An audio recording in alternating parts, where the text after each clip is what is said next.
it together. Ever since I found you, my life just got better.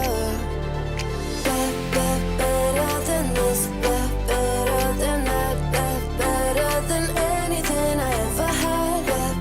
Better than this, better than that, better than anything I ever had.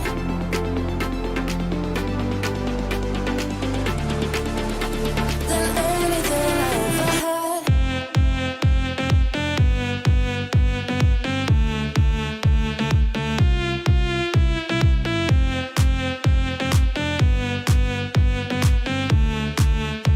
Than anything I ever had.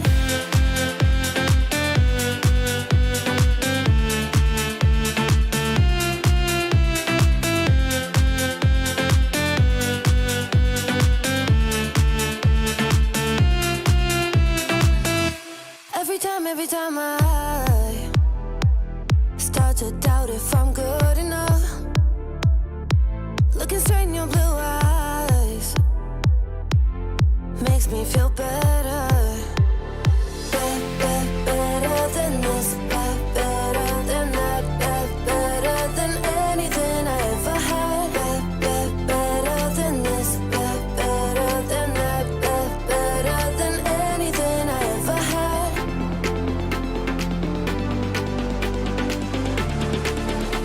Than anything I ever had.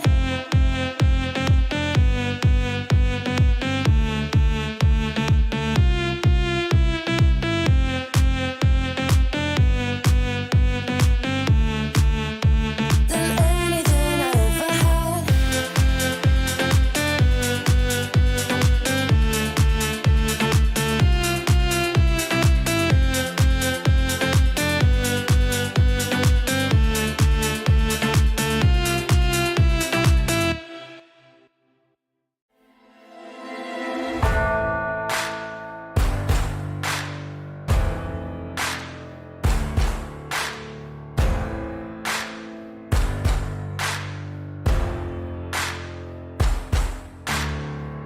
Can you hear the voices calling?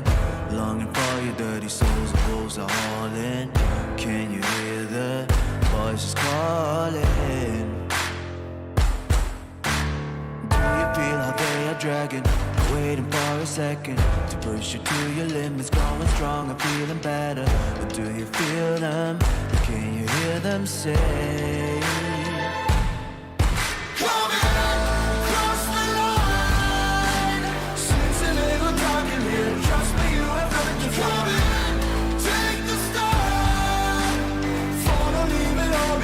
Welcome to the other side.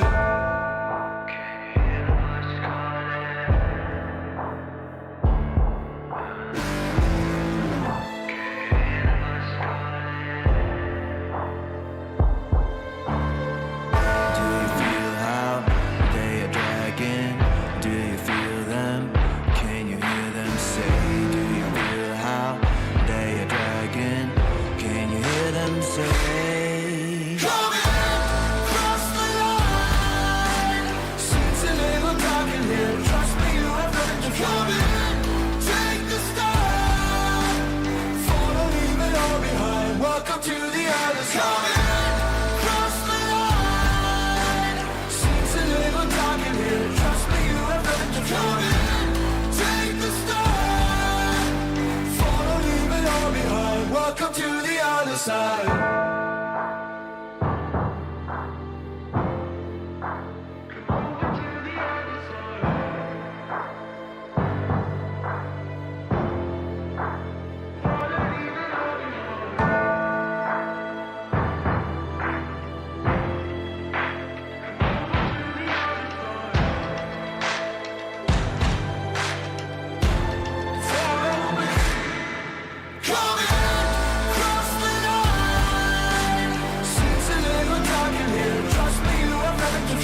I pack my suitcase, headed out the door, I keep my shoes laced. 2,000 miles away from home, a couple dollars in my pocket, never stopped the boy before. I load my bags and hit the road. Miles past, turning back, found my track, face the fact she a core one. Never gonna settle for none, stay up every night till I won. Don't want a slow rise now, I'm confident opulence isn't a long ride out. When I look back now, I'm astounded. A quiet boy from old age, but always felt the world was a stage, yeah. I celebrate one last late night, my old life ain't staying. I pack my suitcase, headed out the door, I keep my shoes laced. 2,000 miles away from home, a couple dollars in my pocket, never stopped the boy before. I load my bags and hit the road. I'm headed to LA, headed on my way, I'm headed on my way to LA, headed on my way soon.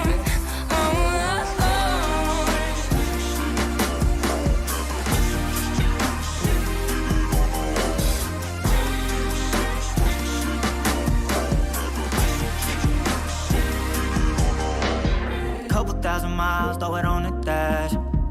Shit, 10,000 hours, can't let them pass. Yeah, well, I was putting time in, you was pulled up wildin'. You always had shit to say, now when I see you, it's silence. Thought I have a Grammy by 25. Commas after commas next to dollar sign, yeah. Had to remind myself why I'm living this life. Look at all the late nights, it'll all come in due time, yeah. Made for the fight, for the pain and the climb, tied to the life I chose. Stay through the night, another day, not a dime. Race against time. I couldn't just lay by and wonder what I could have made mine. I'm closing on the moment, no one's gonna hold me down. From getting I pack my suitcase, headed out the door, I keep my shoes laced. 2,000 miles away from home, a couple dollars in my pocket, never stopped the boy before. I load my bags and hit the road.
isn't enough to wish for change.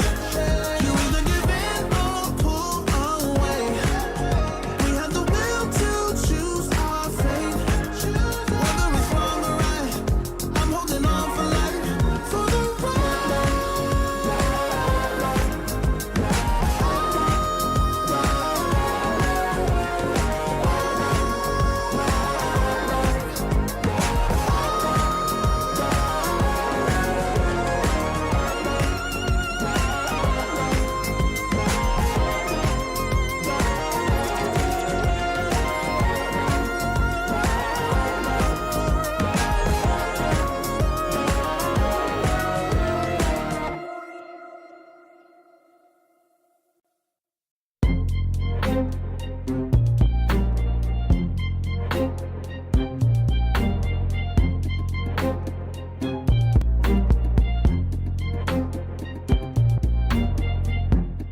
too long for me to feel, yeah. Greetings, one and all. Welcome to some qualifiers for ESL One Bangkok. And of course, we are in the best region in the world. We're going to be crowning one team from the Chinese region to go and represent everybody at the last LAN of the year. My name is Snare, and I'm joined with my brother in Dota. It is Harry Freak, my brother in hair. How's it going, OG? And are you excited for the tournament? I'm pretty excited, dude. Especially with the game that we have gotten to start it off. I'm really looking forward to what we got to see. We have some legends. We have great Dota. I don't know if I can agree on the best region. Maybe a decade ago, I would say, Snare, you're 100% right. Nowadays, they need to get back to their former glory, my friend. Yeah, truer words have never been spoken. The Chinese region has been struggling of recent days. But, you know, the last tournament that we had, you were casting some of it as well. We got to witness Yakult's brothers taking the challenge to Belgrade, showing that there is still some depth in the Chinese region. And I think these qualifiers, Harry, are going to demonstrate that as well. Because outside of Yakult's brothers, every other team around them, the 7 other squads, all different than what the last qualifying run had. So it looks like we're having a little bit of a refresh in the Chinese region. It's felt like it's been the last year or so, the entire region just trying to calibrate who is actually a team we can send on to represent all of us. Last season, it was Extreme Gaming. That team ended up falling short of that glory. So I'm hoping that this season, a new challenger rises to the fore. And who knows, it could be this new Extreme Gaming, or it could be Team Turtle, because there's a lot of players on this squad, fam, who used to be the ones carrying the entire region on their back. Yeah, but I don't know, man. When China was the strongest, you would have like top 6 at TI, 4 were Chinese teams, right? So I think this region needs depth. And there was, you know, that ban on playing more than an hour, 2 hours of video games. I don't even know what it was. I think that was removed. So maybe in a couple of years, we're going to be seeing some young talent being guided by these old legends. I want to say either way, all of these Chinese legends are probably past their prime, but you know, there have been some comebacks in Dota, so I'm hoping for that in the next couple of years. And then once the new talent starts emerging, that's when they're probably going to be as strong or close to as they were a long time ago. Yeah, I mean, that's a good point that you're making, right? A lot of these guys have been around the block, and not just been around it's one thing if you've just been playing in the region for a long time, but it's another if you haven't been winning internationally, right? Like, you know, we can compare and contrast players like, say, Ace or Insania over in Western Europe. These are guys that are into their 30s, but are winning tournaments, you know, still demonstrating that they have that skill to compete. Other kids want to be them, you know, they can still pass that mentorship on. Now, if there's an old guy around but he hasn't been winning, it becomes a little bit difficult for you to take him fully seriously, where he says, hey, you should be doing this, because you're like, why should I listen to you? You haven't been winning, my G. So hopefully some of the old heads show that they still have what it takes to compete. I mean, we saw it at Belgrade. Yakult's brothers did overperform relative to what everybody else thought, getting themselves a pretty decent finish. Also at the previous tournament at Wallachia, we got a Chinese team also doing decently. So of all the teams we have here, Team Turtles, Yakult's brothers, Extreme Gaming, which one tickles your fancy as the most likely team to exit these qualifiers? I don't know if that's really the case, but I have my own favorite, that is Gaozu. Man, I'm a big paparazzi fan, man. I love the like poker face that he puts on, and that he never really changes his expression. If he is stomping people, if he is winning normally, losing normally, or getting stomped, it's always the same. He's always focused. So for me, that guy has been like the most fun player to look at the player cams in different situations, because it's always the same, right? You would think, is this a picture or whatever, right? And that kind of an approach was always, I think, what kind of separated China from the other regions is them always looking forward and always trying to critique themselves first and then get better. I think that's why they were so good, because of that discipline, and he's literally the face of that discipline. So I'd love for them to do well. It's funny because he's the face of discipline, but then you've got JT in the off lane, who's the face of completely the opposite. So it'll be really funny to see how the balance of the team comes together. I mean, just on paper, that squad is stacked, man. Like Ame being back in the carrier role, DY is there. It's like, on paper, they should be the ones that are favorited coming into this, but this is China. One of the things that also, when China was at its best, the reason this region was fun to watch is because anything could happen. You know, LGD could be on some 10-game winning streak against some Team Liquid, e.g. Come to China against some third-string Chinese team, you end up getting dumped as 2-0. So I'm hoping for those kind of upsets, because that generally, I think, the more upsets that you have, the more competitive a region is. In long term, even if the immediate results aren't there, long term, it is better off for you overall if you have a high amount of variability within your scene. Yep, exactly. And I think that's why, I mean, one of the reasons why China has been doing so well, they have to play the Southeast Asia region. The Chinese pubs used to be regarded as like the best in the world. When pro players would, even from Europe, would go to China for a tournament, they'd come back and they'd be so disappointed. And I have never traveled to China, but there were tournaments in Europe, obviously, when China was, I don't know if at its peak, but close to it.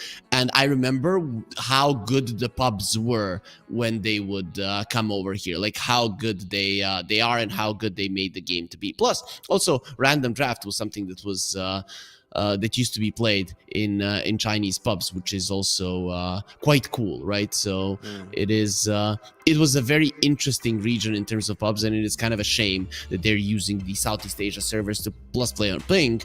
Secondly, I don't think that the quality of games is as high as it used to be. Fortunately for us, though, actually, interestingly enough, Somnus was part of an initiative within China to try and reinvigorate interest in playing exclusively on the Chinese server. I believe it was him, FY was involved, Zhao was there, a couple of other older players involved in this whole thing. So maybe that's been yielding some dividends. They might be coming into this with some new, fresh, great pubs under their hands. And speaking of pubs, I know you've been keeping an eye on the Pro Tracker. I know you've been playing some of the games. Has the meta felt like it's evolved at all since we last casted for Belgrade? How have the pubs been looking for you? Anything that you feel has changed in the landscape of Dota right now?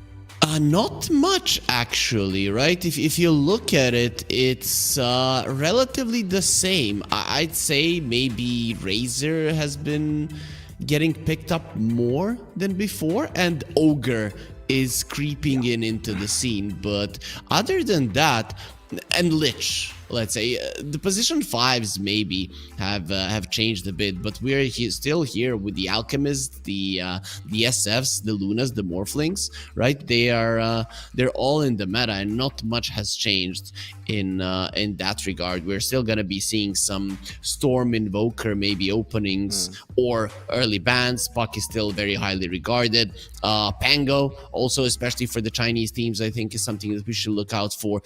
Dawnbreaker has pushed through a little bit more than what was the case like a month ago, but other than that, I mean, it really hasn't evolved much. Yeah, I've been seeing a lot more of that Lich as well. In tandem with the Lich, actually, I've been seeing some Ursas and some Juggernauts, but only most of the time when the Lich is picked up in that particular role. So, you know, we were talking last time about like how difficult it is to be playing some of these straight up melee carries at the moment. And I think maybe people are experimenting more with these Liches, with these Ogres, more ways to just keep this hero actually able to be relevant in the laning phase. But you know, some of these heroes, man, I tried to play a Jug game the other day and I felt so weak for like 25 minutes. After that, I felt great. But I was just like, man, like in a pro game, how on earth am I supposed to really make this work? So I'm glad people are playing with Lich, playing with some trees, some ogres, you know, doing as much as humanly possible to make these heroes viable in the meta. Yeah, I mean, it's tough, man, right? Because the thing is, currently in the meta, it's very important for carries to get involved in some way. And considering that position 5s, as you mentioned, the ones that dominate the lane weren't as popular, you know, your Liches, your Banes, your Undyings and stuff, then there's nobody to create great space for those heroes that might not have the best laning stage of them. So it is hard to play some of these melee carries. That's why we see an Alchemist from time to time, and then we get to see an Ursa here and there. Juggernaut really haven't seen in forever, so I'm kind of looking forward if somebody picks it up. Well, fortunately for you, Army is in this tournament, so you're definitely going to see it. And even more fortunately for you, my friend, we've got a draft of Dota 2. The first game of the tournament is ready. Extreme Gaming versus Team Turtle. It is a straight-up BO3. Extreme Gaming won the coin toss, and they opted for the first overall pick, with Team Turtles, of course, opting to get themselves into the Radiant side. So what do we want to see at the start of the draft? We're, of course, expecting the usual route of bans. No Naga, no Shadow Demon. We'll see if they ban SF. Indeed, they do. I mean, in China, I'm really expecting this SF not to be played that much, honestly. Yeah, well, if he goes through, he's most likely gonna get picked up. Do you know, interesting fact, I'm just going through the Dota 2 Pro Tracker. Both of the carries, both Moine and Lu, in this match, have been playing mostly a hero that they cannot pick, and that is Kez, right? So, you know, we touched upon the Juggernaut. We have a new Samurai on the block, or a Ninja, whatever. Well, unfortunately, we're not going to be seeing him in competitive probably for quite some time. I'd assume that Ringmaster would be easier to add than this guy. High key, bro. I've been playing some Kez, right? That hero is busted, actually. It's pretty crazy. It's pretty crazy. It's hard to use, let me not lie to you, but yeah, you can do some pretty phenomenal things with the Kez. Not surprised that these gentlemen have been spamming it. When it comes into Captain's Mode, I'm hoping it goes the route of, like, it must come into Captain's Mode heavily nerfed. I do not want to see, like, introduction Earth Spirit type of things happening anymore. You are a hater, man. I want to see exactly that, because the hero is very cool, and it would be nice to see somebody using him properly. The thing in Dota is people get really good at some heroes really fast, and then and it's harder to learn to play against the hero than to learn to play him. So that could be an issue. And I think this is an answer to your question. Has the meta changed? Tusk into a Dark Willow. Has the meta changed, Snare? No. It is exactly the same. We see a Tusk and like, which hero is good? Well, when he goes into a Snowball, we want something waiting for him, like the Bramble Maze. And there's the Dark Willow. So yeah, this is pretty much what we're going to be seeing. And I don't mind, to be honest. I think the meta is actually quite interesting to watch. But at some point, it will become stale, I guess. What's always funny to me about Dota is the moment all of us start complaining about it becoming stale is when somebody figures out something brand new, changes everything, and then a month later they patch the game anyway, as we're all realizing how much the patch actually has in depth. These cycles are very entertaining. So, second phase, Extreme, what do we get rid of? We get rid of our Bristleback. We saw a lot of pairings with the Tusk. One thing we started seeing lately at the end of like this last season of China, people started to play a lot more Nature's Prophet, especially in the safe lane role in tandem with heroes like the Tusk. What do you think about it here? Is there potential for XG to go that route? For sure. I think Nature's Prophet, for me, may be a little bit underpicked, or maybe he was overpicked at some point and people got used to playing versus it. So now sometimes needs to pass for people to forget about the threat of it, and we're seeing it's not being banned out with the Dawnbreaker being taken out. So one of the better heroes to stop the split push might be a route that Extreme Gaming are actually considering. No Dawn. One thing I also have to think about is these mid laners. Of course, Extreme Gaming have XM, so he has his specialty heroes, his Sniper, his Vipers. The other side, we have Somnus, so he's also got a bevy of heroes to call upon as well. He's got his Invoker, has access to his Ember Spirit. I mean, that's something I'm really glad Ember is a really good hero now, because I haven't seen Somnus play that hero in a while, and it's always a treat when you get treated to an Ember Spirit from the man. Yeah, I'm looking at his pubs, and he really hasn't been playing it all that much. So I'm assuming we are not gonna see it. Interesting though, Puck is still in the pool, right? And I would assume that would be a hero that both of the mid laners would like to pick up, especially because, as we mentioned, the meta hasn't changed all that much. The Liches, the Banes, and the Ogres are definitely better heroes versus the Puck than most of the supports that have been played for a long time. But the hero is still quite strong. And you know, when you see a Tusk and a Dark Willow, you immediately think a Puck could be good in this game for sure, for either of the sides. I could definitely see Puck coming out, especially for Somnus, but XM has been known to frequent that hero as well. What we've been taking quite a bit of time on this particular ban coming out from Team Turtles here. They take out the Medusa. All right, so no low Medusa, and we're gonna go straight into the Doom. Okay, I mean, you know, I have Chalice on the team. He was able to get to TI finals with this Doom hero. I'm gonna give him the Doom. You know, you feel me? He was very good at this hero. Yeah, I would say honestly, the only person on planet Earth better on Doom than him is probably Amar. And you know, Chalice has been in the scene longer, so I don't know if we can do him like that. So maybe maybe not currently, but throughout his career, definitely one of the best Dooms that we've seen. And he always liked the hero. So let's see what they'll do. So they'll try to play the Luna, right? The idea is this hero can still stay behind and just spam Lucent Beams and never really get into the Doom's way. You are relatively fast in the laning stage, which is important to be able to outrun him, though that can sometimes be a double-edged sword versus a Dark Willow because you can make a mistake and enter the brambles. So it is going to be a fun lane for sure here, because I think we are seeing the safe lane of Extreme Gaming in the off lane of Turtle. Yeah, I get the same feeling as well.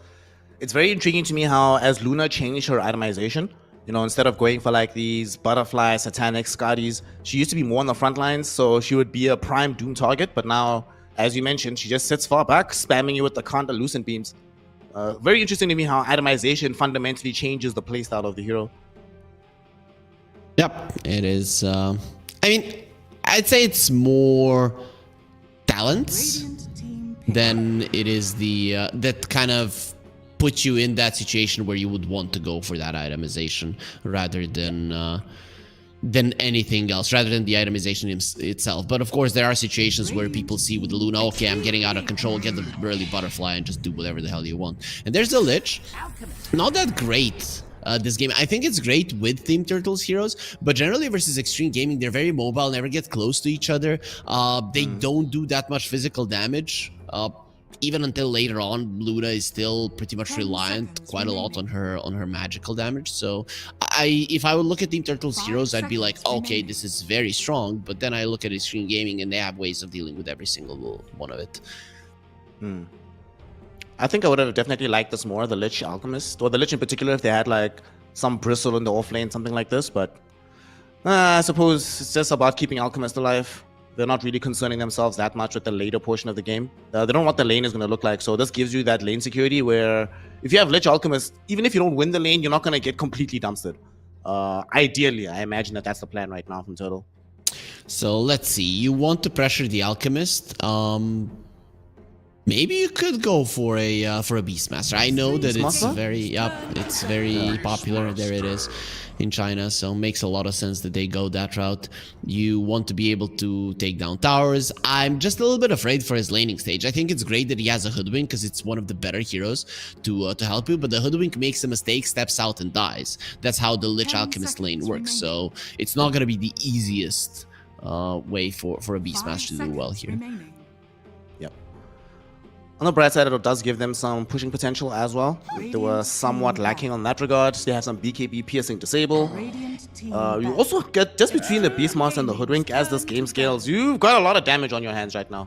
It's not the biggest big burst of explosive damage. Obviously, Hoodwink does provide that, but I like the progression. There's no like, the duration of the fight won't really matter to them, right? They'll be competitive throughout it. A long fight, Luna Beastmaster will start to ramp up. A shorter fight, Hoodwink with the Luna can still do some pretty big damage, so it feels like a balanced draw from Extreme Gaming with maybe some concerns about the laning phase, but in the mid game, it does feel quite nice. And it's especially bad because they don't have the last pick in the mid lane, so they might not do that well there. Interesting thing, XM is playing some Phoenix mid, right? He's gonna go for the Queen of Pain right now. Obviously, you do need some burst damage and stuff, but that would be interesting to see throughout the tournament if he pulls it out. I forget which game it was. I was casting with Lizard and we got to see Phoenix mid, and he was so excited because at the time he was spamming Phoenix mid, and then it ended up being an awful performance. Like the hero was basically feeding from minute 0, and he was like, oh, okay, maybe maybe there's different ideas. Maybe it's not ready. It's not pro level ready just yet, you know? Not tournament ready. Yes! Yes, I told you. Somnus Ember Spirit, baby. Oh, okay. I'm already having a good morning. I'm excited right now. Oh my god, he hasn't played a single Ember Spirit in his pubs lately, man.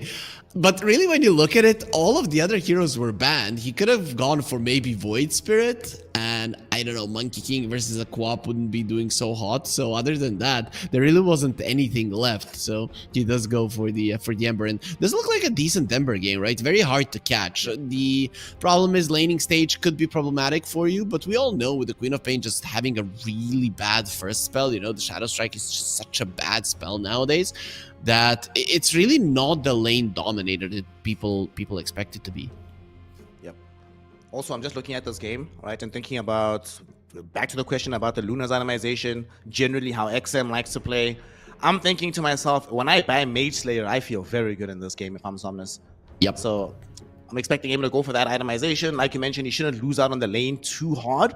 And there's pretty decent options for rotations, right? Once he moves anywhere to these side lanes, there's kill potential on all sides of the map. He's not going to be wanting for targets to go onto. Yeah, and generally the Queen of Pain is not that scary in this game. It is scary if you are losing, but if the game is even, you have so many ways to deal with her. Kind of blinking forward into chains, unstable concoction, brambles, like whatever. Doom, you can very easily die, and also catching her with the chains and then dooming her isn't really that big of an issue for you at all. So I'd say Extreme Gaming, they have a draft that, it's weird to say, needs to be kind of snowballing versus an Alchemist lineup. It's not gonna be easy. Good thing for them is that Turtle, they have this Doom, right? And he's not gonna be the most active early on. Also, another good thing is that Extreme Gaming, if the game is even and it does come down to it, their team fighting is, I think, a little bit better than what Team Turtles has. I prefer that sort of skirmishing across the map, but if we're all dropping 5v5 spells, I would much rather be on the side of XG there. But we'll see how it all turns out, because we do have the first smoke of the game broken by Polison. He will not die. Gets his team a little bit of vision here. Everything will be a-okay. Yeah, it's not gonna be happening. They attempted it versus a Luna and almost got into a good position. If they were there just a second earlier, would have been better. But now this opens up for Extreme Gaming, who know exactly where their enemies are, to go for a smoke themselves. And in terms of catch, they are definitely better off. Okay, we have shot Snowball potentially coming in from Polison. He was the one that broke the vision the last time. Can he get the vision this time? They see Monet. He is revealed, but they can't get to him in time. He is so lucky. Like 3 seconds earlier, if they make that rotation, he is dead. Yeah, probably. But his movement was actually quite good. He never got close to the rune, understanding that there is potential for this. So he was staying focused. And I like that for sure. Gonna be getting off to a start now. 2-2 on the Bounty Rune trades. New form of Team Turtles, new Extreme Gaming. Both going at it.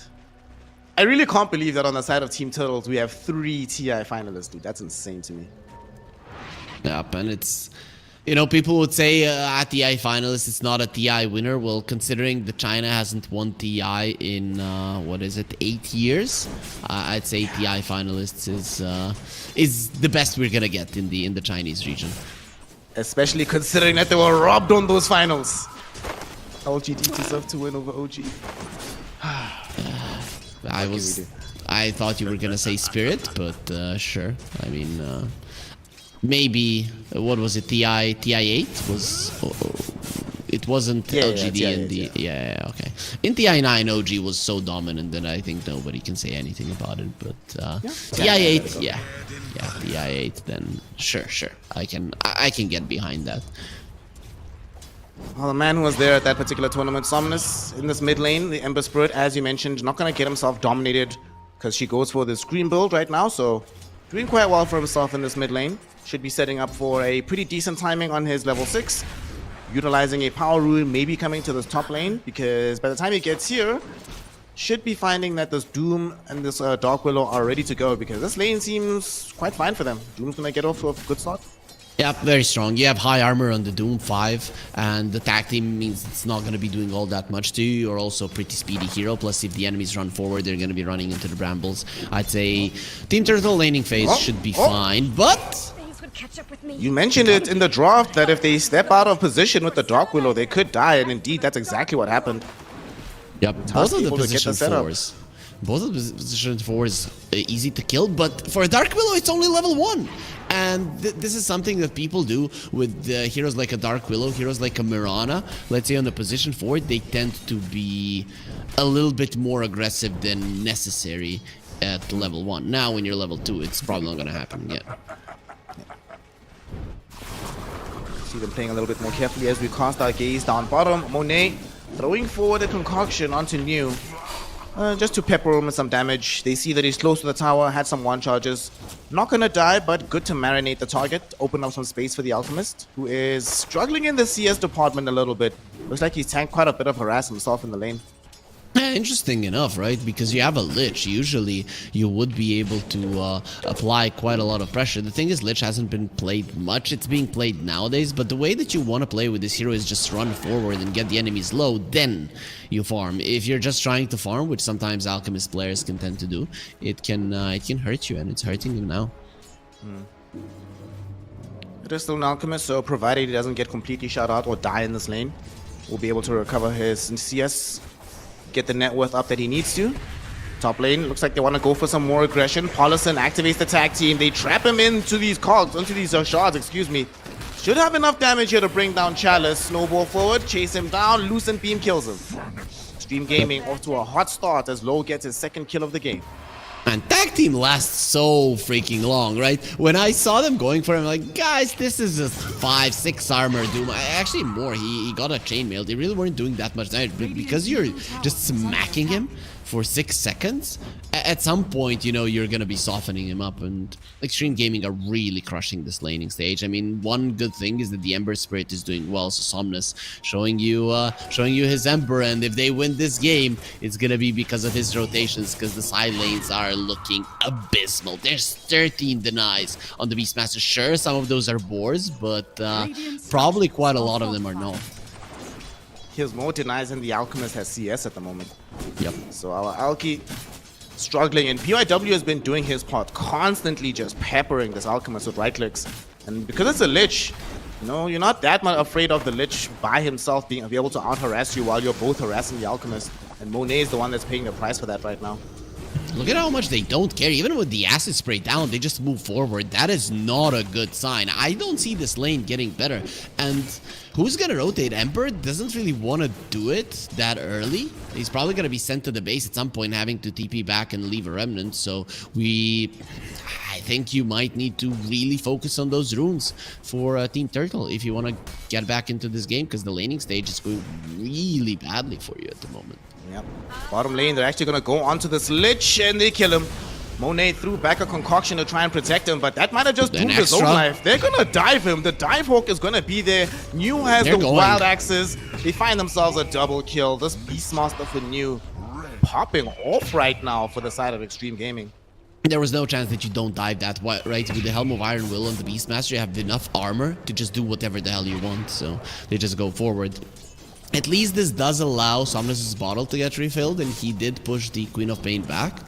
So I guess that is a silver lining for them, that the Ember will be ready for the runes, right? And if he gets it, maybe can change the outcome of the side lanes. But they're again going for the Alchemist. They are bringing in the Tusk. Coming through from the Twin Gate, Paulison. Not going to catch the vision onto Monet. They don't know where he's at right now. PYW will get the D ward off. Hasn't triggered off the suspicion just yet, but the Lich knows. Look at him. Pick you is away. Something doesn't seem right. He's going to stack a little bit. Paulison, come on, dude. That's just rude. Ember has a TP. Okay, he doesn't block it completely. But still, now they're going to go for the aggression. Pick you is going to be the first one gone onto here. Taking quite a bit of damage underneath the tower. Not going to die just yet, though. As they brought in FY as well. Somnus even making a move. New falling very low as Somnus. Remnants forward. They get the catch with the chains, and Somnus takes out the Beastmaster, finding the kill. Paulison attempting to TP out. No way out of this one, my friend. Cancelled by the concoction. Somnus with the AD rune finds himself a double kill. Team Turtles managed to reset some of the equilibrium of this game. I think the only mistake there is that the Dark Willow TP'd before the Ember. The Ember found the AD rune, and they saw it, and then the Dark Willow used the TP. If he had gotten there earlier, I think Dark Willow probably doesn't die, and you might even get all 3 kills. But either way, this is good, right? This is what Team Turtle were hoping that's gonna happen. That might change the game. The thing is, the Alchemist still isn't hitting creeps, and that in itself is a problem. Plus XM, this is dangerous. Gonna try at least make some aggression. He was hoping to steal away a Wisdom Rune, but instead he found some targets that he really didn't want to. Turns around, Sonic Wave connects, and they bring down the Doom Chalice. Just enough damage to take him out. What a turnaround from XM, who gets away scot-free. And very nicely done by the Queen of Pain. I think the Doom there underestimated that the Luna is gonna come in and the night vision of it, right? So if there was no Lucent Beam, the Sonic Wave wouldn't have been enough. You could see that they didn't really want to use the Sonic Wave there on the side of XM, but as soon as the Lucent Beam came out, he knew that the damage was gonna be enough. Radiant's top tower is under attack. Only a 1k net worth lead for the side of XG at the moment, but Somnus keeping himself very high up there. He's second in net worth overall in the game. Very high in levels as well, and he's gonna find himself a quick kill onto Paulison, so that's gonna increase his stats even further. Somnus, he's crushing them. Dude, Somnus on this hero, it's giving me some flashbacks, some good times. Dude, he is really showing them how you play this hero. I mean, a 1k gold lead from Extreme versus an Alchemist and a Doom, and the Ember is at the top of the network chart. Like, that is how well he played. He wants to play a little bit better right now. He's making a move towards the top lane. They're hoping to find Low underneath the tower, and Low's gonna show himself. They know where he's at. They're gonna dive him. Somnus finding the chains first and foremost. They don't have the Doom at the ready because Chalice is only level 4. He's trying to get out. There's gonna be the Eclipse committed right now. Got him. The Hoodwink makes sure there's no escape with the Bushwhack in Extreme Gaming. Queen of Pain is coming from the side. Queen of Pain, she's on the way. She decides to wait. Where's she going? She's underneath an observer ward. They know she's on the way. She's still gonna arrive though. Pick you. Gonna be the priority target. Easily killed off right now. And Team Turtles, I think the nature of the move makes sense, but the Doom is just so low level. They couldn't really contribute to helping find those kills. It's not, they're not strong enough. The thing is, these movements should usually be used to force out rotations and get out, but they wanted to commit. And now they might even be losing more. This time around though, they're playing on the other side. Somnus dives in, finding a quick kill onto this Hoodwink, but they've already lost the Doom. Snowball though, Paulison knows he's dead to rights, trying to do some quick shenanigans. I doubt this is going to be successful. Somnus brings him down dead to rights. XM TP's out, but Low all of a sudden is isolated. Sinister Gaze pulling back the Luna. Alchemist throwing in the concoction, and they have isolated Low. They should be able to kill him off. And that will be a quick kill for Monet. His first of the game, but very instrumental to help him on his path to the Radiance. Overextension after overextension from both sides. The thing is that Extreme Gaming are getting a little bit more from this because they have a Beast Master. Look at what he's doing to the mid lane. He already has the Helm of the Dominator. The Ghost has been taken, and both the mid lane and the bottom lane have been taken away. So we talked about the snowball of Extreme Gaming that they have to go for. This is how you do it. You open up the map. Mid lane tower for these kind of lineups that are very mobile is the most important one because it allows you to move around the map much faster. So Team Turtle are gonna have a hard time dodging those ganks from now. They are gonna be needing some really good defensive vision. Speaking of these ganks, one is coming in from the mid lane. XM is smoked up with Paulison, and they know where Somnus is at. They're heading in towards him. Somnus though has already killed off PYW and drawn out the Eclipse. That is a pretty big deal. If he doesn't die here, they're definitely gonna feel bad, and doesn't seem like they have the ability to do it. In fact, they're going back in onto Low. Sinister Gaze holding him in. The Bedlam dishing out the damage, and Somnus claiming the double off of that one. Yeah, really weird. I think he stayed there because there was a smoke coming to him, but they decided not to go through with it, to just go back, and there was just a little bit of miscommunication there. Usually you would see carries be in a little bit more of a defensive position, which in this case would have allowed them to live. Extreme, they initially smoked to go bottom, hoping to find and kill Chalice, but then they changed their mind to go top, and they changed their mind again. But that entire sequence, just a demonstration of how in Dota, once you have an idea, you gotta commit to it. Conviction, I honestly think, is half of playing well in this game. Yeah, but if you look at it now, Extreme Gaming has 2 wards on the top side of the map, which is not easy for them to access, right? So even with these 2 towers down, they don't have the aggressive vision necessary to apply the pressure to Team Turtle. So the early tower takedowns aren't really going to amount to much in the next minute or so. XM gonna jump himself into this mid lane just to try and force them away from the tower. PYW actually hoping to catch Somnus lacking, but my friend, this is Somnus on Ember Spirit. You're not gonna catch him like that. You try hard. Yep. You need 10 stuns to overlap for him to be staying in place if you want to do something about it. But yeah, Queen of Pain trying with the shield rune to be kind of annoying. Haster on the bottom, and I guess this is where you get the advantage of there being no towers on the side of Team Turtle, is at least the rune control, which is very important for both of the mid laners still, is going to be in favor of Extreme. For me, a big issue with everything that's been happening after they've taken these towers, the pressure that they've applied, they haven't been able to find Alchemists. So Monet, after taking that tier 1 top, has pretty much been utilizing this as his own little fiefdom, farming away, about to complete the Radiance. And he is, after his horrendous start, with an Alchemist that like 7 minutes was the lowest net worth core, he's now at the top, where this hero belongs, and it becomes increasingly more difficult to kill him. Because obviously this Lich just gonna go nowhere else but around this Alchemist. He is on permanent bodyguard duty here. And now you see the problem with those wards in the top lane from Extreme. They're just not usable, right? You see the Alchemist, there's nothing you can do about it. It in itself is a problem, right? Because that is the hero that you want to go for. We don't want to be killing no Doom. And, well, this could be a problem for Extreme. Should die here to the Bedlam damage. Beautiful. Honestly, if I'm XM, I'm like, thanks, buddy. Because if you didn't die there, Somnus was going to catch me, and that would be my fate. So, good job by Paulison. That's what, the 3rd time in this game that he's broken a smoke rotation from Turtles? Still, you are forced out of the bottom side of the map. That is the idea, right? Because the Beastmasters want to play very deep in that side of the map, and if you kill one of his heroes, he has to move back. That in itself allows the Doom to farm a little bit more aggressively, and it's pretty solid. Okay, this is not something that you see too often. A Helm of the Dominator into an Aghanim Scepter. Usually it's one or the other. The Helm of the Dom into an Overlord has been a go-to choice lately, but he has changed his mind. Because normally the build-up is what? Drums, Ags, right? So this is a little bit atypical. But still, it's new. I trust them. Ever since I saw this guy make his debut on Vici Gaming, I knew we had a special player on our hands. It's because you're versus a Doom, right? If you got this Helm of the Dominator to push in the towers, the early towers, so that was the idea. And now you say, okay, if I get the Helm of the Overlord, at level 15, the Doom is just gonna eat my creep all the time. So you don't want that happening. So it's probably the reason that he switched up his approach. His Helm of the Dominator has kind of already paid for itself with the towers going down. Them not utilizing it, that's an entirely different issue, but he did his job.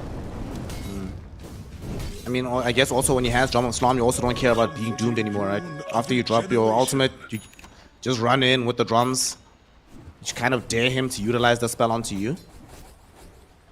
You still don't heal though, right? So it's annoying. But the thing is, the Roche is gonna be moving right now to the top side of the map. So ideally, they would have wanted to get it on the bottom lane. This is why they are pushing the top lane right now, because they know that Roche might be a really important thing for them to take with the Drums of Slump and with the tag team. So if you do it, then you are going to be applying that pressure with the Beastmaster, not really being afraid of Doom at all. Top tower has been denied. Top tower gets denied. Monet channeling the stun, hoping for Paulison. They see him. The Observer Ward will grant the vision, and they find the stun. Can they get in the Sinister Gaze? Yes, they can. Paulison, though, still alive, going in with the snowball. Monet blocked in by the shots, eating a full Eclipse with the sharpshooter as well. It's not enough to kill him, but with Mew showing up, certainly they should have the damage. He has the Primal Roar, but he can't find him in time. Blink away from Monet. He will live. They literally get away with murder there, bringing down Paulison and getting out. They still see them. I mean, they're encircling them, and there's more Heroes of Extreme Gaming here. Okay, they'll decide to back for out. the Roche instead. Yeah. Can they get this one in time? The tier 1 tower is gone. Monet has denied it, so they know there's no easy access to the side of the map for Turtles. We'll give them the security they need to wander into the Roshan pit, try to secure the first Aegis for this Luna. I'm surprised that when they killed the Taz, they didn't bring more heroes, especially because they saw what's going on. But still, they're getting something out of it. They got a kill, they delayed this Rosh, it's still gonna be going down, but you will be taking the mid lane tower. And that mid lane tower being taken will allow the Ember to play more aggressively and get a lot of hate towards himself. So maybe that's the way that you can delay this Aegis. The problem is this tower is not dead yet. It's there, and I think they need to get it down. They're even using the scans. They understand how important this is. Dire's middle tower is Pop the scan, they pop the drums, they get the tower. And it doesn't look like Extreme Gaming is interested in punishing them for this. They still have 30 seconds before the Eclipse is ready, so they're gonna play carefully around that instead. Just play with this Aegis. And so now, what's the plan? What's the objective? You mentioned before that they've already managed to take these towers and try to occupy these spaces in the jungle. Do you just take over the triangle now, since you know that the Radiant jungle is off limits? You will... You're going for both jungles, what you can take. The idea is to force Team Turtle to play together, right? Because they still want to be separated for the Alchemist and Doom to get the max out of their farming time, right? With the Ember getting some hate towards himself. So you're gonna be trying to force TPs. That is the idea. Be aggressive onto the towers, not necessarily with the idea of taking them down. Of course, if they allow you to do it, you will go for it. But with the idea of getting Team Turtles together. Because generally, they wouldn't want to fight, especially during night. Luna has vacated the area though. She has gone bottom and she's showing on the lane. Might give Team Turtles a little bit more security, and indeed it does. Somnus comes in. Little does he know though, there's a gank squad waiting for him. This is a trap. I say little does he know, but what am I talking about? This is Somnus. Of course he knows. He's not going to go into the dangerous area. Yeah. Guys, they are here. That is the case. But the Doom stepped out of it. Let's see. Really? Chalice relying on being tanky and having this blink dagger. They're not going to go for him. Until you have a blink on a beast or a tusk, it's very hard to catch that Doom, especially if he's focused. So now they're going towards the Luna. This was actually a very nice play. Hold the triangle, Luna shoves out the bottom lane, and now you smoke towards her. So the bottom tier 2 is the easiest one to take out of the tier 2. So if nothing is working out, if you're not forcing out TPs, then just make sure that you can get a tower, and this is the one that's most likely going to be going down, even with the glyph being ready. Despite this though, I will say Team Turtles has been moving quite well themselves across this map, not getting caught out by these rotations from Extreme. It's a fairly low kill scoring game, which for you and I is atypical. We've had a lot of bloodbaths when we cast together, but yeah, this one a lot more on the slow side in terms of engagements. But have we cast China? I don't remember. I think not. So that's a new thing for us, and we know that the Chinese teams, especially with drafts like this that are kind of split pushing / farm oriented, you're not gonna be seeing people die all that much. BKB is now available for this Doom, so he has a bit more security in terms of entering these fights. See if Team Turtles feel like that's given them enough to actually push forward, especially because they've just gotten a BKB on the Alchemist as well, so they've hit this dual timing. See how strong that they feel themselves, and I think they're gonna go fight. Everybody's coming together. They're all stacked up. It is time to make some magic happen, baby. Let's go fight, boys. Catch them off guard with this Aegis. About to cool down, but Extreme might want to go there first. They smoke up, and they're waiting for this wraparound play on the high ground of the triangle. They are making sure that they are all together once the nighttime ends. Very smart. Go into this Dark Willow, forcing her into the Shadow Realm, but they should be able to kill her. Sonic Wave will end up bringing her down. And they threw in a Chain Frost from this ledge. Somnus gets himself caught with the Primal Roar. Will they have the Chain disable in time? No. They get out, and instead it's the Alchemist who jumps in with a huge stun, catching on the 2. They've already brought down Polison. They took away the Aegis, and you on life number 2 should be dead as well. What a setup. And they were going onto Somnus, but instead he's the one that ends up with the double kill. Also very, very important that the Alchemist didn't use his BKB. The idea right now, if you're Extreme Gaming, get the enemy's BKBs low. That is how you win this game. Doom used his, fine, but Monet is still holding on to it, and this is their timing. Now they're going to go for more. They see the Hoodwink, and that's going to be another one. Alright, you were talking about vision earlier, right, and how it was difficult for the side of Extreme Gaming to play around their wards. Look at this ward from PickU. He planted this a few minutes ago. It's so deep next to this tier 2 tower. And you would imagine that when you're defending your triangle, you wouldn't find value out of this ward, but just then and there, it ends up proving infinitely useful for their squad. it just goes to show in Dota that every single thing needs to tick, right? Because Extreme Gaming, they played a better laning stage. Let's not kid ourselves. Even with their heroes being maybe slightly stronger, they played a better laning stage. They got all of the objectives that they needed, but I think that their vision game just wasn't on point here. And if they lose, it's gonna be because the vision of Turtles was better. See if Monet can get anything out of this, or if they end up bringing him down. Primal Roar goes out onto the Alchemist. He hasn't popped BKB just yet. Sonic Wave will come out. He's forced into the BKB, but dies regardless. Extreme Gaming, what a way to kill him, man. They were jumping onto Paulison. It seems in this game, Harry, that whoever gets jumped on actually wins the fight. So don't do anything. Wait for them to come to you first.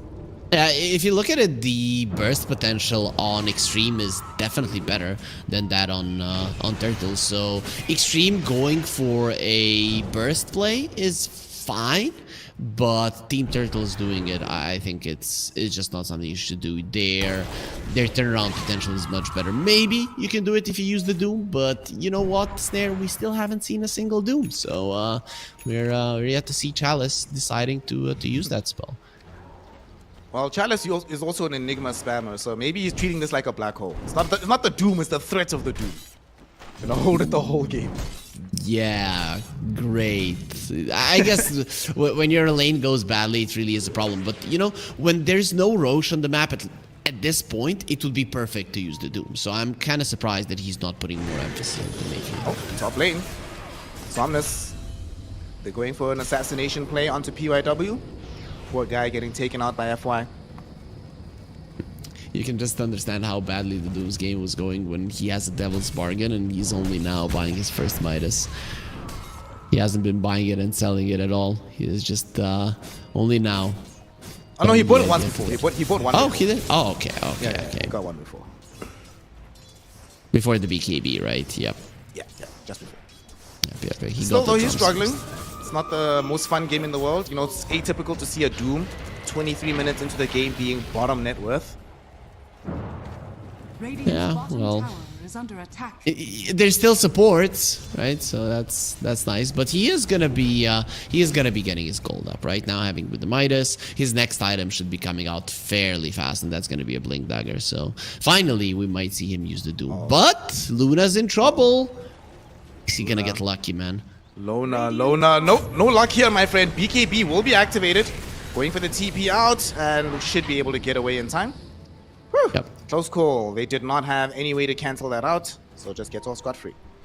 Yeah, the BKB. I guess that's the reason that he was so aggressive. For the Luna, the 6-second BKB is not that big of an issue. For a Doom and an Alchemist, it definitely is. So we are. This is not that big of a problem for Extreme Gaming. It's nice to take the charges away, but nothing too significant.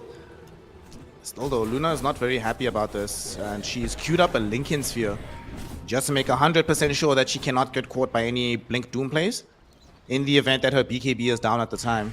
So some defensiveness coming in alongside the Conda that we generally see from this hero. So what are we looking towards in ways of dealing with this Lincoln Sphere? We'll talk about that in a second, because Somnus, he's getting gone on. Primal Roar, do they have the damage? Yes, they do. The Eclipse, the final beam comes in to dish in the damage, and it's an unstoppable streak ended. Somnus dying for only the second time in this game, and they're not done just yet. They're going for this Lich.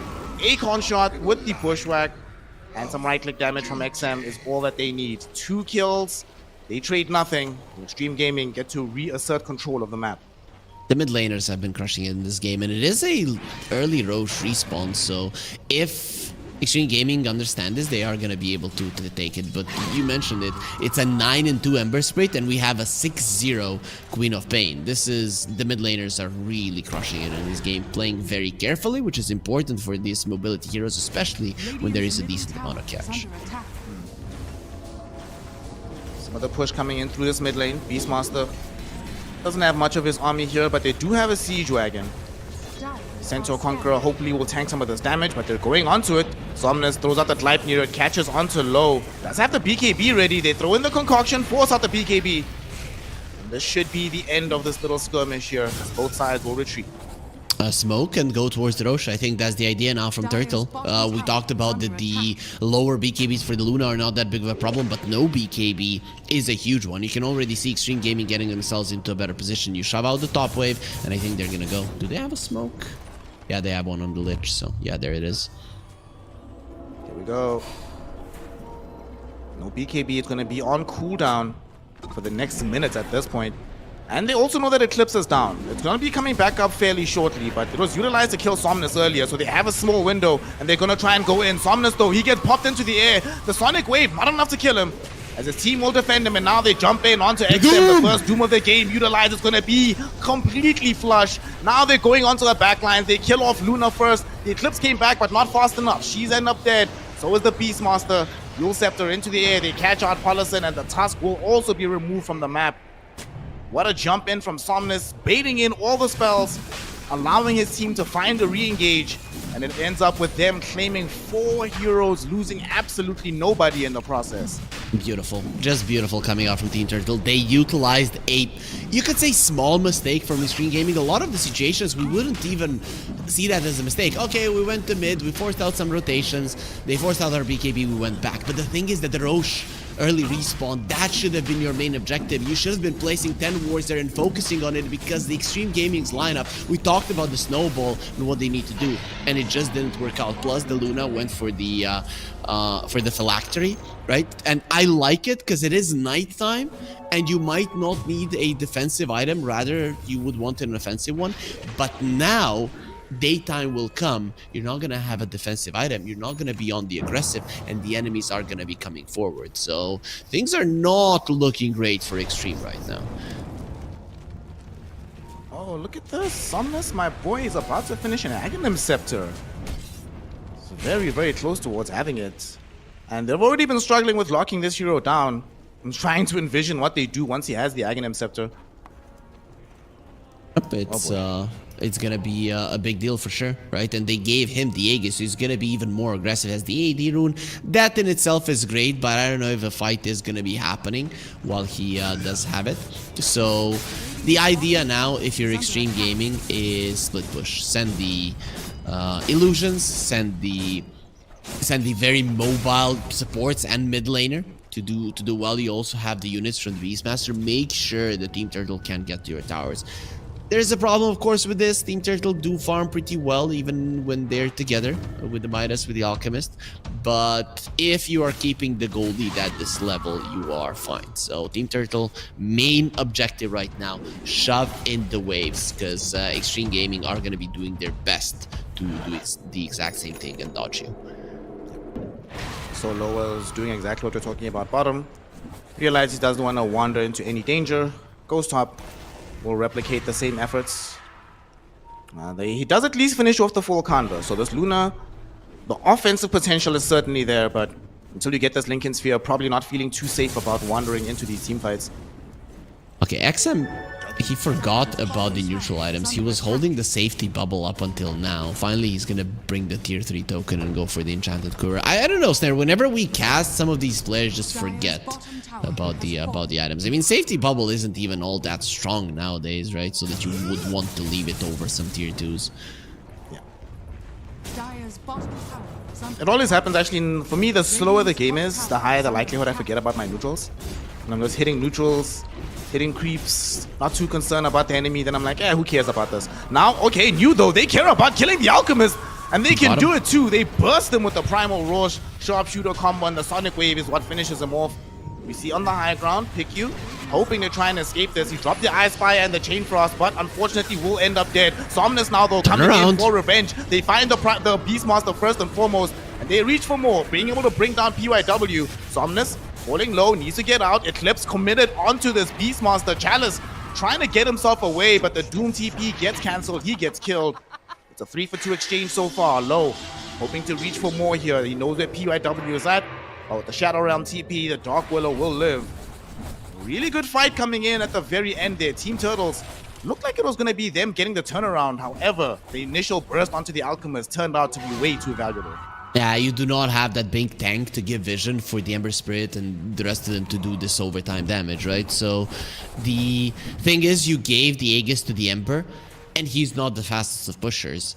So then you send in the Alchemist and the Extreme Gaming, they found the opening. The thing is, what gave them the confidence for this opening is that they got 2 9-second BKBs, one on the Queen, one on the Beastmaster, and that's why they went for it. But yeah, Team Turtles getting ahead of themselves, and this game has really been a game of overextensions from both teams. You can see that they have a really good understanding of when to go in terms of team fights, but you can see that they're not in their prime. Luna doesn't have BKB. Oh, shards! And Paulison gets griefed her. Paulison, the shards! Those are not the shards we wanted, my friend. Oh no. BKB down, and your Tusk turns against you. What a way to go out for low. Yeah, it's one of those friends, man. You need to face your fears, right? So he in the long run, he helped him. Like, death is not so bad, bro. What is it that Nightfall, was it Nightfall or Diraicho? Diraicho was like, he feels Nightfall is too scared of dying sometimes. So he's giving him the Diraicho lesson. Like, bro, don't worry about it. The fountain is your friend. Go have a bath quickly. Yeah, there's no shame in dying, especially when one of your teammates is a traitor, right? But it happens. It happens. You just reset. So now, really, the game is even, right? If you look at it, the thing is that Team Turtle, they are applying pressure at the moment, but that's only because the Luna is dead. You survive for the next 2.5 minutes, and you're gonna have nighttime. So I would assume that Extreme Gaming are not gonna be making the same mistake like last time, and that we're gonna be seeing a real Roche fight, right? Not a one where you're missing a BKB on your Luna. So Dire's middle tower has fallen. By the time the next Roshan fight rolls around, they should have the double Linkens as well on the Queen of Pain and the Luna. So they'll have a little bit more defensive nows going for themselves. We'll see if they've completed the refresher at that point for the Beastmaster for the double roll. They will have definitely tools to fight around the area, but certainly no slouches themselves on the side here of Team Turtles. These heroes will be ready to go. We'll have a Basher for the Alchemist. Ember Spirit looks like he's... What's he going in for? What's the ultimate all for? Where's his courier at? Okay, but he's also buying Linkens. Yeah. Buying Linkens as well. Makes the most sense, right? Even the Loosened Beam, even though it breaks it, is a big deal to take it away. Okay, smoke onto smoke action. Everybody wants to get into a good position before the nighttime. Radiant are scanning. Extreme Gaming have already adopted the position on the Radiant high ground. Team Turtles, though, they're going to be playing this bait game. They know that the Roshan is going to be playing himself on the top side. And they just killed Somnus as courier, so that's going to give them at least an idea of where XG is at right now, even though it does delay the Linken Sphere. It was actually finished, fam. Almost about to be finished by this with this ultimate all purchase. Kunvik will have an axe. That's going to be quite interesting to see. It can make a difference, right? If you make a mistake, it can be one of the best ways to start off a fight. Oh! They jump in. They got low with the Doom. Sonic Wave trying to push back Somnus. He gets the Primal Roar as well, but he's not dead just yet. Alchemist, though, jumping in on the backline. Found a 2-hero stun. He wants this Luna, and they're gonna get him. Somnus finishing him off with the Remnant forward. What else can they find here? They've brought on Paulison as well. The Doom, though, falling very low. He's gonna die to the Sharpshooter brought in by PYW. So they make this a 2-for-2 exchange. Monet cannot find this Hoodwink. So PYW does escape. Wonderful stuff coming in from both teams, but the big prize has been taken. Luna is dead, and Team Turtles managed to get away with that one. Dude, Team Turtles, they're right now hoping that it's not an early Roche respawn, man, because they don't have a Doom, right? If the Roche spawns, like, when the Luna comes back, it's gonna be a problem. So in 30 seconds, we're gonna be seeing who's gonna be lucky. But generally, that's not too bad for Extreme Gaming. Despite losing the Luna, the nighttime is coming, so it's not gonna be that easy to find her in Doomer. Bottom lane, Monet was going for a Wisdom Rune. Turns out not to be the wisest move as he gets himself killed. Somnus jumping in, hoping for revenge, but he gets Primal Roared up. He's losing a lot of HP. Will he die here? Does have a Remnant forward, but not a Remnant back. He's gone. 2 core heroes just gone in the blink of an eye. They won't even bring down New. He manages to blink into the trees here. Doesn't have a TP back, but he might not need it, as now instead it's PYW who's wishing that he was going to be able to get this kill, but instead it goes the way of XM. FY dead, 4 heroes gone, and New survives. It's at least a long Roshan spawn, so Team Turtles won't get all the bad luck, but man, what a disaster of a fight, all over a Wisdom Rune. Yeah, like, I want this extra experience. 35 minutes into the game. I'm not close to my level 25. And it is a big problem. Though, as you mentioned, Roche didn't spawn just yet. The only thing that this fight will give to Extreme Gaming, other than the obvious, the gold and the experience, is that they will be able to shove out the waves, right? So it is gonna be solid positioning for them, which during nighttime they anyways would have had. Still a big mistake from Team Turtles. They would have been ahead, they would have been able to shove in the waves, put good vision, but now that's no longer the case. Resets the goal in this game. Pretty much no lead in between the two squads. And the win probability is now starting to favor the side of Extreme Gaming, because they also have a slight experience lead at the moment. And look how far they've been able to push out these lanes in the duration of these deaths on these cores. We were playing by the Dire tier 2. All of a sudden, here we are with the Frost Shield on Radiant tier 2 to try and defend it. You have a minute right now. You don't necessarily know it, but you have a minute to deal with the waves. But there is one thing that you're going to be dealing with, and that is double BKB, double roar on the Beastmaster. And his BKB is still 7 seconds, so that's 13 seconds of BKB that New is going to have. Luna, let's scout it. Somnus, his smoke broke. Doesn't feel confident enough rushing forward. And now they're going to smoke themselves on the side of XG. And you're speaking of refreshers. We have a refresher now on the Doom, so we have the double Doom at the ready if Chalice can find it. Who's going to be the first person to find an entrance in this fight? They jump in. The Doom, not going to be able to find anything just yet, but the Primal Roar on the backline. They found the Lich, and now they found the Alchemist. He's all by his lonesome. Monet is dead. The Doom's not going to be laid out just yet, as now they're jumping in onto Chalice himself. Can he get away? No, he cannot. Low with the double kill. Somnus forced to flee with his tail between his legs. He was busy scuffling with XM, but it's a fight he can do nothing about, as all his compatriots are dead in a massive team fight for Extreme Gaming. Somnus, if he's going to hope for the 1v1 against XM, but XM has no honor, not going to give him the faith of the 1v1. He tries to chase him, but Paulison is right behind him. Little does he know that this may be a trap. The kick, not going to be there. The punch is out. Do they have enough damage to kill Somnus? They might just have it with the sharpshooter. Bushwhack not gonna be there in time, but they don't need it. He tried to TP out. XM came right back in, throws in the scream, turns it into a full-on team wipe, and at the same time, New was in the Roshan pit, taking away the Aegis. It's a complete map victory in favor of Extreme Gaming. And they also have an Aghanim Scepter right now. They're probably going to be giving it to the Queen of Pain. And imagine just how much damage it's going to be. Tusk also just bought his Ags. The big items are coming out from Extreme. And look at it. Low is already in the enemy base. The only reason that these Raxes aren't falling faster is because of the Frost Shield. But that is going to expire. So this lane of Rax is pretty much gone. Lona, one of his preferred heroes for a reason. Here they are on the high ground. First set already taken. It's an 11k lead, and now New looking for a kill potentially onto FY, but not going to expend the Primal Roar, but did utilize a BKB, so that is something at the very least. At the same time though, kick back, look at this, they found Chalice, Sonic Wave, right-click damage from Luna, and that's all they need. XM claims his life, and there's no buyback on this hero. There's a Roshan's banner push, and you do not have a Doom to help defend it. Nope, it is going to be a another lane. From what it looks like, your Doom, your double Doom is the thing that you're relying on, and you don't have it. You will have it when he's back, but at that point it might even be Mega Creeps that you're fighting. Radiant's middle barracks. Warrior's kick.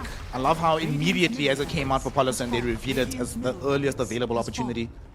And now they know this on the side of Team Turtle. So how do you mount this defense knowing that whoever is showing has a very high likelihood of immediately getting killed? I'd say you have to go in and fight, but it's highly unlikely to do that with the Doom. Just poke. The Ember Spirit does have a Lincoln Sphere, and it's no longer nighttime, so that's going to help. Alchemist did get an axe, and he gave it to the Ember actually, so just giving him the extra gold. I don't know if the refresher on the Ember is gonna change this game, but it's probably the best try they've got. Radiant's courier has been killed. Got the refresher. Yeah, oh my god, did that actually just happen? Radiant's bottom tower. No! That's the full refresher! Just change the courier. This guy is not doing his job well. First you lost your Lincolns, and now you lost your refresher. It's a disaster. This is actually the worst case scenario, because that's the entire duration. They still have an Aegis. for the They time that now this know. refresher is going to be down. Yeah, and they know for a fact that this is gone. Not only that, they know he doesn't have a buyback. So now you can just commit onto Somnus without any fear. They're coming. in. Street Gaming, they're on the way. They're all in this little choke point. The primal roll will Found be him. there, and they kick back Monet instead, and he's gone without buyback. Alchemist not available anymore, and this is an issue. They don't even. How do you defend now? Most of your net worth is gone. Is under A attack. third of your net worth on your Ember Spirit is gone as well, as the courier died. I don't know how you defend this, Harry. Well, you don't. You could have hoped that maybe they're going to be respecting a potential Alchemist buyback, but if you really look at it and see the Ember Spirit having an Agonist Blessing, you would understand that he can have They it. jump forward, hoping for the last fight. He can't even get off the Doom. Poor Chalice gets roared in the face. It clips in the mouth, and he is dead. FY will be able to dodge the Sonic Wave, though. Won't be able to dodge the second one, as it brings both him as well as the other supporter pick you down. Somnus doing what he can to jump in and out, but he already knows that the game is over. They've called it GG in the bag as they kill off Somnus, and Extreme Gaming secure themselves game number 1, exploiting the mistakes of Team Turtle, showing us the power of this Beastmaster.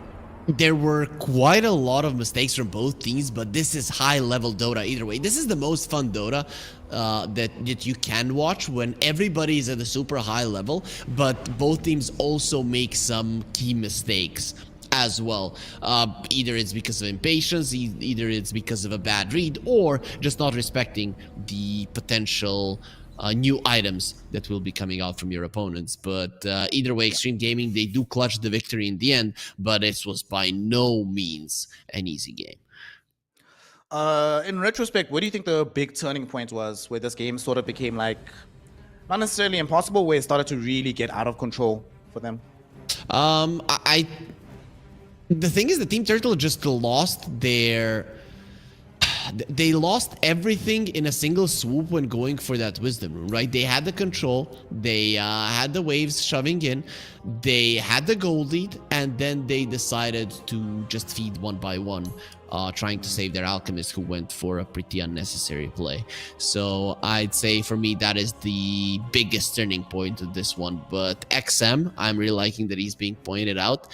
Dude, 14-1, I think. Yeah, 14-1, and the amount of damage, the amount of...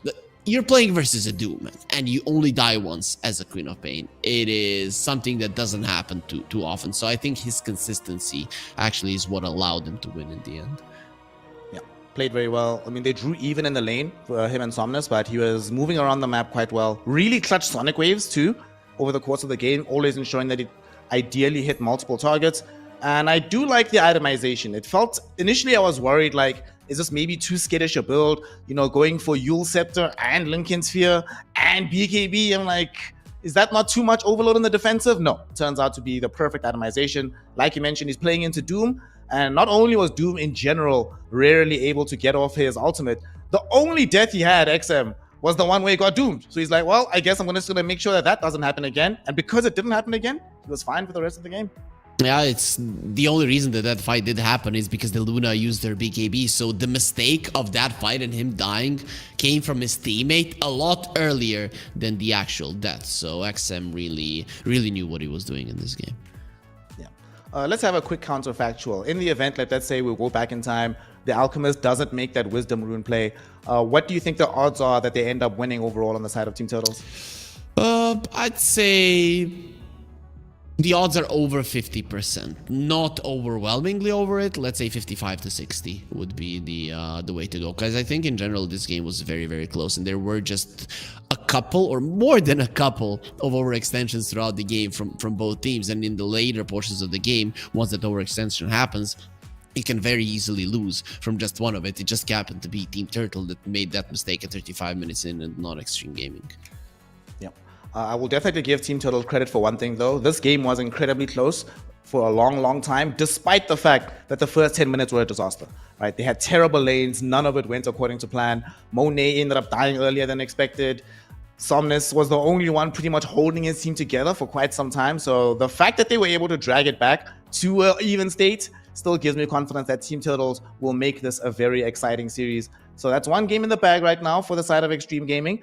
we will witness if Team Turtles has what it takes to make this a 3-game series, or if the boys of XG will be able to solidify themselves as one of the new challengers in China by a 2-0 sweep. Of course, we're going to be finding out after a very small break. So myself, Snare, and Harry Freak will be right back with some more ESL One Bangkok qualifiers. Don't go anywhere, because the best region is going to be playing more Dota in just a minute. Need your body, so I'm saying I'm in love with you, but I don't care much about you. Where you've gone, I would find someone new. I cannot lose.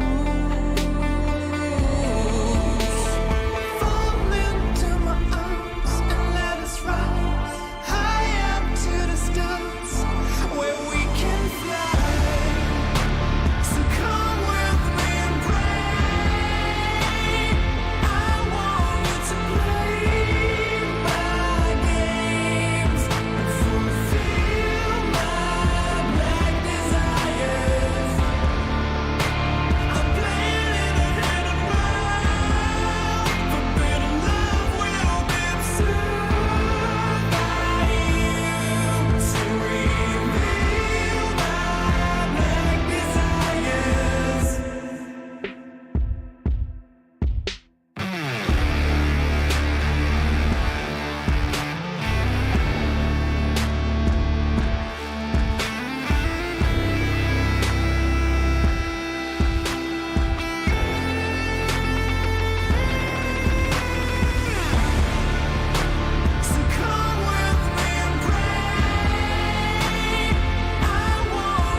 feel the gravity is pulling me away, pulling me away.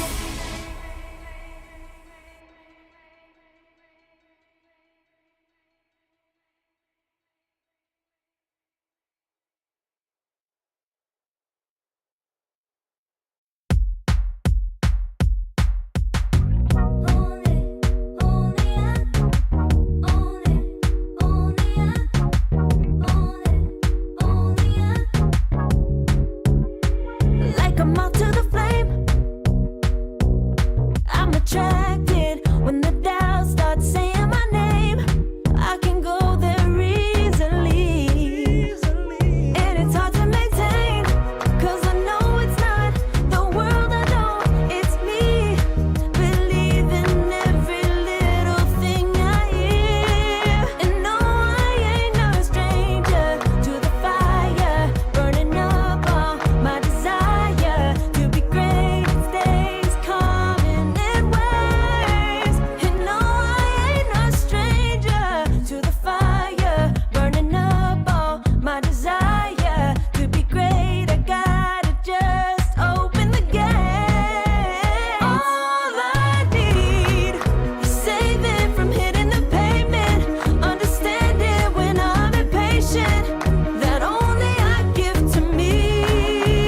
All I need is a little love in lonely places, the strength to stare fear in the face, that only I give to me.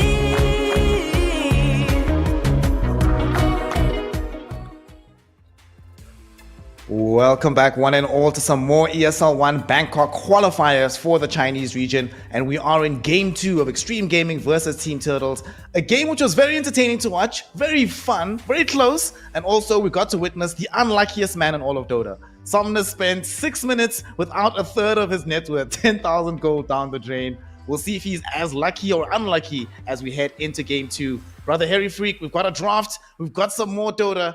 Tell me what Team Turtles needs to do to get themselves back in a winning position. You know, it's really not hard to look at it in the previous game, because what both teams did is just make some pretty random mistakes. Let's put it that way. I'd say not respecting what their enemies' timings are, but only respecting their own.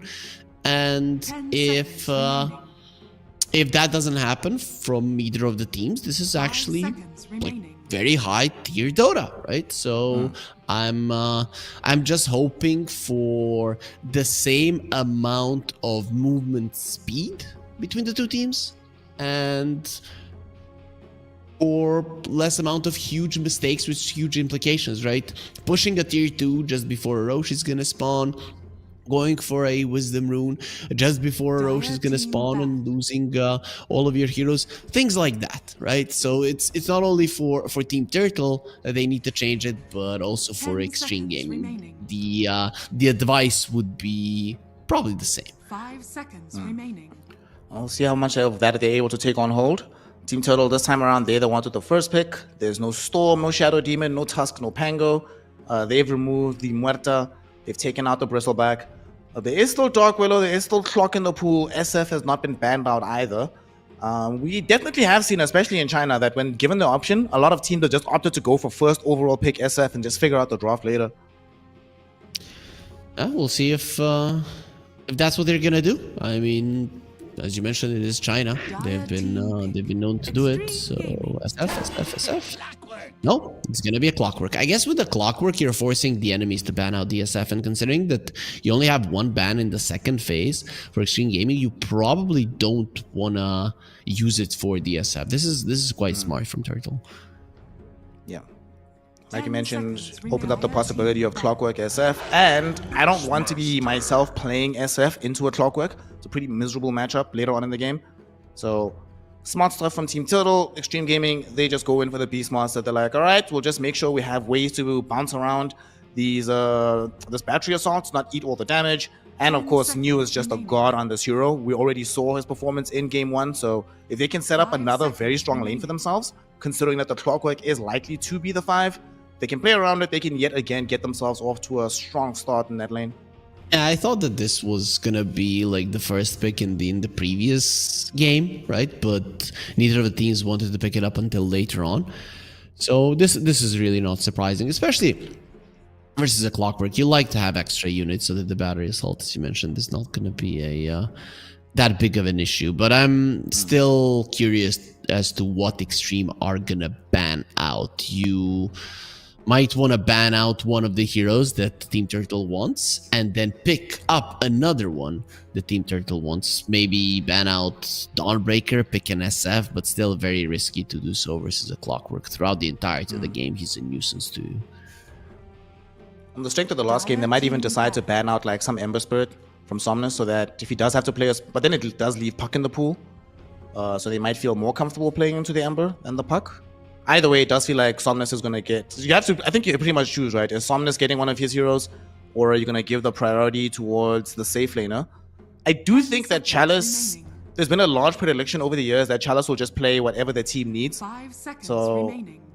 I'm not sure they'll focus the offlane in the draft. Honestly, I would just ban a Somnus hero. Just ban a Ember. Extreme Gaming That felt too turn strong. to ban. I'm not afraid of the Ember. Like, screw that. The hero is strong, but... The thing is that it has weaknesses, and at the moment it can be dealt with by some other heroes in the meta. You know, your Monkey 10 Kings, seconds remaining. your Invokers, stuff like that can be very, very annoying 5 to him. seconds So remaining. I'm even seeing XM playing some Lina, right? Imagine a poor Ember Spirit in a lane versus a Lina. It gets smacked around. Got a huge serving of reserve time available on the side of XG, so they can really try and think about this, and they will instead go ahead and ban out the Gyrocopter. So we're not going to be having big AoE damage from low in that regard. He could still go back and pick up the Luna again, but no Gyrocopter. I mean, this is probably for the lane as well, right? I really enjoy playing Gyrocopter into the Beastmaster lane. Yeah, for sure, for sure. I do think though that this is not going to be opening up for that SF that you mentioned. So they're preparing for any kind of mobility heroes that are going to be coming out from Somnus. So that's where the line is coming from. This hero has been getting slightly more popular lately than what was the case like a month ago. So I like it, and it can go in both 4 and 5. Usually going to be a 4. It does keep its distance in the laning phase from the Clockwork because you have 2 lockdowns. So that in itself is a pretty good thing. Dire team pick. What do you think? I've been thinking about this line hero, right? Is China overall, like when you know these like superstar player hero combinations, doesn't China have the most like lion players? Kaka, FY, PYW, like some legendary lions up in this game already. I'd say so. I'd say so for sure, right? Because in Europe it hasn't been all that popular, you know, since Pylai Die days. I'd say the hero, we haven't seen like a true big lion spammer. But this time around, I think Team Turtle are getting the better end of the draft, right? Lion doesn't do anything to the Invoker. You completely forgot about that one, even though, you know, when you think Somnus, Invoker might not be the first hero that comes to mind. He's still a really good Invoker, and this is the hero that he has been playing the most in pubs. He played 7 matches and he won 6. I guess it does leave the Puck open to you, which is a great pick, but the other 2 heroes are definitely countered. Yeah, I like this Invoker a lot. I think Invoker also plays really well with Clockwork throughout the game. 10 This seconds feels good. Also, Clockwork now is in a position where if, let's say, he does have a little bit of freedom to move towards mid, Cold Snap Cogs with the Battery Assault is always a kill. Well, maybe not onto Puck, though. That's a bit more of a difficult customer, and that's why Extreme Gaming went for it. XM Puck, Puck, Void Spirit. These are the heroes that he used to utilize when he was climbing to #1 in China a few years back. Really knows how to play this matchup. They've got a lot of disable as well. All 3 of their heroes have stun. There's a lot of magic damage. It's not the biggest amount of burst damage in the world, but their ability to take sustained fights, especially now with the Phoenix as well, feels very good for XG. Yeah, for sure. But unfortunately, it's not a mid lane Phoenix, right? So I'm not super happy about that one. So you got the Puck, you got the Phoenix. Now the Centaur, let's say in the offlane, isn't going to be as powerful as you would like it to be. Maybe go for like an Enigma. No, they'll just take the SF. Okay, so they don't care about the Puck.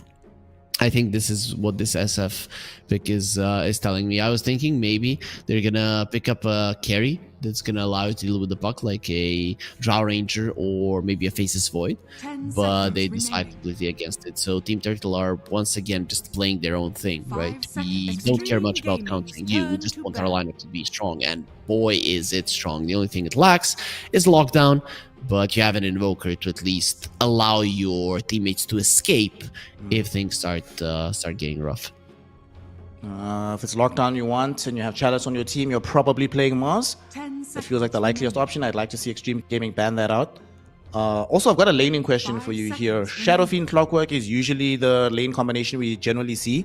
However, considering that the lane is a Beastmaster on the other side, do you not maybe just take the Ench with you instead? Force him away from playing with the Gaming's ball turn build, to force him bat. into the Wild Axes? You could, but the thing is that then the SF, you're annoying the Beastmaster, but the SF won't farm as much. I think the idea with the Clockwork is he goes in, he takes a bit of a beating, and then the SF farms 10 seconds during that remaining. time. With an Enchantress,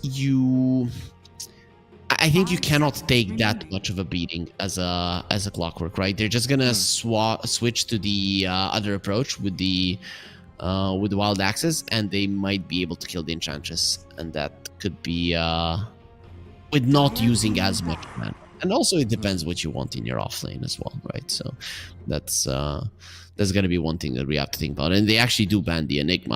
I like this, right?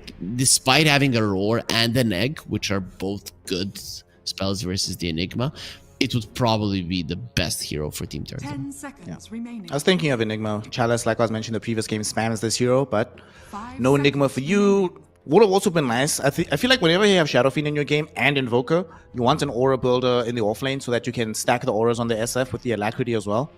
So you're in a bit of a bind here, right? You need some team fight, you need some lockdown, and ideally you would like an Aura buyer. Is there a hero that can fulfill all three for you in this game? Maybe you could go for Sand King or Dawnbreaker. I'd say those two Dire are team my pick. top two in this game. Let's see if they go that route. Sand King would be actually quite nice because you can catch out the puck and potentially bring him from 100 to 0. Yeah, also you get that the Stinger against the Beastmaster army can sort of immediately eviscerate it in one wave. I like Sand King a lot. I really 10 like that idea. seconds remaining.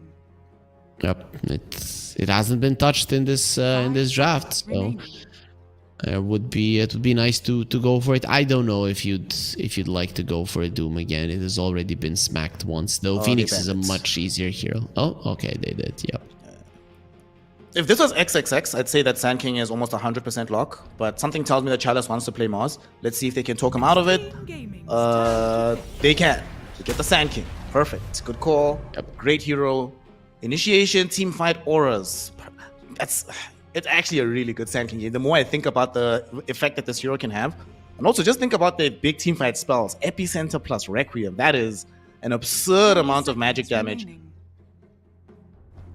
So what do you want 5 if you're seconds low? remaining. Is Morphling in the pool? It is, but then laning with the Phoenix isn't gonna be the easiest. Alchemist How about Troll? is in the pool. Ah, there's the Your Al. hero. So All right. Okay, a hero that can play somewhat faster. I mean, given that all of these heroes on the side of Extreme Gaming have like a strong mid-game timing, you want a hero that can show up, take advantage of all this lockdown, beat heroes down that are inside the Primal Roar, inside the Dream Coil. Yet another stun as well. Extreme Gaming literally have a stun on every single hero involved in the game. Roche taking potential. I'm fine with this. I'm okay. yeah, I now like the Alchemist even more. They did decide to put FY on the Clockwork, so it is gonna be a position 5 Enchantress to deal with the Beastmaster. I think this Alchemist's lane is gonna be tough to deal with. It is lucky for Team Turtle that Extreme Gaming did go for the Phoenix, and I think that's the one downside of this Extreme Gaming lineup is that you do not have a very strong support in a lane with an Alchemist. Phoenix can be strong in some lanes, but Alchemist likes to have a support that can right click, that can go in, that can fight inside of his acid spray. That's not a Phoenix. That's definitely not a Phoenix. Yep. So Team Turtle, we'll see if they can get Chalice off to a better start. I feel like in the previous game, you know, the Doom obviously got off to a very poor start in the game. If he gets off to a good one on the Sand King, you know, Phoenix, all these Dooms, they get a good start, you know, they go farm for a while. Sand King, when he gets a good start, he's in your face, man. He's taking over your map, making things very, very obnoxious for you to play into. So I feel like they need to put some attention towards making sure that Chalice does not get that hot start. But like you mentioned, Sand King, Clockwork into Alchemists, Phoenix, you back the Sand King in that matchup all day, every day. So they might need to have earlier rotations from the puck from the mid lane. Well, that's not too hard, right? Especially you are gonna. The thing is, with an alchemist, you want early game to go well. You want the early farm to go your way, and that could be an issue. We'll see though, right? Two melee heroes, not super high in the armor department. They have decent armor, but not like super high in it. So you will be able to at least level 1 and 2 before there's a chainmail in the Sand King to farm well, I'd say. This go around doesn't seem like any of these teams are going to be going for some big smokes. So going to be starting off in a more standard fare. Of course, speaking of the Clockwork, look what FY is doing. Gosh, man, I hate these shenanigans. This is Why? so You I'm a hate carry it because player. yeah, you're a dirty carry player. That's what I thought. Yep. I always forget Snare because you seem nice, and then I remember. You remember my degeneracy comes out when I play this game. Yep. All of the cool little things you don't like. You don't like shenanigans. You just want a very predictable game where you can farm. Well, no, your career will die. Awesome. Looks like we're just gonna have Hollison lose quite a chunk of HP here. FY though has already expended the blood grenade, not gonna be able to get a kill. He's gonna take some damage too, and this oh wait, actually, Sand King goes in. Chalice was hoping for the kill, but maybe put himself at the death's door. They just need one more right click to kill Hollison, but it will not arrive. Instead, Low draws the first blood, bringing down Chalice. That is not how they wanted to start, and FY is like, bro, I wanted to, you know, manipulate the creep wave, not get involved in this skirmish, and now look what's happened. This is like the most useful dying light I've seen. Okay, show fight recap, please. There is something very cool. 631 damage done by the Alchemist, 631 damage done by the Phoenix. Like, they literally did the same amount of damage. Look at that. Perfectly balanced. All things Yep. should be. Yep. But That's wonderful.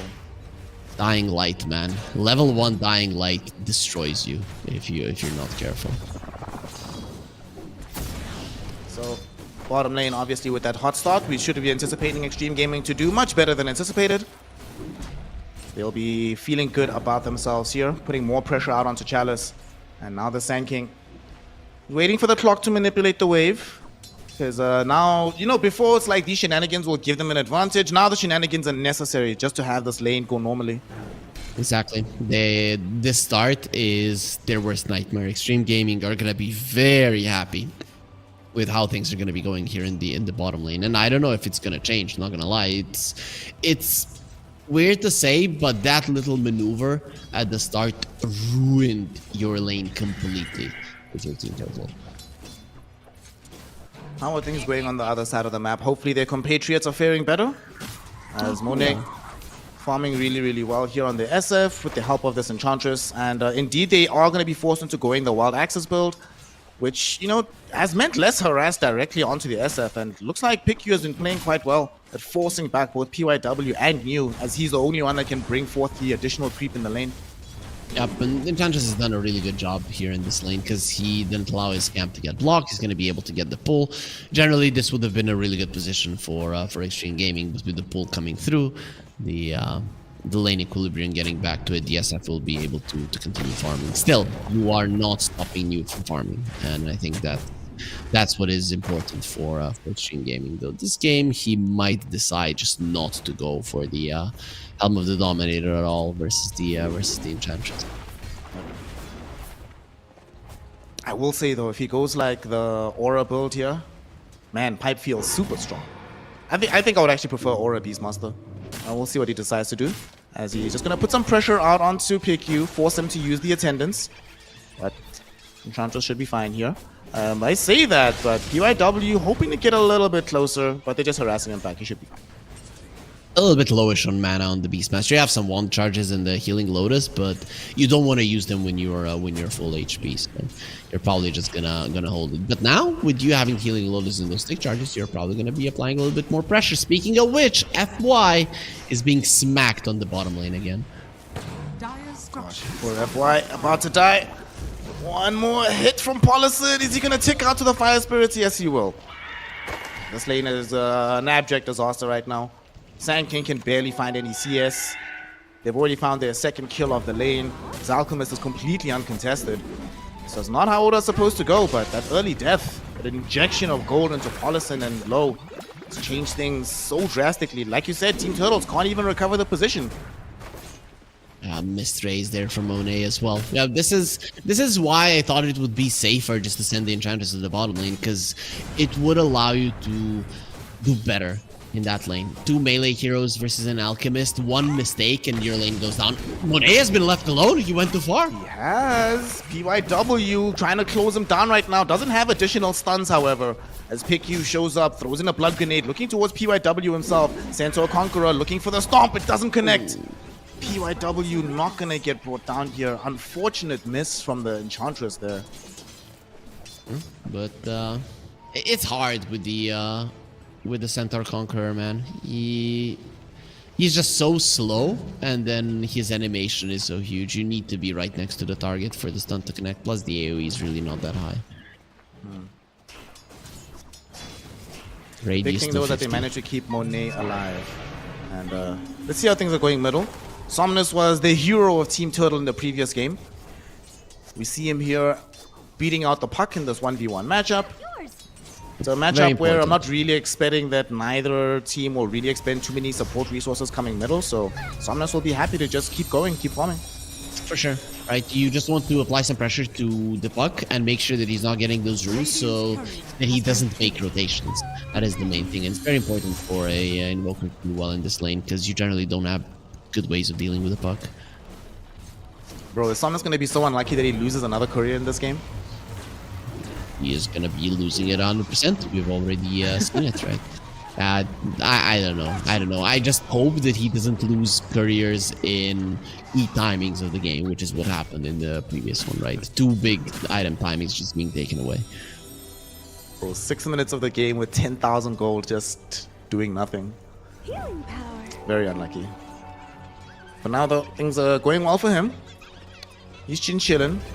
Not really expecting too much help as mentioned. The help might be going top as PQ going in with the shield rune. They might try to pincer in onto this Beastmaster, who has now gone into the safer place. Actually, Beastmaster goes forward. He's going in. They've got a TP arriving from the Phoenix with the Hex from PYW. He does eventually die, but takes the Shadow Fiend's life first. Now all of a sudden, PQ probably gonna die as well. They brought in XM with the puck. Even commits the Dream Coil just to make sure. 2 kills are found in the top lane. Very nicely done by the side of XG. Yep, and nobody's crushing the Alchemist. He's alone versus a Sand King who's struggling already. So that's gonna be a nice one for Extreme Gaming either way. Of course, Puck, you just want to go for those rotations. I don't really think he needed that coil at the end, but he really wanted to be the one to secure the kill. Okay, this could be big. They can get it. Got it. FY. Outclicks Polison. Polison able to dive himself away to safety. And they might be able to find PYW. Can he find FY? The Wild Axes do not connect. He doesn't have a TP. He's dead to rights. They found him. They killed him. But he did steal the Wisdom Rune. And honestly, the way this game is going right now, not only getting the rune, but drawing this much attention, hashtag worth, baby. Yep, it's not that important for the turtle supports, but when you look at it, Lion Phoenix, imagine the amount of snowball you get if these heroes get an early level 6. Now, that is going to be slightly delayed. Their levels are still quite high, though, on these 2 supports. 4.5 on both of them, a little bit more on Polison. Oh, no. All right, the hero right now, Enchantress, heroic ward planted down in this bottom lane. To try and at least get the D ward, but the previous ward from Polison was even better. Without that ward, Alchemist is probably dead right now because Monet was also going to come through the gate. Vision wins games, baby. Yep, Extreme Gaming instead. is better. Look at this, New. He's getting gone on right now. They've got the Conqueror right in front of him, and this time it's very easy. Unfortunately, they don't give the kill to Monet, but all they care about is having a dead Beastmaster. Yep, very, very important for them to keep him down, especially because he's going to be going for an axe this game. They're quite aware of it as well. Let's see if Somnus can do something with his haste. Take down a tower. That's big if they are able to do it. Dire's middle tower is Unfortunately, under there's no targets available here for them to quickly kill off, but like you mentioned, the tower will certainly suffice. Yep, this is now Unfortunately, Dire's middle tower is what's under up? attack. Why are you sad? Don't be sad still. because Chalice died again, bro. He's having such a tough game. Just sad for him. Having a tough series, right? But this is worse for Extreme Gaming because last game with their Beastmaster, they were able to take down the tier 2 in the enemy safe lane, mid lane early on. Now with the Beastmaster, he loses the tower. A lot of the games, I would really like for somebody to find that stat. How many of the games the Beastmaster wins when he loses his tower before taking the enemies? I'd say it's like 80%. Like it's that high because it's so freakishly important. Mid lane, the Invoker's life is also important, and it looks like they are about to lose him. Not much they can do about this. XM, he'll be able to get out quite easily on his puck, and they're not going to be able to defend him. Here comes Chalice, though. They've got Dust available. Fortunately for them, though, the stun doesn't come out before the Burrow Strike. In the meantime, though, FY middle, he gets killed off. They committed the Primal Roll from New for that one. Ends up being worthwhile, a double for the puck. The Extreme Gaming, they see that the top lane is kind of lost, and pushing that top tower is going to be very hard with you not having your own, nothing to fall back on. So they just put a lot of pressure in the mid lane. If they defend the tower on Team Turtle, it's still fine. And you can see how many heroes they're bringing in, but the goal lead is increasing quite a lot because you are losing quite a decent amount of heroes. And while all this is happening, Low is just calmly farming away on the Alchemist. A night and day game versus game 1. And we got to see it for the side of Team Turtles. Was struggling just to get himself in contention, but Low has been at the top of the net worth since this game began. They need to kill him, and it looks like they might get it. Somnus is here. They got the Burrow Strike out with the AD rune on the Sand King. Epicenter supplying a ton of damage. Somnus happy to claim the kill. Very nicely done by Team Turtles in this bottom lane. Really not respecting the speed at which Team Turtle can move around the map. Because it was obvious that the Sand King was going to be coming bottom, and then if you get any help, you are going to be going down. So now they are focusing on their side lanes. If you look at Extreme Gaming, if they take down the mid lane, it's not that big of a deal because their catch isn't the greatest until like a Lion gets a Blink Dagger. So this mid lane tower going down is not that big of a deal. You want the side lanes so that you have more of the map to farm, and you're not getting that. So, it's still pretty solid for Team Turtle in terms of towers that have been taken and the map control that they hold. Yep. Moving very well around this map, despite the fact that they were experiencing some tough times in the early laning stage. And now we see Somnus, him and Piku moving together to try and command control in the jungle, but ideally put more pressure. Let's expand the areas of the map they can control to the entirety of the mid and the Radiant jungle. PY, I believe he really hates this creep, it seems, because he was threatening with the finger there. But you need to utilize this mid lane tower being down, right? Sure, it's not that great for your team because you don't have constant catch, but coil into a finger needs to be used off cooldown, right? To utilize that the tower is down and open up the map by taking one of the heroes out all the time. Are scanning. Radiant are scanning. Hasn't really been happening for them right now. Alchemist finishing off his Radiance, so would still like to farm a little bit, get his Blink, stack up for the BKB. And that gives Team Turtles time to farm up back as well. Chalice had a rough start, but with some ancient stacks, the help of FY, he'll be able to recover. He's not that far away from having his Blink Dagger. And then we'll soon start to see the Sand King moving around on the map, trying to get kills and recover his gold in that fashion. The only thing is I'm looking at some damage issues on the side of Team Turtle, but you probably can bring down a Puck, a Lion. Those are the heroes that you would like to take out, just get them off the map. And considering that they've taken the mid lane tower as well on the side of Team Turtle, their ability to go for ganks in terms of getting into the right position is awesome. see Somnus is building into this Orchid. He's not that far away from having it. And XM is not going for a Yule's, not going for a BKB or anything. If they can keep this Orchid a secret, and so he will, but that's first surprise. You're not first reveal. Could really pay dividends for Team Turtle. Exactly. And this is a very good Orchid game, right? Because it's very good versus the Phoenix, it's very good versus the Lion. It's going to give you solo kill potential on the Invoker, which is quite huge. Extreme Gaming, they smoked up several heroes. They want to find this kill onto the edge and then turn this into a tier 1 tower, and they do manage to do so. They burst them, but here's the turnaround potential. Tornado thrown forward, Epicenter out as well. The Requiem forces the damage onto the Alchemist and kills him off.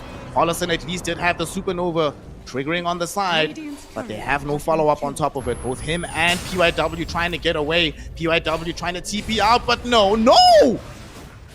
Chalice thought they had the damage, so he didn't throw out the final right click. He was trying to give it to Monet. Well, that's one time I want somebody to kill Seal from me as a carry.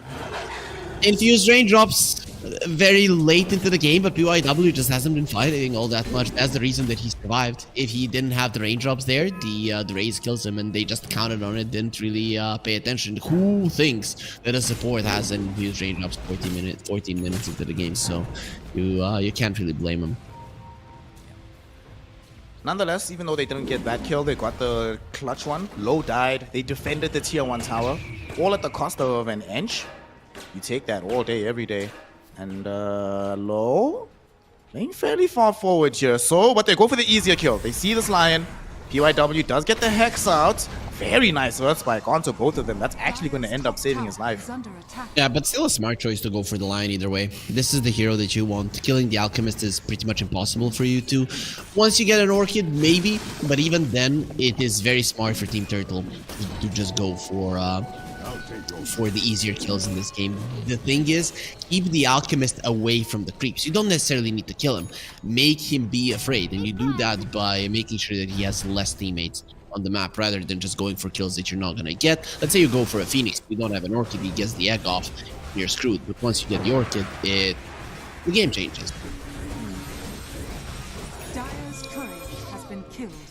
Several heroes down bottom, one of whom is the Orchid carrier. Somnus is here. Would love to reveal it. XM right in front of him. They have vision of this puck, and he just committed the orb as well. This could be very dangerous. They don't have the Sand King nearby, unfortunately. If Sand King was here, XM would already be dead. Now they know. They have awareness. They scouted him a little bit, but they do get away. Somnus doesn't have anybody to close the gap for him. So very, very close call for XM, but he's fine. They knew that he should be having it right now. They didn't reveal it, the Orchid itself, but he saw the Oblivion Staff earlier, so it was kind of obvious to the puck what was going to be coming his way. Radiant's middle tower is under attack.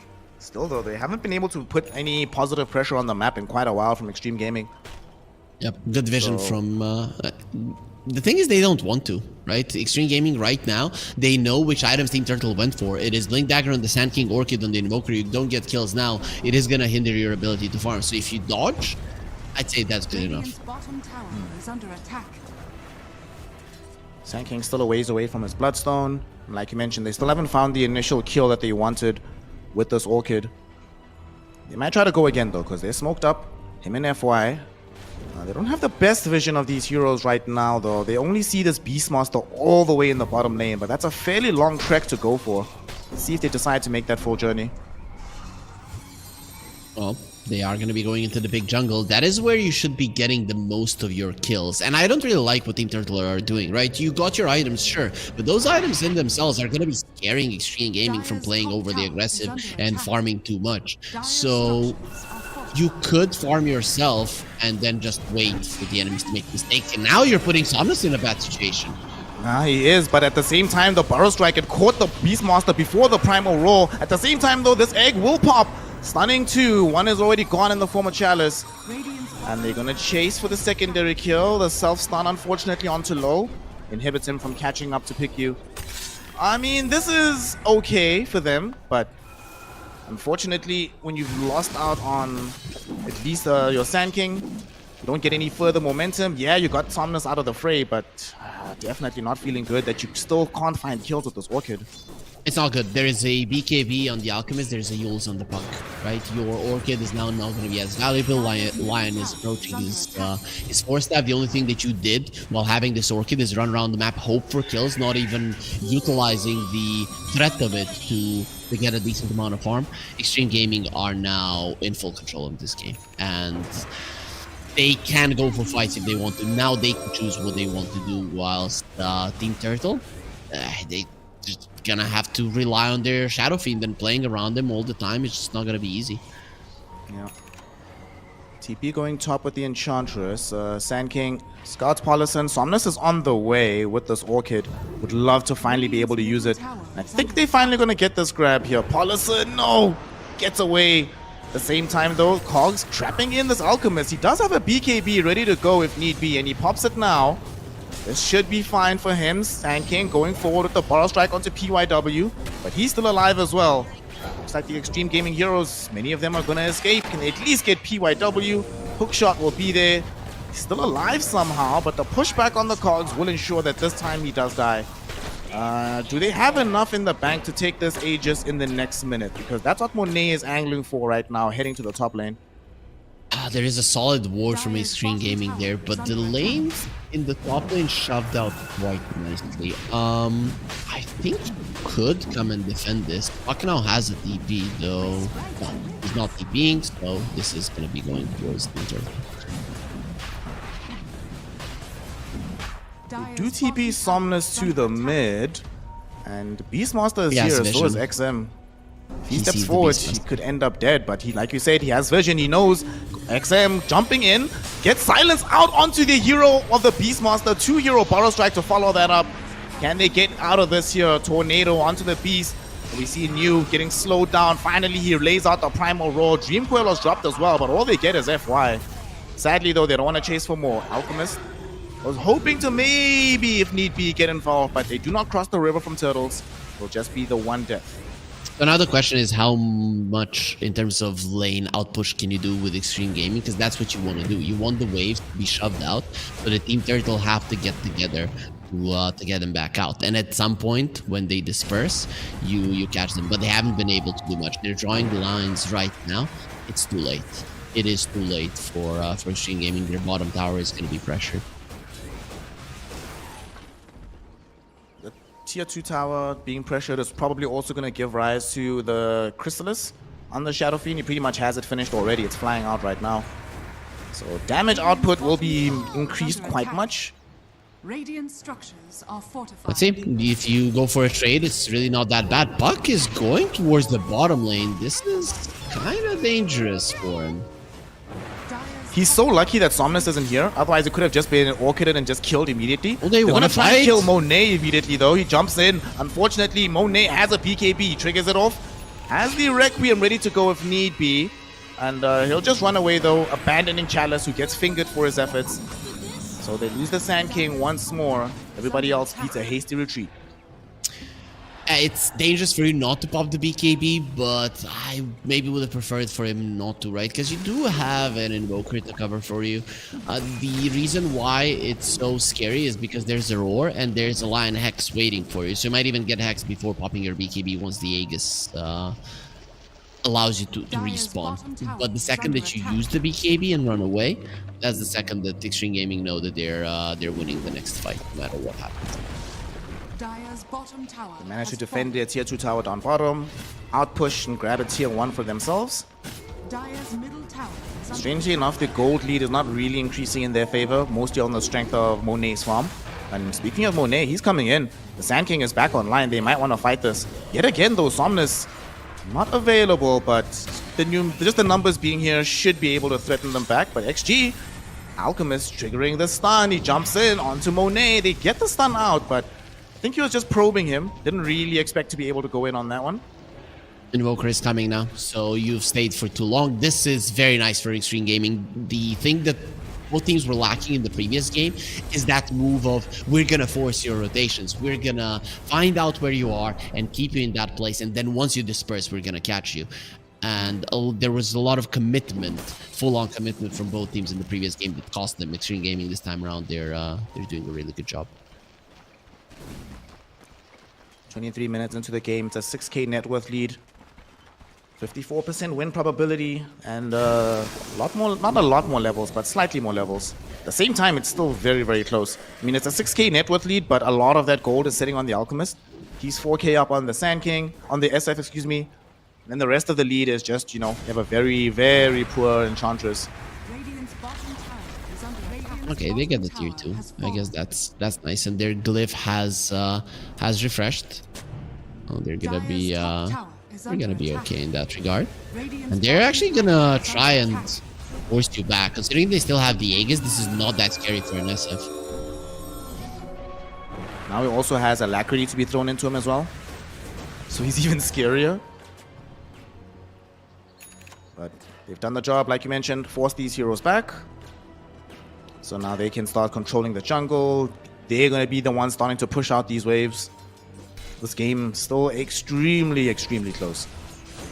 The thing is, Extreme Gaming did force out a glyph in the top lane. So with the next push in the top lane, they should be able to equalize the tower count. That's quite nice for them. But for the past 4 minutes, they haven't been able to increase the lead. So this Aegis has helped Team Turtle, at least in that regard. AC is done, though. That is the big item. You're versus an SF. The presence of the Dark Lord is a big deal. The amount of physical damage that he does is insane. But with the Alchemist having the AC, it changes things. It actually changes things quite a lot because your supports are now not going to be getting two-shotted. Okay, whilst he has an AD rune, they are going to be getting two-shotted. But hopefully, when it expires, that's not going to be the case. An AD rune with a Daedalus freshly delivered for Monet. No wonder they're going to smoke up immediately. Unfortunately, they don't have the best vision, dude. Alchemist. Low, trust your instincts, my friend. Okay, Hellbear Smasher scouts him. They know where he's at. They're on the way. FY leads things off, finding the cogs out. Low still hasn't triggered off his ultimate just yet, and they're going for easier prey. They find Polison. There's going to be the silence up, but look at this jump in from Low. He's going mano a mano against Monet, and he's winning this fight. Finger of Death will help out as well. They eventually bring down the SF. Polison, they couldn't kill him, so now he throws out the Supernova as the rest of his team is chasing down Somnus. They surrounded him. They've killed him. It's a double for this Alchemist. Team Turtles are just getting routed right now with the Sunray also able to take out this Enchantress. All of a sudden, there's 4 heroes dead, and Team Turtles don't even find a single target on the side of XG. They forced it too much, and that's the thing, right? Because you have a Clockwork and he has a long-range initiation, but where's your follow-up? Every other hero needs to run in. The way that this lineup works is that the SF stands forward, and then when the enemies go on him, you go for the counter initiation. That's what you want. For that, though, you might be needing some Force Staffs on your team, and they don't have them. That's why they went for this kind of play that is just never going to work. Dire's bottom tower has I fallen. must say, it has been rough going from Team Turtles in the map movement department. They've been able to dodge sometimes, but their offensive moves, when they're not just playing passively, none of them have worked out in this game. There's a reason why they're still stuck at 5 kills, 26 minutes in. Other than the early tower takedowns from Team Turtle, they haven't been doing much in this game. Even though in the previous game they had some overextensions, I think they played much better Dota. This lineup of theirs is just, it's weird to get right. Some teams, some tier 1 teams might be able to get it, but look at now. Puck with an Arcane Rune has a Parasma, he destroys Chalice, and probably Chalice is the biggest problem for them in this series, because he has been struggling for 2 games now. Back-to-back struggles for the poor guy. Top lane, they're hoping to find Somnus. Do they have the reveal for him? They do, and they get him out right now. Polison gets him out. Somnus tried with the Orchid, but the jump forward from Low catches him in the corner, and he is going to get killed. Very nicely done by Extreme Gaming. Meanwhile, The Team Enchantress, look at the mid lane. Enchantress dead? He might be. Let's see. XM thinking about it. It is an Ench after all. Dire's Never a fun target to be going on to. But he would have gone for it if he saw some of the heroes on the top lane. The thing is, when he saw a lot of the heroes missing, he knew that they were gonna be targeting him. Now they're trying to get the glyph out. It's Extreme Gaming. That is the one that they want. Hard to do, but a valiant attempt either way. Yeah, they don't have an Aegis, so they're probably going to back up for it. We will know in a moment exactly when Roshan respawns, and it is a moderately long one. So Team Turtles will have enough time to marshal defenses to try and contest for the Aegis. XM has been playing out of his mind. The definite MVP of the series. Like, literally, if he starts feeding now and then feeds in the third game as well and they lose, he's still the top dog. Look at him. He has died only once in the previous game. Now he hasn't died a single time. Of course, in this game it is a lot easier to stay alive, but he's doing everything right. The items, the movement, the TPs, the wave out pushes. It has all been perfect coming out from him. And now he has an invis rune, so he's going to be going hunting once again. Yep.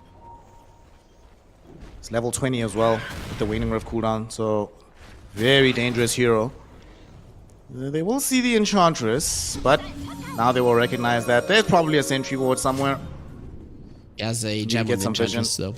That's the way he saw him. The gem. Okay. Gems. Yep, there's one on the puck, one on the Enchantress. Good thing for Team Turtles is that they do have the 4 staffs now, and that is great. The bad thing is that you're so far behind that your damage output is going to be a problem. So you need a lot more time now. So those 4 staffs, other than being utilized to turn the fight around, the SF are going to be utilized to just run away.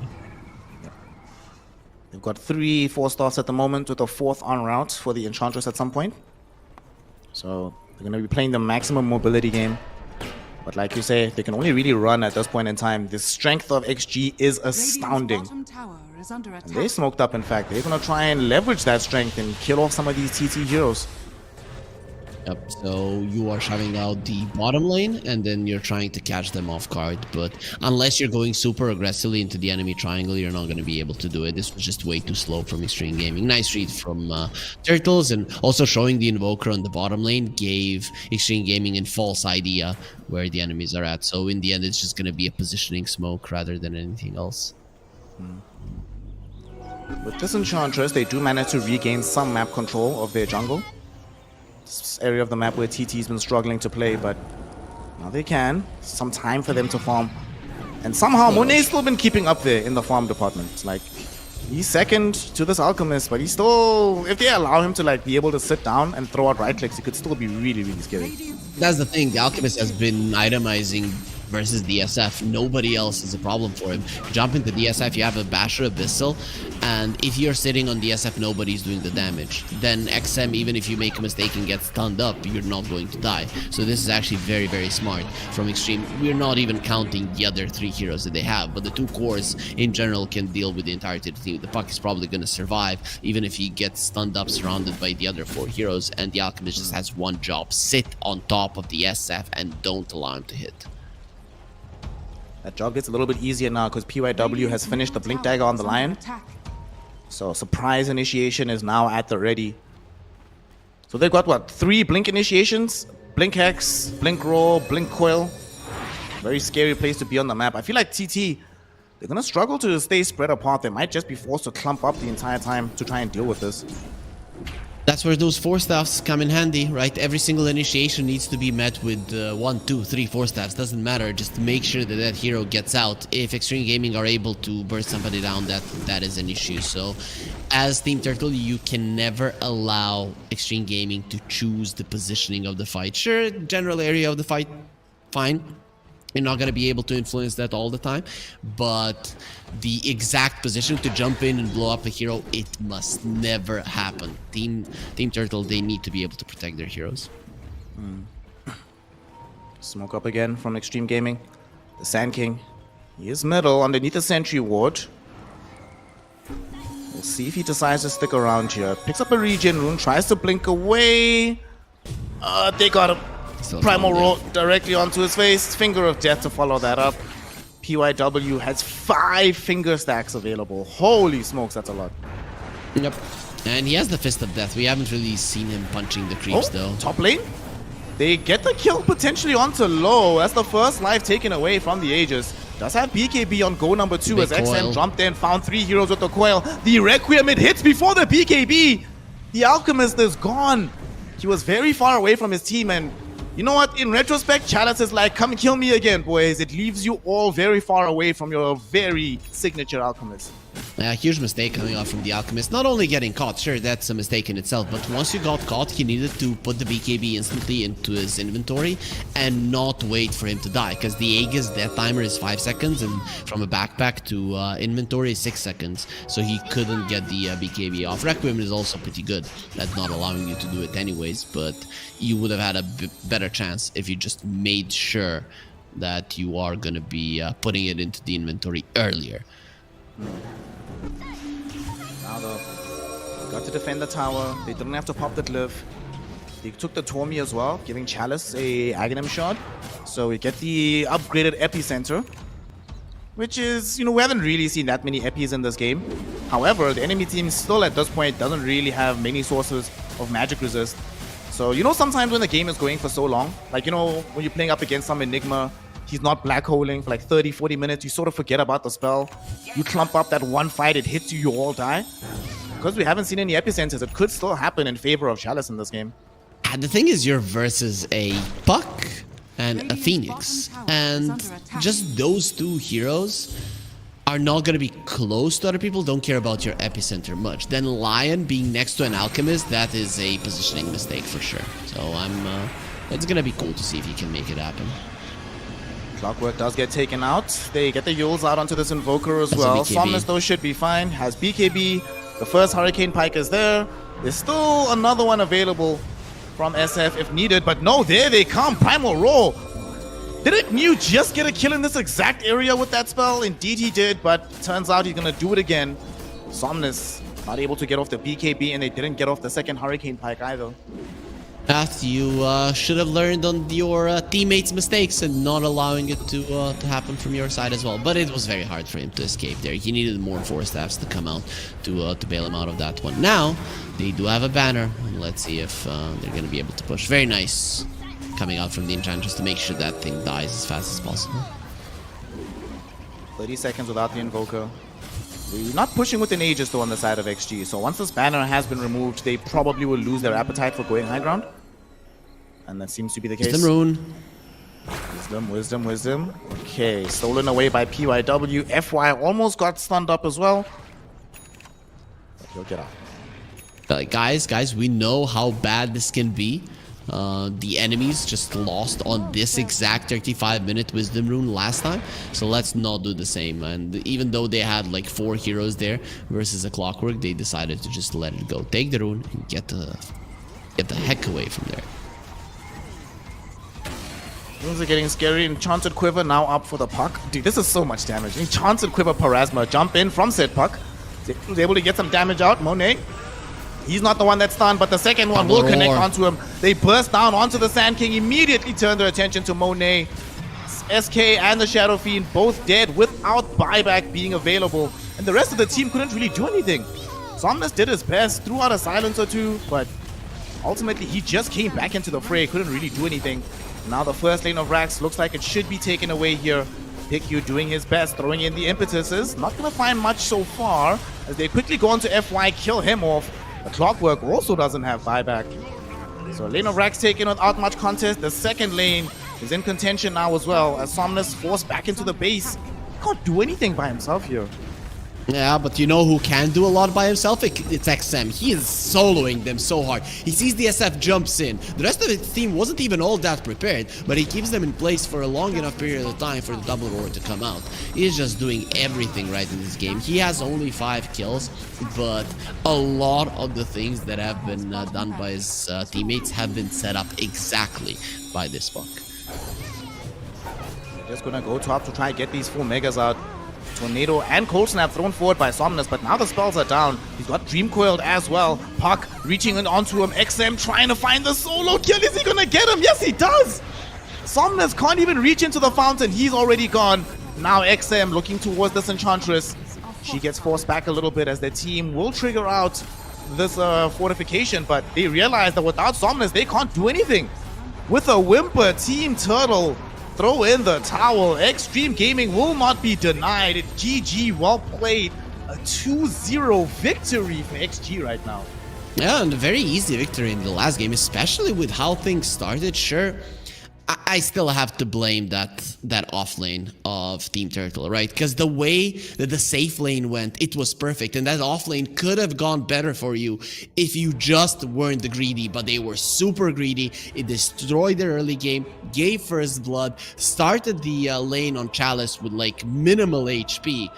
And they never got to play this game. If we had a stronger Sand King earlier on, I think with the way that they've taken down towers, the Team Turtle could have taken this game, but they just didn't have the momentum or the strength. They always had the map control. They always had the right ways of getting into fights, but they never had the strength to do it with not a huge amount of heroes, and that was a huge deal. They even stole the Wisdom runes there. It looked like everything went good apart from that one lane in the early game, and without it they just couldn't play the game. Yeah, that Sand King was everything for them. Him and the Clockwork, right? That was their initiation. That was their way to catch this XM Puck, prevent him from doing what he did in this game, but never came to fruition.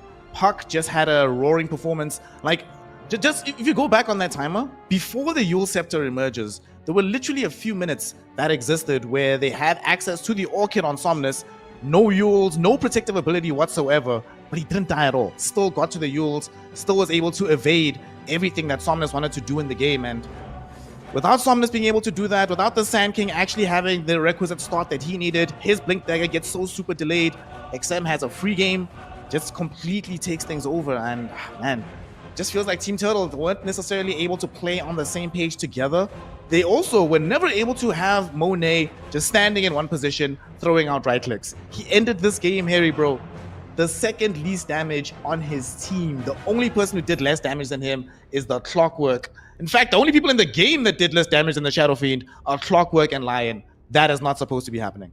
Yeah, very sad. And again, it comes back to the Sand King not having a good game. You mentioned it, the auras. He had to go for this Blink Dagger, thinking that's a way for them to get back into the game. But the thing is that then you do not have ways to protect your SF, so he's solely relying on his BKB. And because you were behind, your 4 staffs were late as well, he never could get into that position where he's just standing his ground saying, I'm the strongest, just doing whatever he wants. And then once they found that AD rune, they went in too deep. And well, the rest is history. After that fight, I think there was pretty much no chance for them to win. Yeah, very rare that we see games ending where you can pinpoint the exact failure point. Like you mentioned, definitely I agree that happened bottom.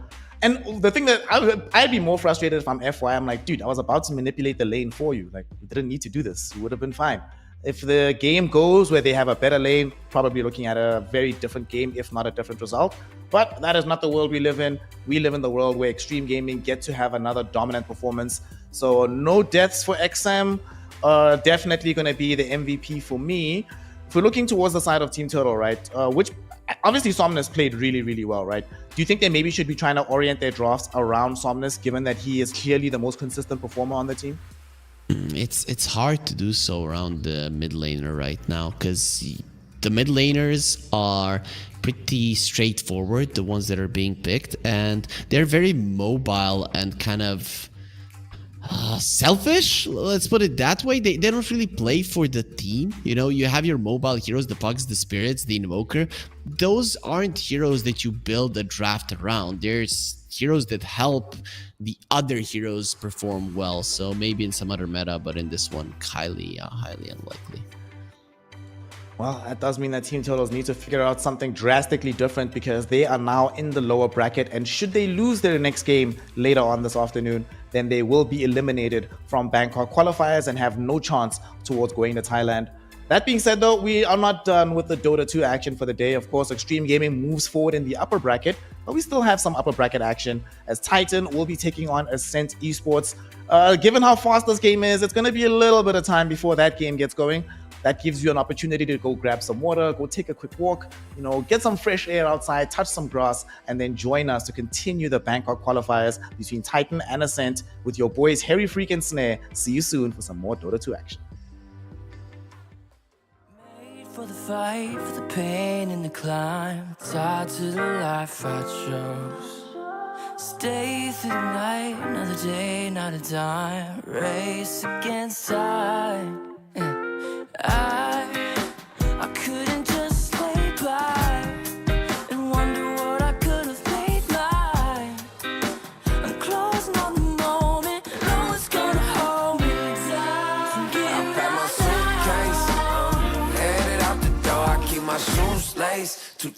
miles away from home. A couple dollars in my pocket, never stopped the boy before. I load my bags and hit the road.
It isn't enough to wish for change.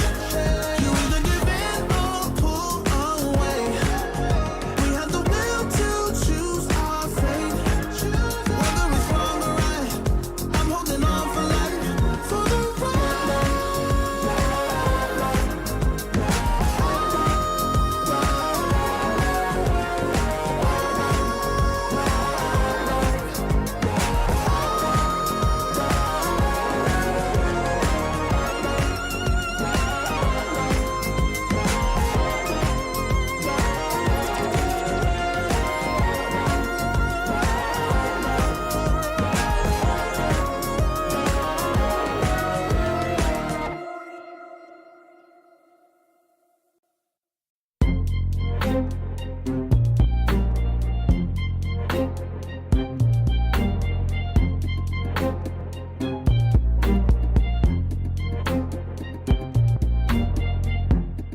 too long for me to feel, yeah. Tell me why you're on your knees, yeah. Now I thought I had a dream, yeah. Kicking off the covers, I'm too hot for this fit. Give me space, I need to breathe, yeah. Give a face, giving it beautifully, yeah.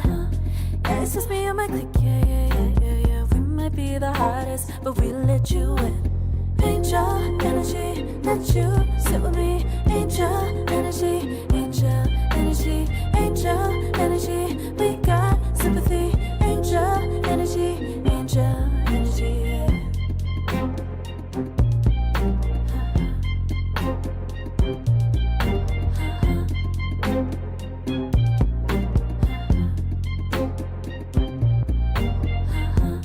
Take the time to breathe and rest.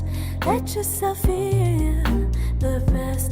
Feel it all so deeply, so deeply divine with how we be, yeah, yeah. Aligned with everything, yeah. More than a dream, vulnerable and strong, yeah. We feel everything. Angel energy, let you sit with me. Angel energy, angel energy, angel energy. We got sympathy. Angel energy, angel energy, angel energy. Let you sit with me. Angel energy, angel energy, angel energy. We got sympathy. Angel energy, angel energy.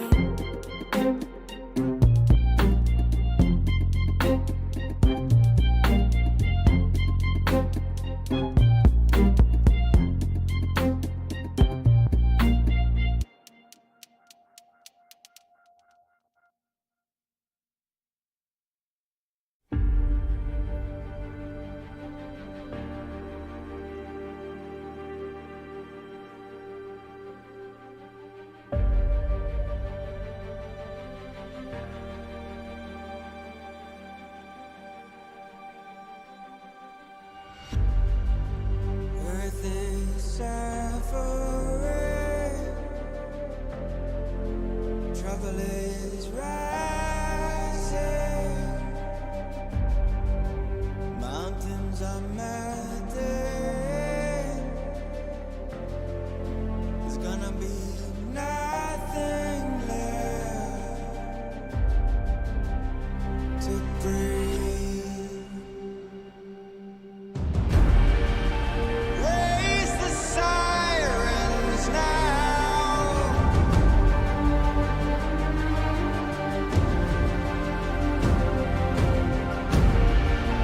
Break the silence now.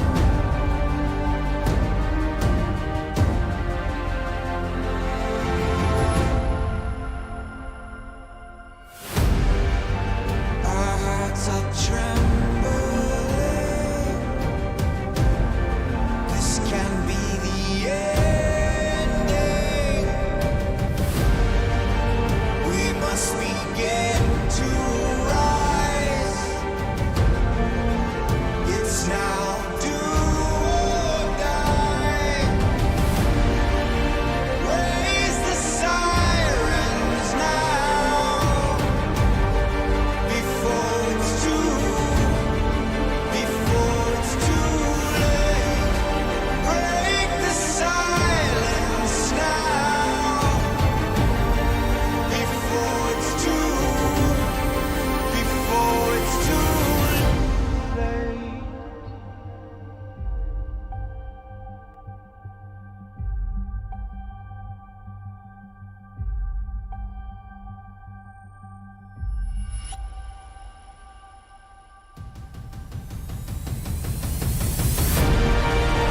Raise the sirens now before it's too late.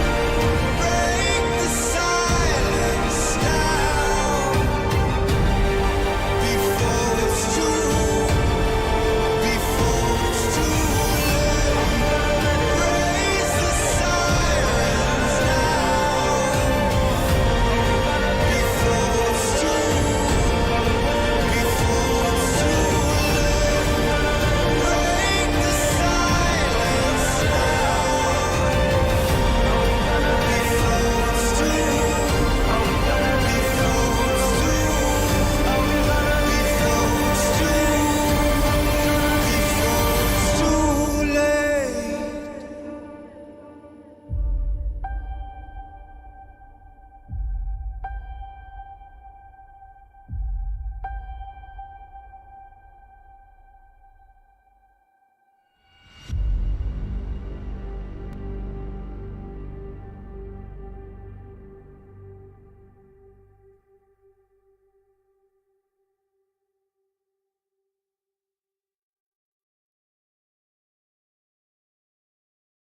Serotonin slowly, sequin in the light, embarrassing.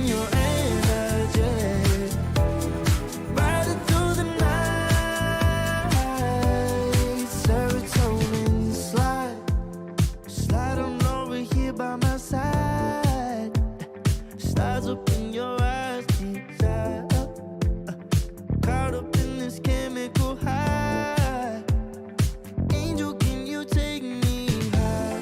I'm on fire from the dopamine. You're all I need tonight. Promise I'll give you all of me, darling. Serotonin slide with me. Sequin in the lights.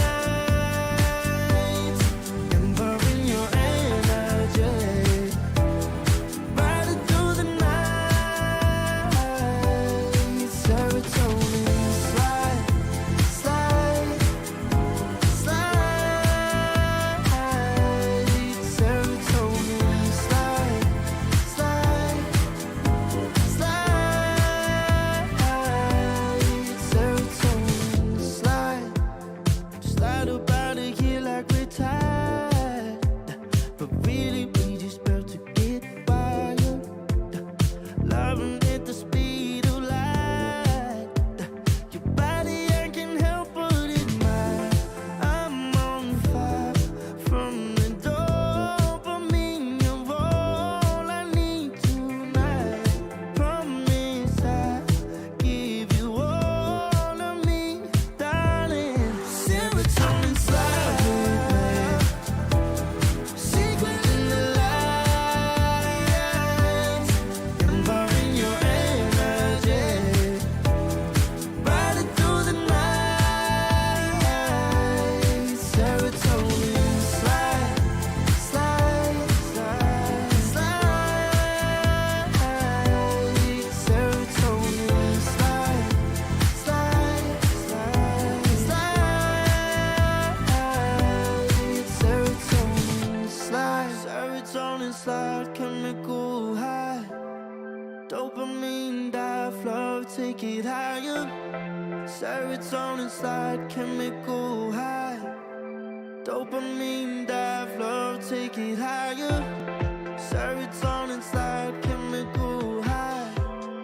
Dopamine dive, love, take it higher. Serotonin slide, chemical high. Dopamine dive, love, take it higher. Secret in the lights. Embarring your energy. Riding through the night. Serotonin slide, slide, slide, slide. Serotonin slide, slide, slide, slide.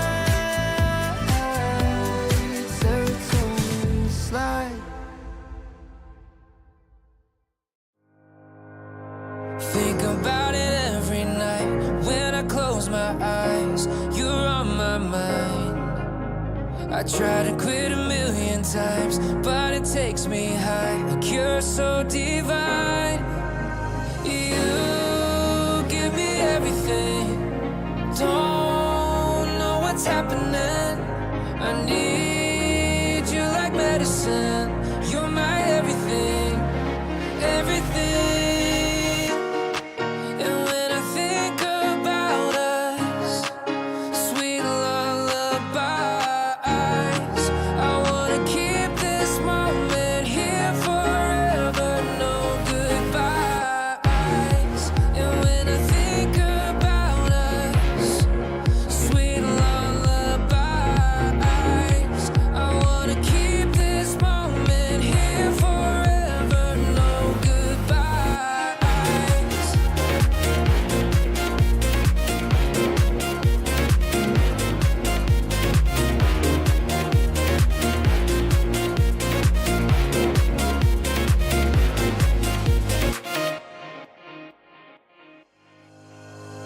Think about it every night when I close my eyes. You're on my mind. I try to quit a million times, but it takes me high. Like you're so divine. You give me everything. Don't know what's happening. I need you like medicine. You're my everything, everything.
working all year, getting by.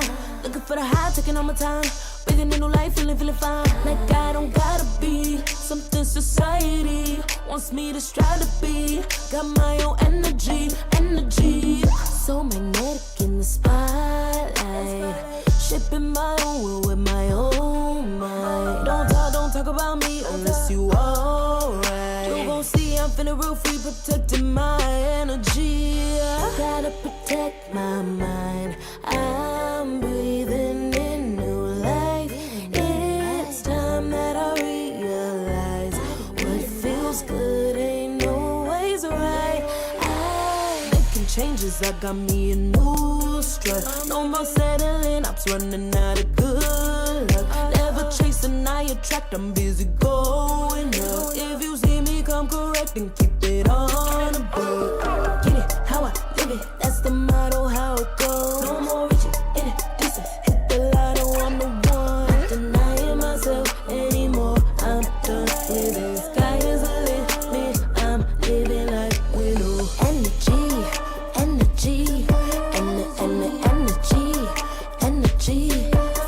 feeling free. Energy. Gotta protect my mind. I'm breathing in new life. It's time that I realize what feels good ain't always right. I'm feeling good, feeling free. Feeling good, feeling free. All I need is me and my new energy. Feeling good, feeling free. Feeling good, feeling free. All I need is me and my new energy. Feeling good, feeling free. Feeling good, feeling all I need is me and my new energy.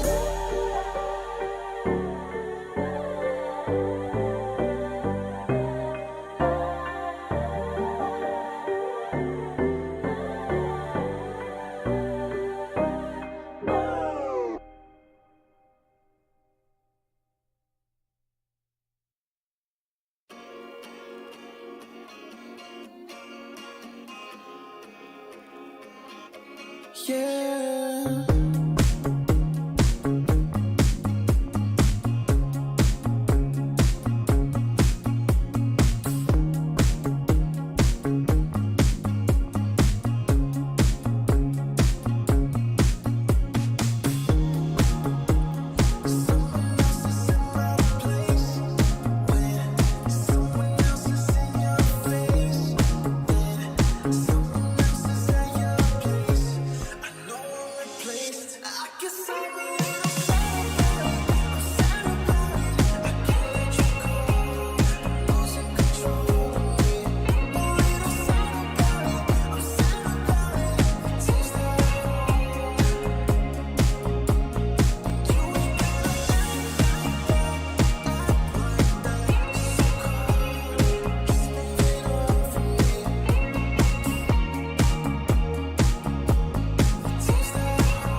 juice. Taking the lead, that's just what I do. I made mountains move with one hand tied, and still this world ain't satisfied. Everywhere I go, they stop and stare. I tell the truth, I take it there. Call me vicious, persistent, overzealous, that's fine. Main character energy, I stay taking what's mine. You need a foot on the gas, so put my name on the line. Main character energy, I'm just taking what's mine. And it's written in the stars, I'm a king like my sign, yeah. Raising the bar, the jaws drop like a surprise. Don't be mad about it. Don't be mad about it. I don't play the game, nah, I make the rules. Cards close to the chest, and I don't play no fool. Don't be mad about it. Look, yeah, my name stay in the mouth. Legs got broke, they said cast her. I'm the 911 response in a disaster. I don't ask, I just take. Treat the world like a man, I just blow them away. Yeah, I'm a #1 fan. Don't need a bark, I'm a bite. Switch me on, dark need light. Don't need pity, don't need spite. I just plop, plop, plop on sight. Could take your girl in 2 seconds. I just flash her a smile. I make petty look pretty. They run an inch, I run 3 miles. You need a foot on the gas, I'll put my name on the line. Main character energy, I'm just taking what's mine. And it's written in the stars, I'm a king like my sign, yeah. Raising the bar, the jaws drop like a surprise. Don't be mad about it. Don't be mad about it. Don't be mad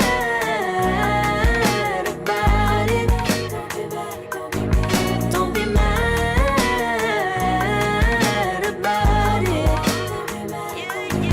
I don't play the game, nah, I make the rules. Cards close to the chest, and I don't play no fool. Don't be mad about it. Don't be mad. Don't be mad.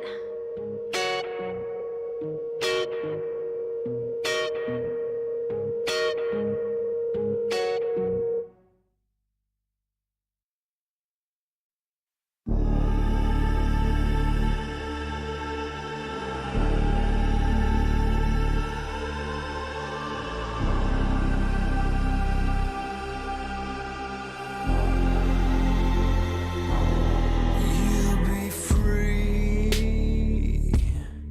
When I set you free, I breathe you in. But all your sins won't disappear. You can see it's true that I want only you when we'll break free.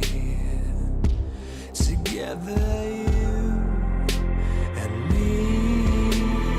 Take me in your arms and let us rise high up to the stars where we can fly. So come with me and pray. I want you to play my games and fulfill my black desires. So break my heart and leave me. I only need your body. So I'm saying I'm in love with you, but I don't care much about you. When you've gone, I would find someone new. I cannot lose. Fall into my arms and let us rise high up to the stars where we can fly.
my blood, through my veins like a melody. I can feel it, I can feel it. So alive, floating high, I can finally breathe.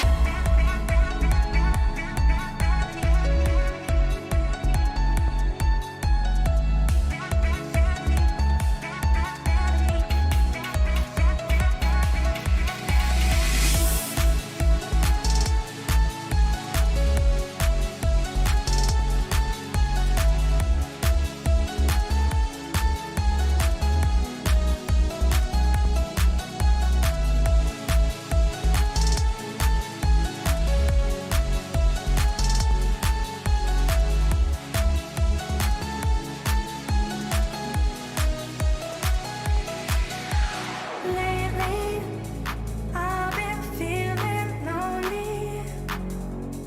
Want you to call me, promise me you'll always be there. I've been getting so high, I can feel it. I can feel the gravity is pulling me away, pulling me away.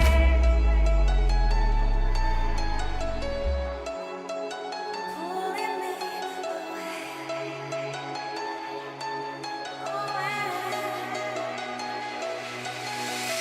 I can feel it, I can feel it in my blood, through my veins like a melody. I can feel it, I can feel it. So alive, floating high, I can finally breathe.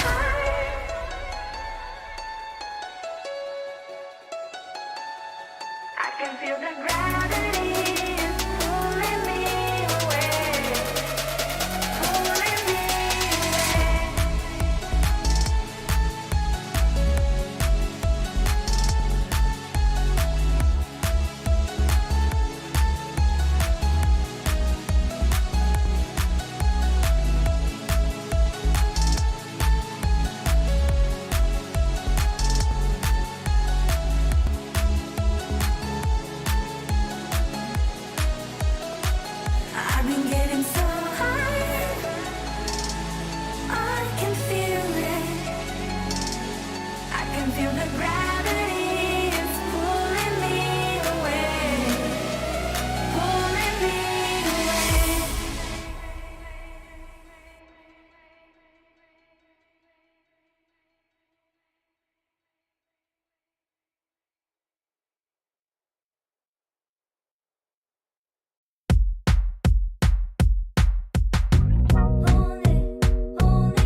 gotta just open the gate. All I need is saving from hitting the pavement. Understand it when I'm impatient. That only I give to me. All I need is a little love in lonely places. And strength to stand fear in the face. That only I give to me.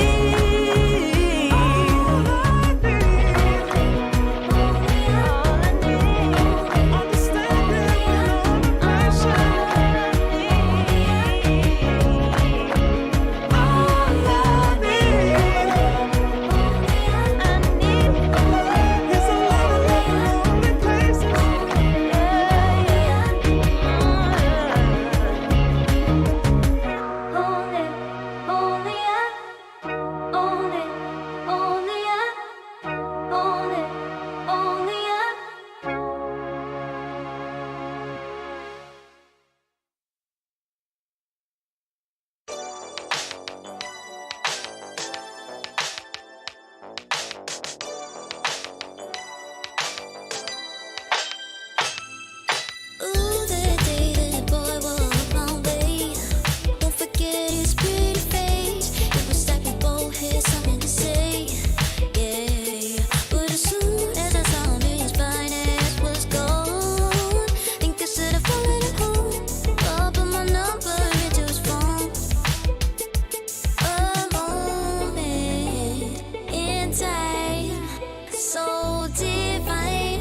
Hope I see you again. Hope I see you again.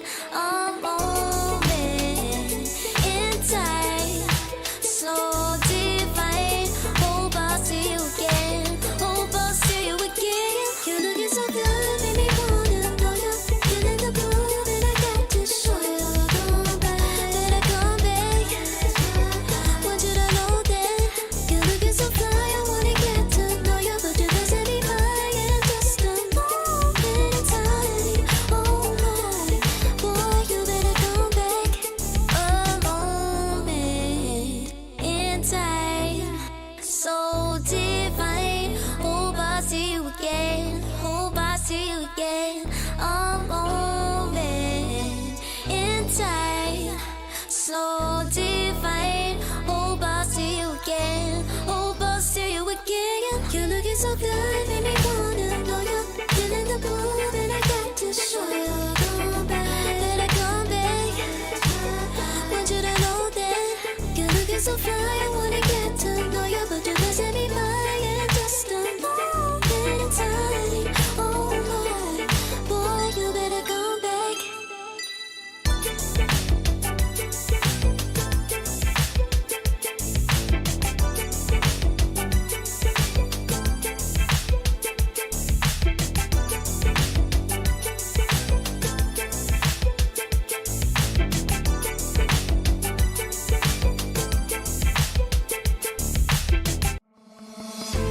Oh, I don't know how to put it together. Ever since I found ya, my life just got better. Better than this, better than that, better than anything I ever had. Better than this, better than that, better than anything I ever had.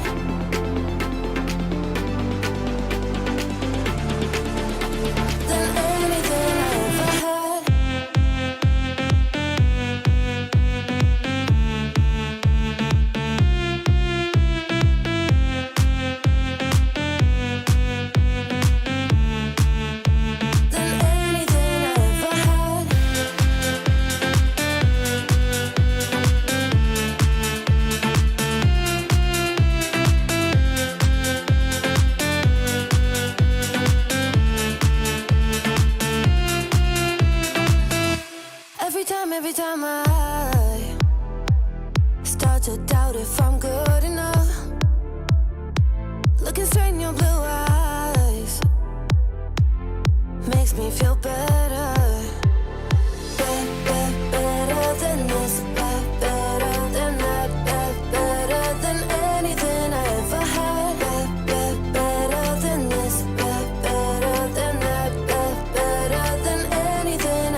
a second to push you to your limits, going strong and feeling better.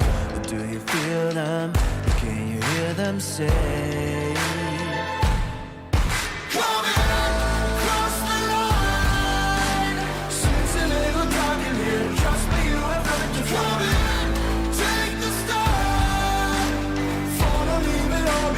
Welcome to the other side.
Welcome to the other side.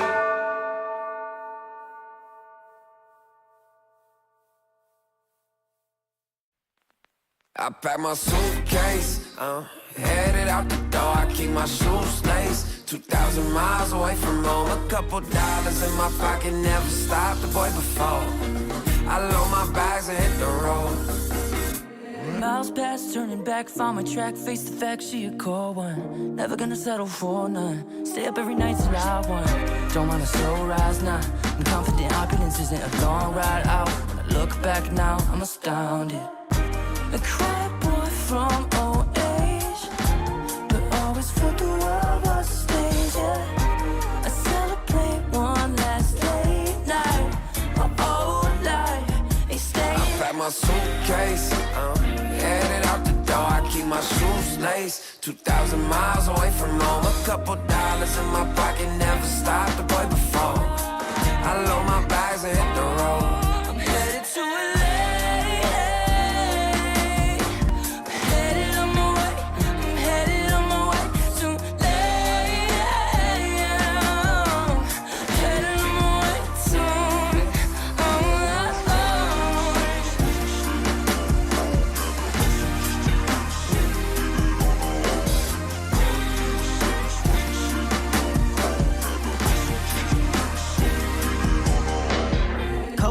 Miles, throw it on the dash.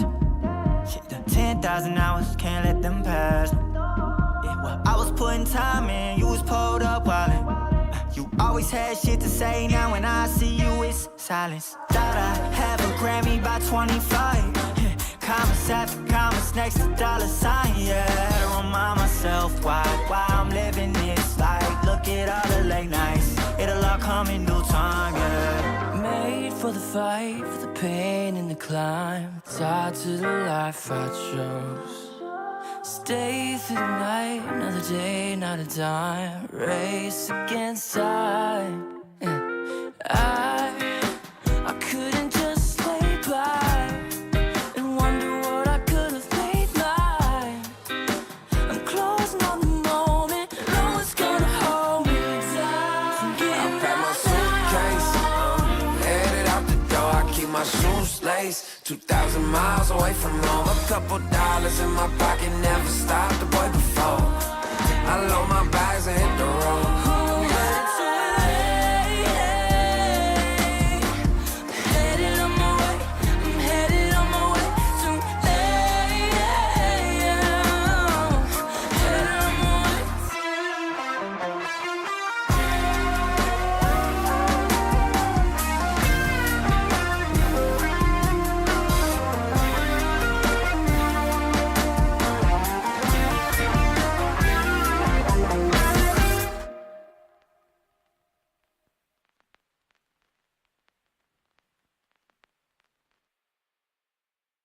No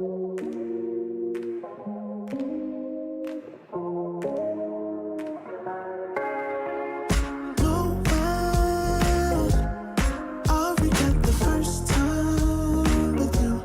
And baby, you make a moment every time I lay eyes on you. But do we care? Do we dare? Keeping this going. Let's live in the moment, yeah. Now we can know it's all alone between the two of us. Every time I try to find, Try to avoid it, but I was stuck. You turn up the heat when you back it up. try to stop the flame. The discipline melts away. It isn't enough to wish for change. You either give in or pull away. We have the will to choose our fate. Whether it's wrong or right, I'm holding on for life, for the ride.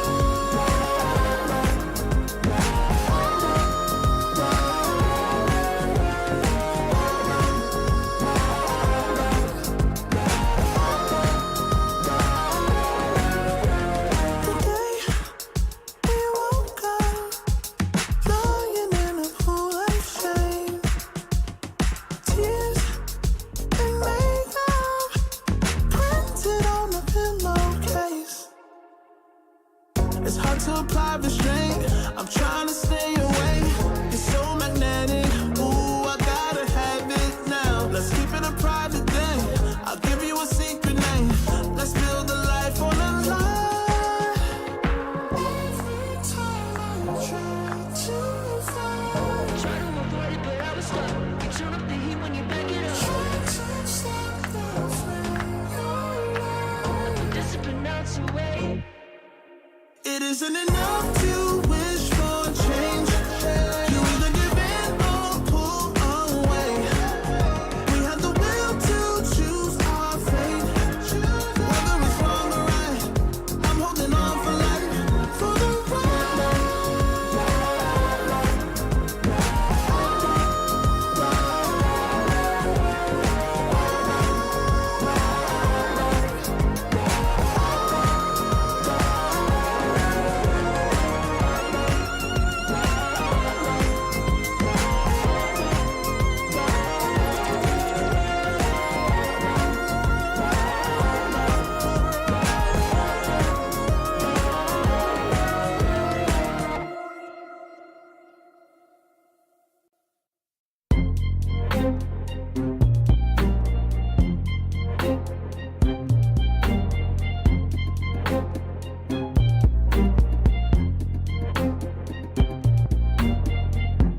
Took so long for me to feel, yeah. Tell me why you on your knees, yeah. Mama thought I had a dream, yeah. Kicking off the covers, I'm too hot for this fit. Give me space, I need to breathe, yeah. Give a face, giving it beautifully, yeah. Yeah, it's just me and my clique, yeah. We might be the hottest, but we let you in. Angel energy, let you sit with me. Angel energy, angel energy, angel energy. We got sympathy. Angel energy, angel energy.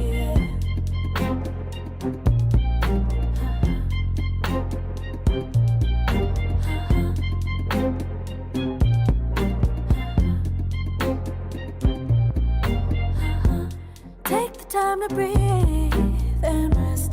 Let yourself feel the best. Feel it all so deeply, so deeply. Divine with how we be, yeah. Aligned with everything, yeah. More than a dream, vulnerable and strong, yeah. We feel everything. Angel energy, let you sit with me. Angel energy, angel energy, angel energy. We got sympathy. Angel energy, angel energy, angel energy. Let you sit with me. Angel energy, angel energy, angel energy. We got sympathy.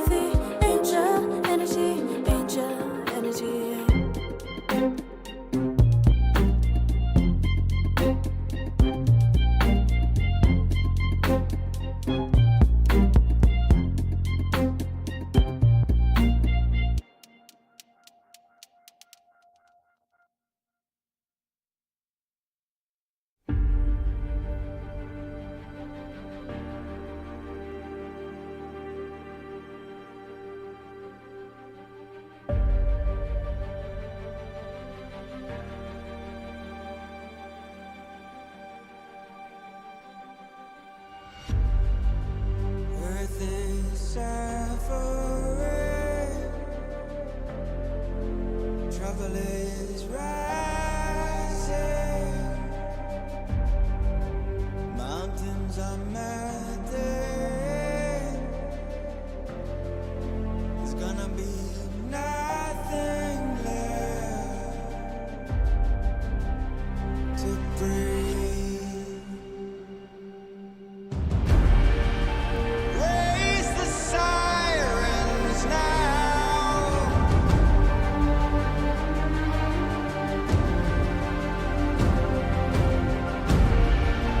Break the silence now.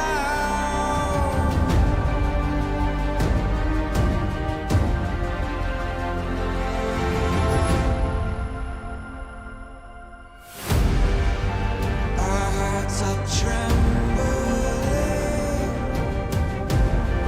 This can be the ending. We must begin to rise. It's now do or die. Raise the sirens now.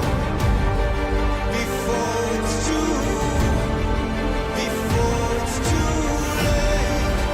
Break the silence now. Before it's too late.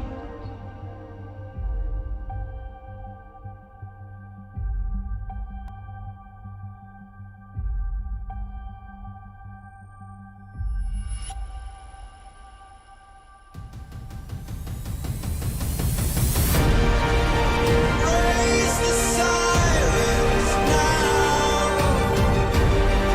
Before it's too late. Break the silence now. Before it's too late.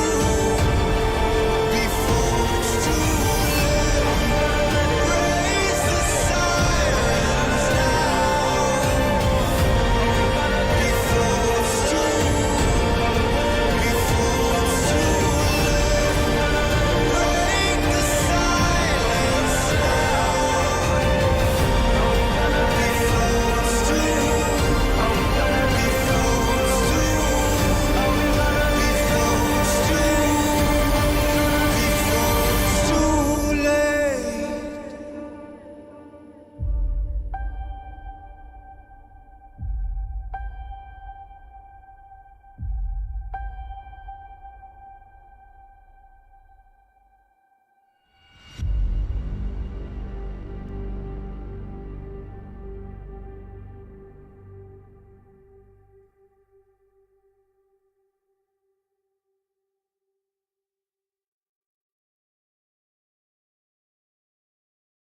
serotonin slightly late. Sequin in the lights, embalming your energy. Riding through the night. Serotonin slide on over here by my side. Stars up in your eyes, deep dive. Caught up in this chemical high. Angel, can you take me high? I'm on fire from the dopamine. You're all I need tonight. Promise I'll give you all of me, darling. Serotonin slightly late. Sequin in the lights, embalming your energy. Riding through the night. Serotonin slide.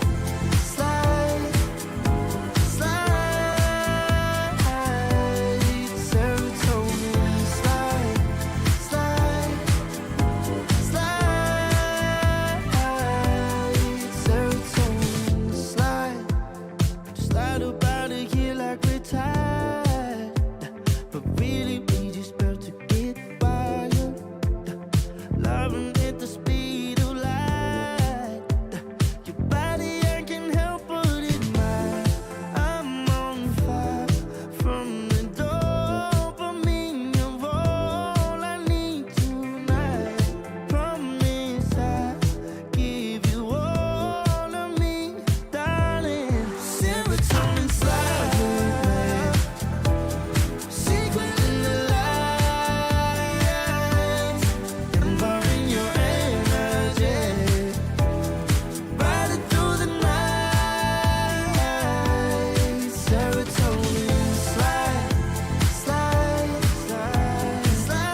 love, take it higher.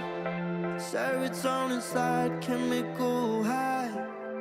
Dopamine dive, love, take it higher. Serotonin slide, chemical high. Dopamine dive, love, take it higher. Serotonin slide, chemical high. Dopamine dive, love, take it higher. Secret in the light, empowering your energy. Riding through the night, serotonin slide, slide, slide, slide. Serotonin slide, slide, slide, slide. Serotonin slide. Think about it every night when I close my eyes. You're on my mind. I try to quit a million times, but it takes me high. Like you're so divine. You give me everything. Don't know what's happening. I need you like medicine. You're my everything, everything. And when I think about us, sweet lullabies, I wanna keep this moment here forever, no goodbyes. And when I think about us, sweet lullabies, I wanna keep this moment here forever, no goodbyes.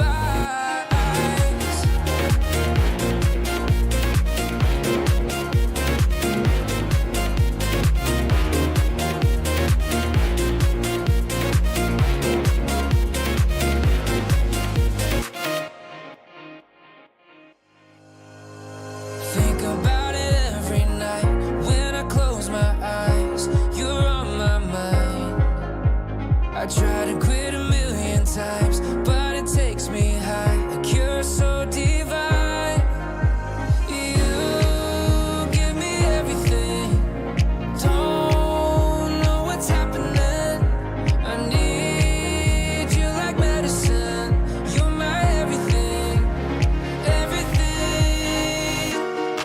And when I think about us, sweet lullabies, I wanna keep this moment here forever, no goodbyes.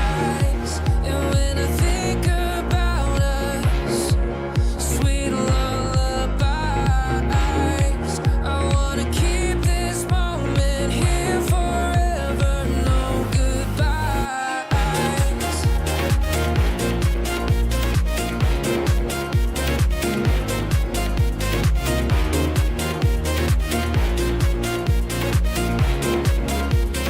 No goodbyes. And when I think about us, sweet lullabies, I wanna keep this moment here forever. No goodbyes.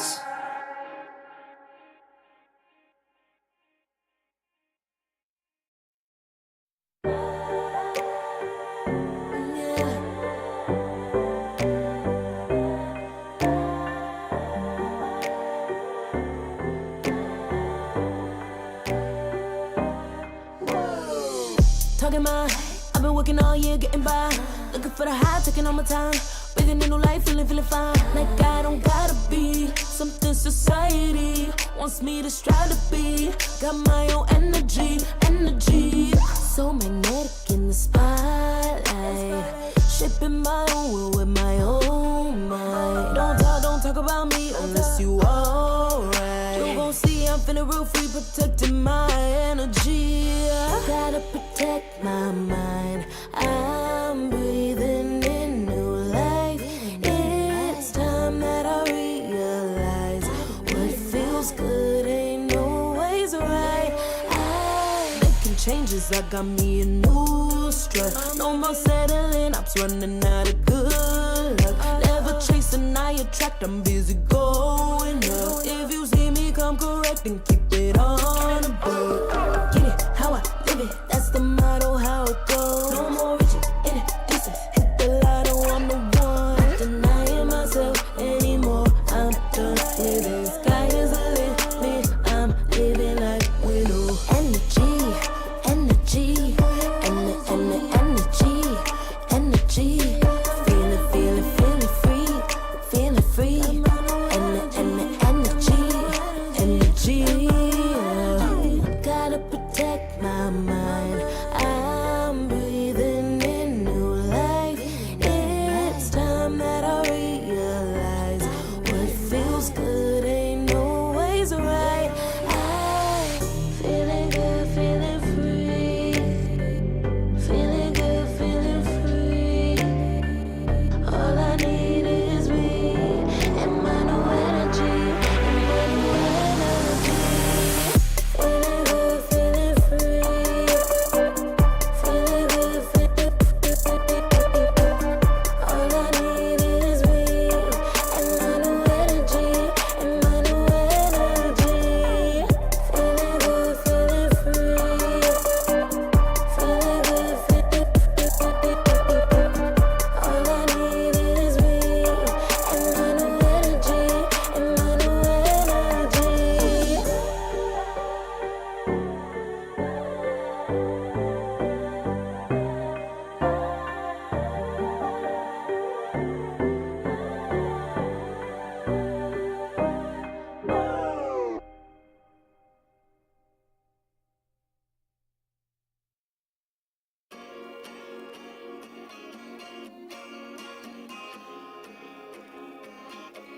Yeah.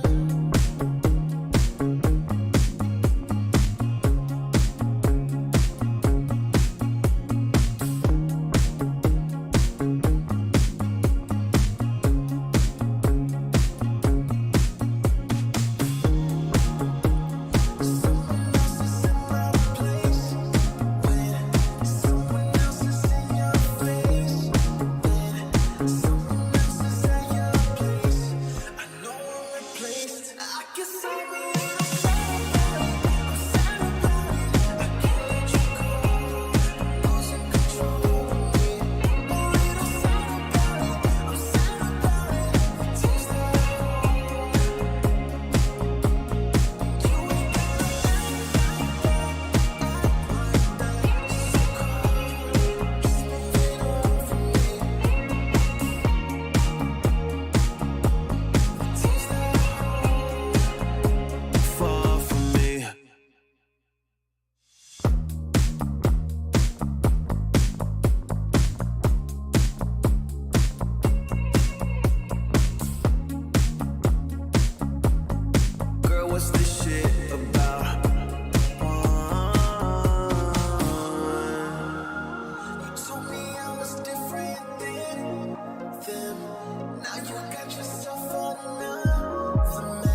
taking the lead, that's just what I do. I make mountains move with one hand tied, and still this world ain't satisfied. Everywhere I go, they stop and stare. I tell the truth, I take it there. Call me vicious, persistent, overzealous, that's fine. Main character energy, I stay taking what's mine. You need a foot on the gas, or put my name on the line. Main character energy, I'm just taking what's mine. And it's written in the stars, I'm a king like my sign, yeah. Raising the bar, the jaws drop like a surprise. Don't be mad about it. Don't be mad about it. I don't play the game, nah, I make the rules. Cards close to the chest, and I don't play no fool. Don't be mad about it. Look, yeah, my name stay in the mouth. Legs got broke, they said cast her. I'm the 911 response in a disaster. I don't ask, I just take. Treat the world like a man, I just blow them away. Yeah, I'm a #1 fan. Don't need a bark, I'm a bite. Switch me on, dark need light. Don't need pity, don't need spite. I just plop, plop, plop on sight. Could take your girl in 2 seconds. I just flash her a smile. I make petty look pretty. They run an inch, I run 3 miles. You need a foot on the gas, I'll put my name on the line. Main character energy, I'm just taking what's mine. And it's written in the stars, I'm a king like my sign, yeah. Raising the bar, the jaws drop like a surprise. Don't be mad about it. Don't be mad about it. Don't be mad about it. Don't be mad about it. I don't play the game, nah, I make the rules. Cards close to the chest, and I don't play no fool. Don't be mad about it. Don't be mad. Don't be mad.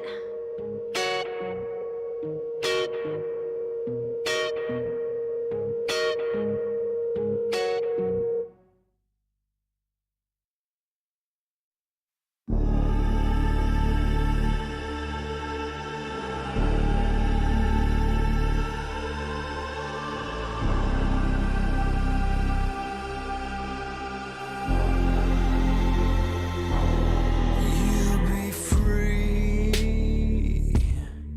when I set you free. I breathe you in, but all your sins won't disappear. You can see it's true that I want only you when we'll break free. Together, you and me. Take me in your arms and let us rise high up to the stars where we can fly. So come with me and pray. I want you to play my games and fulfill my black desires. So break my heart and leave me. I only need your body. So I'm saying I'm in love with you, but I don't care much about you. When you've gone, I would find someone new. I cannot lose. Fall into my arms and let us rise high up to the stars where we can fly.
my blood, through my veins like a melody.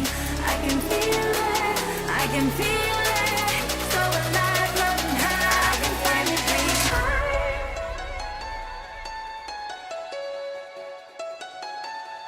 I can feel the gravity is pulling me away, pulling me away.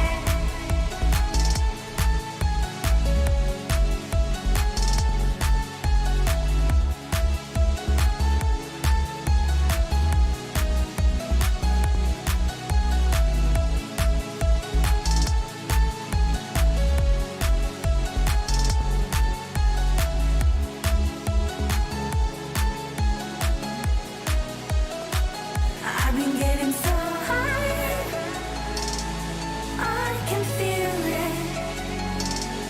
I can feel the gravity is pulling me away, pulling me away.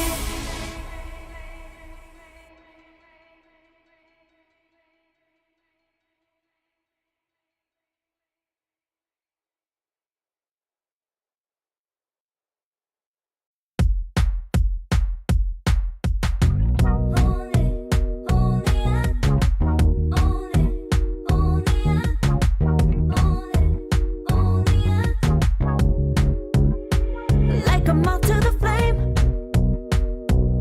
I'm attracted when the doubt starts saying my name. I can go there easily, and it's hard to maintain, 'cause I know it's not the world I know, it's me.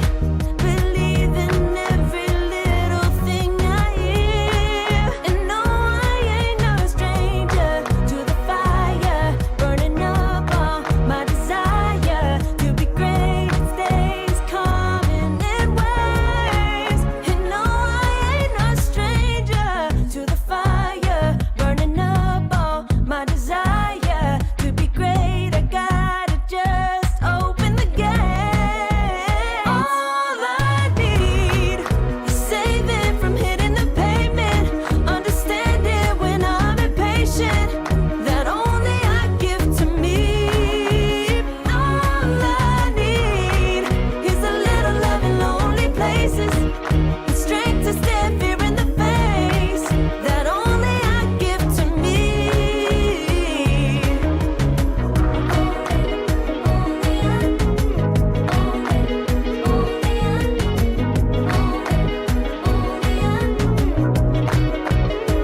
Now I'm running this race, yeah. Stallions couldn't catch up to me. I'm running till I get first place. I'm running till I get everything, everything I ever wanted in my dream. No, I ain't no stranger to the fire, burning up all my desire to be greatest days coming in waves. And no, I ain't no stranger to the fire, burning up all my desire to be great. I gotta just open the gate. All I need is saving from hitting the pavement, understanding when I'm impatient, that only I give to me. All I need is a little love in lonely places, the strength to stand fear in the face, that only I give to me. All I need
so good, make me wanna know you. Get in the booth and I got to show you. Come back, better come back. Want you to know that you're looking so fly. I wanna get to know you, but you guys have me mine in just a moment in time. Oh my, boy, you better come back.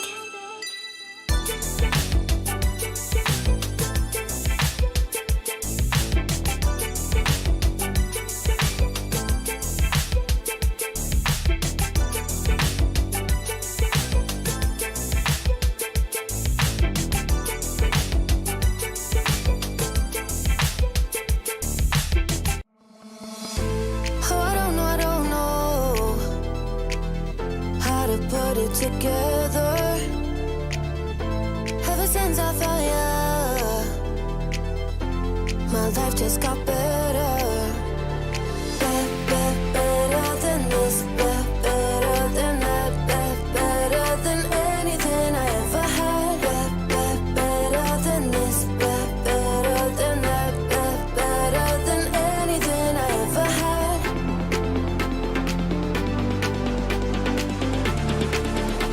Than anything I ever had. Than anything I ever had.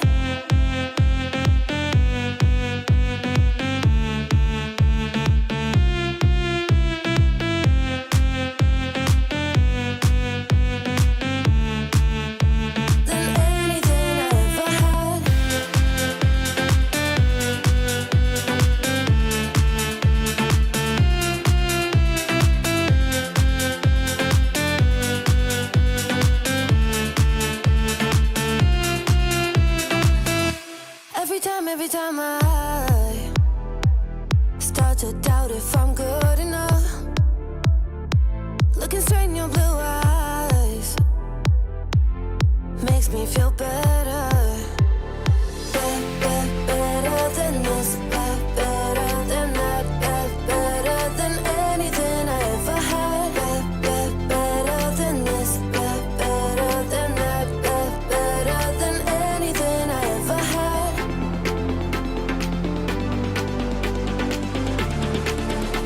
Than anything I ever had.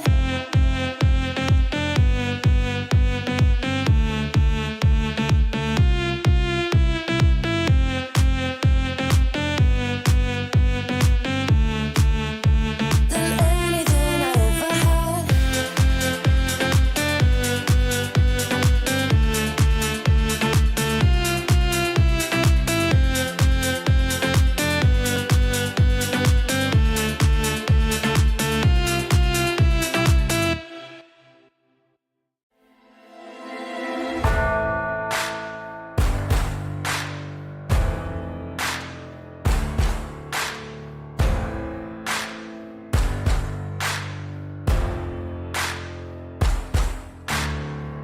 Can you hear the voices calling? Longing for your dirty souls, the wolves are hauling. Can you hear the voices calling? Do you feel how they are dragging? Waiting for a second to push you to your limits, going stronger, feeling better. But do you feel them? Can you hear them say?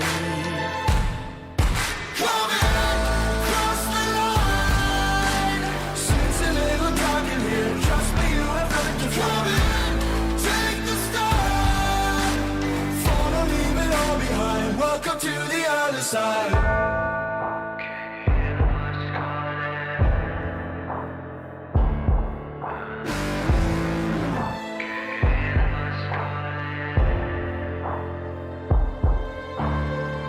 Do you feel how they are dragging? Do you feel them? Can you hear them say? Do you feel how they are dragging? Can you hear them say? Cross the line.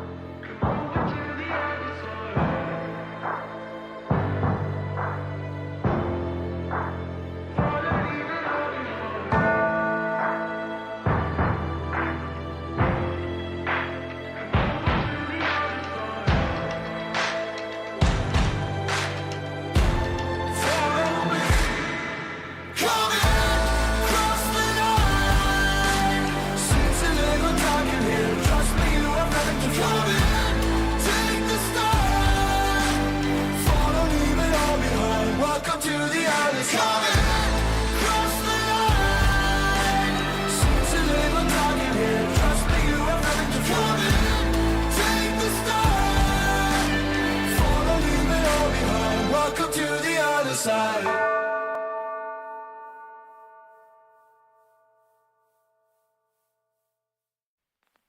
I pack my suitcase, headed out the door. I keep my shoes laced. 2,000 miles away from home. A couple dollars in my pocket, never stopped the boy before. I load my bags and hit the road. Miles past, turning back, found my track, face the fact she a cold one. Never gonna settle for none. Stay up every night till I won. Don't want a slow rise now. I'm confident opulence isn't a long ride out. When I look back now, I'm astounded. A quiet boy from old age, but always felt the world was a stage, yeah. I celebrate one last late night. My old life ain't staying. I pack my suitcase, headed out the door. I keep my shoes laced. 2,000 miles away from home. A couple dollars in my pocket, never stopped the boy before. I load my bags and hit the road. I'm headed to LA.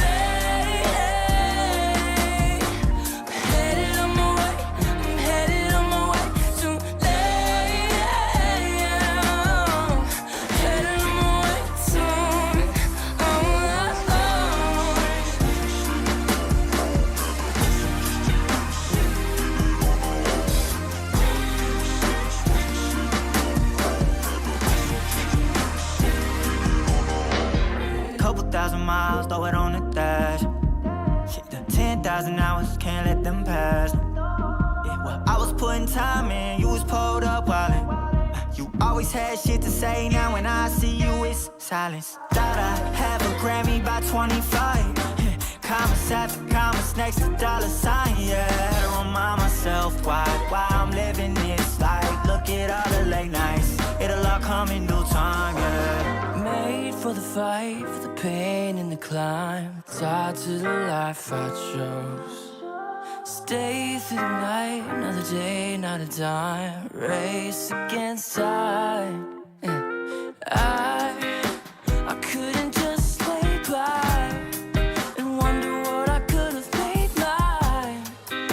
I'm closing on the moment, no one's gonna hold me down. From getting Pack my suitcase, headed out the door. I keep my shoes laced. 2,000 miles away from home. A couple dollars in my pocket, never stopped the boy before.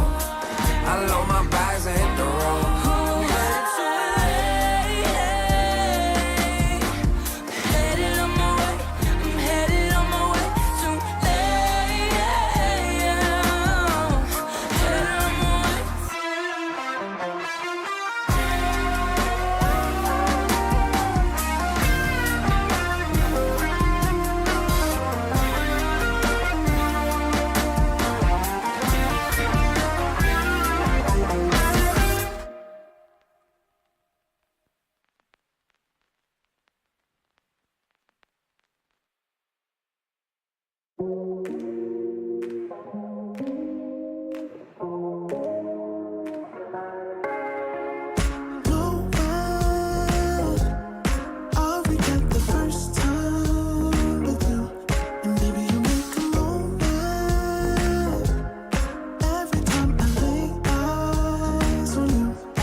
Choose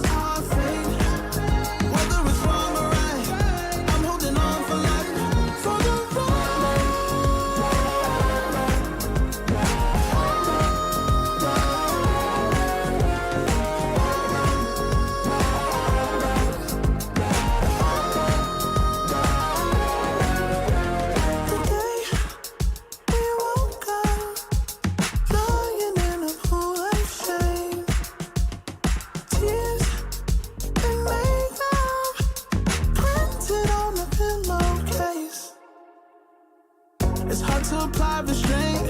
I'm trying to stay away. It's so magnetic. Ooh, I gotta have it now. Let's keep it a private thing. I'll give you a secret name. Let's build a life on a lie. Every time I try to find, Try to avoid it, but I was stuck. You turn up the heat when you back it up. try to stop the flame. Discipline melts away. It isn't enough to wish for change. You either give in or pull away. We have the will to choose our fate. Whether it's wrong or right, I'm holding on for life. For the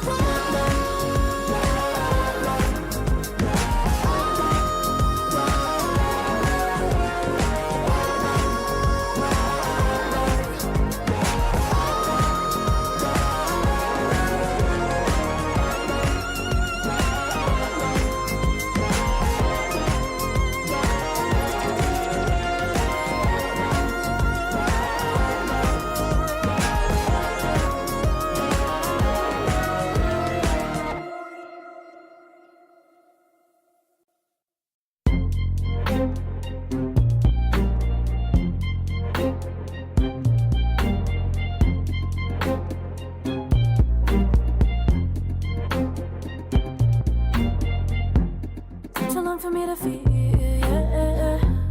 Tell me why you on your knees, yeah. Never thought I had a dream, yeah. Kicking off the covers, I'm too hot for this fit. Give me space, I need to breathe, yeah. Giving face, giving it beautifully, yeah. Yeah, it's just me and my clique, yeah. We might be the hottest, but we let you in. Angel energy, let you sit with me. Angel energy, angel energy, angel energy. We got sympathy. Angel energy, angel energy.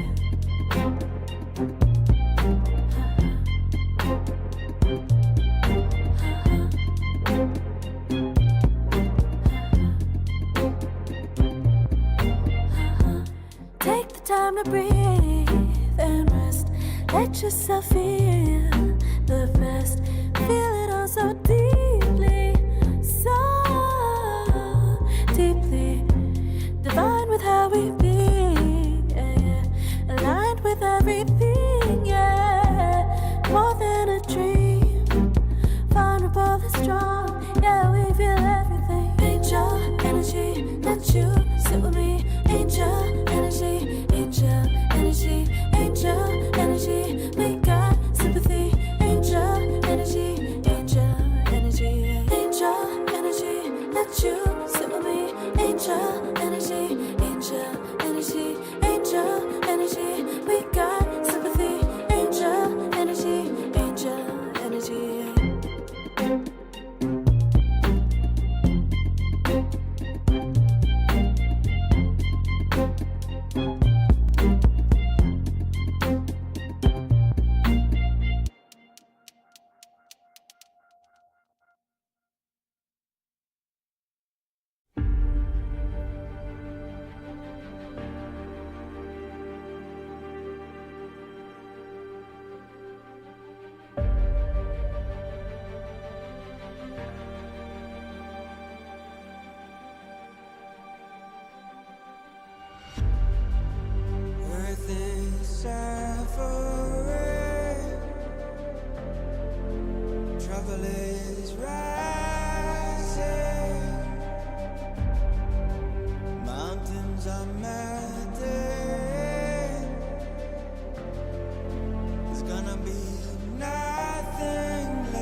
Serotonin slide with me. Sequin in the lights, embarking your energy. Riding through the night. Serotonin slide. Slide on over here by my side. Stars up in your eyes, deep down. Caught up in this chemical high. Angel, can you take me high? I'm on fire from the dopamine. You're all I need tonight. Promise I'll give you all of me, darling. Serotonin slide with me. Sequin in the lights, embarking your energy. Riding through the night. Serotonin slide, slide, slide. Serotonin slide, slide, slide. Serotonin slide. Slide up out of here like we're tired, but really we just about to get wild. Loving at the speed of light. Your body, I can help but admire. I'm on fire from the dopamine. You're all I need tonight. Promise I'll give you all of me, darling. Serotonin slide with me. Secret in the lights, embarking your energy. Riding through the night. Serotonin slide, slide, slide, slide. Serotonin slide, slide, slide, slide. Serotonin slide, serotonin slide, chemical high. Dopamine dive, love, take it higher. Serotonin slide, chemical high. Dopamine dive, love, take it higher. Serotonin slide, chemical high. Dopamine dive, love, take it higher. Serotonin slide, chemical high. Dopamine dive, love, take it higher. Secret in the lights, embarking your energy. Riding through the night. Serotonin slide, slide, slide, slide. Serotonin slide, slide, slide, slide. Serotonin slide. Think about it every night when I close my eyes. You're on my mind. I try to quit a million times, but it takes me high. Like you're so divine.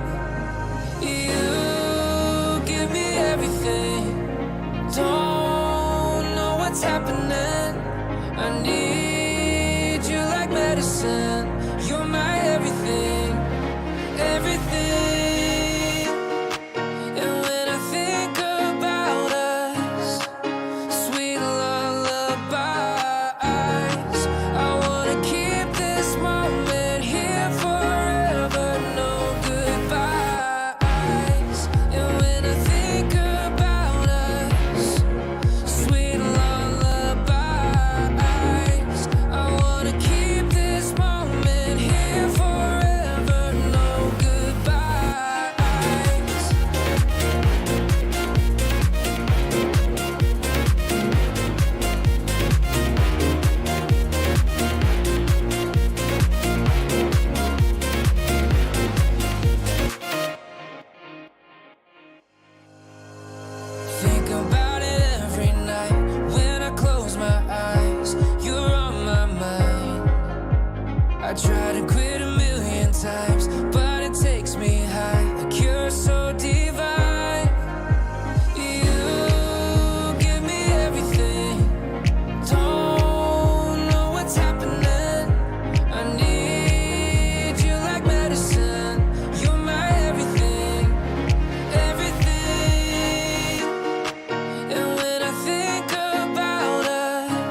talking my.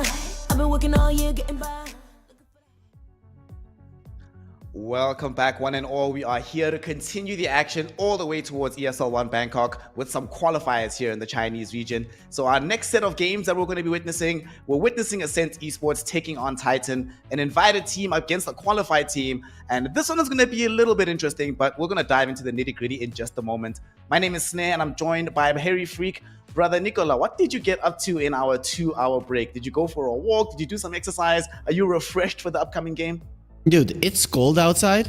It's it was 7 a.m., right? So at -1, I really didn't feel like going for a walk. To be honest, I don't mind cold morning walks, but I need the winter to start ramping up a little bit. I cannot go from like +15 to 0 and just be okay with it. So I just chilled a little bit. I ate something, and I'm ready for more Dota. Yeah, boy. More Dota is going to be coming at us right now. And of course, the matchup that we're going to be witnessing is Titan taking on Ascent. As mentioned, it's a bit of a strange one because Ascent's sort of like a new team. They came through these qualifiers, some Malaysian players in the team, some people that have been in other qualifiers before without much success, to be honest. But on Titan, not only is it a team sort of like the reject of the Chinese scene over the years, but we might be having a role swap. If indeed our information is correct, we're going to be having 7E playing support. And that's not a change that we see all that often, right? Going from mid to support, at least in official capacity. So talk to me about it. What do you think about the nature of that change, and why don't we see it happen all that often? Well, I guess first of all, mid players tend to be very... How would you even put it? They want to prove just how good they are in that 1-versus-1 matchup. I think the most depressing time for the mid laners was the extra creep in the mid lane. So the positions 4s were there, and they couldn't showcase that they're better in a 1-versus-1, and then just write the easy mid once they lose the game. But other than that, it's just a mid player, especially now in the meta, but it has been like that for a long time. It's about mechanical skill. It doesn't necessarily always have to be about the tactical part of the game, the strategy and stuff. It's more about him doing well and following what he teams needs to do, being reactive. Position 5, position 4, not really reactive roles. You need to be in a good spot at a good time, more often than not, sacrifice yourself, and so on and so forth. And when a lot of people are sacrificing themselves for you, it's very hard to do differently. Plus, if you're any other role, 1, 3, 4, 5, you are playing the side lanes. And as a mid laner, it is a completely different laning experience. So that needs to be learned from the bottom up. So I guess that there's too many factors that go into it. Yeah, I mean, that's probably one of the only roles in Dota that I've personally never actually played, playing mid. Like, for some reason, it just didn't make sense to me. And I think there's a thing that you mentioned there about how mid players are a very particular type of player, right? Like, it takes a while to adjust to other roles, even if you do end up leaving the mid lane. Or if you come into the mid lane, you can always see that there's like a little bit of discomfort in that. Of course, we'll see. Well, we don't know exactly how Titan has decided to configure this just yet. They haven't played. This is a completely new roster, so the information on them is quite scarce at the moment. They should be favored. They should find themselves having the advantage just based off of name recognition alone. But talk to me about this, right? In China, we spoke about this in the previous series, how a lot of times the bigger teams get upset.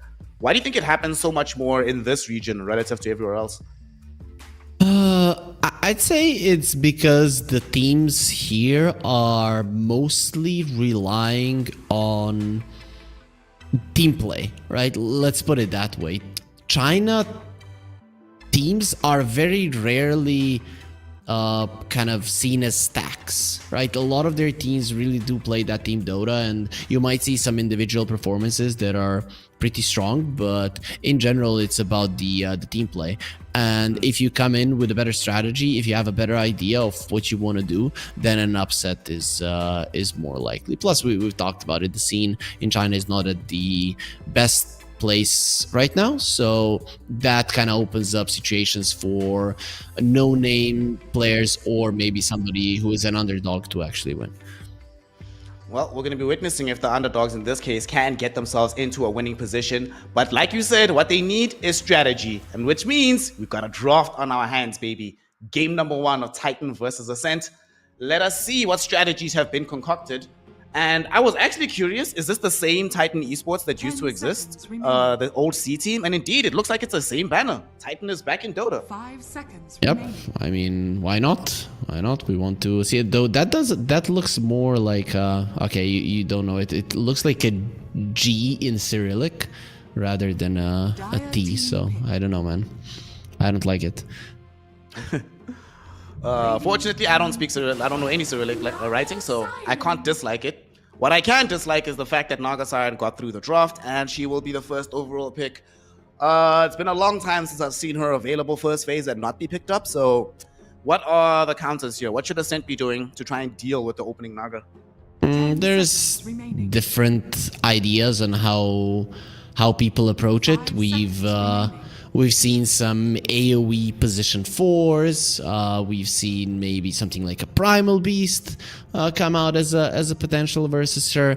I don't think necessarily you need to target this hero. The hero is generally strong, and there's not much you can do about it. So I think with you letting it go through, you might just think a little bit more about BKB carriers in general, because you don't want the song to always be interrupting your initiation. So you jump into the fight, pop the BKB, you kill them. There's a line. That's a good one. AoE in the lane. You have 2 spells to kill the illusions. Not too bad. For me, one of the big parts is that illusion, because sometimes you'll get these Naga Sirens just putting out this ghost push with the illusion deluge, but then Lion says, psych! Not happening on my watch, buddy. Remaining. Okay, like that. And it also sort of precludes the possibility 5 of them going for seconds remaining. some Spirit Hero in the mid lane. In the event that they do go for that, you already have the Lion in tow for the instant initiation.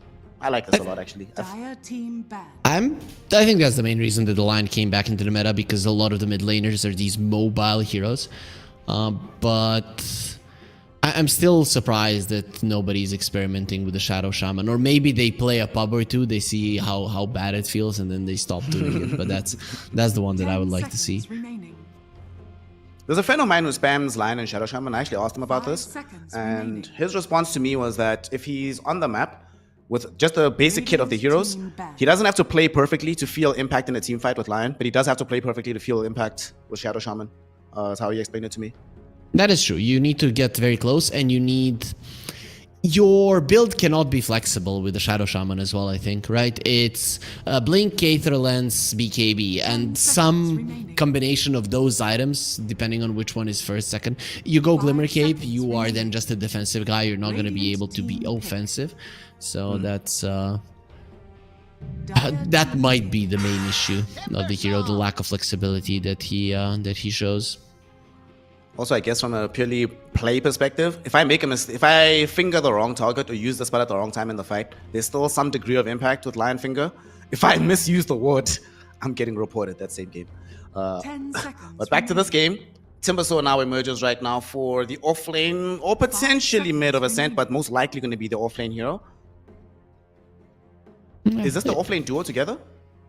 Most likely, yes. Timbersaw, one thing that this hero lacks is lockdown. So right now with the Lion, what you need is some overwhelming burst damage. Bam, comes in the Timbersaw. The problem is that, well, it's an early Timbersaw pick. If you don't have the flexibility, and I hope they do, then the hero doesn't feel that good, because you might just get countered in the offlane, and then you're gonna have a problem. Well, Titan, they're going to have the opportunity to respond to this one. We could see some strong laners into the Timbersaw. We often used to see like insta picks of Ursa, Monkey King. Those heroes, even if they do get picked, Monkey is often mid nowadays. But they'll pick up the Grimstroke. Okay, get the Soulbind going for later on in the game. Some D-push with the Stroke of Fate. I'm okay with this, but I always like... Okay, I was going to say, I always like Grimstroke when it's paired with a hero that can carry the Inkswell forward. And now they do have the Sand King to fulfill that role. Yeah, perfect. Plus, you do want something to protect a potential hero that's going to be going up the Timbersaw. If you're picking it just to win the Timbersaw lane, something like a gyro is something that Erica does like to play. So I like this quite a lot. So many heroes that are, for me, showing that they might want to go that route. Now the question is, how do Ascent prepare for it, or do they maybe pick it themselves? Which doesn't seem like the worst deal, but not the best one either. Gonna bide their time thinking about this. What is the 100% optimum thing? Probably going to be seeing the other support right now, the position 5. You could go for some Enchantress here, just to grief the Naga Siren, take the illusion. No, I'm kidding. I just think the hero's good overall. Enchantress Tusk, something between those two, I think works really well here.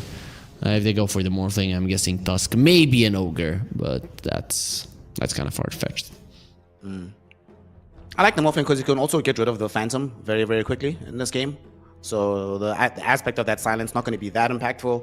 Should be able to farm quite healthily against the Sand King in the lane. Okay. Also, getting Sand King later on in the game does feel quite fun, right? It's that waveform plus Barrow Strike, a lot of maneuverability. Okay. Omni Knight. I did not expect to see this one coming.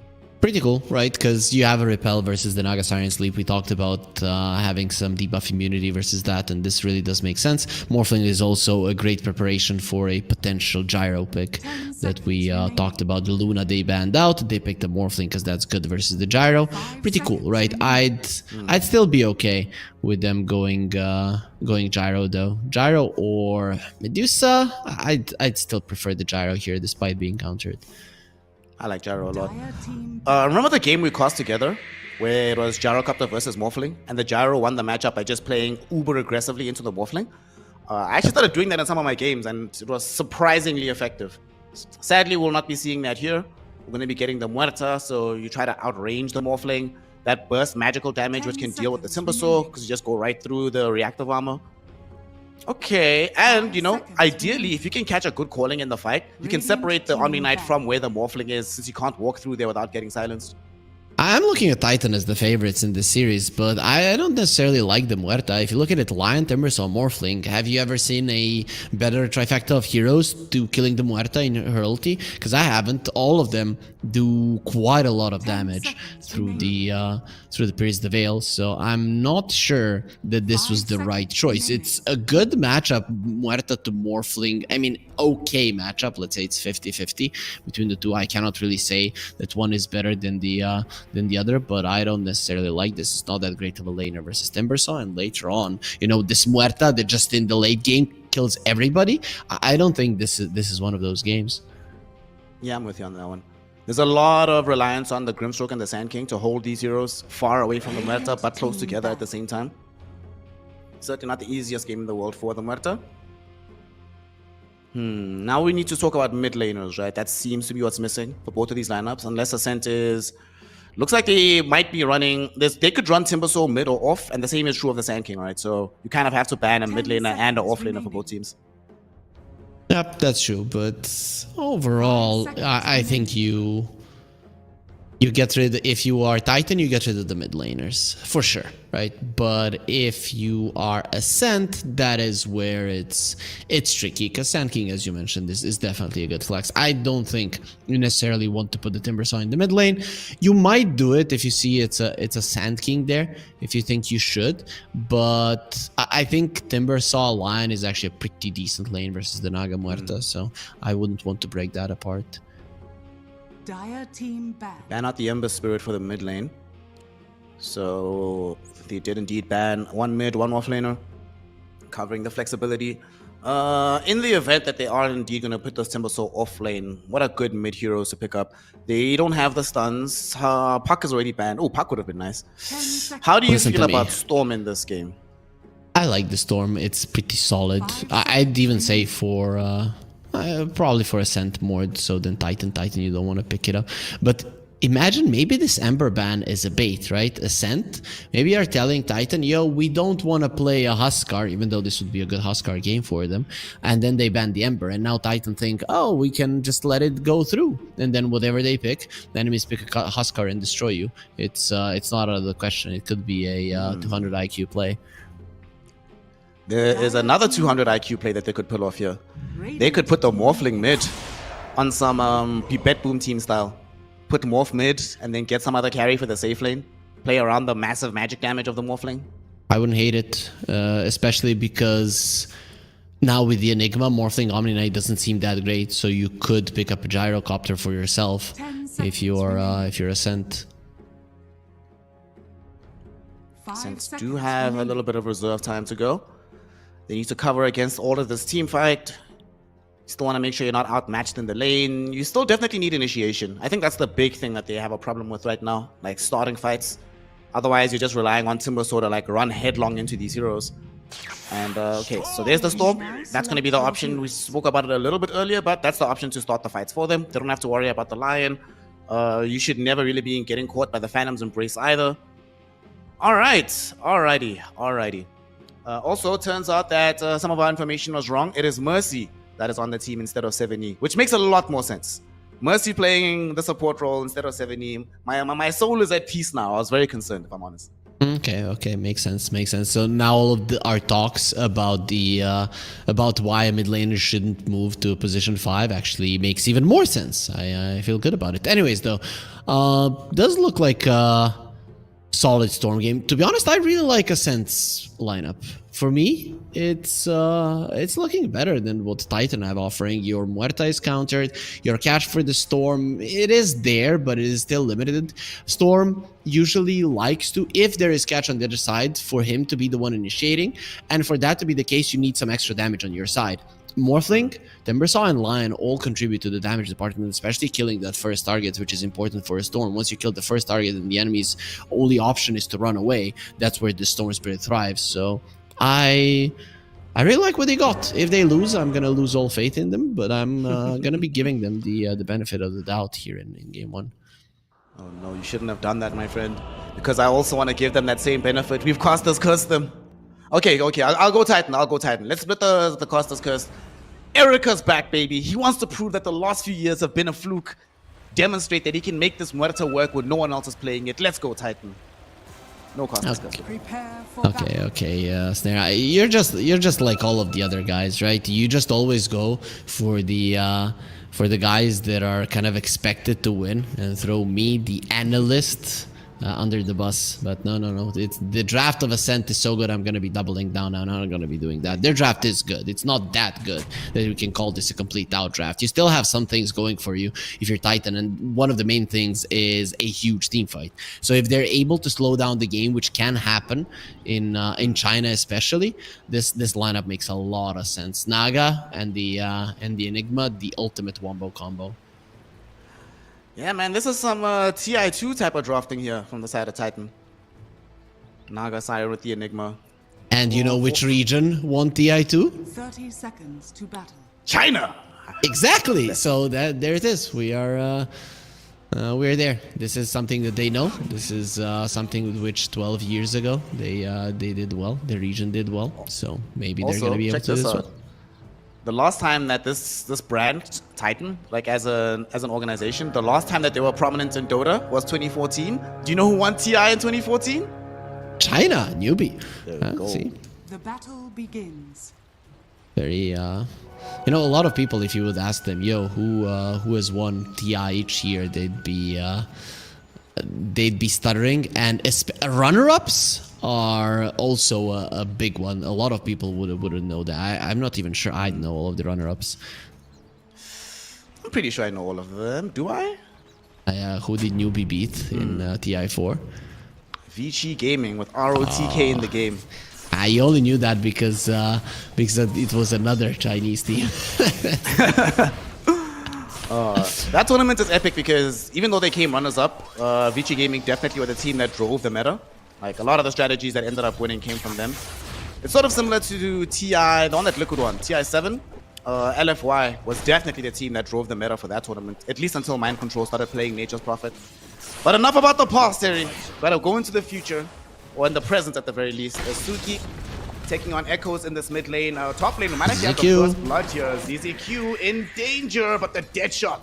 Nicely done from Erica to protect his support and ensure no first blood happens. That shot protecting life doesn't really work as advertised, but still quite nice for Titan to save their position 5. Naga needs to be careful, man. These two, usually when you see a line, it doesn't scream damage early on, especially during the laning stage, but Timbersaw is something else.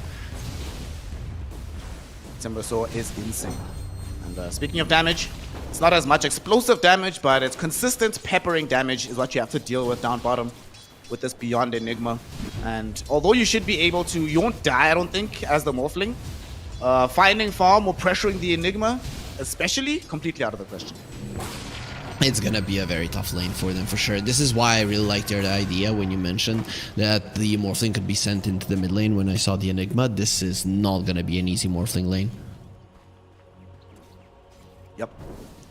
You know, I used to hate Morphling as a hero, so whenever I saw Morphlings lose, I'd celebrate, but now I spam the hero, so I'm sad right now. Little bit of contestation between the supports here, but they're just creating space. Am I missing something? As expected. Why do you get a Phantom's Embrace this early? I mean, it's always gonna be taken down. I understand that you don't really have a great Inkswell target, but still. Yeah, I'm with you on that one. We'll see if he decides to put more points into it. I suppose maybe the rationale was if we can find like an aggressive posture, we can silence Omni, pepper the Morphling with right clicks, but I'm also a little bit confused. Oh, that's gonna be quite a lot of damage into the line on the top lane, and this is what you want to do. You want to keep the Timbersaw somewhat low. Line is a nice plus, so that he cannot come forward, because your damage output from Muerta and the Naga isn't that high. But if you constantly pressure the Timbersaw slightly, at least he won't be able to dive on you. And if you ignore him, he gets level 3-4. You're gonna be in trouble. Certainly something you want to be avoiding. And how's mid going right now? Suki on 17-2, Echoes 15-2, so pretty even matchup so far. Is this how it should be going? I expected the Storm to do slightly better, and he's doing slightly better. So I guess this is within expectation. Usually the Storm does pressure melee heroes a bit more, but I guess with the bottles, with the water runes, it's very hard to push somebody out of the lane nowadays. Dire's middle tower is under attack. Had a fortification, I'm not exactly sure for what. I didn't see a dive down bottom, and there was some creep shenanigans middle, but I'm not sure that particular creep wave was worth a glyph. I think the idea was something around the flag bearers, that he wanted to deny a flag bearer to not allow that extra gold to an enemy, so that makes sense. Dire are scanning. While Beyond is just chilling in this lane, Mercy is busy trying to get some stacks going for him, so they can farm that up later. Already a stack on the Ancient, stack on the Hard Camp. So, do they let the Enigma farm this now to give him that shot of injection of gold, or do you wait until the Muerta has like Maelstrom or something? The stacks are mostly for the Sand King, right? Because the Enigma wants to apply pressure. You never really want to take that away from the bottom lane. So most of the stacks are gonna be given to the Sand King. Of the Sand King, he's nowhere near top, but it would have been great if he was, because he could have participated in the first blood as they bring down this lion. Kill credited to ZZQ, so they managed to turn that aggression that was coming in towards them directly back against the Scent. Pretty nice. You get the first blood. Your lanes are already going really well. Your mid lane is the only one that is suffering, but not even all that much, right? You do expect to lose versus Storm a bit. Your Enigma is crushing the Morphling, and you are doing well in your safe lane. It's quite a nice start for Titan. Man, as soon as they can, they need to get Suki down bottom, bro. Morphling can't play like this. This is not Dota. Yes, that is the case. Enigma doesn't even have boots, right? Until you get the drums, your movement speed is non-existent, so killing the Enigma over and over again is a possibility for the Storm. We'll see what happens in 30 seconds when the power rune does eventually come to force.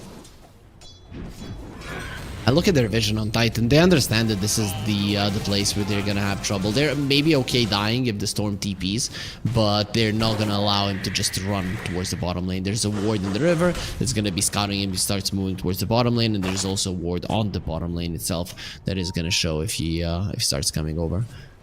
I was hoping to try and get a rune here. Not doing, but Mercy might be in a little bit of danger here. The Inkswell gets dodged. Nicely done by Suki. Should enable him to finish off the kill onto the Grimstroke. Well, it's one thing if I come ganking you, but if you just bring the support to me, even better.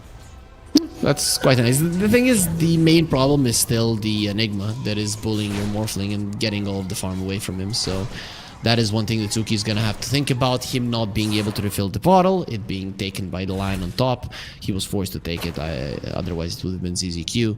It is gonna hinder his ability to stop the Enigma from bullying his Morphling. So this is gonna continue now for at least a minute, minute and a half more. Suki's rushing the Orchid. Haven't seen this in a while. I've seen a lot of like Witchblade swapovers, but this could be interesting. Top lane. Echo's making his first big rotation. Epicenter getting channeled. Do they have enough to bring down Candy Loon? And they almost certainly do. Deadshot to ensure he cannot Timber Chain away. And Echo's very happy that he has a successful rotation for his first movements. Yeah, and that's 7 minutes in, so he's gonna be able to farm the stacks and then be ready to fight the runes. Now the Storm is doing the same thing, rotating towards the bottom lane, but he was spotted now on a ward, so I don't think this Enigma is gonna be going down. Enigma will be A-okay. Just picked up his drums as well. They actually dive in on top of him. They're forcing this fight. Here comes the Storm Spirit, but will he get you in time is the question. Doesn't seem like it. This Observer Ward yet again proving to yield massive dividends as Beyond will not go down.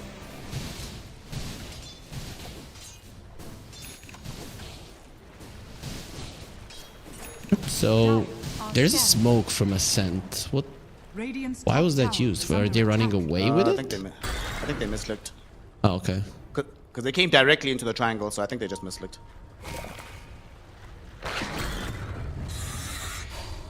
Oh no, they didn't misclick. They're using the smoke and shotgun trick. Okay. That's the reason. That's fine. That's fine. Makes sense. I always love these little tricks that people do to find faster farm. I think the main idea is not to allow yourself to get low, right? Because what if the enemies come with the smoke there and you're low, kill your Timber Saw, steal your stacks? If he is full, at least his body is going to be able to create enough of a time for the rest of the team to respond.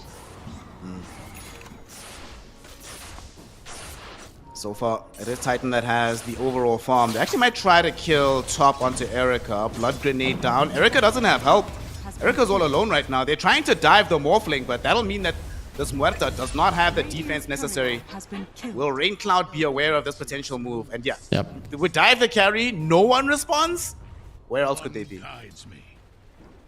They killed his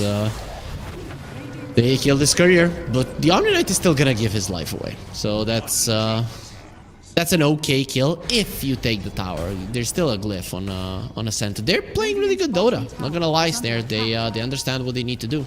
Very nice rotation from the Morphling, dodging the gank. Already top. And I mean, even if you end up having to give up that bottom tower, if you're Morphling, given how this lane started, you all managed to trade tier 1s at the same time, I'll take that any day over you. Yeah, there's those stacks that you talked about. Echoes is going to be taking him down. That's quite a lot of gold his way. He's not going to be going for a Bloodstone. He just wants to go instant blink. And I'm thinking they took down one tower. I'm not sure I love this because you only have the Grimstroke to play with. I'd go greedy here. Like Bloodstone for sure. See if he can get anything out of that Blink Dagger once he gets it. 20 gold short of that mark. And he picks up a Haste Rune as well. This could be an amazing reveal if he does go for the blink timing, but like you say, not that many heroes to play around with. And he's committed, so we'll see if Mercy... Yep, Mercy even puts his smoke back in the inventory. We are definitely going to be seeing a play being made soon. Oops, so Sand King bringing in the... What is the level of Inkswell? It is a level 2 Inkswell. They smoked, but look at this. There's an Observer Ward. They literally saw them. They know exactly what's up. Ascent are aware of this. They're even pinging out, guys, get ready. The fight is coming. Yep. Oh, let's see. See what they're gonna be able to do with this Blink Dagger when the enemies know about it. You still want to pressure the tower, that's the main idea, and Enigma does have the items to make them pretty powerful. Smoke gets popped. Timbersaw going to be the first target out of the gate. Timber Chain away though, a little bit far away from the fight. Will also receive that repel. The initiation is over, the blink is revealed, no kill just yet. Beyond did manage to massage this tier 1 tower. More damage coming in from Erica. While they have the Sea Dragon here, they desperately want to bring this one down. Looks like they're going to get it. Yep, does look that way, and even with understanding that the smoke was coming, Ascent wasn't able to stop this. This is just the thing, their lineup, it needs pick off, especially with the Storm going for this Orchid build. You need to find enemies when they're alone. So in general, this is a very smart move from Titan. Unfortunately for them, it was known by Ascent that it was happening, so at least they maximize the farm on their Morphling. I think that's probably one of the other things, right? Is they were like, guys, Titan is going to bring everybody. Our Morphling is not ready to fight him at all. He cannot be even seen close to any of these enemy heroes. If he comes, we probably lose the Morphling and the tower anyway, so just sack the tower, get the farm, we'll fight them later. Let's see, there it is. Now they want to go for smoke, go for that pick off that we were talking about. Just take ZZQ. Oh, Sand King is coming. ZZQ, but it's a bait. They're going back onto Takahashi, but he's still alive right now. Only barely ends up taking a tumble. While the Omni Knight's hands were in the air to drop the purification, he actually almost lived. Yep. This is why you need to go without hesitation, right? You see a hero, kill him, take him off the map. This is what your lineup does. If you're not killing heroes, if you're being greedy, oh, I only want a core, it's gonna end up badly for you in the long run. Got that kill. Some galvanized stacks going onto the Storm. Finger of Death charge for the Lion. So still all good. We're in decent stead right now. And Ascent, this entire time, Morphling still just farming and farming and farming away. He's still at the bottom of the net worth, but he's gained so much ground relative to how far behind he was a few minutes ago. Does have that lads though. I'd like for him to get involved a bit, allow his team to maybe push a tower, maybe try to get Titan together and then disperse them. It wouldn't be too bad, but Titan, of course, they want to make sure that they're the ones that are dictating the tempo and not Ascent, so that's why they go for a smoke right now. Timbersaw is right underneath an observer ward. They know where he's at. But he is also right next to a tier 2 tower, so bursting him before allies arrive might be a bit difficult. Nonetheless, they will make the attempt. Fortunately for them, though, he has skated past the area where they can safely engage him. So this smoke doesn't seem like it's going to pay dividends unless they can catch Takahashi here. This Lion has been ensnared up. And here they come. Inkswell will trigger. One more right click. Echoes gets the kill. Yep, nicely done. This is the thing though, Titan also shouldn't hesitate to kill a support. Killing cores with their lineup is just not the easiest unless you're using a black hole.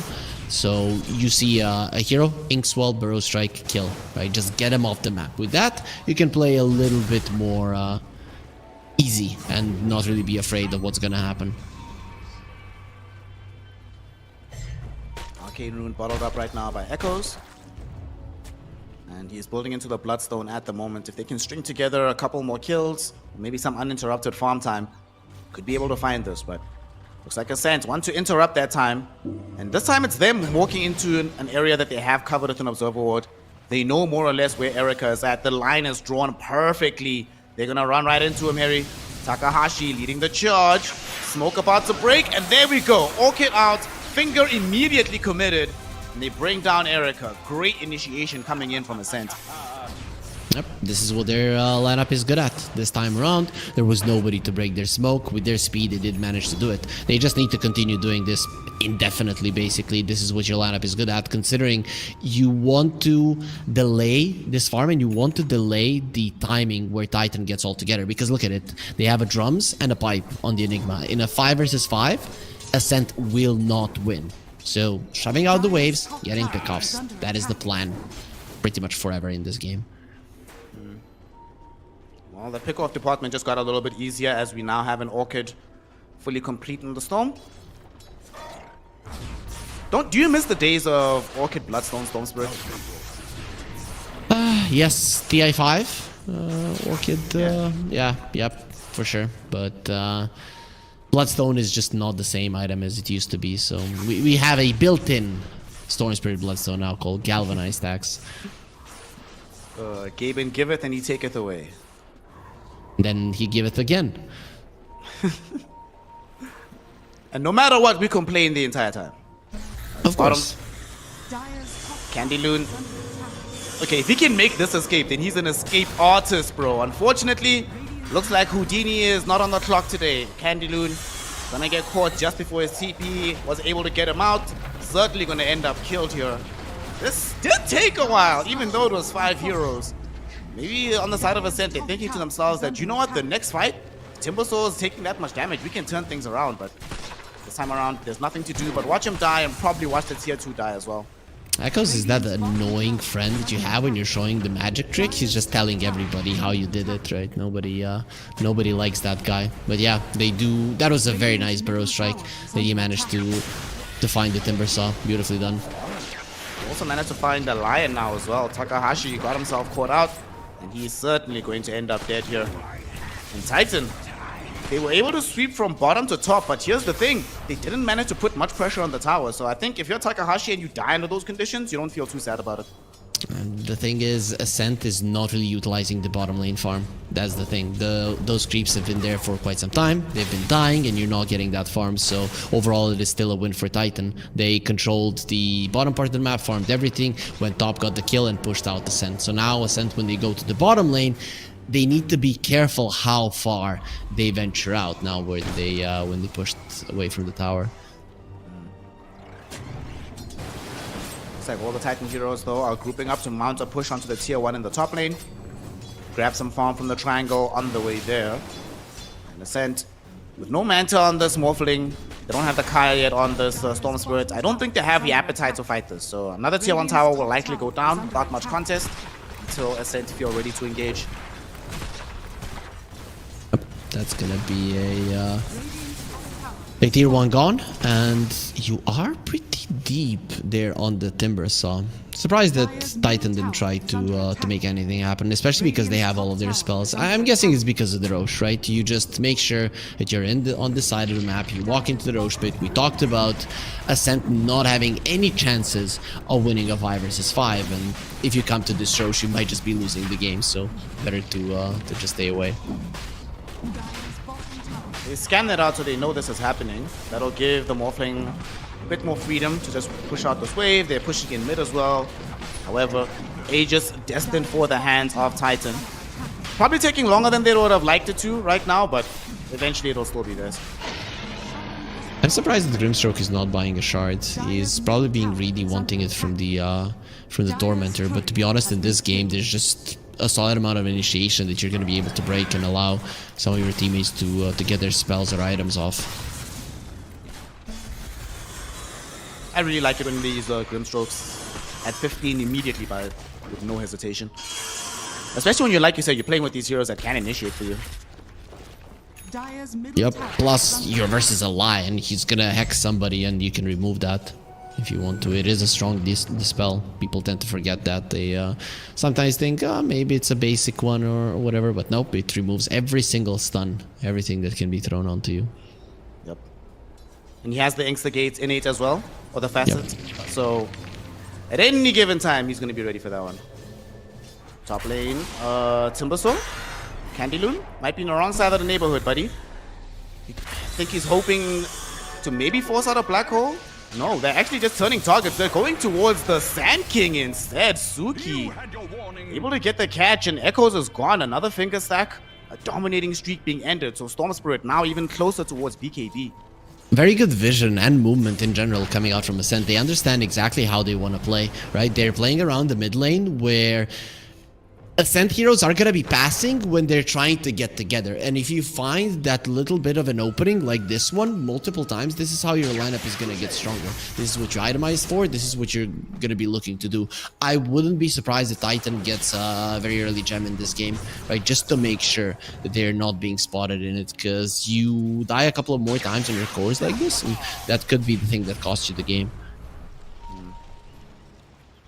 I just want to turn your attention to the fact that Morphling has now caught up to the Muerta net worth. I mean, remember where this guy started, dog. My homie's out here. He started from the bottom, came from the gutter, but now finishing off a Tormentor, giving his team a shard, goes the way of the Lion. I guess it's actually pretty decent into the Naga Siren, but you know, not number one. I would have preferred it on Omni if I was them, but still a pretty decent one. You complain that because the dreadlocks and stuff, the people are like, yo, you probably know how to rap, and then you give me all, you don't rap, but you give a rapping story, so you're doing it to yourselves there. I'm not beating these allegations. Nope, you're not. Bongo boots now available for the Enigma as the tier 2 tower bottom gets pushed into with the Sea Dragon. Bottom tower has fallen. Erica, Gleipnir, the Dragon Lance, Falcon Blade, Aegis. Certainly not somebody that you want to be fighting into directly. Mid lane, another hero that they don't want to be fighting directly is the Sand King. You almost ended up finding the kill on Suki, but gets away. In the meantime, though, Omni Knights, who came in to deliver the Repel and the Purification, he dies for it, but has committed a service for his team as Storm Spirit now going in onto ZZQ. Can they kill him before the song? Yes, they can. The question is, can Storm get out though? Suki doesn't have the most mana in the world. TPing out. Power Strike not going to be there in time. Still on cooldown. He's up.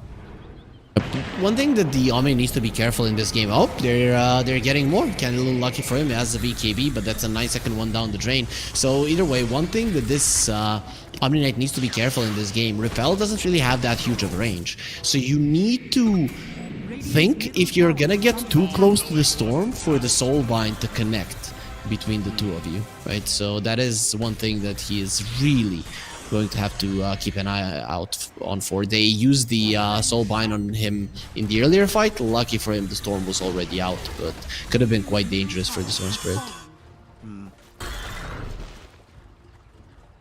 Tier 2 tower gets taken away. Titan, despite the fact that they are suffering a 2k gold deficit overall, making sure that this Muerta is not suffering any of that. She's top of the net worth right now, level 15 as well. She is not the easiest hero in the world to deal with here. And they might be going for more. It looks like they want to get the tier 2 tower in the top lane as well. Yep, this is how you play with the Enigma lineup. You're just so much stronger in a team fight. You want to get to a position where it's very hard for Ascent to shove out the waves, because the way that you go for these pickoffs with the heroes that you have on Ascent is by going from areas, smoking from areas that the enemies aren't going to be able to predict you're going to be coming from. If you don't have a single tier 2, it's very easy to predict from which side you're going to be coming from just from the time that you're missing off the map. So you take away all of their outer towers, and it's going to immediately be a problem for Ascent to play the game the way they want to. 3 tier 2 towers for a single Aegis. That is the trade of the century. Titan made good use of it, but now they might get more because they might be able to pick up the Omni, but no, here comes Suki going in on the backlines, cannot find the Grimstroke through the Glimmercade. He's alive! So instead, they're going back onto the Omni, but Omni not dead just yet. Gets away, gets off the Guardian Angel, but does now eventually die. Raincloud has shown up on the Morphling. Can he have impact in this fight? It doesn't seem like it, as he watches this Lion die in front of him. Now he needs to get out. Power Strike will be there. Do they have the way to stop him from leaving? He's dragged back in. He's trying to waveform out, but there is no option. Too much lockdown from Titan, and ensures that Raincloud dies, and they take an incredibly successful fight. They keep the poor Morphling in place for such a long time. They weren't even focusing on him initially, and then just when the time came, they had enough of a chase to get on top of him as well.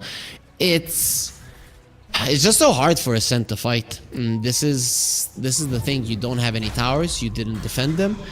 You don't have ways to get pickoffs now easily, and that is going to allow the Muerta to farm and farm and farm. Lucky for you, the Muerta's timing is not as straightforward as it used to be. You get level 20, you get the 20 Gunslinger chance, and you destroy everybody. Now it's on level 25, so you might need a little bit more items to feel as strong on level 20 as you did before.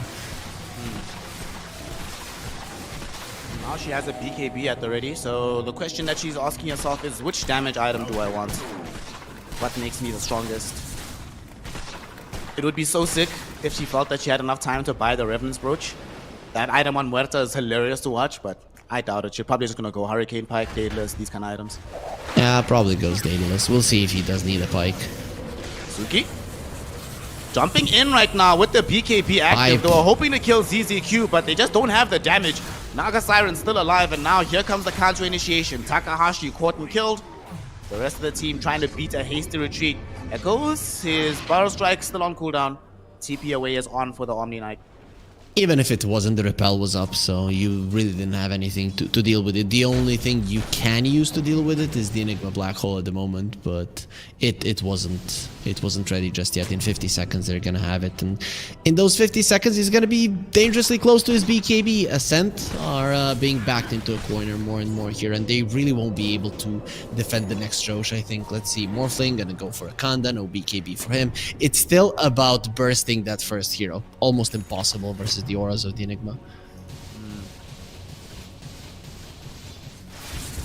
Scary times ahead for the side of Ascent Esports as they get in. They're looking for the small fling. Can Echoes find him? No, they're going on the backline first, looking for this Omni Knight.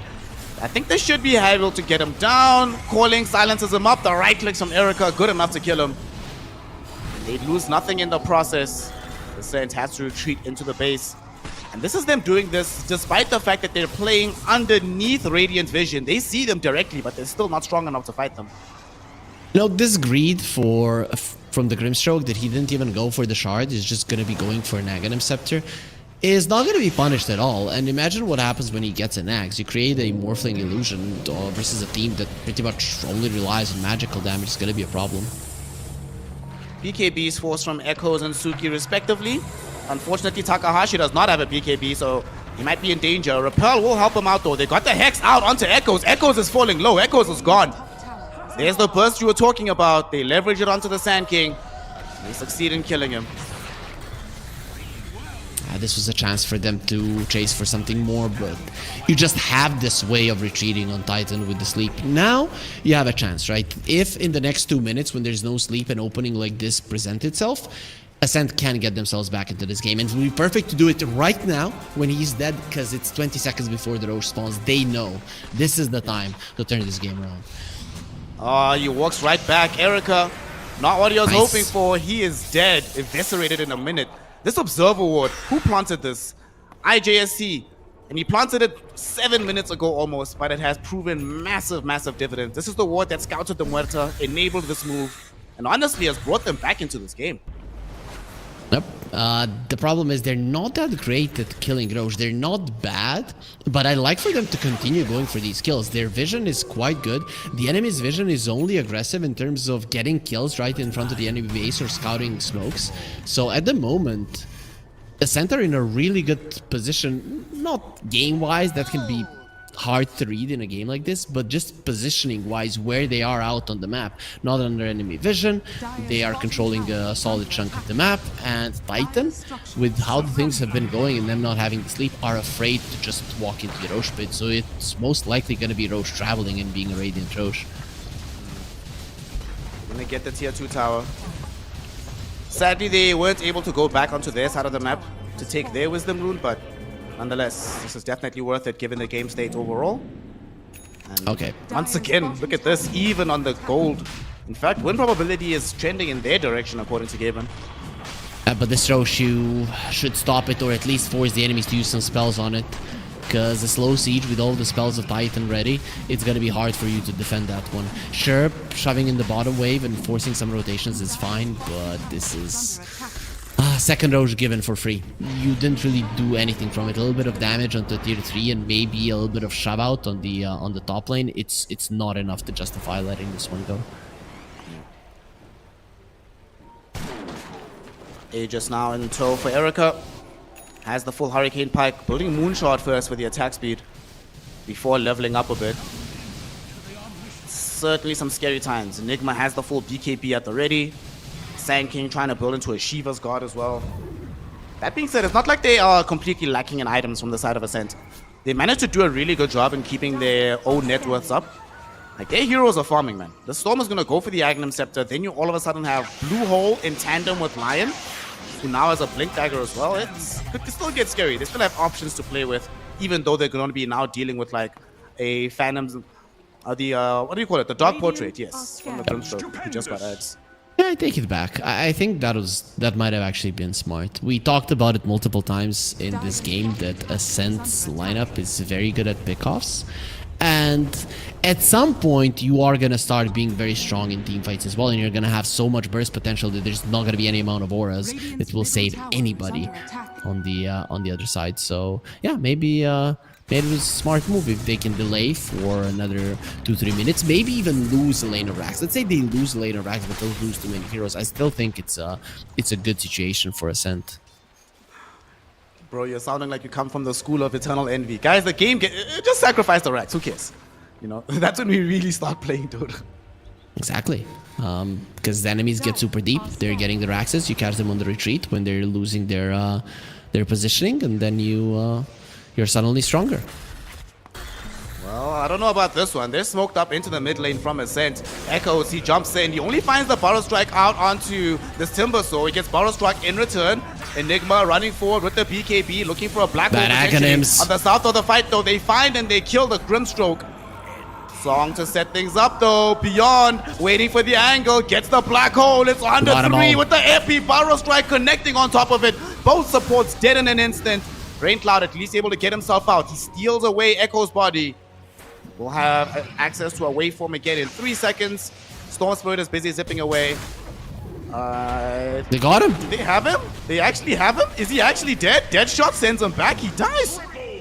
He was 0.2 seconds from going for a waveform, and that animation also would have been a problem. So the Sand King finds him. I'm looking at it. 3 seconds for a blink. Burrow Strike was already ready, and 3 seconds for a waveform. But still, the team fight of Titan is just so overwhelmingly powerful. You got a kill at the start of the fight. You made sure that the Grimstroke goes down, but to sleep into a black hole is way too hard to deal with. Fortification now has already been committed. Timbersaw will do his utmost to try and defend while he can, and very errantly placed Roshan's banner. Not really the best that we've seen so far. Still gonna get the tier 3, but I don't know if they have enough in the tank to go all the way for the racks. Let's see. Erica starting to poke at it. He knows that the Morphling doesn't want to buy back right now. And they jump in. Echoes, misses with the Burrow Strike. That opens the space for Suki to jump in. Has access to the BKB. They're going for the heroes that they can kill, not focusing onto Erica at all. Echoes, very, very low, but they jump the backlines. They do manage to kill the Omni Knight. On the front side of the fight, back. Echoes with BKB gets to the low ground. But now, like you say, Morphling has returned. Everybody has to flee. So they lose an Omni Knight. They get a buyback out of him, but they do not lose the lane of racks. Ascent will definitely take it. And this is one of the better usages of the Aegis right now. You have an Aegis for another minute. It's just enough time for your BKB to come off cooldown. So Ascent won't really be looking for a fight. They also need to deal with the wave in the mid lane. And that allows Titan to go for a play despite not having the BKB on Muerta. Because, well, they're going to have their other spells ready fairly soon. The Naga Sleep is ready and Black Hole in 35. Although subsequent fights will not be as easy as this last one, because we just did pick up the Aghanim Scepter on the Storm Spirit. So Blue Hole in effect. And he actually had an opportunity when he got the Vortex out onto Echoes. If that was a Blue Hole, it would have really hurt. Speaking of Echoes, he was reaching forward with the Inkswell on top of him, but they do not find any targets. Are they actually going to go through this gate? ZZQ does have the song, so he could feel brave enough for it, but somebody on his team says, nah, that feels like a foolhardy play. Let's do something else. If you are Titan, you just try to shove in the waves right now. The side lanes are very annoying to you. You didn't get a lane or axe. Your gold lead is not that high. This team fight is always going to be scary, but the execution isn't always going to be as good as it was earlier. So the gold lead is non-existent at the moment. I'd say Ascent still in a good position. They just need to be a little bit more aware that they can get slept into a 2-3 man black hole, and that if they position well for that not to happen, and they have tools to do so, this is looking like a game they can still take. He just picked up a BKB on the Smurfling alongside his Kanda, so he had to smoke. Lion could have maybe ruined that smoke because he mana drained the illusion. If they were looking, they should know that something's happening, but wasn't pinged out. Doesn't seem like Titan is aware. Echo's got the shard. They now know the Titan got it, and usually after the Tormentor, you just go back to the base. So I'm not certain that they're gonna be getting caught. Well, now they have definitely revealed that they're here. Takahashi broke the smoke to try and get onto an illusion. Ends up not working out. At least leaves a little behind a little bit of vision, but this particular adventure is over from Ascent. However, Titan might be thinking about a sequel as they go in, but there's the blue hole from Suki. 3 heroes caught. ZZQ dies in a hurry, but the black hole onto Storm Spirit, onto Timber Soul. They've already lost the one, and with Pierce the Veil from Erica, they will be able to make it 2. Can they get more? Looking, hoping for Rain Cloud, but he does manage to TP himself away. Buyback was utilized on this Naga Siren. However, these are 2 very big targets, neither of whom have access to a buyback of their own.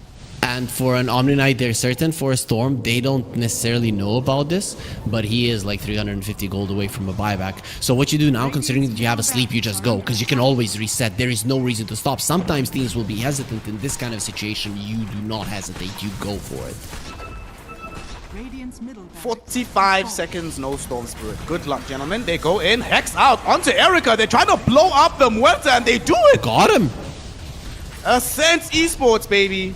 Showing us that where there's a will, there is certainly a way. They try to get out with the supports. They succeed in doing so. But they stopped the push. They only lost 1 lane of racks despite playing 3 versus 5. That's amazing.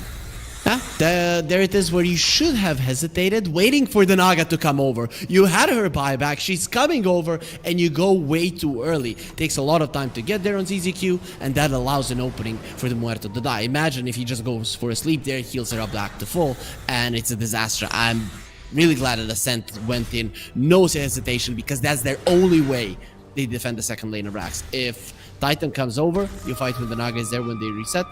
It doesn't turn out this good. Maybe even turns out into a disaster or even a GG call from them.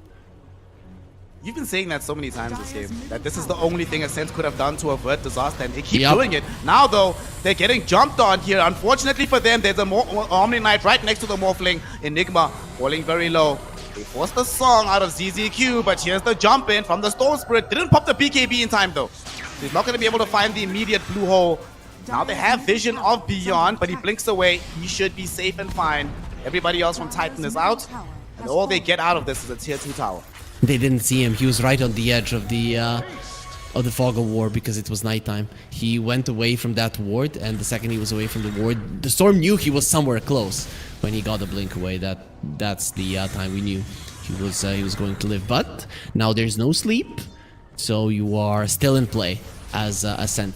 Unlucky for them is that the Roshan will be a little bit of a longer respawn, so Nagasan should have it for that part of the fight. But they don't necessarily know that this Rosh isn't up, so just put heroes there, maybe bait out a scan, have good vision. Titan have to come over, bait them in, and then get the kills. You can win. You can win right now if you're Ascent. You have the opportunity. You know who's been quietly putting in a heroic performance? Candy Loon on this Timber Soul. For sure. Yep, you're right. Quietly having an amazing game of Dota. His itemization is something I love. He just went on full on defensively because he understands I need to be deep in behind enemy lines and survive for a long time so that my team can pick off people who are splitting away from the core of the enemy lineup. Also like this move that Ascent is doing right now. They're gambling a little bit that Roshan's not going to come in the next 5 seconds. And they're correct. He's going to be spawning on the Radiant side for sure. scanning. Well, he'll spawn Dire side, but there's no way they kill him in 9 seconds with this draft, so he will end up going to the Radiant side. Ascent already preparing themselves for that eventuality. And look at Takahashi camping the portal, making sure that no one will come in, surprise them from behind. You get this Roshan Ascent. That's going to be huge. We talked about a huge team fight of Titan. If you have this third Rosh, the refresher on a Storm, let's say, or even Timbersaw would be quite nice. It's gonna be huge. Titan are doing a good thing though. They understand that Rosh is gonna be on the bottom lane, so this does give them time to go towards top. There's no glyph, a problem. Ascent, you're gonna have to make some tough decisions. Okay, they don't actually start TPing in. They're just gonna lose the racks. Oh, Morphling! That could have cancelled it. Team? They just gave up the racks. And they didn't even end up taking the Roshan, so you got nothing out of this. Ascent Esports needs something from this. Timber chain forward, they're hoping to reach Erica. Unfortunately, will not happen. And the rest of the Titan lineup just beating a hasty retreat. They still have the song if necessary. They jump in onto Erica though, but Forstaff is there with the Hurricane Pike. I don't think they're going to be able to kill him. Echoes reveals himself for a moment, but ultimately he's on the correct side of the river. And he lives. Ascent Esports just get completely outplayed by Titan there. And one big thing, we talked about the Timbersaw and how much he has been doing, but there's gonna be a nullifier on the Naga Siren, so his Aghanim Scepter is just not gonna be as effective. You remove that shield, things start looking bad for him. He's gonna be quite killable. Dire's courier has Might been just remove his life though, because they're on their way to find him right now. They kill off Beyond's courier. That was the actual Aghanim Scepter, pretty much complete. Echoes finding the reach onto Candy Loon. Can they kill him in time? His team is nearby him, looking for the re-engage here. He pops a BKB, he's turning, he's still alive. Erica getting hit with the Earth Spike, forced to pop a BKB of his own. There's the Black Hole, but it's only onto the Timber, so it might be enough, however, with the epicenter damage and just pierce the veil. Look at Erica go, ripping through these heroes. Erica and manages to kill off Rain Cloud as well. That's a triple kill for him. Double buybacks from Ascent, but without the Morphling, the big bad boy, they're just not as strong. And they feel the same way. They buy back onto him as well. Massive teamfight success here for Titan because they only lose their supports. If you're Ascent, you have to get the Roche. If you don't get the Roche, you're just gonna be straight up losing the game. And to be honest, the way for Titan to defend doesn't really exist, so you're most likely just gonna let it go. But we saw it there. Candy Loon, despite all of his tankiness, despite his level 25 and all the items that he has, he just cannot survive through the damage of the Muerta. You just force him to pop the BKB because of the Nullifier, and then he's just an easy target. She did 8,300 damage in that fight. Wow. She's able to just stand and deliver. Perfect situation for her as well, right? Black Hole onto Timber while she's right next to him. You dump all the damage on him in just a few seconds. It's still not over though, Snare. If you look at it, Refresher Shard on the Storm now. He has a cheese as well, and he's approaching level 25. I've seen so many games where a level 25 Storm just kills everybody. He doesn't have a Parasma just yet, but he has close to 5,000 gold, so he's not that far off. Yeah. He does have to be the one to save a large chunk of this because he's the only core buyback that's available at the moment. Like you say, you know, there's a couple of heroes where until the game is absolutely done, you never count them out in the late game. And Ascent has two of them. The Storm Spirit can be a crazy monster late game. And of course, we've all seen what can happen when this Morphling is given enough time to get there. But dealing with this Muerta, tough proposition at the moment. She is so strong. And she still has room to grow. She can chow and eat this Moonshot and then still buy another item. Could be some butterfly or something, since nobody is going to have a nullifier or an MKB on Ascent. Not only that, we haven't really talked about the Ofrenda, right? Late game Ofrenda with the buyback, you just coming back to a fight. That is a huge deal. It's like when you're playing old school Spectre or Weaver. Yep, exactly. Puck, I guess, would be another one as well, but it's so easy to do, and once you come back into the Ofrenda, you still have that half duration Pierce the Veil, which is still quite a lot of time that you're going to be doing insane amounts of damage. Do you remember that bug on Storm Spirit for a while, where if you had, I think it was like 25 plus Bloodstone charges, with the old one that reduced the I remember. Respawn. He just respawned in place. That was something. That was good times. Or there were situations where you just respawn and then start zipping out of the base. That was the worst one, right? Because if you just respawn in place, that's fine. But if you respawn and then start zipping towards that place, if it's the enemy base, you just could die back and lose the game. There were situations when that happened. You know how many times I've lost my team the game with a bad time lapse, brother? Very awful feeling. Let's see. How do you get a good fight if you're Ascent? It's very easy for Titan to dodge the fights now, especially because now they have all of their spells back. So if you're Ascent, you wait for that Parasma on the Storm, maybe a buyback. I guess you used this Aegis to get the big items in the buyback. You probably feel like the enemies won't give you a huge fight. Yeah. Trying to push out through this mid lane. Is your VMix Get frozen? some positive pressure. Yeah, it looks like we're just having a connection issue on the VMix. It happens. Remember, one and all, we are playing on the Chinese server right now, so these things happen. It occurs from time to time, but we'll be back in just a minute. In the meantime, I'll give you the radio broadcast because we have an initiation going on to the Timber Saw. He's still alive. He's still though. alive. Black Hole coming in from the Storm Spirit in the backside of the fight. He managed to keep everybody on tap. ZZQ coming in. He found his song with the Naga Siren. They just want to get the hell out of Need here. to bail. But Candy Loon doesn't want to let them go. There's going to be a Black Hole on the two. It's on the Morphling and the Timber Saw together. The Storm Spirit zipped himself into a Black Hole. He will eventually end up dead. Morphling is almost about to die, trying to wave him away, trying to stay living, trying to keep this game in contention, but he cannot do it. Maybe an opportune moment for us to come back because GG, well played, has been called. Ascent. Well, we're here for the finale, y'all. There we go. We get the curtain call. Everybody thought we were gonna miss the throne exploding, but that's the only part of the game that we cared about. Oh man, Titan, they get themselves the W. They find themselves with the win. I will say, not the cleanest performance from them. I do think, though, honestly, having watched this game, Ascent were just a few decisions away from winning it. You could just tell watching this that they were just a less experienced team. But if they had more experience with the same draft, hell, even with the way the game state was at 25 minutes, honestly, I think they should have won this game. The thing is, their draft is very good, but it is not easy to play. Right, that is the case. And as you mentioned, if a better team, a more experienced team would be able to utilize this a little bit more. But to be honest, most of the decisions, the big decisions that they made were good. It's just, especially at the start of the game, they were a little bit hesitant when needing to go for some let's say lower priority kills. But overall, I was hella impressed by Ascent. They most of the time did everything right. There were just a couple of flukes, and with this kind of a lineup, you need to consistently continue to do well. If you do it, you're gonna win eventually. But if you make a couple of mistakes, you will get punished heavily for them. Yep.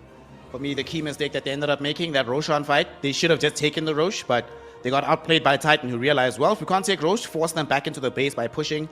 And yo, this performance from the Sand King, Echoes was playing some Dota today, man. Echoes was doing the damn thing, opening up the map for his team. Yes, he went for that early blink dagger that you spoke about, but the fact that once he got it, he was never passive, never sitting back. He was primarily getting gold from kills, finding himself involved in 24 kills across the game, only dying twice. And given the fact that he has to be the first one going in, relying primarily on the bailout from ZZQ, who was also good enough to consistently do that, I'm astonished he only died twice, but it's sort of a testament to how well they played as a team when it came to the team fight executions. The mid laners are just popping off today. I don't know what it is with China and the mid laners today, but they are not making any big mistakes. They're playing really, really well. Their decisions, itemization, everything is top notch, and the way that they play once they make those item decisions is quite good as well. Top tier stuff that we saw there from the mid lane. Echoes, I'll admit, I'm one of Echoes' doubters over the course of many years, but today he certainly proved that he does deserve to be here. Good performance from him.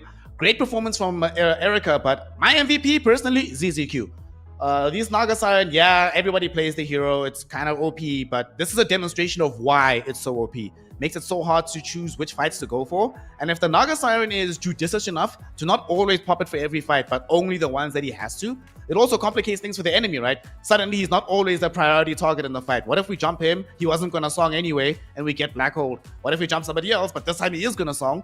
That extra second of having to ask that question makes it harder for you to initiate, gives them more time to respond to your initiation, just makes it easier for your team overall to play Dota.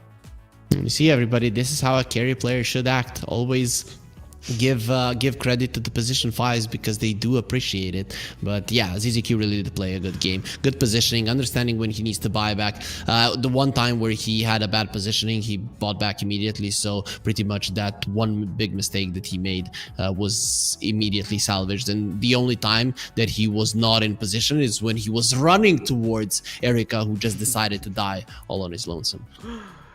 The classic. Support player sacrifices himself to make life easy for the carry, and the carry goes and feeds anyway. You know, happens all day, every day. Usually I'm the feeding carry, but in this instance, we just got to watch it.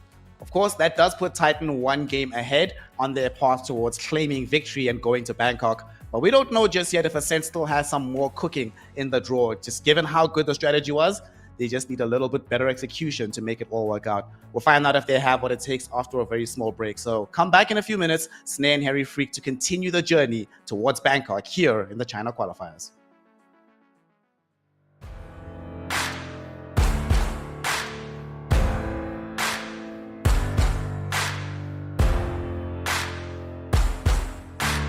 Can you hear the voices calling? Longing for your dirty souls, the wolves are hauling. Can you hear the voices calling? Do you feel how they are dragging? Waiting for a second to push you to your limits, growing stronger, feeling better. But do you feel them? Can you hear them say?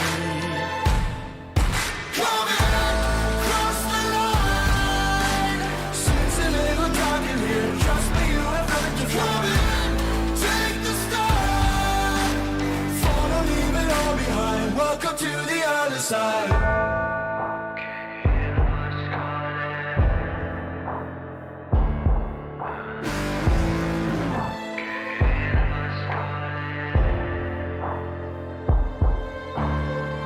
Do you feel how they are dragging? Do you feel them? Can you hear them say? Do you feel how they are dragging? Can you hear them say?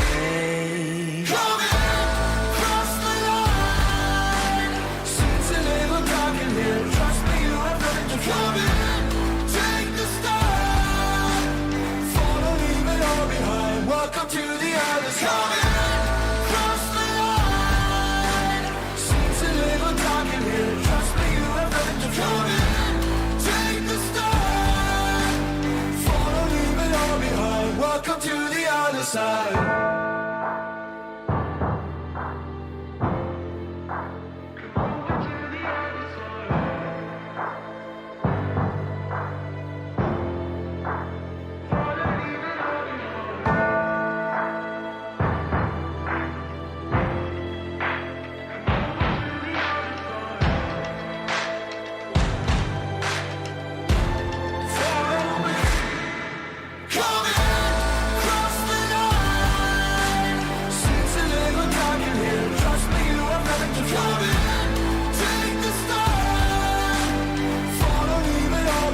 Welcome to the other side.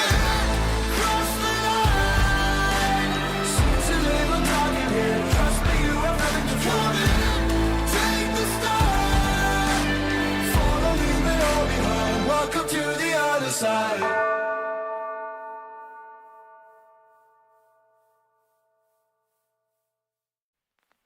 I pack my suitcase, headed out the door. I keep my shoes laced. 2,000 miles away from home. A couple dollars in my pocket, never stopped the boy before.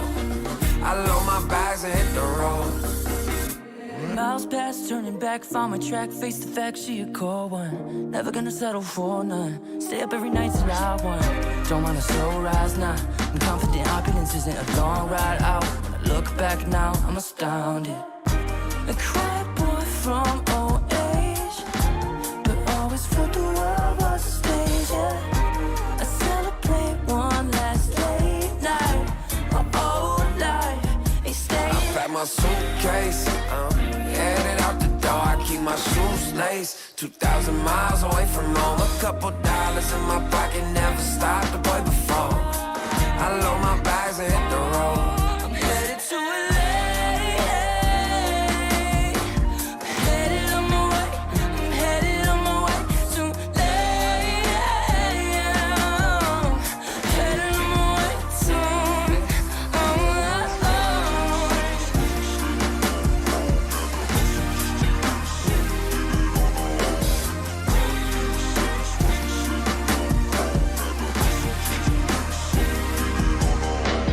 Couple thousand miles, throw it on the dash. Shit, the 10,000 hours, can't let them pass. Yeah, Well, I was putting time in, you was pulled up wildin'. You always had shit to say, now when I see you, it's silence. Thought I have a Grammy by 25. Commas after commas next to dollar sign, yeah. Remind myself why I'm living this life. Look at all the late nights, it'll all come in due time, yeah. Made for the fight, for the pain and the climb. Tied to the life I chose. Stay through the night, another day, not a dime. Race against time. I couldn't just lay by and wonder what I could have made mine. I'm closing on the moment, no one's gonna hold me down. From getting Pack my suitcase, headed out the door. I keep my shoes laced. 2,000 miles away from home. A couple dollars in my pocket, never stopped the boy before. I load my bags and hit the road.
Welcome back, one and all. We are here for some more Dota 2 action on the road to Bangkok. In these Chinese qualifiers so far, Titan has shown that they are a little bit ahead of Ascent Esports when it comes to execution, but when it comes to strategy, it does seem like Ascent certainly has something to say in these qualifiers, and we're hoping that in Game 2, they bring us a massive cat out of the bag, go deep in the tricks, and give us a Game 3, which would be the first one of the day. It's been all 2-0s here in the region. Brother Harry Freak, you liked what they had cooking from Ascent. Are there any adjustments that they need to make? Maybe try to play an easier draft in the end? No, do the same thing and focus on what you have learned in the previous game. I'm not sure. I like how they play Dota. I like their chances in that game, even though it was always on the edge. That is how those drafts are being played. We have seen that they're very good at executing that kind of a draft. We don't know if they're as good if they play something else. So I'd be completely fine with them staying in the same way they came in as the underdogs and they almost took a game. So all power to them. Just continue doing what you're doing. Well, let's see what they have cooking up in game number 2 as our draft is going to be ready for that one. Titan Esports, obviously in the previous game, they played on the Dire side. This time they will be on the Radiant. They have the second pick going for them, whereas Ascent, first pick on the Dire. And look at Titan. They're like, we don't have the first pick immediately. No Naga Siren. We played well enough to know it can't be dealt with. We'd rather just remove it. Well, yeah, why not? I mean, I think you need a lot of confidence as a team to let that hero through. I mean, we saw it. It was a big problem for Ascent Esports, and you mentioned it, probably the biggest of them all. Yep. Well, going into this game, we do see them going into a very classic Chinese thing, opening up with the Shadow Fiend pick. Don't worry about it. We'll figure out what we need to do with it later. And they know also that the Clockwork was banned out, so they don't have any fear of that being picked immediately into it. Although Tusk can still present some problems, I do want to see them protect this Tusk to make sure it doesn't fall prey into some of the worst Tusk games that we've seen. Yeah, but you have a Ogre, which Ascent has played in the open qualifier that they went through. So I'm kind of looking forward to seeing our fat two-headed fellow. I'm a big fan. I like Ogre a lot, actually. Titan, they've already banned. They banned out the Sniper in the second phase. Muerta as well as the Dawnbreaker have been taken away from them. And they just go in and pick up the puck. They're like, yo, Echoes, bruv. You saw XM playing earlier, man. We need a performance of a similar ilk. He's like, I got you, man. Don't worry about it. Let me check. I am not seeing any heroes. Okay, they played Ogre Lion. They literally played SF Ogre Lion. I would pick Ogre Lion right now if I was Ascent. I would really love that. Ogre, people tend to forget that his stun is pretty much instant. So you can catch the puck off guard. So then you would have two supports that can make sure that the puck is going to be in trouble. Plus the Lion is a good follow-up for the Tusk Snowball once it ends. Okay, sure. Bristle, still fine because it's a flex pick. No. Oh, wait, it's on the wrong team. Oh, okay. If this was Titan, I'd say that for sure this is the position 5 Bristleback. ZZQ was playing that quite a lot at TI. Sadly not going to be the case here, though. I mean, it could be still. It sort of fulfills the same role as the Ogre does in the lane. Throughout the game, you don't gain the instant stun against the puck, but this is still, yeah, this I think could still be flexed between 3, it could be 5, probably not 2, but there are some madmen I've seen play Bristleback mid. Whatever the case, I think we're going to be seeing the Snot Rocket Bristleback. When you have an SF, the minus armor that is brought is just so freakishly high. So wherever they put it, I'm pretty sure he is just going to be the one reducing armor. And now I might think a little bit more about putting him in the 5 role when I see this Dirty Viper. That's why I started laughing. I see Viper, I'm like, well, even if I wanted to play carry Bristleback, the moment I see Viper, I look at my support, I'm like, yo, buddy, how many pubs have you played on this? Because I'm definitely not playing this. Let's check how many pubs ZZQ has played on Bristleback. Oh no, it's not ZZQ, man. My bad. Unfortunately. Yeah, unfortunately. It's Shazam. Okay, checking those stats. Phoenix, so they have some team fight here. It's a classic combination that we've seen years ago. Puck and the Phoenix. Dream Coil to set up. None of the heroes can reach to destroy the Phoenix Supernova. And they didn't really have much protection for it before that. They only had like, what, Tusk Shards? I'm okay with this, but it does mean that their team is, right at the moment, wholly reliant on the puck for initiation and forward movements. I don't like when you are this immobile. Phoenix has a mobility spell, but he's not necessarily a hero that likes to move around the map. Viper, just the slowest hero in the game, basically. So, they do put the Bristleback on the offlane role. Okay, we'll be getting an Omni Knight. I was just hoping for the Ogre, especially because there's a Phoenix. I would have expected that the Ogre would have been better, just to bloodlust everybody. But sure, they seem to like their Omni Knight, and it's not half bad in this game. What if we're going back to like 2014, bro? No, putting this Omni Knight in the offlane. Dude, it's not gonna happen. But don't give me nostalgia. I still remember Omni was the hero, right? You remember the tri-lanes? He was the hero that could actually beat the tri-lane on his own. I still remember a Degen Aura Purification Omni Knight just running in, smacking everybody with a hammer, and then 3 heroes running away from it. It was just one of the best power moves ever that you could make in Dota. Degen Aura. You know, I think the reason that they removed that spell name is because Degen Aura is basically Dota itself, you know. The moment you've logged in, you're already afflicted by Degen Aura. Yo, did you see the memes with the big water being blocked, you know, by a dam?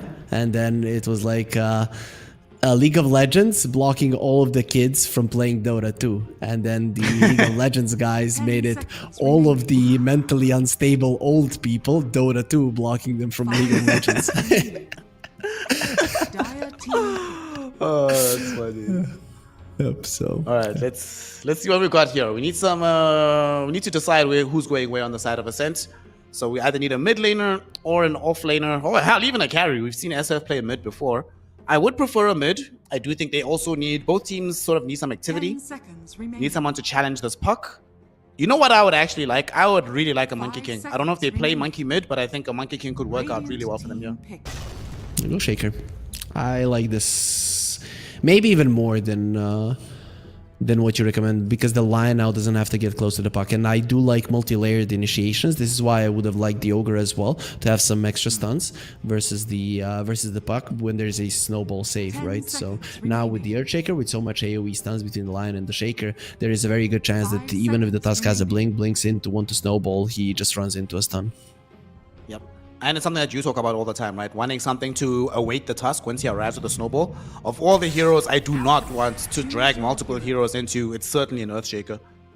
And Titan will round out their draft by grabbing an Alchemist. So for the second time today, we get the Alchemist Phoenix lane in the game. What do you make of it here overall? Like the carry-to-carry matchup, and how does it fit into the draft? I'd say this is a...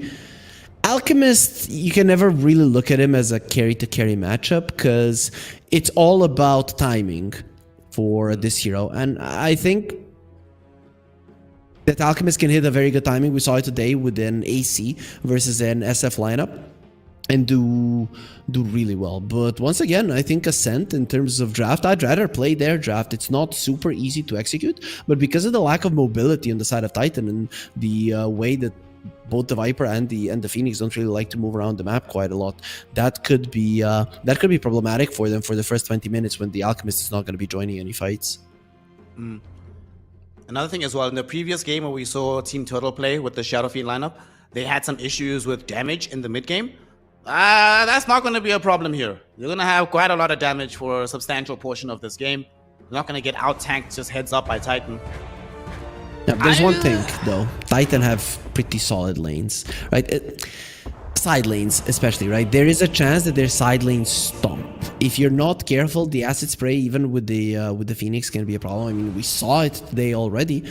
And then you have a Viper, right? So that lane could be very, very problematic. So if you do really well on the side lanes and you don't really have to, and then the puck plays, let's say he loses to the Shaker 60-40, that could be the way for Titan to play. Then you just send in the Viper and he's just not going to die. Well, we're going to see how it all pans out as this game has started. Ascent going for the smoke, but it looks like this one is a wrap smoke to try and maybe secure themselves a first blood. Unfortunately, Titan playing very, very carefully right now. Behind the tier 1 tower. Doesn't seem like anybody's going to get caught.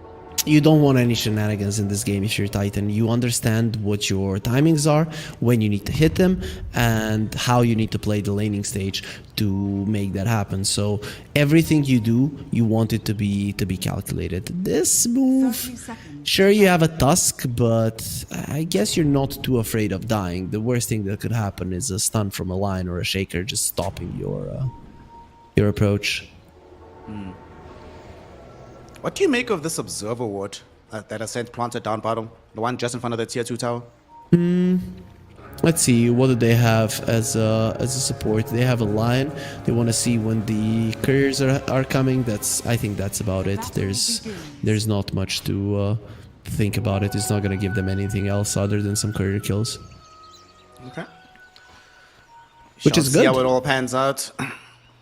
Right? Imagine if you take away like sticks that they're bringing out. Let's see, Alchemist already has a wand, and Tusk, the Phoenix, he bought it as well. Okay, so they're smart. They're not gonna have many issues then. Bristleback doing his duty to try and drag the creep wave as far forward as possible, and very nicely done there by the Lion. Stop some of the additional blocking. So here we go, game 2. Potentially the last game in the upper bracket for Ascent Esports. They need to do well, and they especially need this mid lane to go well. The Earthshaker should be a-okay here, should be able to get quite a bit of farm, but he cannot fall behind Echoes on this puck. He needs to be the one driving the momentum forward for his team. He needs to win. He's a melee hero with a chance of increasing his damage by double on level 1, so you need to get almost every single creep. This is how it should go here for the Shaker. Very unlikely that the puck can do anything to stop him.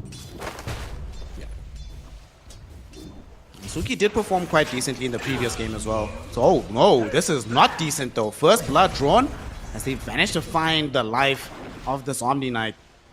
So the last game it did go much better in the lane, but this is not how they wanted to start things off, especially because these two heroes, when they start snowballing, they keep snowballing with these kind of kills.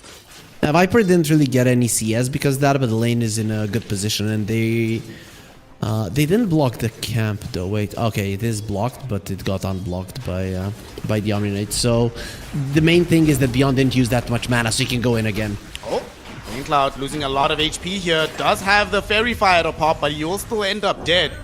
Beyond has 2 kills into his name right now. And they're gonna be chasing just for a little bit of damage out from the Omni, but Beyond is ecstatic about how this lane is going.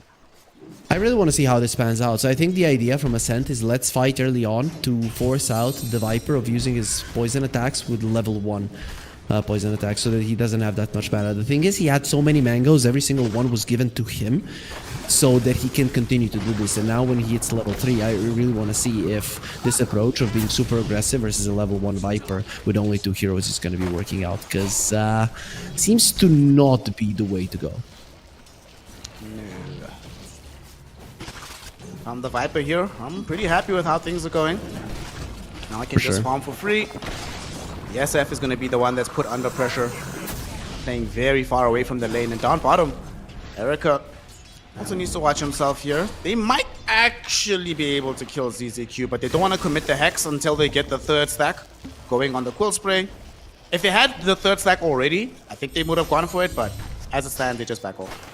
The idea was to use the Hex when he goes for the Icarus dive. It's very smart from ZZQ to keep it on. Plus, it was only level 1 Quill Spray, so now you have the level 2 Quill Spray. It's gonna be much different when it comes to doing the damage. They're doing a decent enough job in not getting overrun here, making sure that the Alchemist has to be very careful about when he comes forward to farm. But unfortunately, Raincloud is also struggling. Yes, he has 13 CS, but quite a lot of these came from the small camp above him. Not the easiest game. Yeah, he got like 7 CS at the start when the Viper had 1, but those deaths really did hurt them. Nice. On bottom, they're gonna go onto the Phoenix, and this time around, like you mentioned, we've got level 2 Quill Sprays. We had the tertiary stack of the Quills. We have the damage. Nicely done. And this also allows you, the more levels you start to get into this Bristleback, you just put more and more pressure onto the Alchemist. Just allow him from ever stepping up into the lane, lest he just get Quill Sprayed into oblivion. And of course the Hex for the Icarus dive. The Chinese and Malaysian players, man, are so good at utilizing this instant Hex. They are always ready. They're just hovering in front of you, and their right arm on the mouse, it's twitching, right? Or maybe if they use quick cast, their left one is. How did this happen? They dove him under the tower. No, Mercy's not allowed to live from this. No. No mercy. He's living, he's taunting you. Come on, there we go. Whew, that had to happen, but you still ended up losing your Shadow Fiend. And the worst part is that's the 2nd death of the game. Yep, and SF hates dying, right? You just lose your souls, you need to get them up again. You just don't have as much damage as you would like to. It's not ideal, though Erica is not in an ideal situation either. Forced away. They even employ their help of Mercy, who comes bottom. They need some assistance, and they will end up killing off the Lion. Candy Loon was hoping to maybe find some revenge onto the Alchemist, but he can't close the gap because of this pesky tag team. Fuck is coming. Now they actually turn against them. Candy Loon, he might actually die from this. The Alchemist throws in the stun. Puck shows up as well, and the Illusory Orb, perfectly angled. Echoes doesn't even have to show up to actually get the full kill. Beautiful, right? Usually when you're rotating with a mid laner, you want to be able to get the kill, to get that experience, and exactly what happens to Echoes. He doesn't even lose that much time. It's nighttime, he's moving pretty fast, he gets back into the mid lane quite quick, so big deal for sure, especially because you're losing the lane versus the Shaker, which is to be expected. But he lost, 60 to 40. He didn't really lose that much. This is what he needed to do.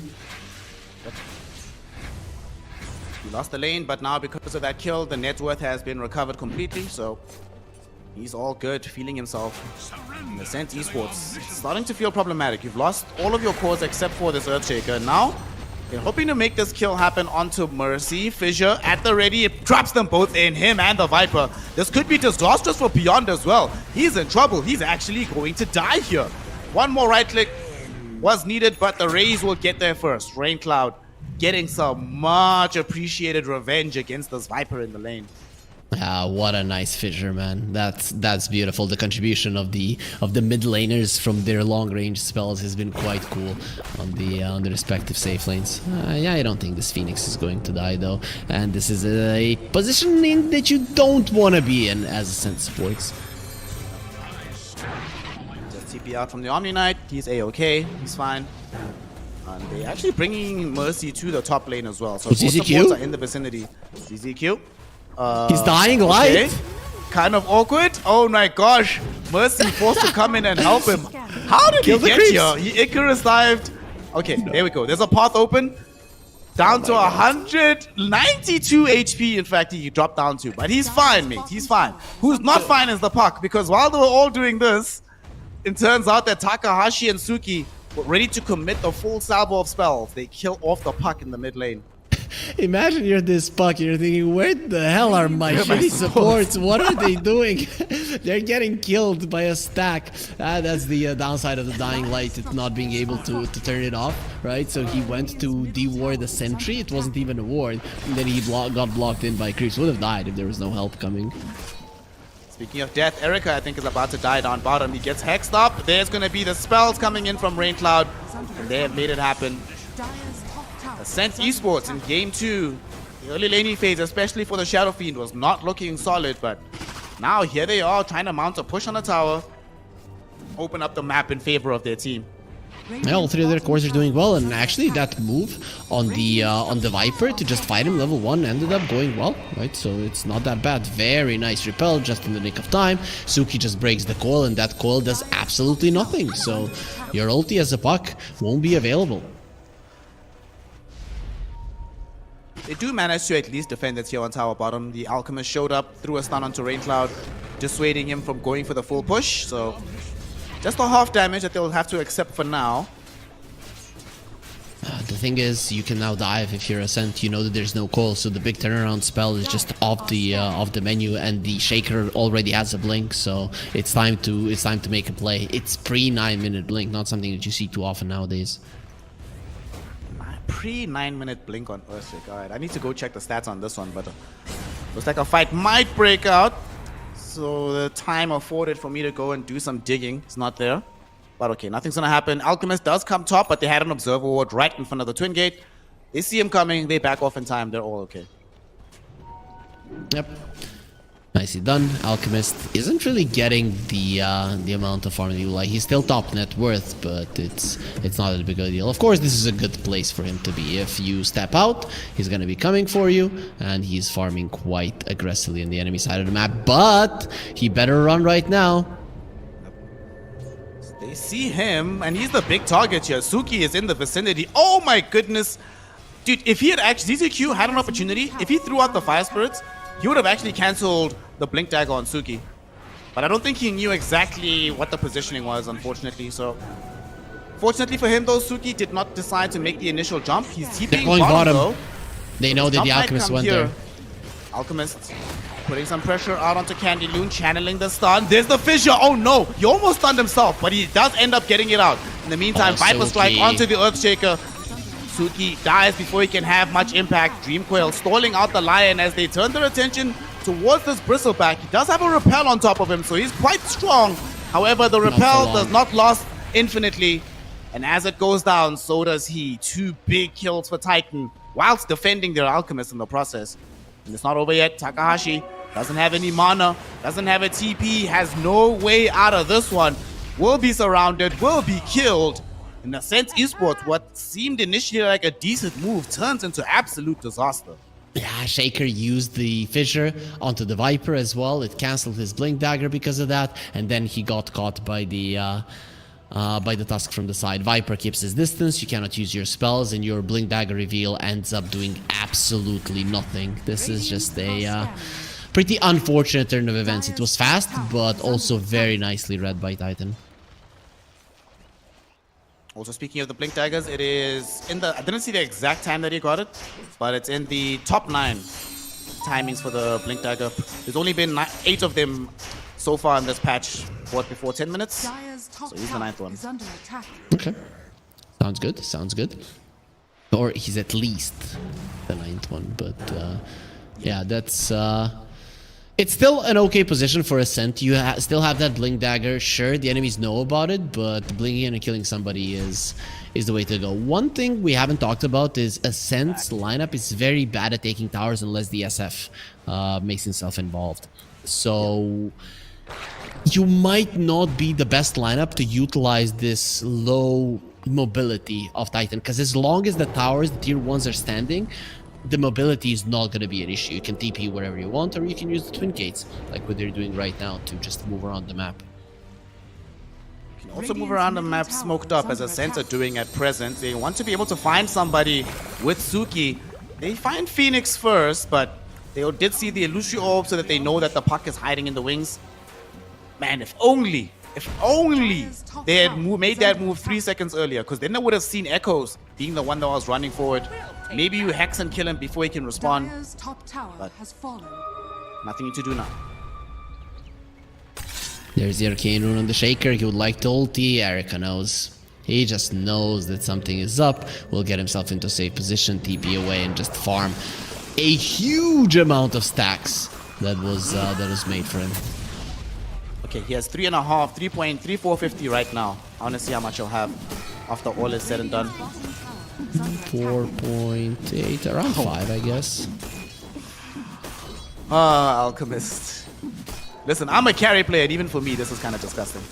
I'm like, what the hell, dude? This is so much It's gold. taking quite long, though, because he doesn't have a Radiance yet. Radiant structures are fortified. If they knew about this on Ascent, Is under attack. Suki would love to be on top of his face right now, dropping the Echo Slam with all these creeps surrounding him, but such fortune will not befall them. Tower has fallen. At the very least, they'll assuage themselves by taking the tier 1 tower on the other side of the map.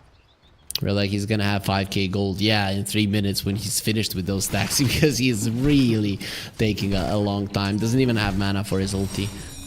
Okay, there's a soul ring, so it'll be okay now. Well, Ascent has been getting some effective farm elsewhere. Candy Loon has been closing the gap towards having his Aghanim Scepter. And we've already seen in some of these fights just how long it takes to actually kill him. And even though they'll have the damage to kill him, it's going to cost increasingly more and more from their lineup to do so. I'm disappointed he didn't go for a Snot Rocket. No. That's Okay. a... Suki getting jumped on again. Fissure out from him. They get the finger out onto this Phoenix, and Phoenix is gone. At the same time, Mercy came in looking for some backline assassination, but turns out he just made himself a priority target. Easily killed off. And that's going to lead into them losing this tier 1 tower mid probably at this point. The SF is here, ready to actually leverage the damage we were talking about onto these towers. Echo Slam is still available, so why not? They do lose all of their creeps, but Candaloon should be tanky enough. Just do whatever the hell he wants. Oh, dangerous. Get out of here. They brought the Alchemist as well. They break Candyloon. Will they be able to kill him So in much time? damage. Yes, they can. He is gone. Hex out onto the Phoenix, so there's no Supernova, but Takahashi might just be dead. They have vision with the Sunray. Can they find him in the trees? They cannot. The self-stun also connects onto the Alchemist, but all of them manage to evade the damage of the Requiem. Ascent Esports cannot do much right now. Shots. It catches Takahashi. Do they really want to go on top of him? He gets out the Earth Spike onto this Alchemist. Alchemist is going to stun himself, but there's no one to follow up on top of it. If this Bristleback was alive to go tank up the damage, maybe. But with the complement they have at the moment, just going to let them go. Smart choice not to go for the line until the tower goes down, seeing as the Bristleback would have come a lot, pretty much at the same time that the line would have died. Imagine a Bristleback there, you're too deep and the Shaker keeping you in place. So it was a smart choice just to take the tower, then attempt to kill the line. If you don't get him, it's not that big of a deal. But what a good decision to defend the tower. And now the SF is in trouble as well. Yep. He's in trouble, sent right back into the fountain. Killing spree for Beyond. Okay, I want to know, right? Did Raincloud do something to Beyond? Like, he's just playing against them like he personally wronged him somehow. Not just in the laning phase of both games, but also throughout the game. Like, his job is just target this guy and make him unable to play a good game of Dota. Beyond is just a Viper, man, right? So as a Viper, you want to be making other people's lives miserable. It's nothing personal. It's just what the hero does. A very fun hero to play for that exact reason, I might add. No, it's a very unfun hero to play. Top tower is under But sure, attack. yeah, I get it. I get why some people would want to do it. Radiant are scanning. Dude, Viper still remains one of my most played heroes to the day, even though I don't play it that much nowadays. Just so much fun spitting at people and watching them get really upset. It's the best thing. Hell, man, I cast with you, a Viper player. I cast with Bowie, a Huskar player. I don't know, man. I just am not good at choosing company.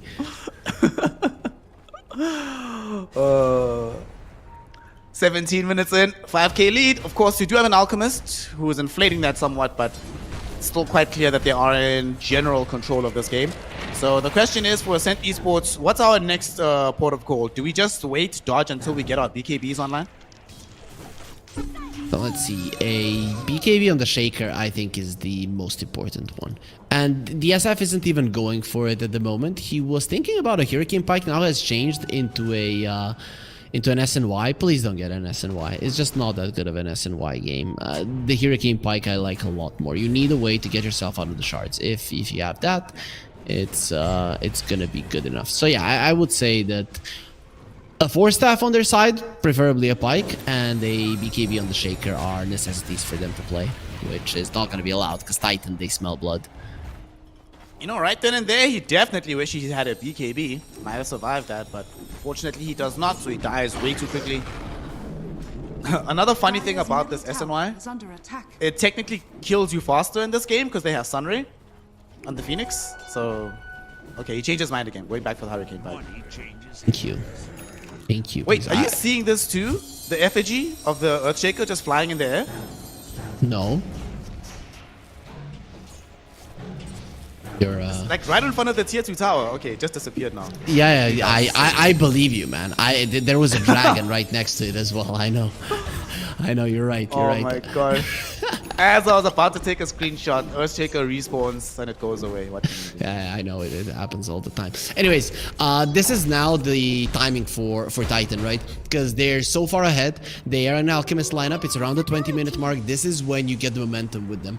I'm kind of surprised that I know that SNY is pretty strong, especially against all of these stuns on the other side. But I thought that the Alchemist was just going to go BKB into an AC and just try to end the game. This to me is looking like he's trying to fight a little bit more, maybe taking it a little bit later.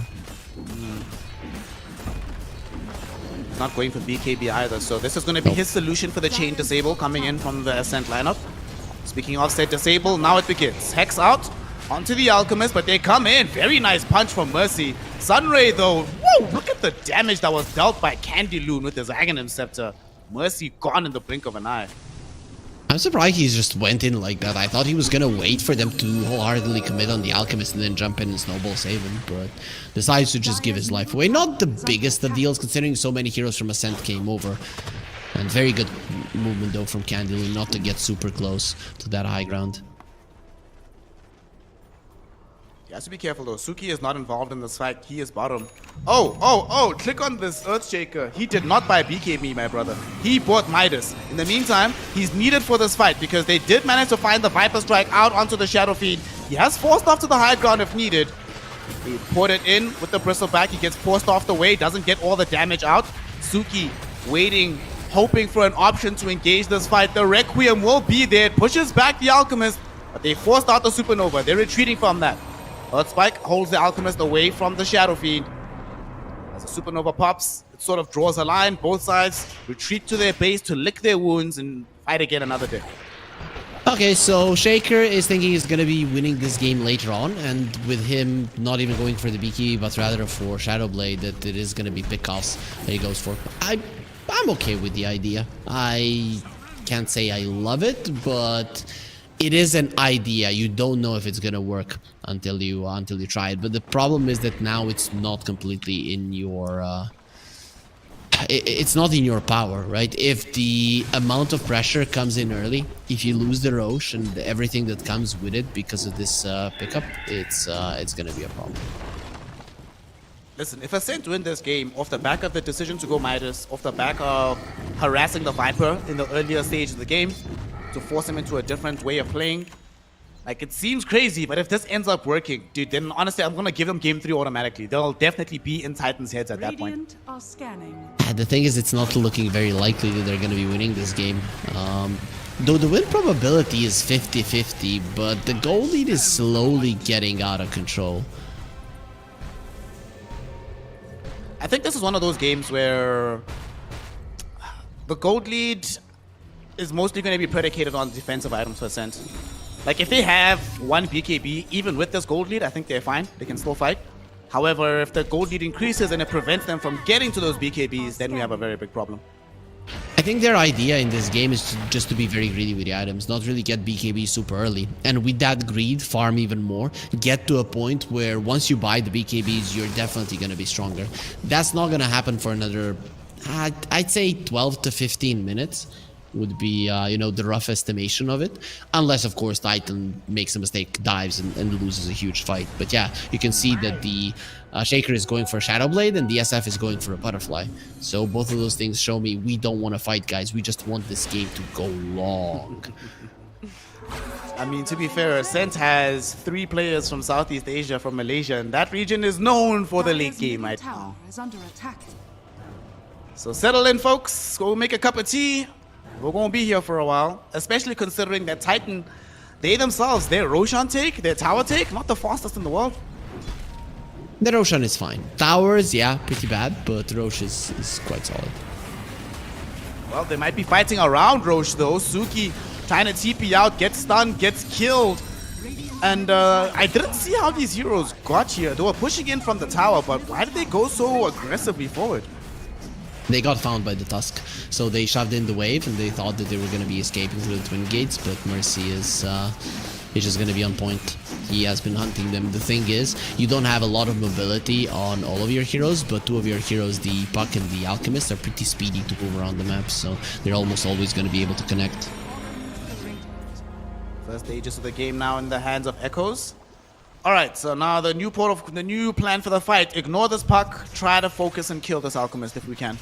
The plan for the fight is don't have it, right? It's you know, there's a kid you might win a fight versus, but he has an older brother, so you better not. That's the approach that the center are gonna be going for, and just trying to get bigger and stronger in the process.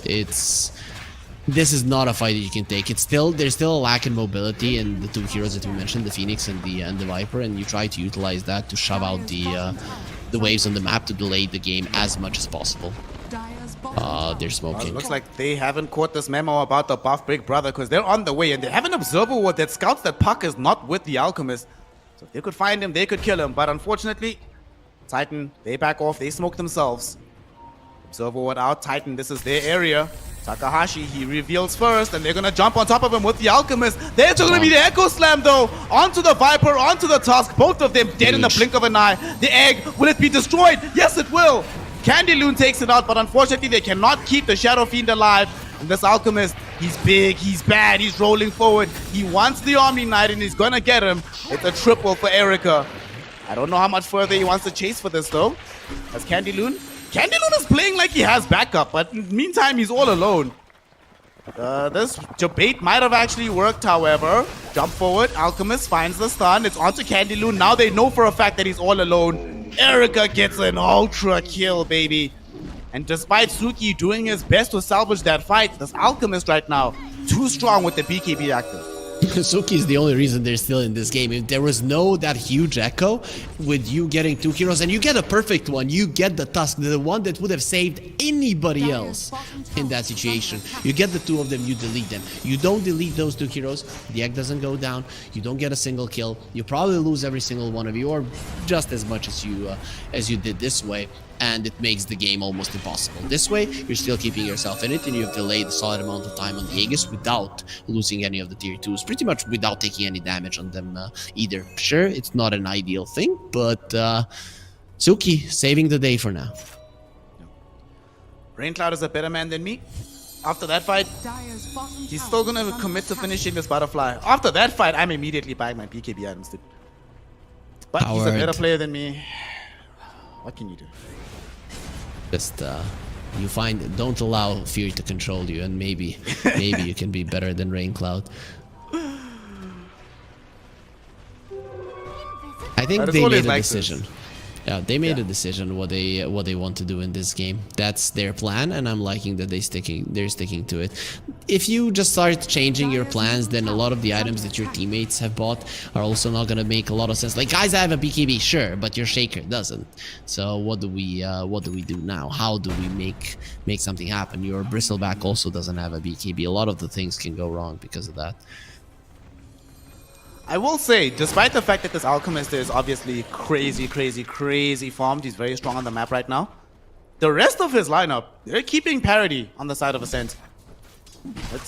They have a big Alchemist problem, to be sure. We saw that in the last fight. But what we also saw in the last fight is that if Suki gets on top of a target, even a tanky one, they can get them from 100% to absolute 0. And remember, Viper has magic resist through the corrosive haze, more HP than the Alchemist, and still died with the full combo.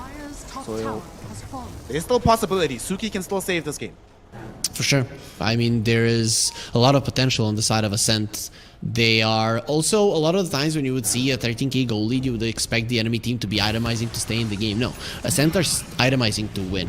So once they do get their items that they've been looking towards, once they do get their BKBs on the SF and on the Shaker, they can fight. Let's say even if they lose the lane of Rax, it is a big deal, but not the biggest of deals. It is not an insta-lost game because you lost the lane of Rax 30 minutes in this game. Rain Cloud now in. He has Butterfly. They get the Earth Spike out onto 2. They actually kill the puck. And look at the Alchemist. He needs to run. He lost so much HP here. Almost just straight up died. And with the Requiem, they push away the puck. They don't have enough chain disable. And the finger, not good enough to kill off the Tusk either. Phoenix, though, not going to be so lucky. First one out the gate. Brought down. The rest of his team fleeing for their lives right now. And they'll be able to get away. But Ascent, they killed the Phoenix. They took away the puck life. And it cost them nothing. Like, they used their ultimates, sure, but nobody died. No buildings were taken outside of the tier 3 that was gonna die anyway. They have good vision, and though. They're chasing for more, though. Omni Knight, he gets caught, he gets killed. At the same time, it does cost the Tusk life.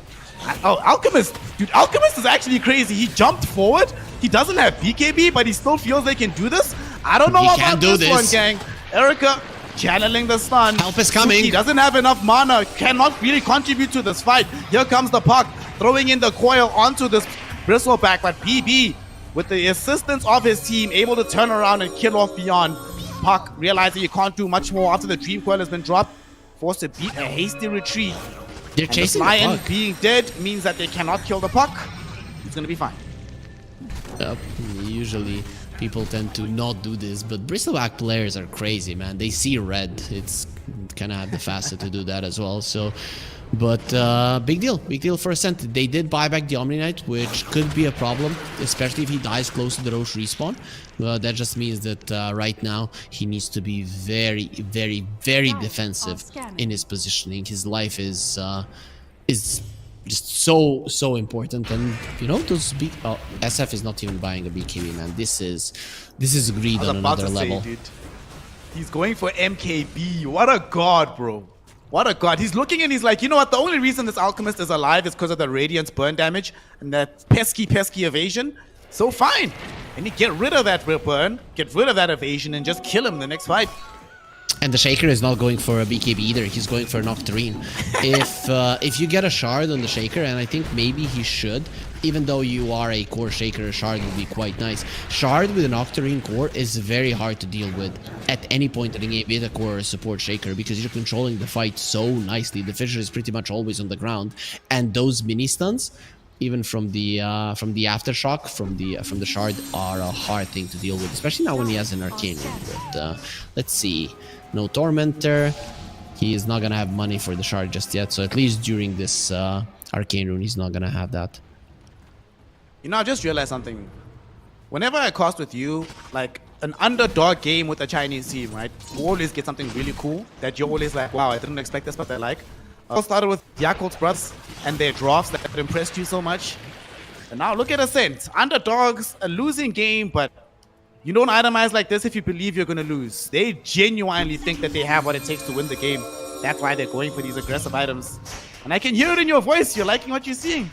I'm loving Good it. time to be alive. I'm loving it. A lot of the teams in this situation would fall under the pressure and just buy items to stay in the game, and then 40 minutes in, it would just be an easy path to victory from Titan. With these items on the side of Ascent, it is risky, but that is the way that you go for victory when you're this far behind. Very unfortunate for them. They were smoking out. Roshan respawns though in 30 seconds. I mean, they take Roshan astonishingly fast. Like, if they can maintain composure, they can get this really, really quickly. But Titan, they know something's up. They're on the way. They'll be there in time. That's just the thing. So if you're Ascent, you probably shouldn't think now that you're not seeing anyone in the map that you're getting this Rosh. Just get into a good position and hope that you play the fight of your lives. It again comes down to the Shaker. This is the guy that we should be following. Everybody else is just gonna be a divergent for him. That's why ZZQ plays a good egg. Bro, SF is crazy. He actually bought the Blitz Knuckles. He's committing to this NKB. Now, reveal out onto the Alchemist. He gets Hex before he can throw out the stun. There will be a Fissure as well. Echo Slam onto the Puck. Can they kill him? Puck is not gonna die He's just alive. yet. Barely alive. Opens up the space for the Alchemist to come in for revenge. Does eventually die, however. Now going forward, channeling up another stun. In the meantime, the Shadow Fiend held in position by the Tusk, and they do manage to get him killed off. No SF for the fight. They tried with the finger to burst down the Tusk. They fail. And it's Erica instead who gets a triple kill onto Takahashi. Full team wipe for Titan Esports, and the Roshan completely free for them. It looked decent. They got that initial stun out onto the Puck, onto the Alchemist, but they were not able to keep the Omni Knight alive. It's all down to Mercy. He targeted the right person in the fight, changes everything. And the Tusk died to the Rosh Roar. It's 50 damage plus 10 per minute, and he died to it. That's very unfortunate. I think this is the first time I've seen that happen. Either way, that is 6 heroes that died of the Ascent, because Takahashi did buy back. ZZQ did the same. It's just not a good spot for you to fight if you're Ascent, because there's a Phoenix, right? He gets an egg off, you separate the fight, you only echo the Puck. Sure, you get him down, but it's so many things that you've already used on him. And what Titan did there, and what I think they should do every fight, is that they separated the enemies, right? And then Viper is killing the SF, he can't do anything about it. The Alchemist is killing the Shaker can't do anything about it. The way for Ascent to be strong is to be together, right? And it's just very hard to do if the Phoenix egg is properly positioned. Dire's middle tower is under Apes strong together, and in that point, the Apes were separated and making it an easy fight for Titan. Now you're dealing with this Aegis on the Viper, who's about to crack level 20, bro. Like, holy based. Dire's middle tower All right. has fallen. Good luck, gang. Level 20 Viper with the additional Predator damage. It's pretty scary. It's pretty scary. Yeah, that's so much damage it's gonna be doing once you start falling low. It is a big deal. And right now, with this Viper being so farmed, I don't think Ascent are even looking towards the late game. It is actually their timings with the BKBs and this MKB that they should be winning the game. If that doesn't happen, Viper gets level 25, he destroys them. They jump onto this Bristleback. They want to kill him off first. The repel will be there. There's also a Requiem back onto this Alchemist. He's not the one with the Aegis, remember. However, Puck jumps in, drops the spells onto the Lion, killing him off without having access to buyback. What now? Alchemist jumping forward, finds a stun onto Candyloon. However, Omni Knight right next to him, able to prop him back up. Fissure just to stall things, but they know this is just a stall tactic. Suki, in fact, could be in danger. Does have the Shadow Blade. Candyloon, he's back online, has a Bristleback passive, throws it in, does some damage, but look at the Sun Ray!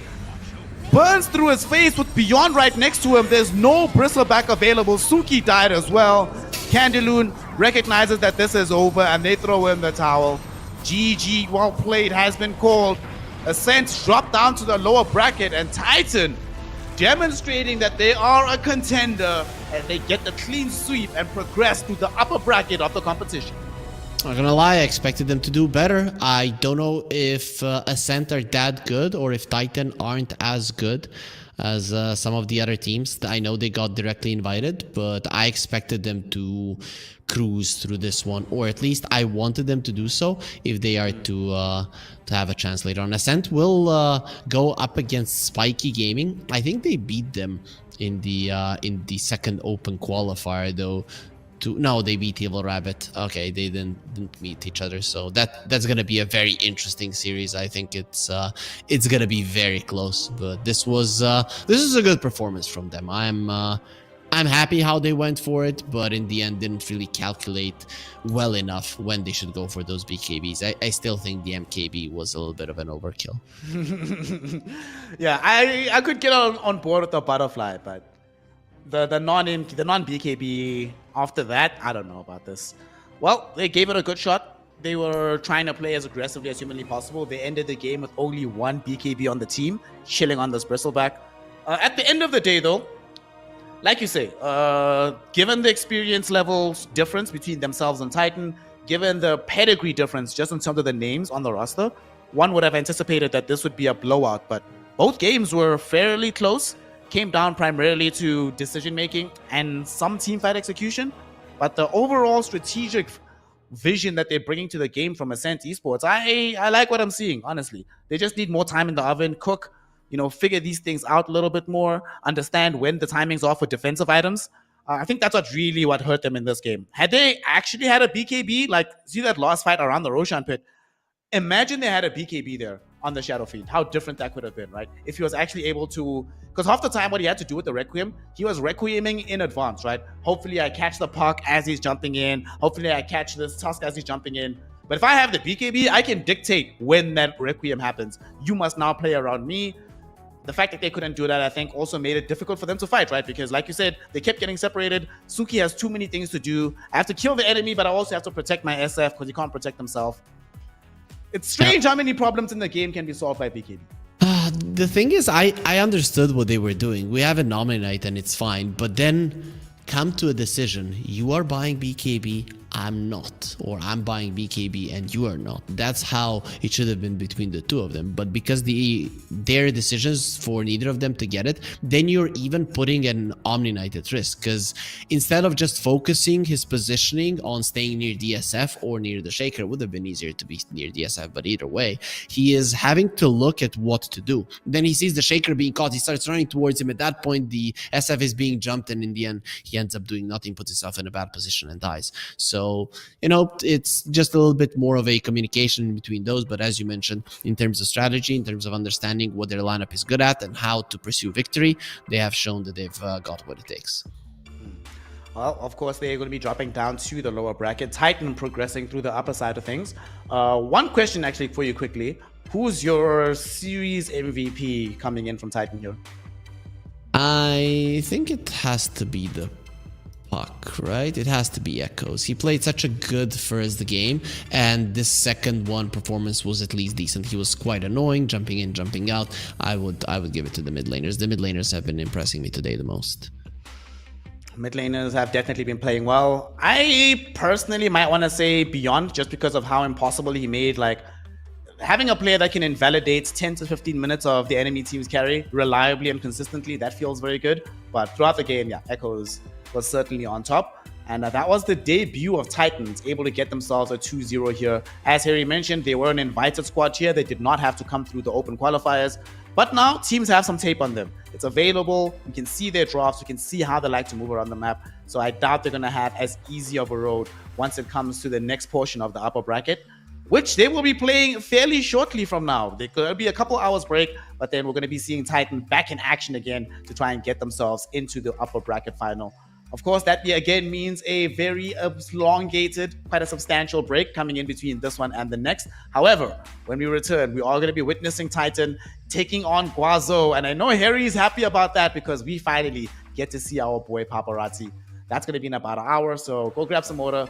Go to Harry Freak's Twitter, harass him about how much fun it is to play carry, and then join us to continue the qualifiers here for ESL One Bangkok.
Serotonin slide with me.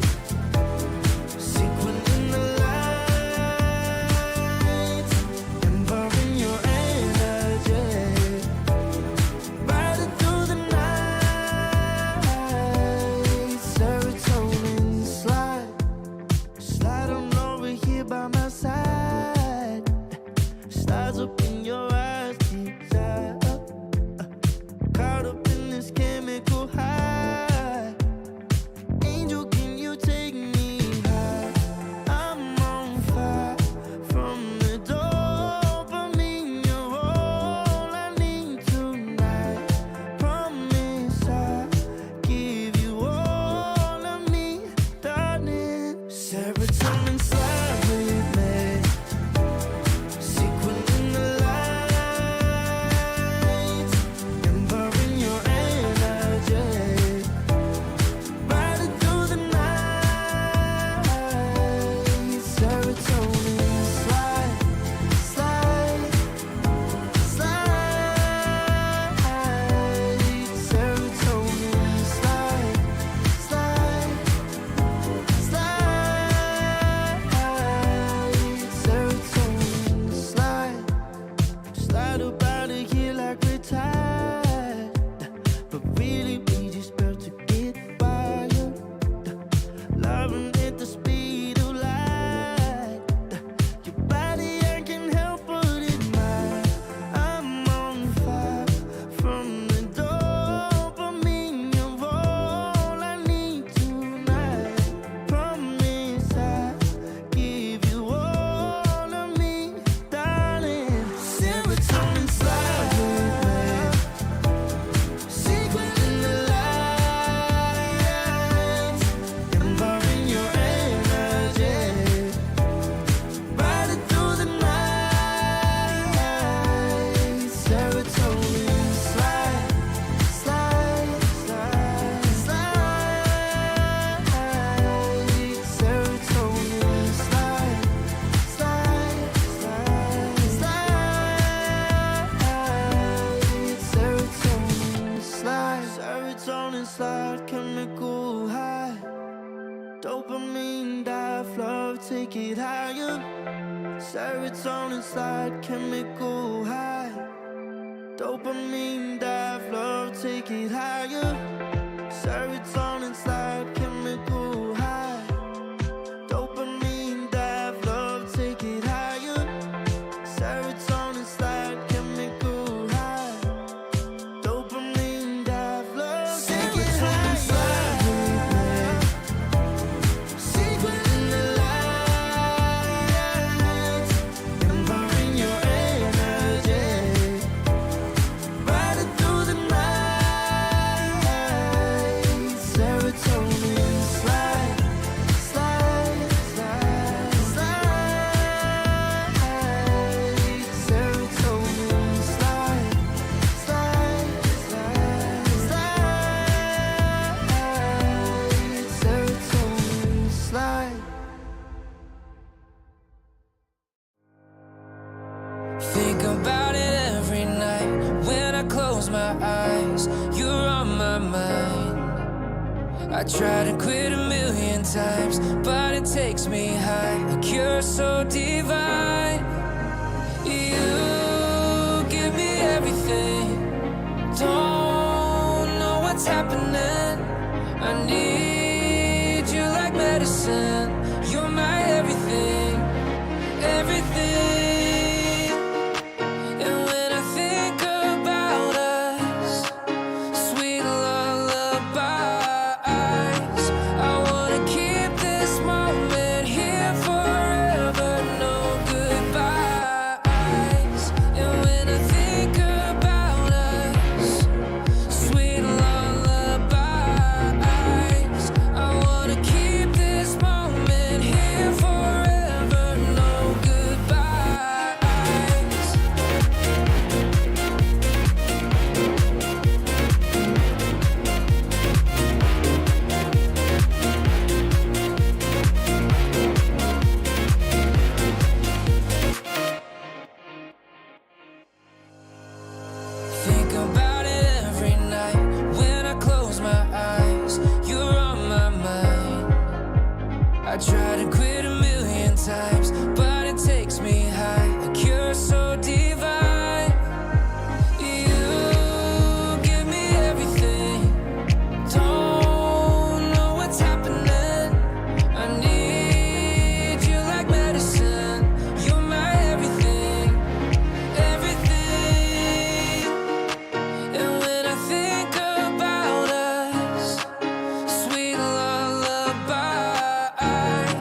talking mine.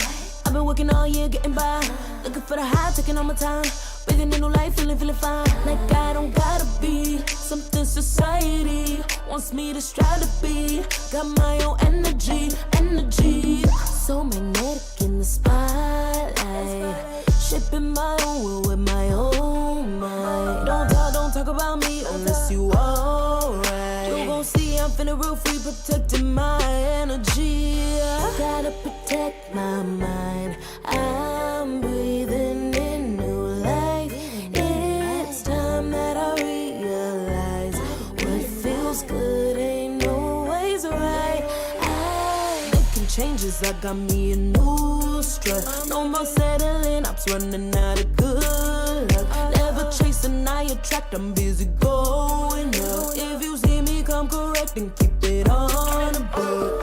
Get it, how I live it, that's the motto, how it goes. No more reaching in the distance, hit the lotto, I'm the one. Not denying myself anymore, I'm done with it. Sky is the limit, I'm living like widow. Energy, and the energy. Feeling free. And the energy.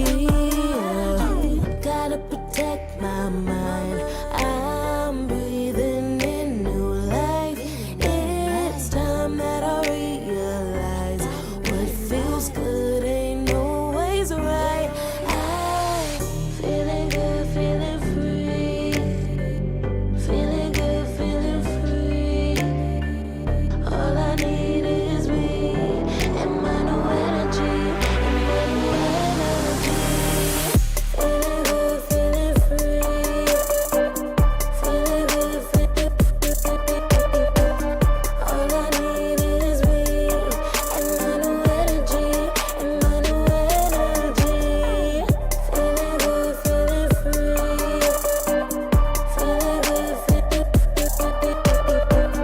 All I need is me and my new energy.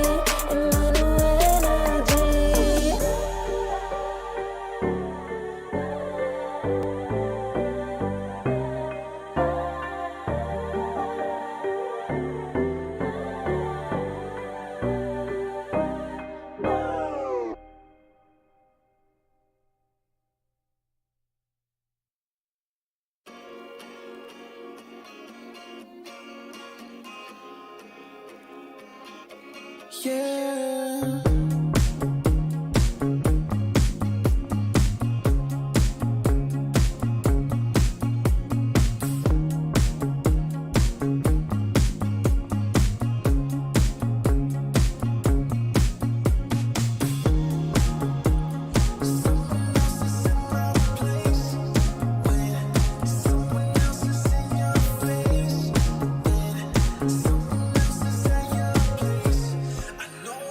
Place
juice.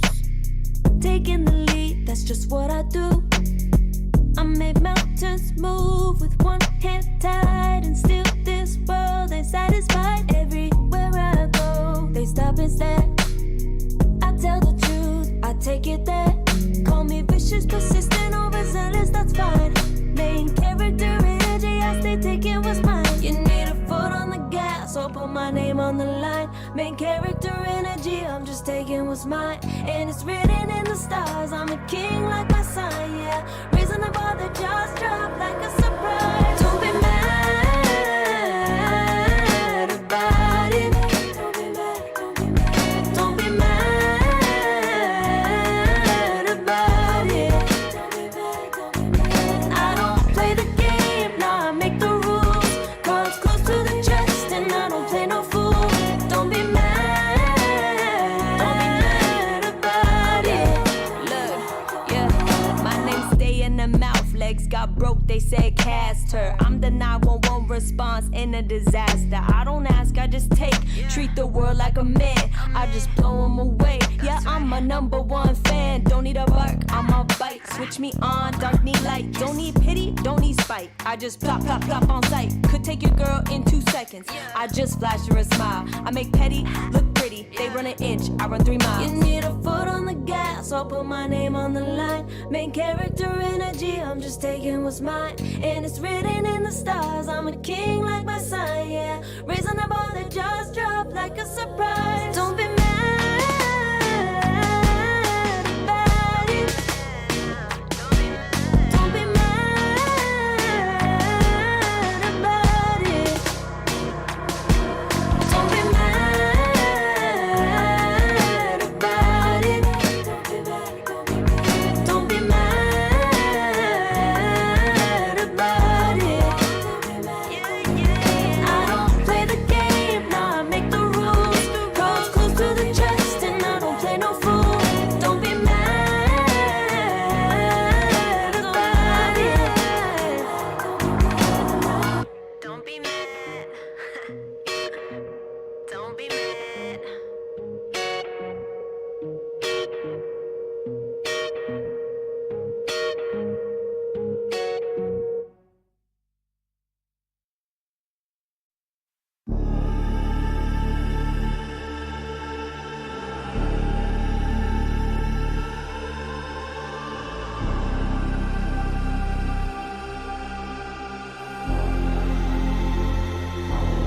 You'll be free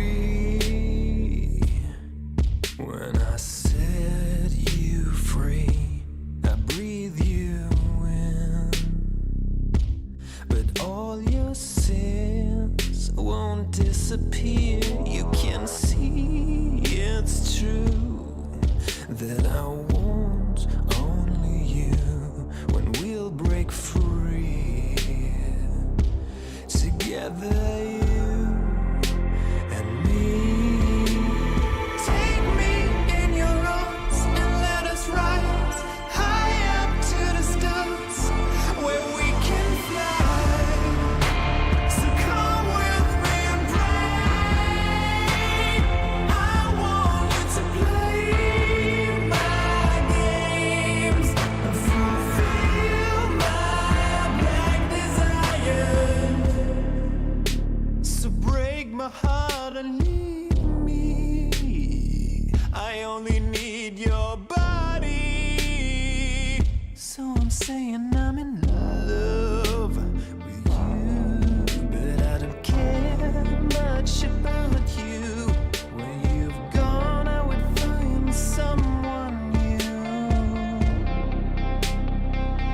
I cannot lose.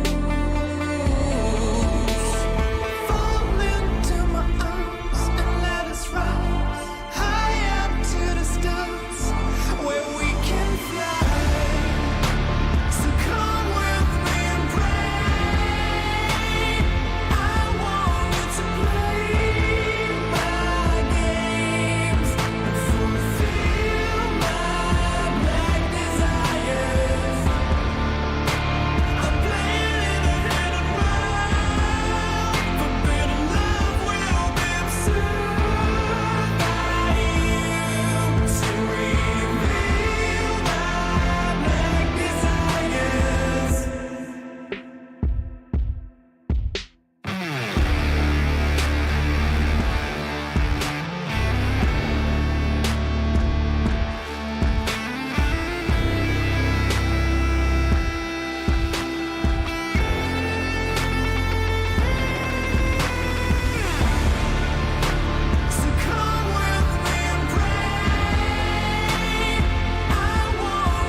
can feel it in my blood, through my veins like a melody. I can feel it, I can feel it. So alive, floating high, I can finally breathe.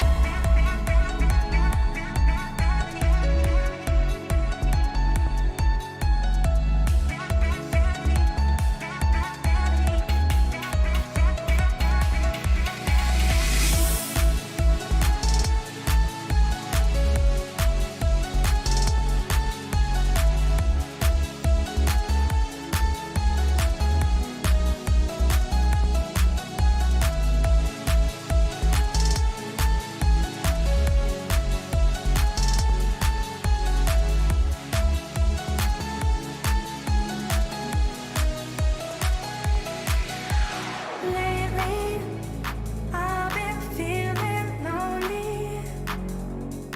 Want you to call me, promise me you'll always be there. I've been getting so high, I can feel it. I can feel the gravity pulling me away, pulling me away.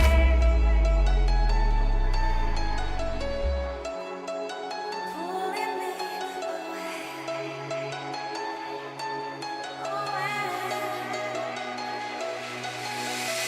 I can feel it, I can feel it in my blood, through my veins like a melody. I can feel it, I can feel it. So alive, floating high, I can finally breathe.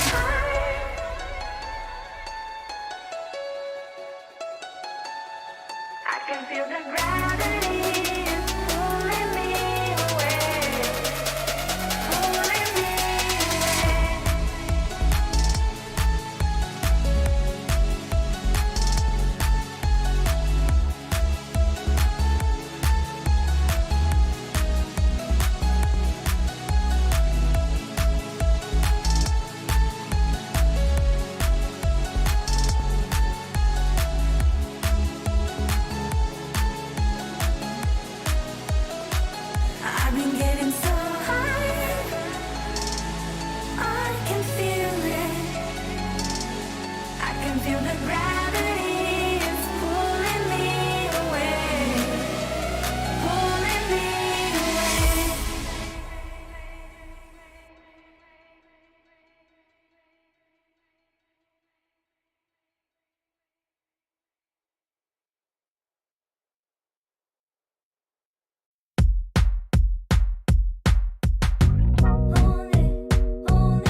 greatest days coming in waves. And no, I ain't no stranger to the fire, burning up all my desire to be great. I gotta just open the gate. All I need is saving from hitting the pavement, understand it when I'm impatient, that only I give to me.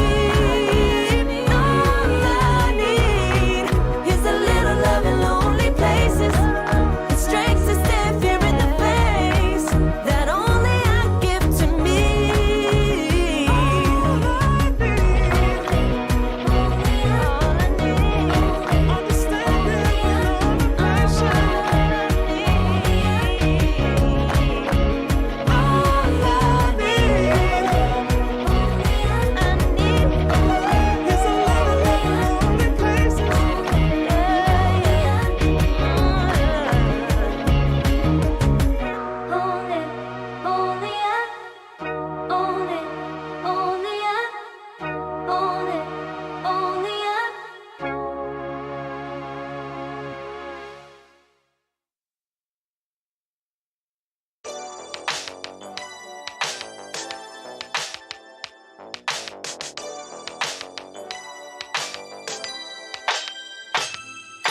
Ooh, the day that boy walked my way, won't forget his pretty face. It was like we both had something to say, yeah. But as soon as I saw him, his fine ass was gone.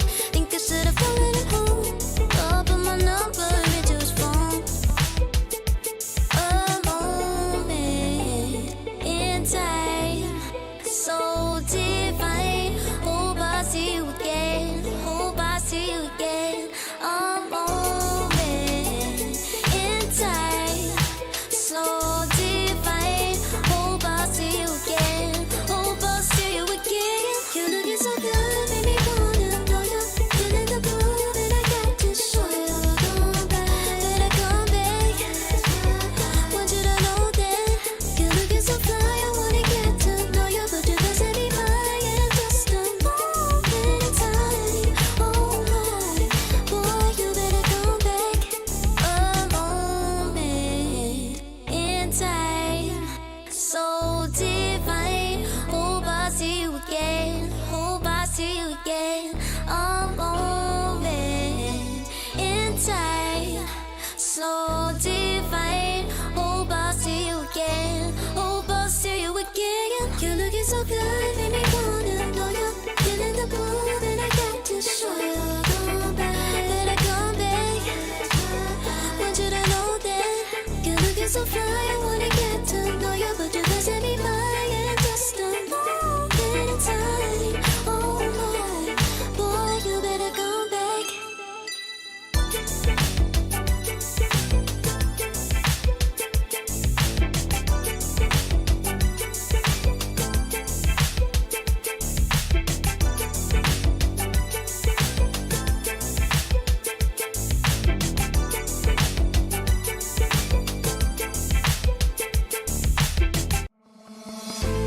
Oh, I don't know how to put it together.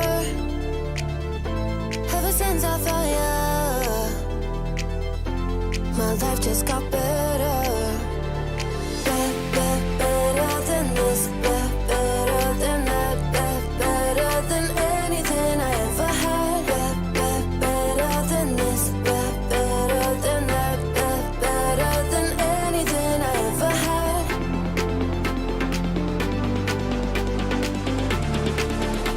Than anything I ever had.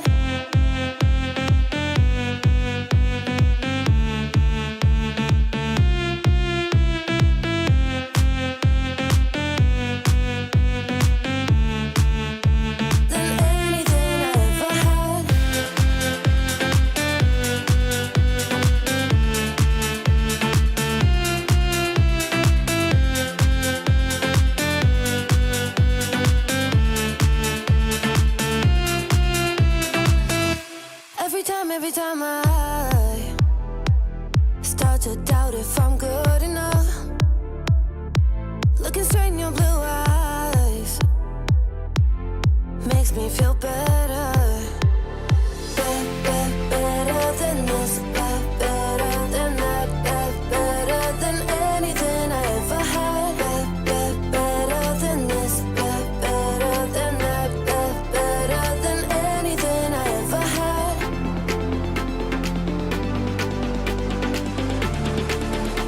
Than anything I ever had.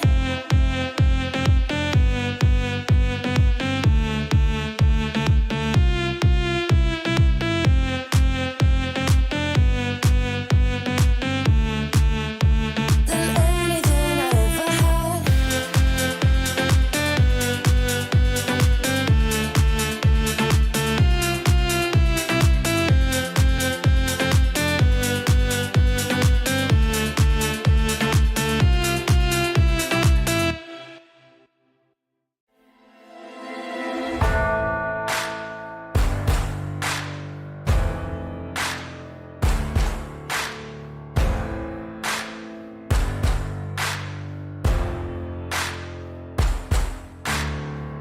Can you hear the voices calling? Longing for your dirty souls, the wolves are hauling. Can you hear the voices calling? Do you feel how they are dragging? Waiting for a second to push you to your limits, going stronger, feeling better. But do you feel them? Can you hear them say?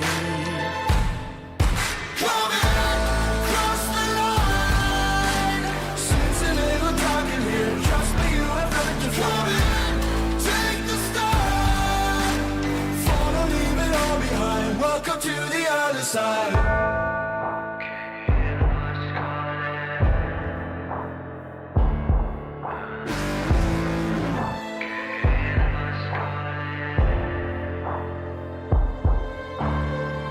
Do you feel how they are dragging?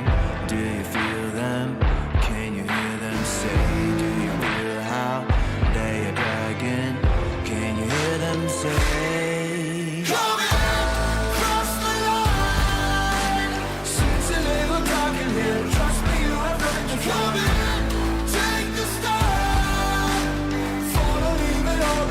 Welcome to the other side. Cross the line. Seems a little dark in here. Trust me, you have nothing to come in. Take the start. Follow, leave it all behind. Welcome to the other side.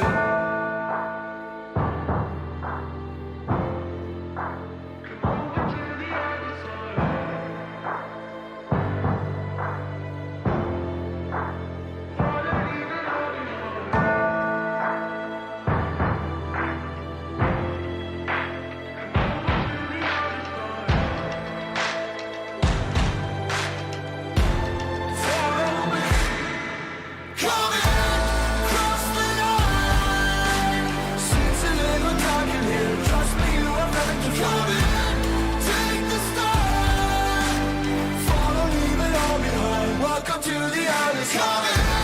Cross the line. Seems a little dark in here. Trust me, you have nothing to come in. Take the start.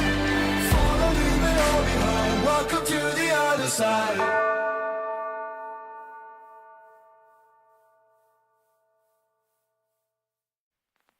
I pack my suitcase, headed out the door. I keep my shoes laced. 2,000 miles away from home. A couple dollars in my pocket, never stopped the boy before. I load my bags and hit the road.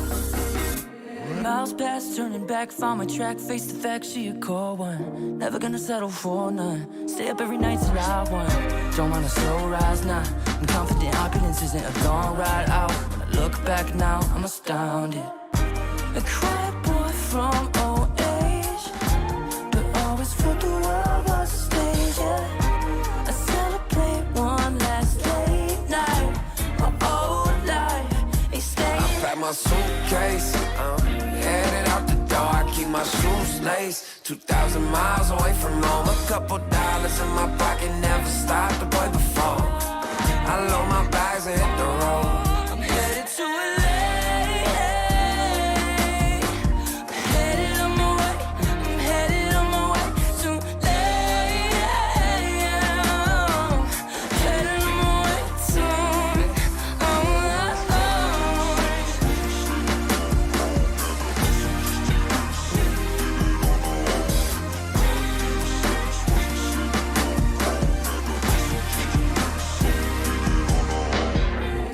10,000 miles, throw it on the dash.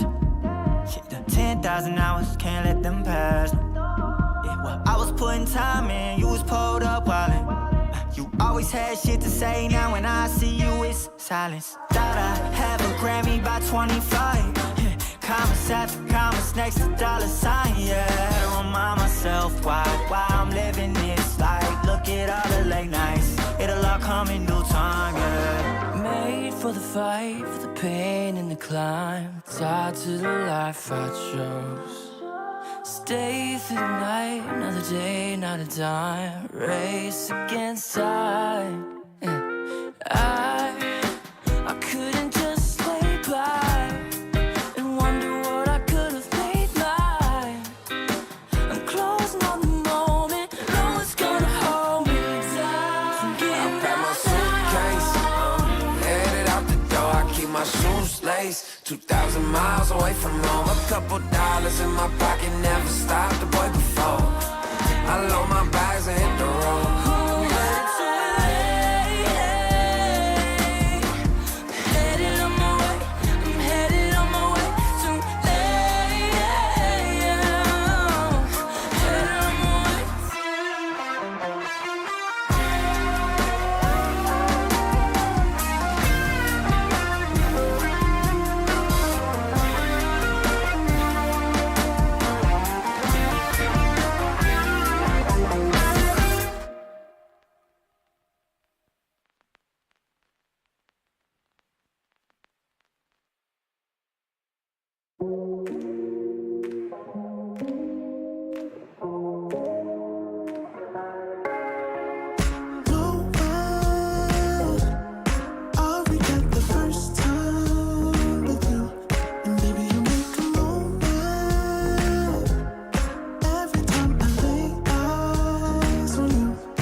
It isn't enough to wish for change. You either give in or pull away. We have the will to choose our fate. Whether it's wrong or right, I'm holding on for life. For the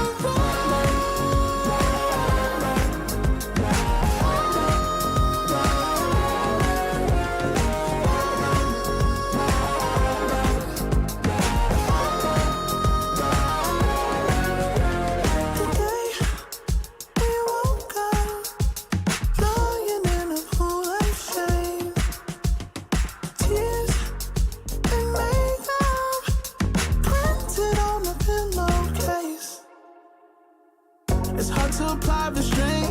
I'm trying to stay away. It's so magnetic. Ooh, I gotta have it now. Let's keep it a private thing. I'll give you a secret name. Let's build a life on a lie. Every time I try to find, try to avoid it, but I was stuck. You turn up the heat when you back it up. try to stop the flame. Discipline melts away. It isn't enough to wish for change. You either give in or pull away. We have the will to choose our fate. Whether it's wrong or right, I'm holding on for life. For the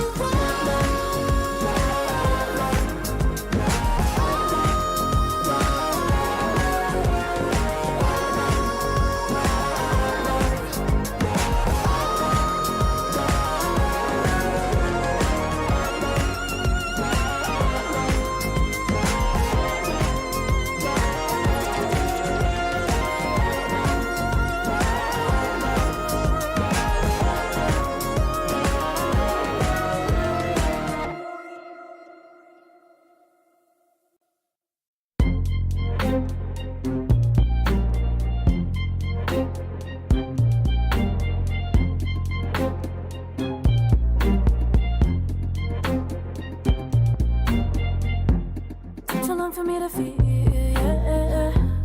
Tell me why you on your knees, yeah. Not my fault I had a dream, yeah. Kicking off the covers, I'm too hot for this bed. Give me space, I need to breathe, yeah. Giving face, giving it beautifully, yeah. Yeah, it's just me and my clique, yeah. We might be the hottest, but we let you in. Angel energy, let you sit with me. Angel energy, angel energy, angel energy. We got sympathy. Angel energy, angel energy.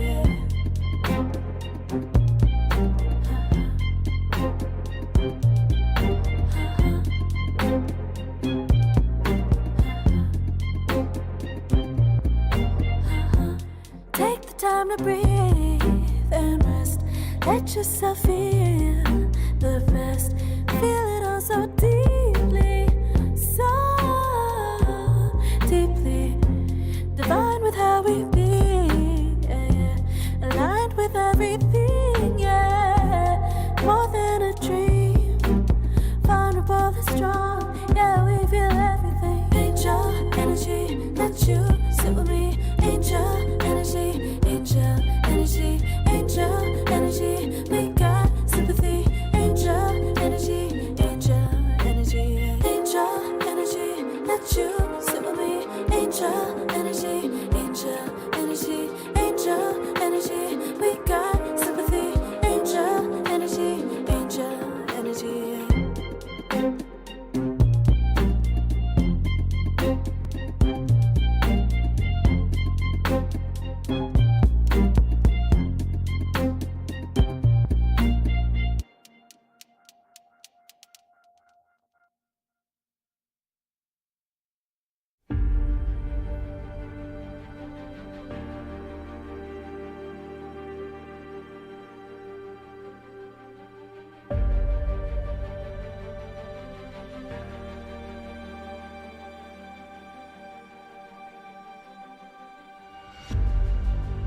Earth is suffering, trouble is rising, mountains are melting. There's gonna be nothing left to breathe.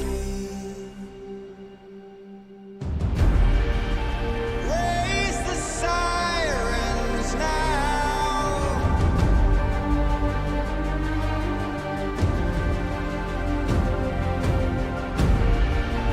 Break the silence now.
serotonin slide with me. Sequin in the lights, embarking your energy. Riding through the night, serotonin slide. Slide on over here by my side. Stars up in your eyes, deep dive. Caught up in this chemical high. Angel, can you take me high? I'm on fire from the dopamine. You're all I need tonight. Promise I'll give you all of me, darling. Serotonin slide with me. Sequin in the lights, embarking your energy. Riding through the night, serotonin slide, slide, slide. Serotonin slide, slide, slide. Serotonin slide. Slide up out of here like we're tired, but really we just about to get wild. Loving at the speed of light. Your body, I can help but admire. I'm on fire from the dopamine. You're all I need tonight. Promise I'll give you all of me, darling. Serotonin slide with me. Secret in the lights, embarking your energy. Riding through the night, serotonin slide, slide, slide, slide. Serotonin slide, slide, slide, slide. Serotonin slide, serotonin slide, chemical high. Dopamine dive, love, take it higher. Serotonin slide, chemical high. Dopamine dive, love, take it higher. Serotonin slide, chemical high. Dopamine dive, love, take it higher. Serotonin slide, chemical high. Dopamine dive, love, take it higher. Secret in the lights, embarking your energy.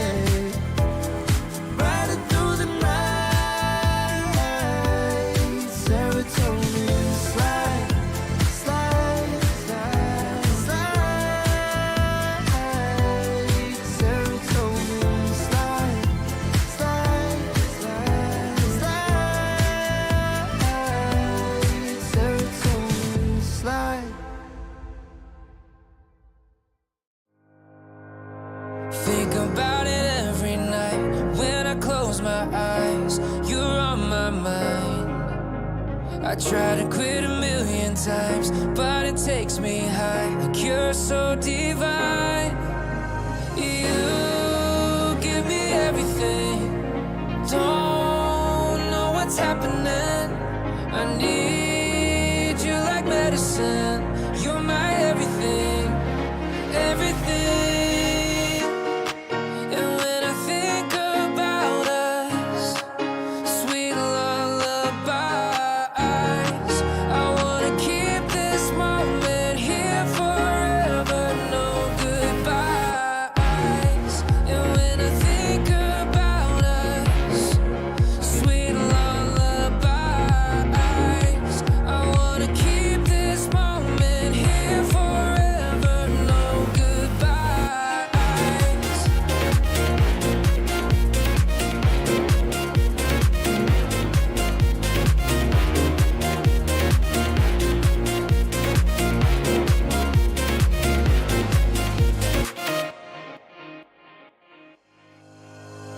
Think about it every night when I close my eyes. I try to quit a million times, but it takes me high. A cure so divine. You give me everything. Don't know what's happening. I need you like medicine. You're my everything, everything. And when I think about us, sweet lullabies, I wanna keep this moment here forever. No goodbyes. And when I think about us, sweet lullabies, I wanna keep this moment here forever. No goodbyes.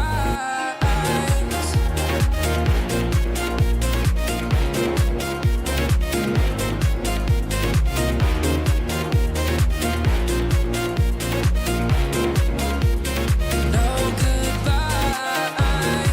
And when I think about us, sweet lullabies, I wanna keep this moment here forever. No goodbyes.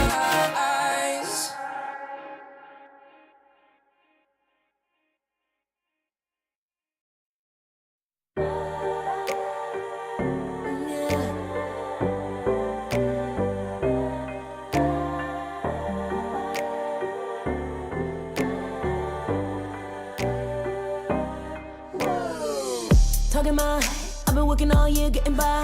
Looking for the high, taking all my time. Breathing in new life, feeling fine. Like I don't gotta be something society wants me to strive to be. Got my own energy. So magnetic in the spotlight. Shaping my own world with my own mind. Don't talk about me unless you alright. You gon' see I'm finna real free, protecting my energy. Gotta protect my mind. I'm breathing in new life. It's time that I realize what feels good ain't always right. I making changes, I got me a new strut. No more settling, I'm running out of good luck. Never chasing, I attract, I'm busy going up. If you see me, come correct and keep it on the book. Get it how I live it, that's the motto, how it goes. No more reaching in it, distance, hit the lotto, I'm the one. Not denying myself anymore, I'm done with it. Sky is the limit, I'm living life with no energy, and the energy.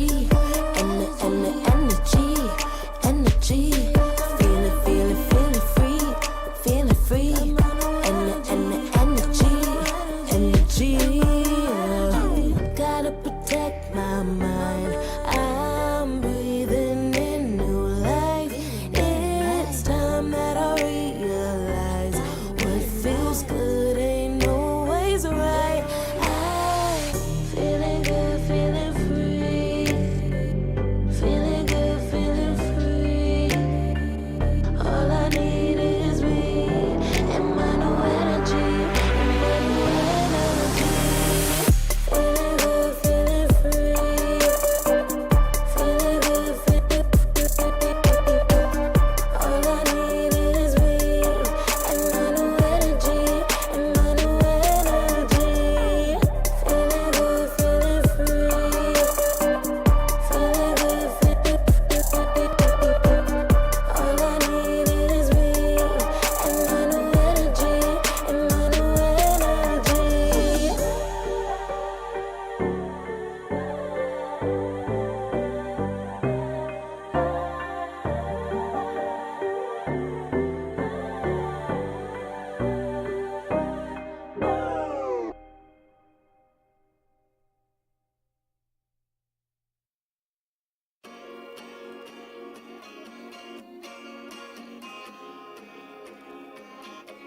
Yeah.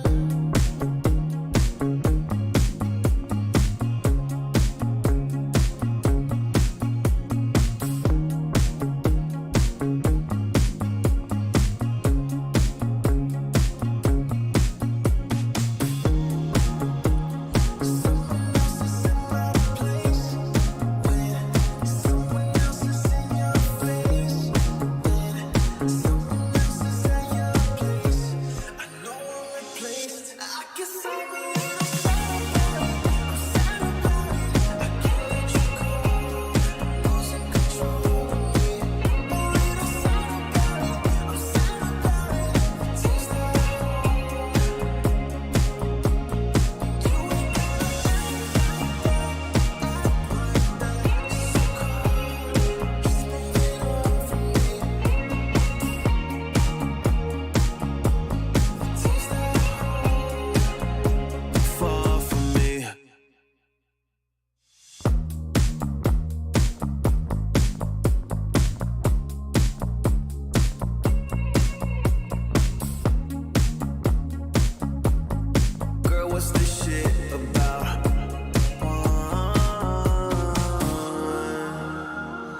Now you got yourself another man. I hate to see you out with him. I guess I'm a little sad about it. I can't let you go.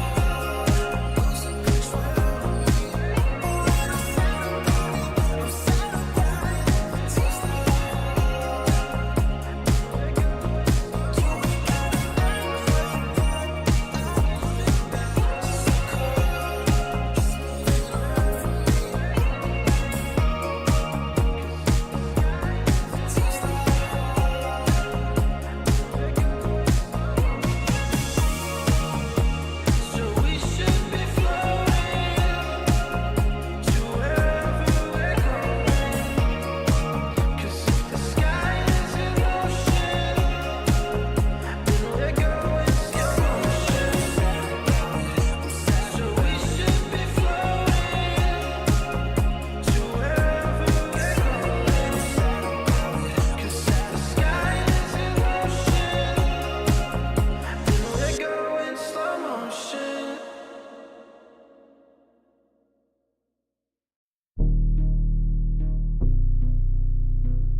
Never pressed, but I got the juice. Taking the lead, that's just what I do. I make mountains move with one hand tied, and still this world ain't satisfied. Everywhere I go, they stop and stare. I tell the truth, I take it there. Call me vicious, persistent, overzealous, that's fine. Main character energy, I stay taking what's mine. You need a foot on the gas, or put my name on the line. Main character energy, I'm just taking what's mine. And it's written in the stars, I'm a king like my sign, yeah. Raising the bar, the jaws drop like a surprise. Don't be mad about it. Don't be mad, don't be mad. Don't be mad about it. Don't be mad, don't be mad. I don't play the game, now I make the rules. Cards close to the chest, and I don't play no fool. Don't be mad about it. Look, yeah, my name stay in the mouth. Legs got broke, they said cast her. I'm the 911 response in a disaster. I don't ask, I just take. Treat the world like a man, I just blow them away. Yeah, I'm a #1 fan. Don't need a bark, I'm a bite. Switch me on, dark need light. Don't need pity, don't need spite. I just plop, plop, plop on sight. Could take your girl in 2 seconds. I just flash her a smile. I make petty look pretty. They run an inch, I run 3 miles. You need a foot on the gas, I'll put my name on the line. Main character energy, I'm just taking what's mine. And it's written in the stars, I'm a king like my sign, yeah. Raising the bar, the jaws drop like a surprise. Don't be mad about it. Don't be mad about it. Don't be mad about it. Don't be mad about it. I don't play the game, now I make the rules. Cards close to the chest, and I don't play no fool. Don't be mad about it. Don't be mad. Don't be mad.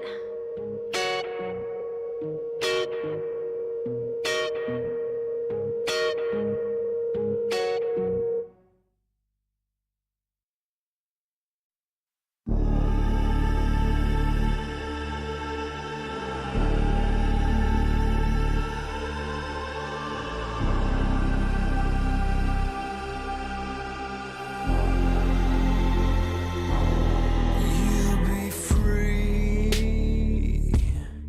when I set you free. I breathe you in, but all your sins won't disappear. You can see it's true that I want only you when we'll break free. Together, you and me. Take me in your arms and let us rise high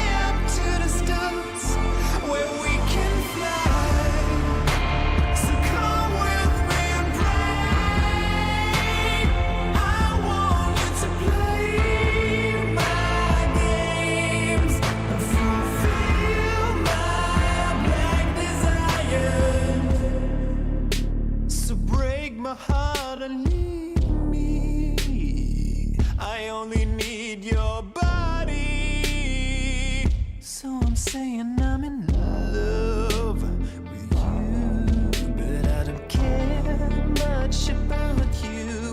When you've gone, I would find someone new.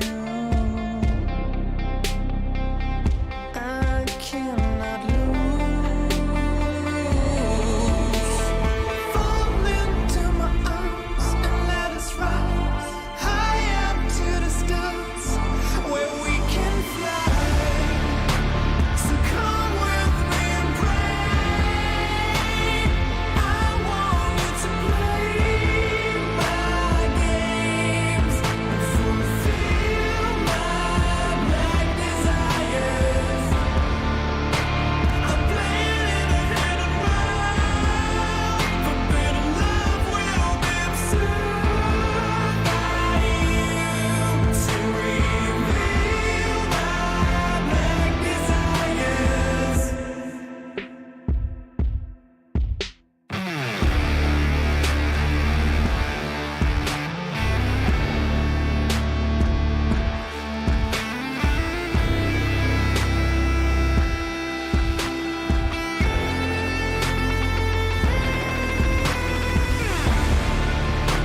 So come with me and pray.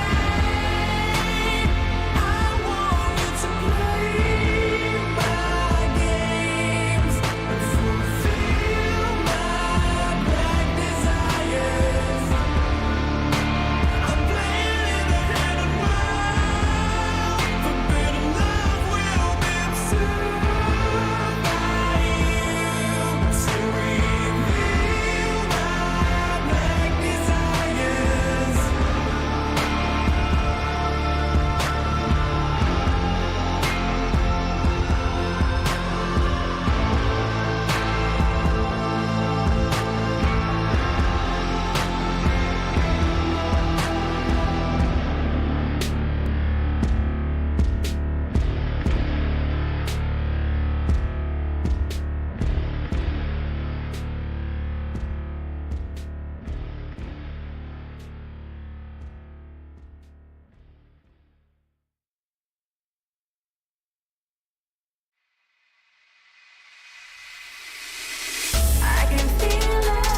I can feel it in my blood, through my veins like a melody. I can feel it, so alive, floating high, I can finally breathe.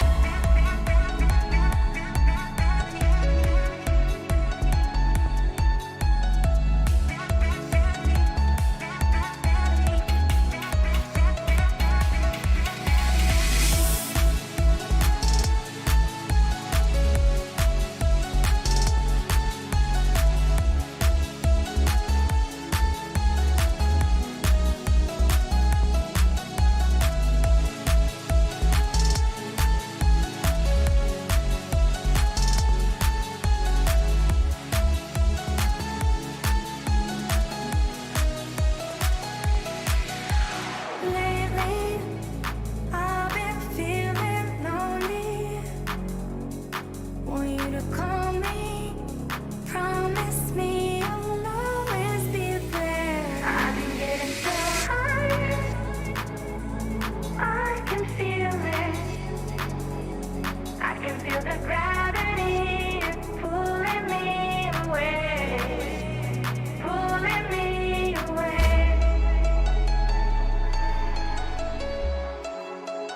Pulling me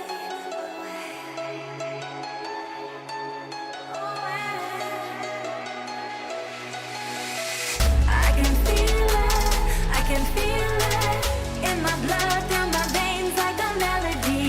I can feel it, so alive, floating high, I can finally breathe.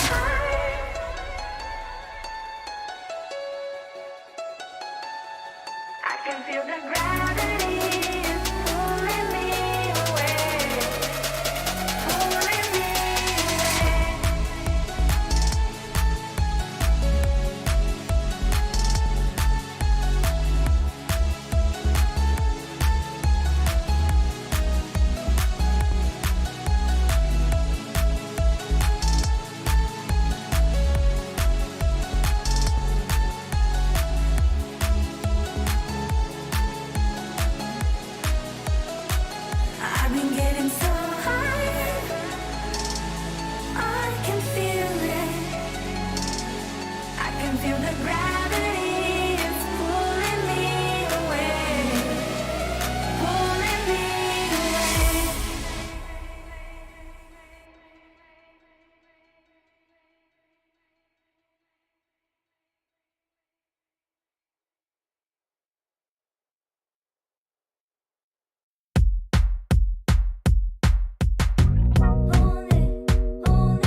together.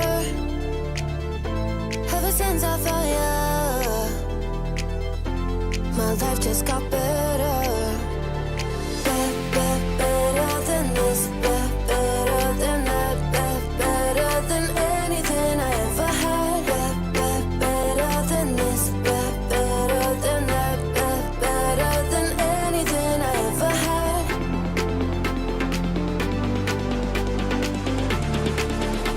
Than anything I ever had.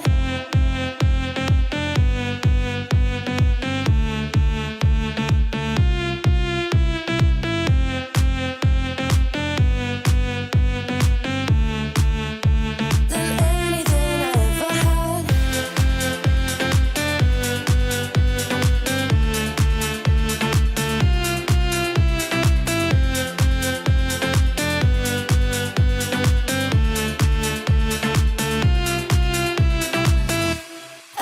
Every time I start to doubt if I'm good enough, looking straight in your blue eyes makes me feel better.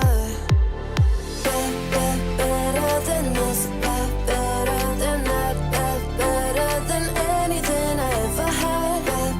Better than this, better than that, better than anything I ever had.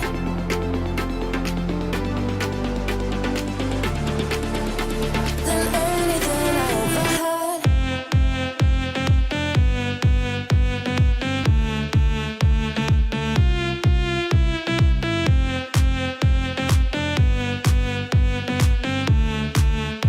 Than anything I ever had.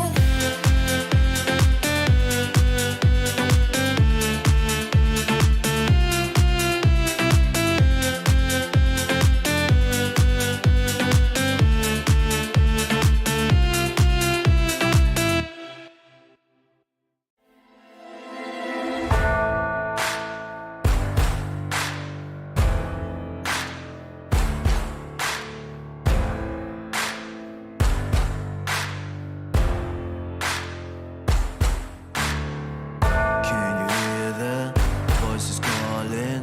Longing for your dirty souls, the wolves are hauling. Can you hear the voices calling? Do you feel how they are dragging? Waiting for a second to push you to your limits, going stronger, feeling better. But do you feel them? Can you hear them say?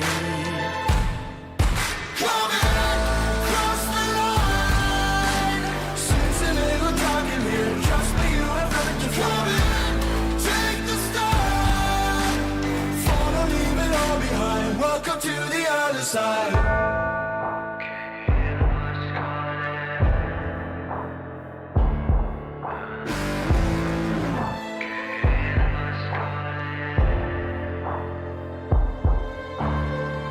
Do you feel how they are dragging? Do you feel them? Can you hear them say? Do you feel how they are dragging? Can you hear them say?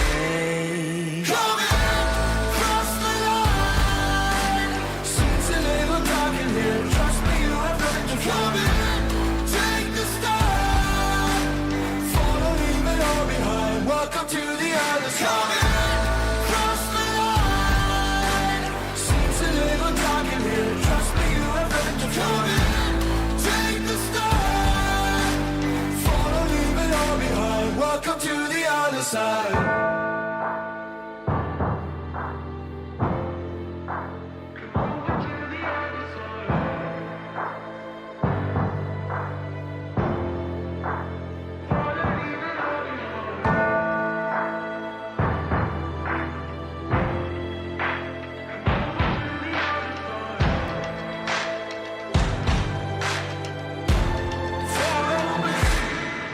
Come in, cross the line.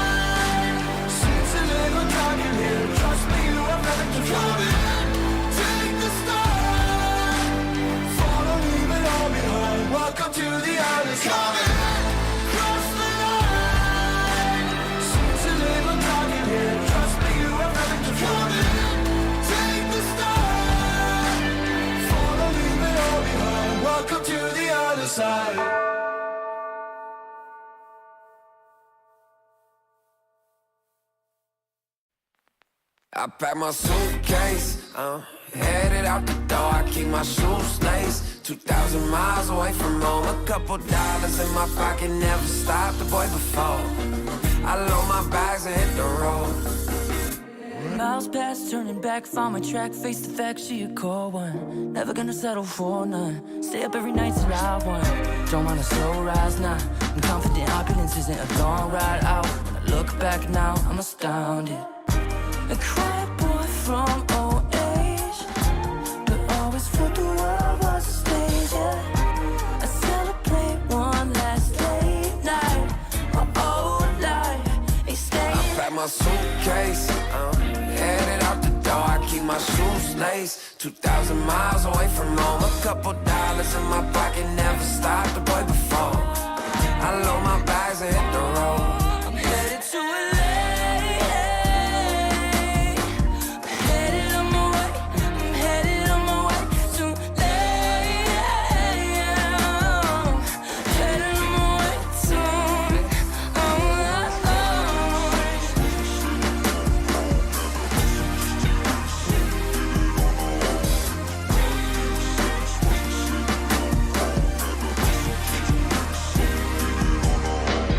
Couple thousand miles, throw it on the dash.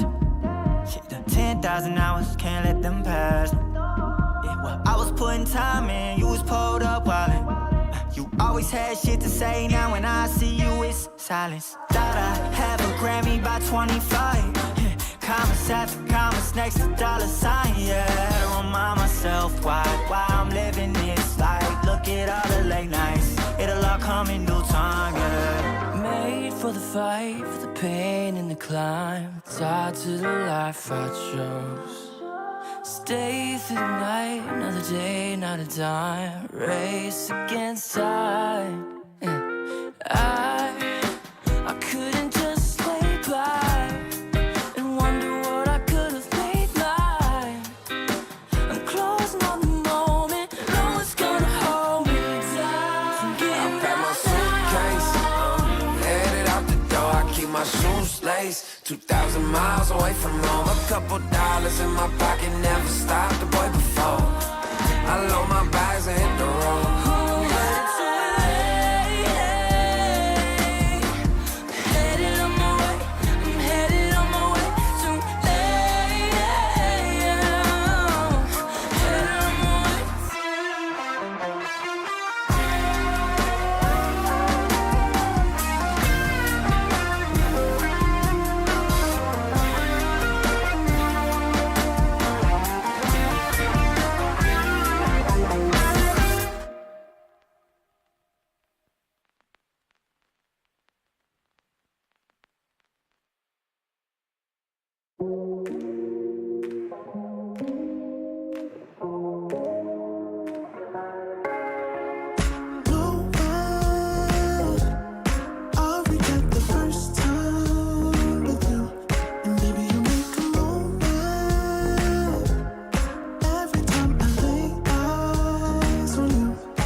It isn't enough to wish for change. You either give in or pull away. We have the will to choose our fate. Whether it's wrong or right, I'm holding on for life. For the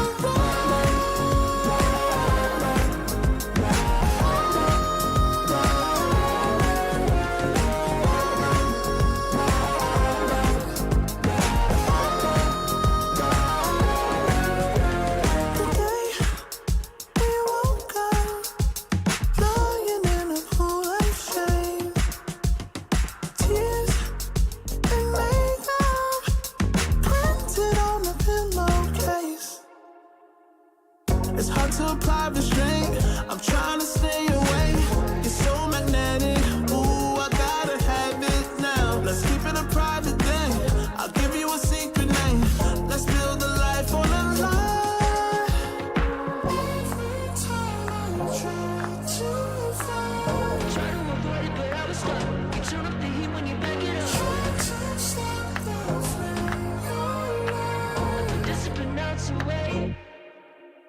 isn't enough to wish for change. You either give in or pull away. We have the will to choose our fate. Whether it's wrong or right, I'm holding on for life. For the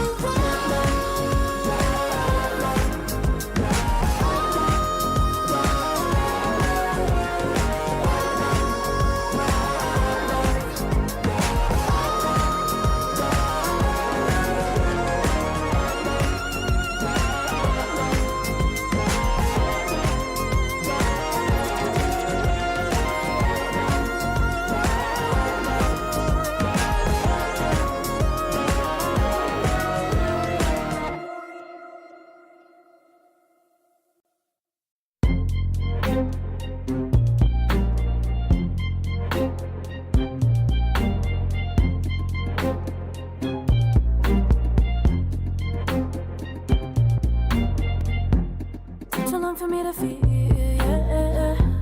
Tell me why you on your knees, yeah. Mama thought I had a dream, yeah. Kicking off the covers, I'm too hot for this bed. Give me space, I need to breathe, yeah. Give a face, giving it beautifully, yeah. Yeah, it's just me and my clique, yeah. We might be the hottest, but we let you in.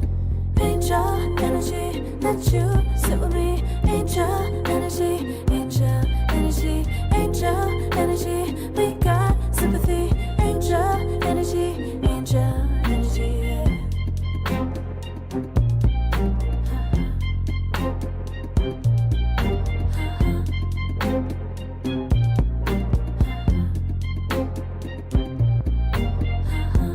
Take the time to breathe and rest.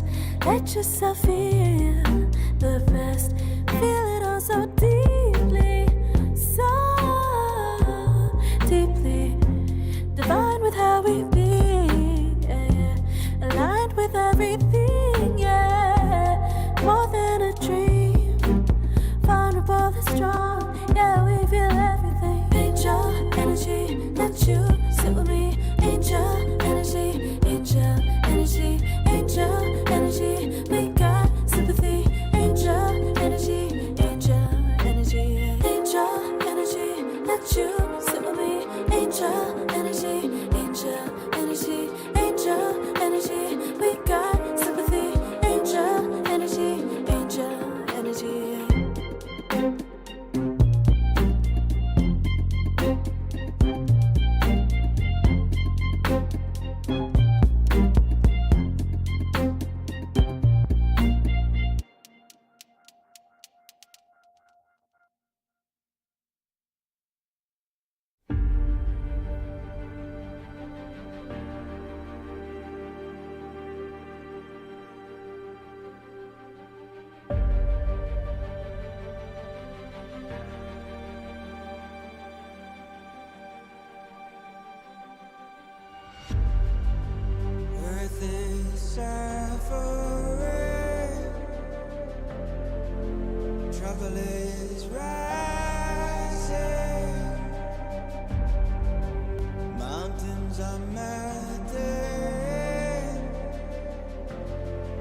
Serotonin slide with me.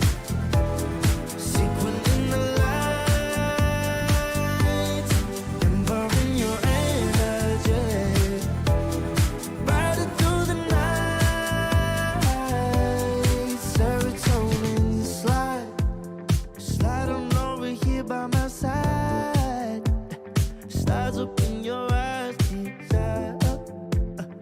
Caught up in this chemical high. Angel, can you take me high? I'm on fire from the dopamine. You're all I need tonight. Promise I'll give you all of me, darling. Serotonin slide with me. Sequin in the light, embarking your energy. Riding through the night. Serotonin slide, slide, slide. Serotonin slide, slide, slide. Serotonin slide. Slide up out of here like we're tired, but really we just about to get wild. Loving at the speed of light. Your body, I can help but admire. I'm on fire from the dopamine. You're all I need tonight. Promise I'll give you all of me, darling. Serotonin slide with me. Sequin in the light, embarking your energy. Riding through the night. Serotonin slide, slide, slide, slide. Serotonin slide, slide, slide, slide. Serotonin slide, serotonin slide, chemical high. Dopamine dive, love, take it higher. Serotonin slide, chemical high. Dopamine dive, love, take it higher.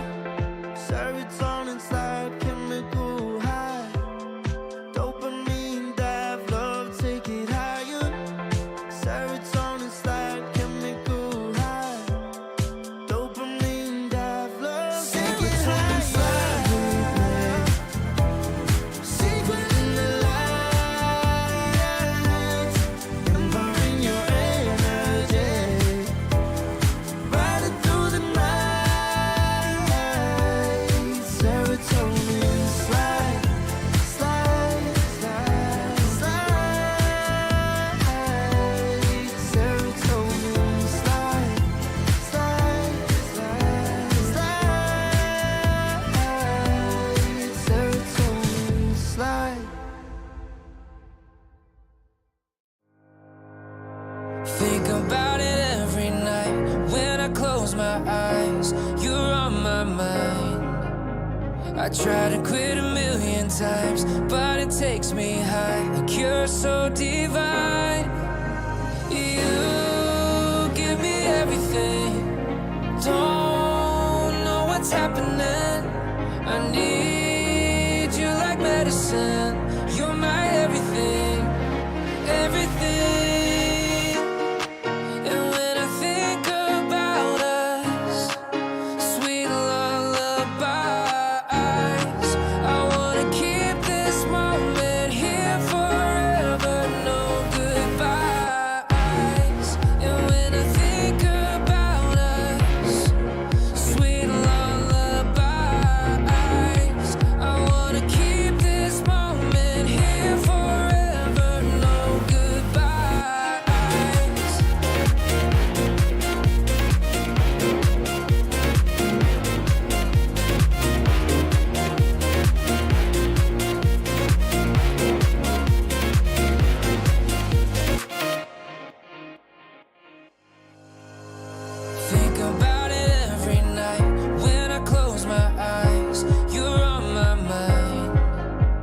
I try to quit a million times, but it takes me high. A cure so divine. You give me everything. Don't know what's happening. I need you like medicine. You're my everything, everything. And when I think about us, sweet lullabies, I wanna keep this moment here forever. No goodbyes.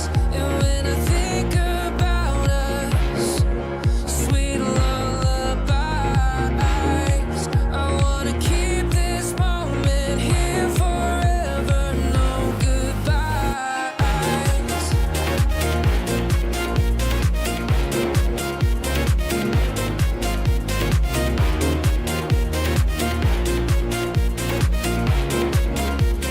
No goodbyes.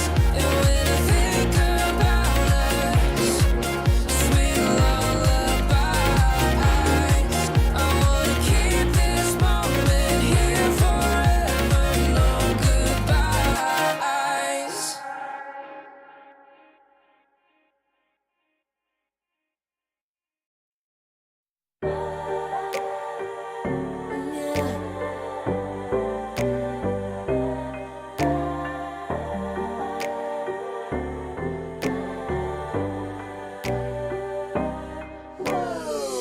Talking mine, I've been working all year getting by.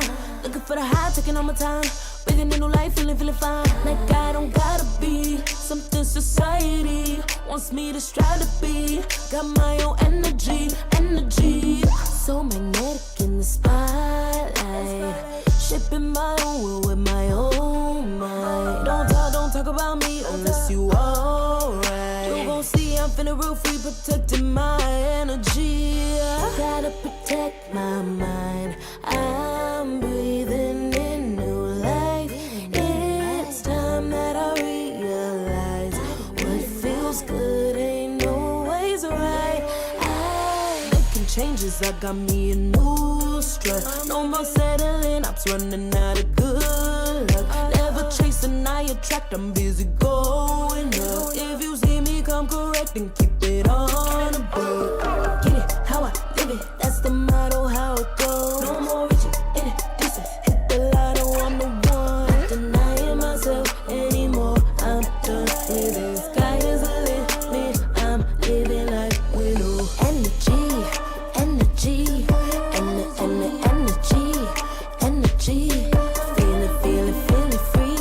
Feeling free, energy. Gotta protect my mind. I'm breathing in new life. It's time that I realize what feels good ain't always right. I'm feeling good, feeling free. Feeling good, feeling free. All I need is me and my new energy. Feeling good, feeling free. Feeling good, feeling free. All I need is me and my new energy. Feeling good, feeling free. Feeling good, feeling all I need is me and my new energy.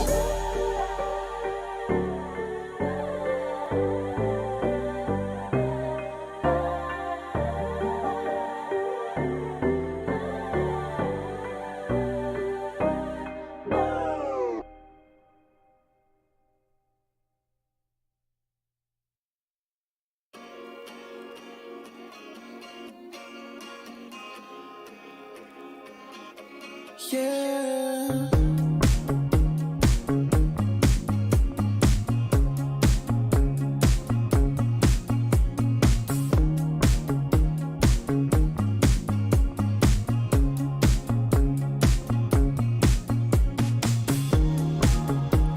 Someone else is in my place when someone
juice.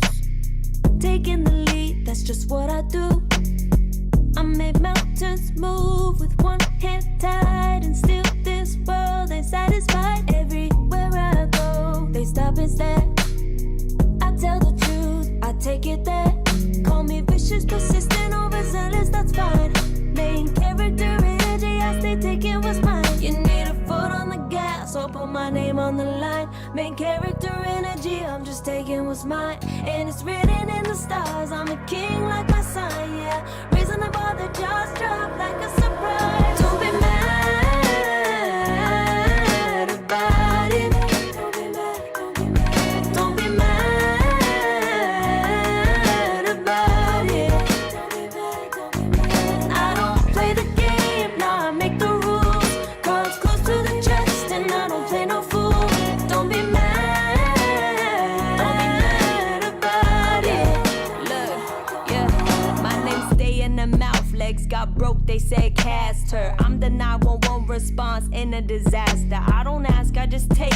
Treat the world like a man, I just blow them away. Yeah, I'm a #1 fan. Don't need a bark, I'm a bite. Switch me on, dark need light. Don't need pity, don't need spite. I just plop, plop, plop on sight. Could take your girl in 2 seconds. I just flash her a smile. I make petty look pretty. They run an inch, I run 3 miles. You need a foot on the gas, I'll put my name on the line. Main character energy, I'm just taking what's mine. And it's written in the stars, I'm a king like my sign, yeah. Raising the bar, the jaws drop like a surprise. Don't be mad about it. Don't be mad about it. Don't be mad about it. Don't be mad about it. I don't play the game, nah, I make the rules. Cards close to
Welcome, one and all. We are back for some more Dota 2 action. The road to Bangkok continues here in China as we now are in our upper bracket semifinal. It's going to be Team Guazhou going up against Titan, a squad that I know Harry Freak is very excited to discuss, and I know you're all going to enjoy watching the matchup.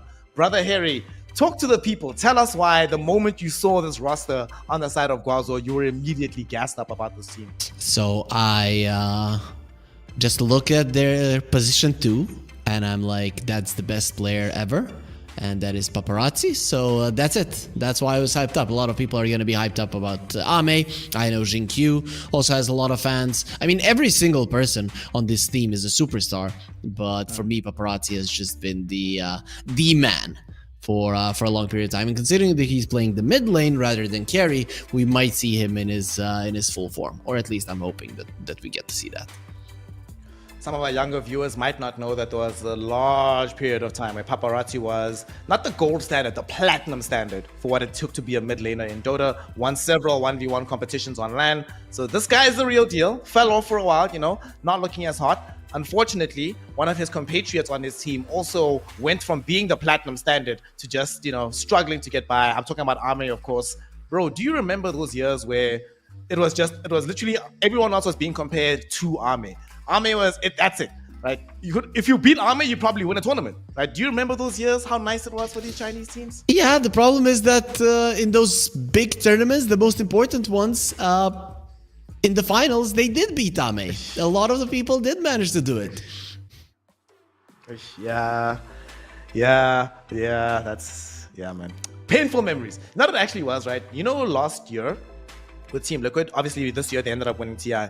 But there was this large period of time where they were never going to win a tournament, but you had to beat them to win a tournament. Yep. That's how I feel like Ame's career was for a large majority of time. He is the best, but he never wins for some reason. I'm not entirely sure why. On paper, though, this does feel like this could be a squad that works out. But then again, on paper, the previous iteration of Extreme Gaming that had Ame, XXX, XM, that should have gotten a lot more success. So give me some hopium. Does the squad actually work out in the long run? Yes, Paparazzi is gonna carry everybody, and this year they will not lose a single tournament.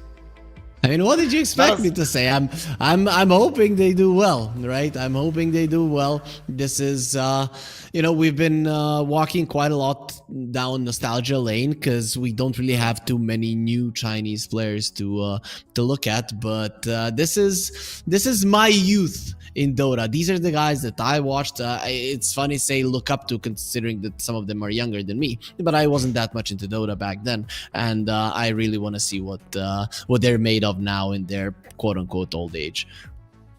Yep, of course they're going to be taking on the side of Titan, who we just saw them dispatch Ascent Esports. However, it was a much closer game than one would expect based on simply the names on the respective rosters. Ascent played really well.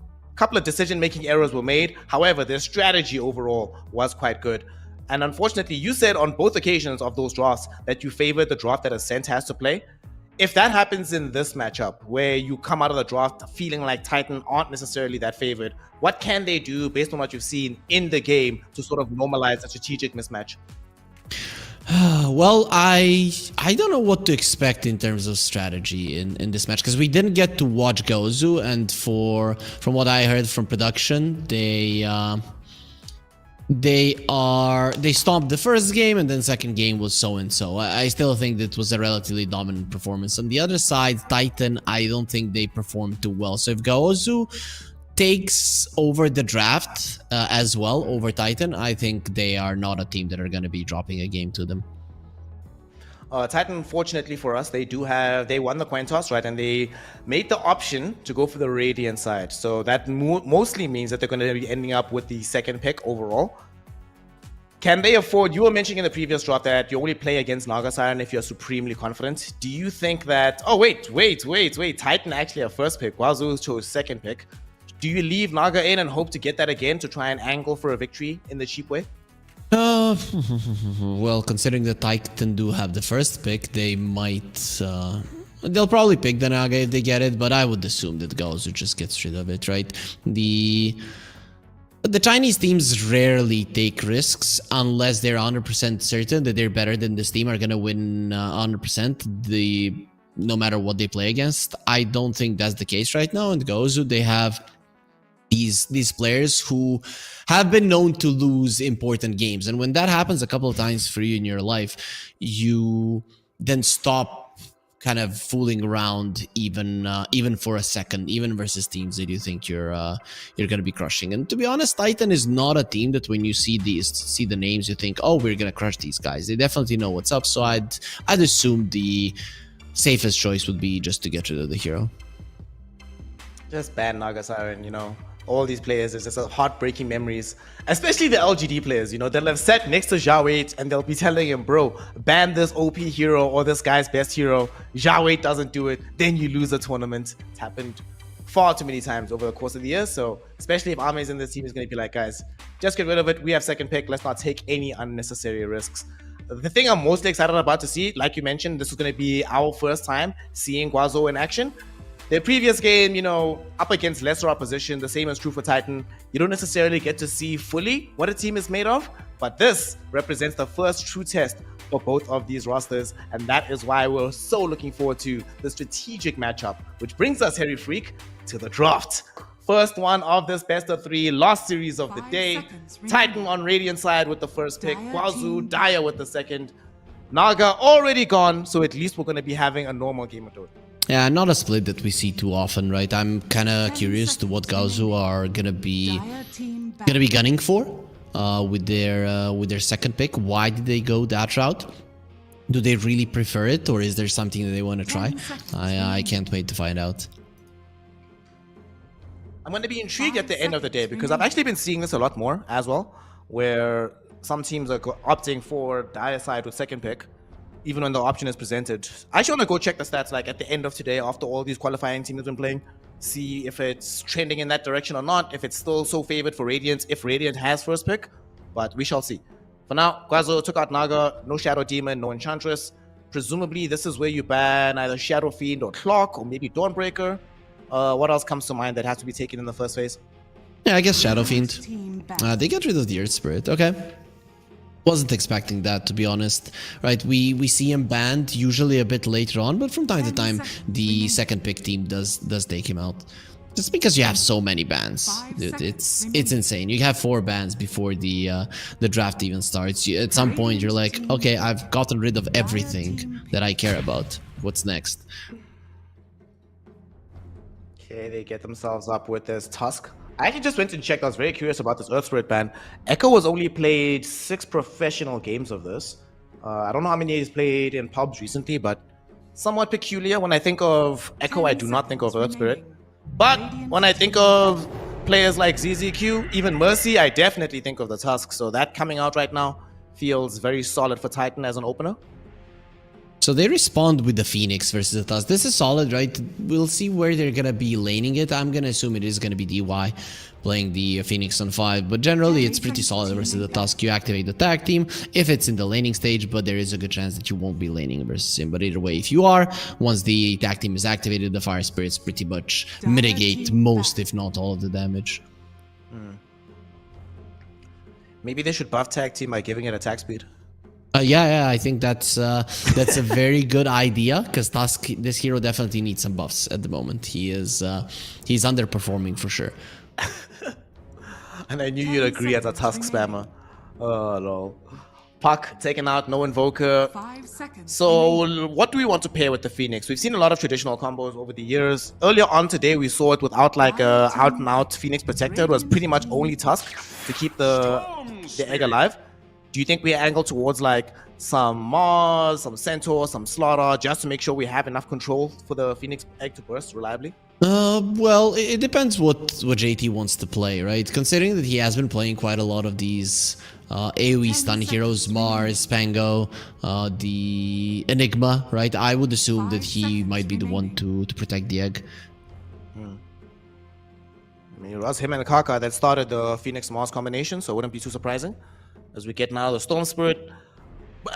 Think about what happened actually, Harry Freak. Remember when we did Belgrade together, right? In a lot of games, Storm Spirit was the first pick. Like, just pick it, you worry about everything else later. What has changed in the game that Storm Spirit has had to drop in priority into the second or sometimes even the third phase?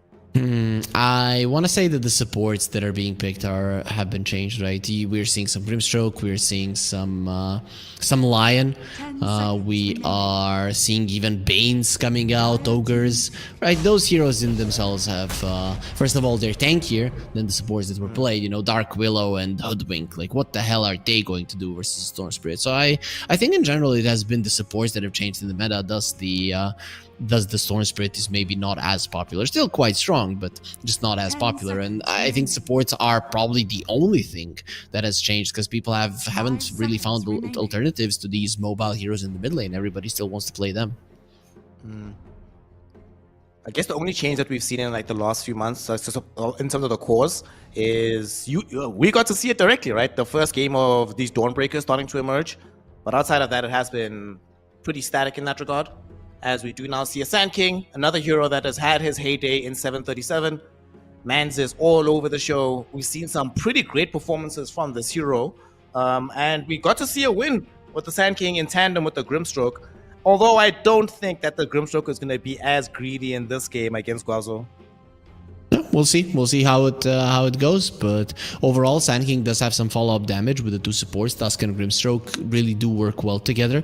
In terms of Tusk gets close and Linkswell is there, same is true for the Sand King. So Titan are really focusing on making this draft to work around the Grimstroke, plus the Sand King being a flex pick between the mid lane and the off lane makes it even better, because now Gozu doesn't really know what to pick, making the 18 pick of Titan really strong.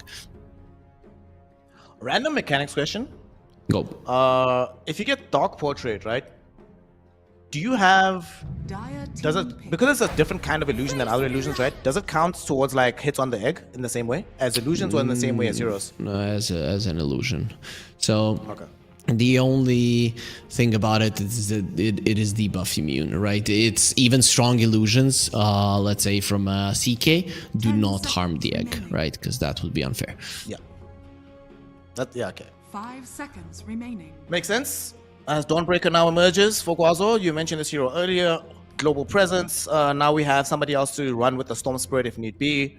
Strong laner in general. We don't know what the lane is going to be, but Dawnbreaker in general has just been having a pretty solid time. Oh, And JT find can't out play now. this hero. Whew, dude, this damage. Dawnbreaker Hoodwink, holy smokes. Yep, you did want something that's going to be catching people once they leave the snowball, so Hoodwink is quite nice. You secure a nice lane for the Dawnbreaker, and it does look like a decent pick, right? Nothing too out of the ordinary. Maybe I would have preferred the Dark Willow slightly, but this is still fine. 5 seconds remaining. I guess maybe the rationale as well is that once Storm or Dawn go in, you do want some longer range damage without having to commit another hero. Where if you play the Dawnbreaker, or the Dark Willow, excuse me, she does have to get a little bit closer, which could be precarious against Grimstroke Sand King. Yeah, probably it is the long range damage, even to assist the Storm in killing people, right? You jump in, you kill somebody, you go out, and Hoodwink is much better in that regard than the Dark Willow would be. Makes sense. Now, what do we want to see from Titan here? So we still need a potential mid/off laner because Sand King can flex. We need a carry. They do not have the last overall pick. So Radiant Ursa looks they're good. gonna pick. Okay, they just go straight up SF. Okay. Nothing too out of the ordinary, right? You lane well with the Tusk, you have decent attack speed, especially if you go for the Mask of Madness versus the Egg. I'm kind of afraid for his lane, though. If the Tusk and the Shadow Fiend aren't the ones applying pressure, the SF will be ran down over and over again, right? Let's say you pull the wave back as Gozu, and Tusk goes to pull, the SF dies or doesn't get close to the creeps, and that in itself is a problem. So Titan need to do really well in this lane. 2 versus 2s can always go either way. One mistake can cost you the lane, and Titan they need to not make any, because this hero is very easily punished, and Gozu have perfect heroes to do so. I'm so on board with you, fam. Literally, I saw the Shadow Fiend and I'm getting a bit scared. I'm just thinking about playing this lane and how it's gonna go with the Tusk, and exactly what you mentioned. You have to play so carefully. I think another big issue is that once the Dawnbreaker has the Selly Hammer, you can't even pressure her anymore. Shards do nothing. She just gets out of it very easily. Exactly. Even with a level 1, even with the super low range, she's still gonna be able to get herself out. I'm looking at Titan and I'm thinking that they might need a hero that helps with split push a bit. just to counter the Dawnbreaker with something that's gonna be able to quickly join with their team. So that's kind of what Gozo are banning out. They're banning out the Ember and the Pango because these are two very high mobility heroes. Okay, we have no idea who's mid and who's offlane using the Sand King and the Primal Beast. They have that option, decide based on the matchups that they have. But this is a hero not necessarily as mobile as an Ember Spirit, but pretty able to cross aspects of the map quite quickly. You get a BKB piercing disable as well. In the event that they go for like some last pick bristleback, you have a break already available. You know what I Okay. want to see? I want to see a Slark. Ame plays a Slark. This is a solid Slark game. I'm seeing it. He played it in a pub an hour ago, had 21-2. Please, Ame, I'm begging you. I want to see a Slark. I'm a big fan of the hero, and this is one of the games where it's hard to play it, but if somebody can pull it off, he can do it. Now And, select your it is a night vision hero, right? So close. I'm almost wishing you didn't say that to me because bro, I was actually getting gassed. I was looking at this drop being like, holy smokes, yes, Slark good, but okay. We get the Lame Luna, nice and safe. He's gonna find farm. We have magic damage. We can push towers. Fine, I guess. And a good hero to play with Dawnbreaker, Solar Guardian plus Eclipse. Fine, fine, Ame. Play your Luna if you must. I don't think his lane though is gonna be that easy, right? We talked about the potential of the SF dying, but Phoenix doesn't really help you at all versus the Primal Beast. He stops his attack speed, which the Primal Beast cares zero about. You are gonna be dealing with the Grimstroke and the Primal Beast, which is in itself a problem for Luna. Once again, in terms of drafting, I really like what Titan have, right? Versus in the previous series, I like their drafts, but Ascent, I think, responded really well to them. I'd say that Gozo weren't trying to respond to what Titan had. They just went with their own thing. And I'd say that the own thing of Titan does look slightly better than what Gozo have. For me, let's see. So, yet again, SF Sand King. Sand King Grimstroke, excuse me, with SF as backup instead of the Alchemist. Other side is Luna, Storm. Overall, I think Titan's draft is easier to play. Just because I'm thinking that, like, for things to go right for Gozu, there's a lot of, like, small things that need to go in their favor. For them, for example, to make sure that this egg pops off, Storm has to find the right target. They have to find a Starbreaker somewhere. What if the Bushwhack misses? Everybody else runs away. I do think Guazo's a better team, though, just based on the names on the roster. So I'm going to go with them because I think the ceiling for this draft is higher, but the floor for Titan's draft is certainly higher. For sure. I agree with you, but I'd just rather play the Titan draft, not gonna lie. Both of the drafts, though, have some pretty apparent weaknesses, right? Let's say if the supports of Gozu don't get their level 6s, that is a problem. On the other side, Titan, you have an SF who is always a hero that can be in some trouble. You don't really have good ways of split pushing as Titans, so Gozu will always have the wave served in because of the Dawnbreaker and that one extra hero in a fight. That I certainly agree with. Now, smoke up on Gazo. See if they can find anything besides just advanced vision here. I'm not sure if they know about this. The Observer Ward was just outside of the smoke range, but at this point it should be fairly apparent where these heroes are at, especially because Titan is mirroring this move, so we're not going to be having any early deaths here. Yeah, very smart. They place the ward towards the bottom lane. They're all together towards the top, and in the end, it is going to be a 2-for-2 in terms of runes. Man, I really love when the entirety of the map becomes enlightened, and they know where the SF is. Jinq wants to know him. Yep. Well, buddy, you didn't come to lane with tangles. You going to end up regretting that. And we see on the... I love it when this happens. I've been in your position before. You get harassed like this before the lane starts, and Observer, look where his courier is at, just in front of the tier 3 tower. Look what's on the courier. Bring in those tangles, baby. He knows what's up. Yep, he just needs to make sure that that bunny doesn't die. Is that a bunny? What is that? It's bouncing like a bunny. It has ears like a bunny. A face like a dog. Okay. Okay, so we We have a mix. We have a mix, but that's completely fine. It's still cute. Well, what's not going to be cute is some of the action that will potentially happen in these lanes, especially up top. Like you mentioned, Primal Beast with the Grimstroke. They have kill potential. DY is certainly going to have his work cut out for him, especially once we start to reach level 3. At that point, him and Ame's communication needs to be excellent to keep the Luna alive. I think when you get level 3 on DY and on Ame, you play more aggressively, right? And I guess both of the lineups are going to be getting level 3 at a similar time. So who gets level 3 first is going to be a big deal. Here it's not only about the level 2 Beyond. Beyond is losing so much HP. He's in trouble. Ame has a Lucent Beam. They threw out the Grimstroke, Ink Stroke of Fate, but it's not going to be enough. First blood drawn by DY, and now he actually gets more damage going out. Level 2 gives him the Fire Spirits, gives him the aggressive potential, and that allows him to bring down Mercy as well. His top lane for Gaozu going excellently in the first minute of the game. Remember, they're probably going to be hitting level 3 at the similar time. Probably won't. Tusk is also in trouble. JT dropping low. SF, he is stronger than everybody. Actually, SF finding the power in the lane from Erica.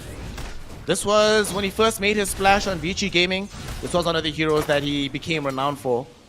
So good to see him back on it. Nice kill for him. Yep.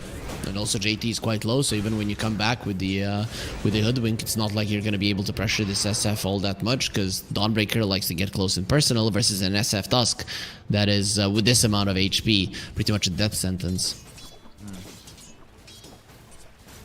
Very hot start here. And this mid lane. We saw this matchup earlier on today, and it ended up going fairly favored, like slightly favored, excuse me, towards the Storm Spirit. Seems to be a similar situation here. In that game, there was a lot of pressure on Storm to make key rotations. Where does he go first in this game? I'd say towards the SF. That'll make the most sense, but I wouldn't be surprised about openings towards the top as well, right? Especially if the Dawnbreaker hits level 6, you might want to go away from her lane so that you can have extra heroes. But overall, SF should be your main target. If you find openings for him, that's the one you're gonna go. But also the positioning of the runes might dictate this. Looking at top, you can see this is actually a very smart play from Guazo. They know for a fact that they stopped like some of the early aggression, which stymied the level progression. So even though the Phoenix was pulling back, the Luna was able to play up in the lane, not fearing the 1-1-1 combo. And he was correct. Even though the Ink Swell was out, they couldn't do anything towards him. And now here they are, level 3 on both of them, while their opponents are level 2. They're gonna go in, they're forcing back Beyond. Mercy will be fine, but can't approach the lane for a little bit now. Oh, maybe not, DY. As soon as the Primal Beast picked up the level 3, they went for the aggression, and this time it ends up working out. A quick kill onto the Phoenix. Guazo, Ame looking for some revenge. Not gonna find. He didn't have the mana. Even with the wand charges, it wouldn't have been enough. He would have been like 20 short, so decides to go back. If he had mana there for the Lucent Beam, he goes for Mercy and he gets a counter kill.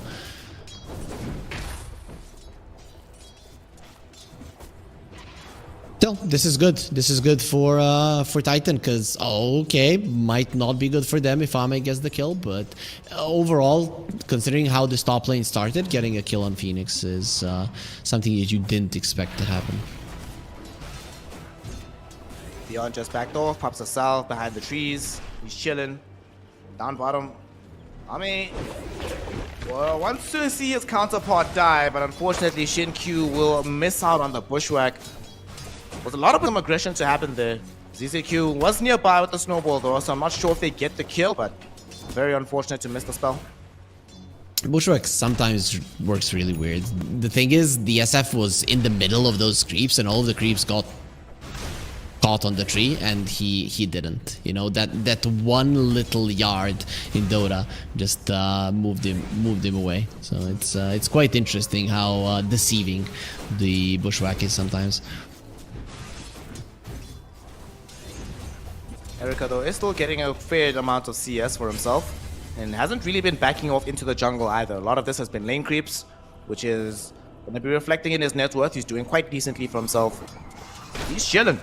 A lot of people are actually chilling on this match. Outside of some of these kills on the top lane, the rest of the map is quite calm. Mostly a farm fest. Yeah. Well, it's going to be changing now with the 6-minute power runes, so supports assemble in the mid lane. Nobody's assembling. They're actually diving the SF on the bottom lane. Yeah, Phoenix is coming in right now. DY didn't get the full combo of spells off. The Fire Spirits did miss onto the SF, so I don't think they'll have enough damage as a result. Instead, they're going to try and turn that aggression in onto JT. But ZZQ can't close the gap. So Dawn, she'll be fine. And instead, ZZQ wanders too far away from the gang. He might actually end up punished for this one. Dodges the Celestial Hammer with the snowball, but will still surely end up dead. The question is, can they bring down Shin-Q in return? And the answer is yes. So it's a 1-for-1. However, DY didn't vacate the area. He's still around. They even bring in Paparazzi. Erica should end up dead from this one. A double kill for JT. Oh. They try to reach for more. They're out of mana onto Paparazzi. So at least Mercy is safe. But unfortunately, Guangzhou end up punishing them heavily in this bottom lane. And the infused raindrop saving the Phoenix there. He got sniped there by the stroke of faith, but he did manage to survive. And there it is, the stone rotation towards the bottom lane. He was the one who got the first power rune, but he needed to TP to the bottom lane because he got the rune on top. And of course, illusion wasn't the best rune to have. Tower is under attack. Nonetheless, it ends up being a very successful rotation. They come out with that dub. And that'll also give a lot of progression towards JT. Him being able to grab that double, catapult him near the top of the net worth chart already. And he's going to have a lot more space to play with. I don't think they have to play with the Phoenix down bottom anymore, so that gives them options for DY to find vision, assist elsewhere. And maybe even if they get the early level 6 on JT, maybe he's the one that utilizes it to go top as well.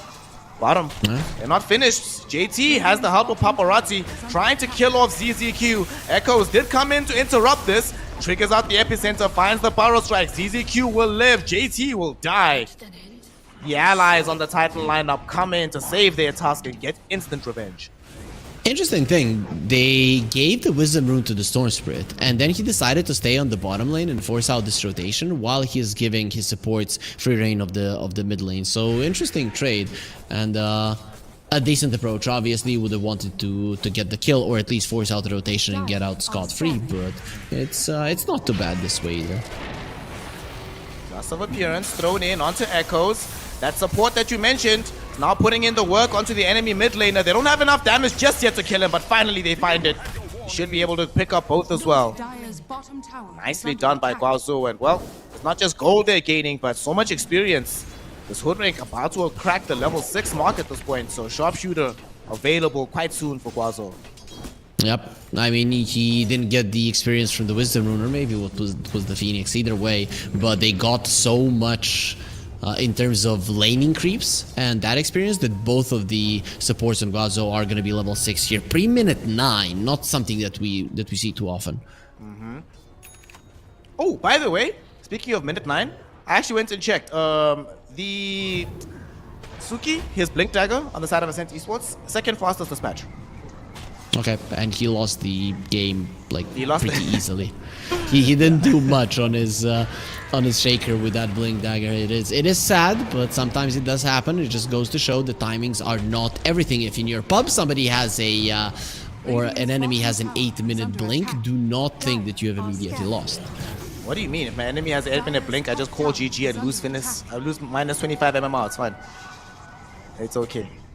Yeah, sure. If losing 25 MMR is fine to you, it's not fine to me. I kind of pull out a lot of my hair. Anyways, they are preparing for a move here in top. Yeah, that's too deep. What do you think the build is for this game on Paparazzi? He hasn't queued up anything just yet. Are we going the Witchblade route? Are we going straight Orchid? What's the idea? I'd rather see the Witchblade. I'm just a bigger fan of that build. So I'd say he should go that one, and it is more standard. Yeah. Every now and then you still see some old school guys want to start off with the Kaya, but definitely I agree Witchblade is best. Yeah, plus both Tusk and the Grimstroke aren't really all that easy kills, right? So you do want extra damage rather than just the silence. Speaking of damage, it's going out onto the Tusk in the mid lane, and he will suffer a death because of it. That's a kill for the Storm Spirits. Up to 8 galvanized stacks already at the 10-minute mark. This is the kind of game you want from your mid laner. We'll see. He's gonna be getting the Oblivion Staff on the Storm anyway, so then we'll see where he goes with it. It would be cool if he goes for like a Mage Slayer. It'd be No, quite he's nice. going old school. He's going Kaya. Okay. Okay. That's fine. That's fine as well, right? Because you want to go in and go out, just force out rotations. That's fine. Considering that you have a Luna that's going to be farming faster than the SF once the time does come, and you have a Dawnbreaker that's going to be controlling the lanes from afar, you don't mind having the extra mana to go in and out. Might not be about killing people, but rather creating space. And I suppose as well, if you look at the stuns on Radiant lineup, they all are committal stuns. They have to go in. Speaking of, they're going to go in right now onto Shin Q. They find him farming in the jungle. They were hoping for a bigger target, but they forgot that when Shin Q's in the game, he's the one that's always farming triangles.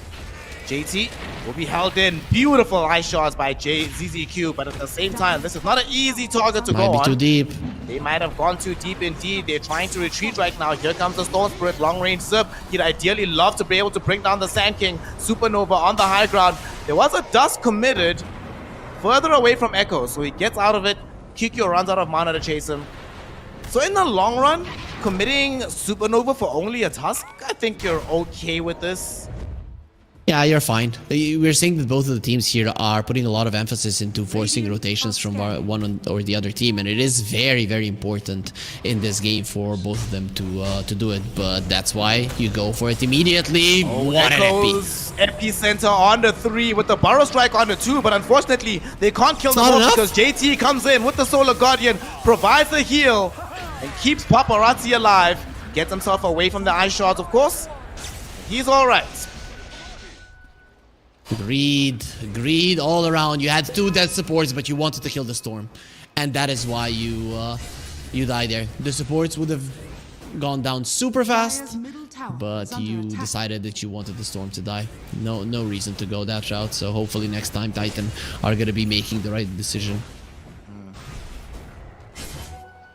To be fair to them, they were very, very, very, very, very, very, very close to getting that kill. Very true, but you have so much AoE damage on Titan, and when you're playing versus a Dawnbreaker, you, as an AoE damage lineup, let's put it that way, you do not try to kill a core that is almost full HP. That is just asking for it. Well, net worth lead, not really going towards any team at the moment. SF is the net worth leader in the game, as Erica is angling in towards getting himself a Yasha here.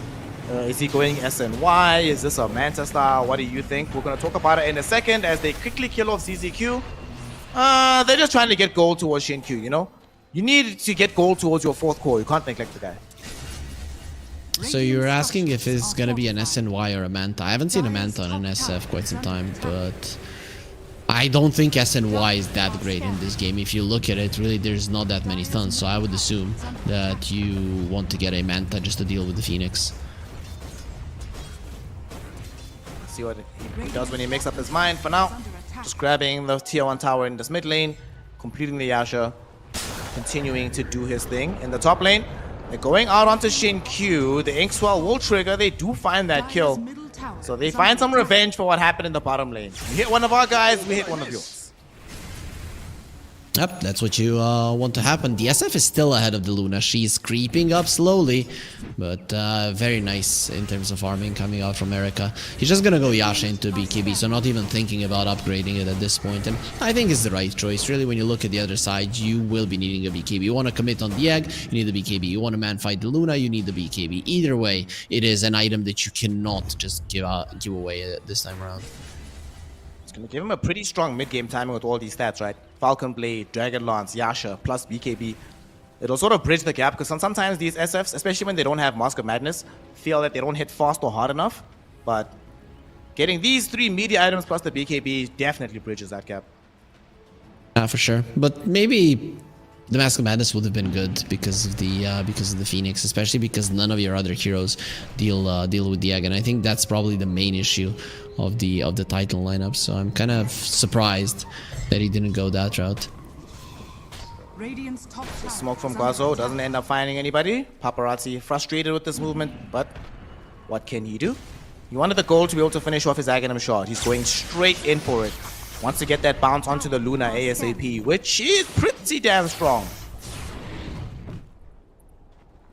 Yep, it is it is going to be quite powerful. Luna also approaching her Manta, just 300 gold away, if I'm not mistaken. So that is going to be a big deal. Removing the Phantom's Embrace is no joke. Mercy trying to TP out. Definitely not going to succeed. And Paparazzi has the Vortex and has now an additional Galvanized stack as he collects a dominating streak.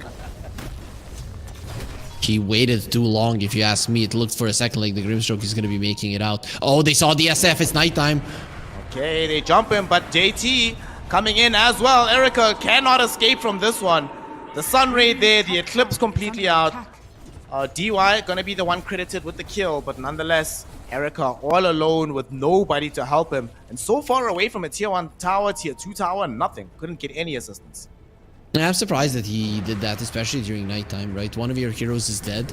You do not have backup. You're so far out away from any kind of chance of assistance. And then if the Luna spots you, you're an SF. You're not very good at running away. So pretty weird that he was that deep in. Maybe he thinks or feels that the game is going badly, so needs to do a little bit more. But up until that death, the game was kind of even. Now the Luna is going to be taking the first spot, and I don't know if he's ever going to let it go in this game. Okay, mechanics question again. If I'm playing Kez, right, and I have a Storm Spirit in my team, so let's say I pop the Falcon Rush, and I hit a hero, right?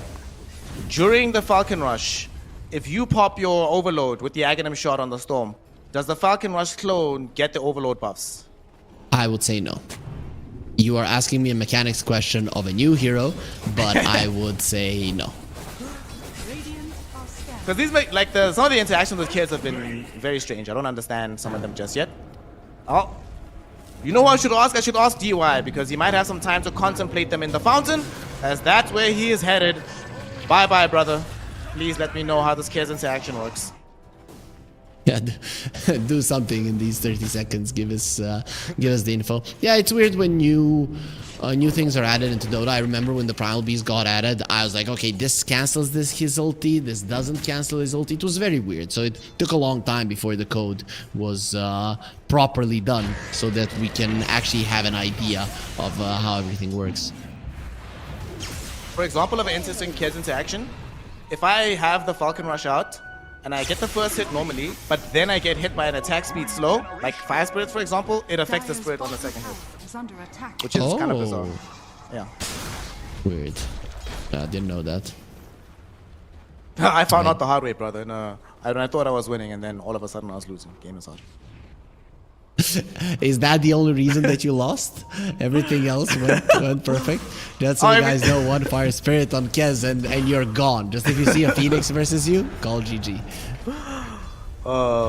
Real talk though, actually, Phoenix is it's a pretty tough matchup for Kez. Not fun. Yeah, for sure. That is true. So they're playing faster on Gaozu, and this just comes down to not having anything to deal with the Dawnbreaker. You play defensively with the Dawnbreaker, shove out the waves, and then you can just go for so many aggressive plays. I think they're gonna dive. Yeah, why not? They're gonna dive him. JT's gonna come and try Render 8, and they do have the Supernova nearby. Unfortunately, nothing they can do. They get the quick kill. Erica quickly gone off. Nice little cover with the Supernova. Nobody can approach. Wazoo, like you said, making the right moves on the map. And in doing this move, you know, Dawnbreaker immediately ports back top to keep farming. Luna was farming the triangle. They're not losing any map control. They're just outmaneuvering Titan at the moment. Titan are just running around like headlessly around the map. They don't even know what to do, right? They went through the twin gate, they were smoked up, they were trying to get towards the SF. You cannot TP when an Aegis plays down, and this was one of the issues also that we mentioned, is that other than the SF, nobody can deal with the Egg. That's why he's going for such an early BKB, because he has to take it down. But if he's the one getting jumped, that's just never going to happen.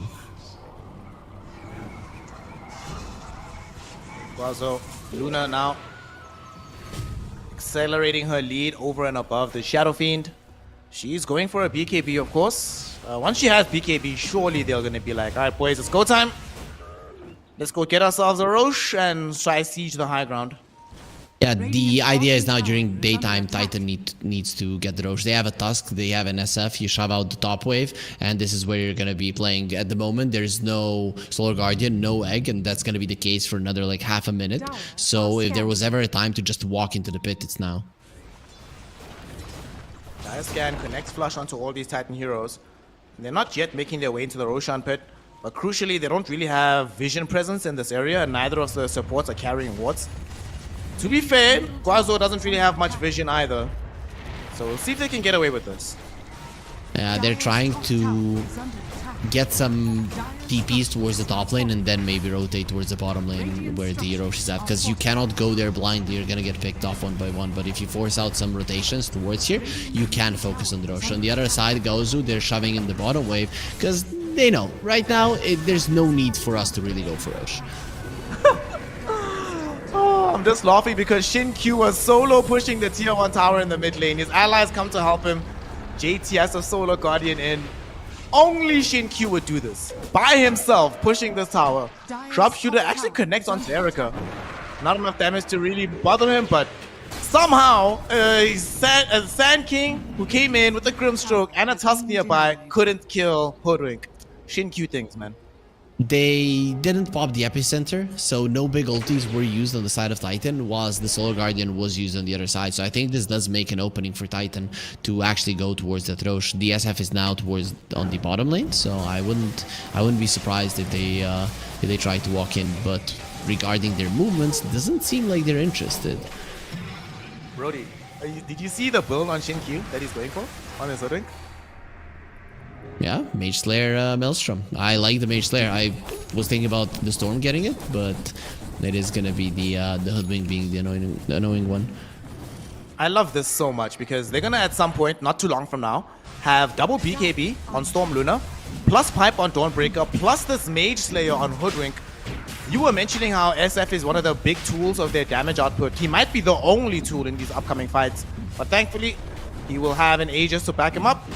Titan are going for it, like you mentioned, during the daytime, before Guaizhou are strong enough with all the item timings. The thing is, you're still 7k gold behind. You're getting this just to delay the game and hope that you can force out some mistakes from the other side. I think Gazu are just gonna continue playing the game the same way they've been doing so for the past 10 minutes. Make sure that all the lanes are shoved out, use the Solar Guardian to go for pickoff, and that's it. I don't think much has changed. In the next 2 minutes, Titan need to get a couple of kills, because once the nighttime comes, that's when it's gonna be dangerous to separate in anyway.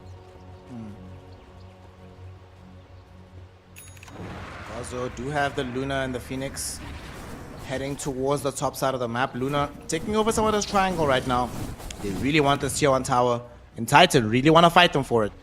They have the entire complement except for the Primal here, and now they're going in, jumping onto Erica. It gets safe for the time being. Solar Guardian is coming in, but there's the Supernova. Can they destroy it in time? Luna taking out Echo, and BKB popped by Erica, but it's not going to help him against the Supernova pop. Finally, the Primal Beast does come in. Can he find the Pulverize onto the Luna? He does, eventually, but where is the follow-up damage? There's no way to threaten her. In the meantime, the rest of the lineup being threatened away by Erica, who pops away the Requiem. Zones back Guazo. So far, it's only one casualty, but Guazo want more. They're reaching in for ZZQ. Can they catch up to him? Bushwhack misses. Snowball now going the opposite direction with the Onslaught. Trample coming in from this Primal Beast, but he gets killed off. The Sunray plus this damage from the Overload Slacks is just way too much. They kill them all. 4 are dead all of a sudden. It's only Erica that's allowed to survive. And Guazo demonstrating their dominance in this mid game. This could be it, right? Because the gold lead is way too high, and that Aegis was your way to survive a little bit longer to try and mitigate that amount of lead that was already attained by the side of Guazu, and then you completely lose the fight. You lost 5 heroes. It's just lucky that your SF was the one with the Aegis, so he didn't go down. That is a shard on the Luna. Yeah, nobody cares because he doesn't even have the lunar orbit skilled up. The really scary thing about that fight is the fact that they lost it comprehensively, despite Guazu actually missing a lot of spells. So if the enemy team is missing spells and still running you over, yeah, these are some big problems that you have to approach.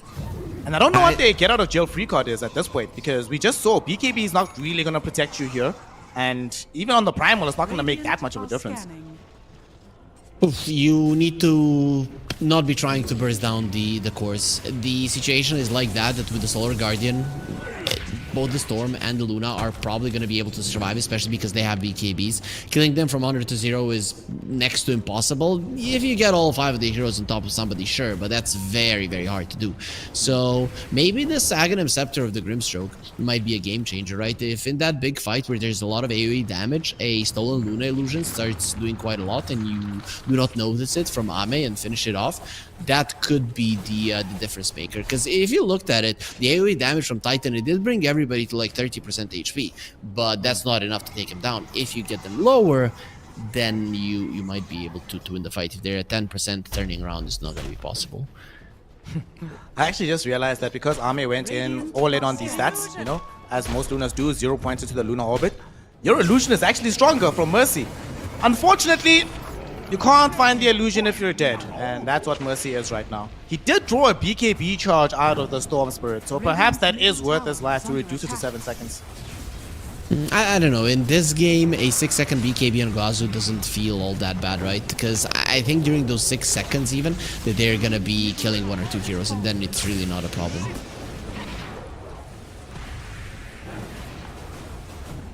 You know, it'll never not astonish me how much damage comes from a Kanda Lucent Beam hit.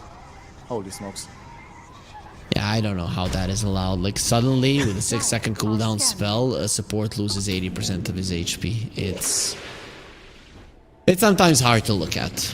Definitely hard to be playing versus it as that said support. Sucks to be you, buddy. Yeah, I'm the guy spamming Lucian Beam. You know what? I'm just gonna start playing the position for Luna, so screw all of you. 17k gold lead right now for Guazo. They don't have any Aegis at the moment, but bottom lane, Echoes, my gosh. Dude, JT, why did you even show up, my G? You are not necessary. Shin Q is here. One of the other actual carries is involved. You don't need to be here. That's just the thing, right? Some of these players, right, that have always been at the top of Dota, what they do, they have a no hesitancy policy.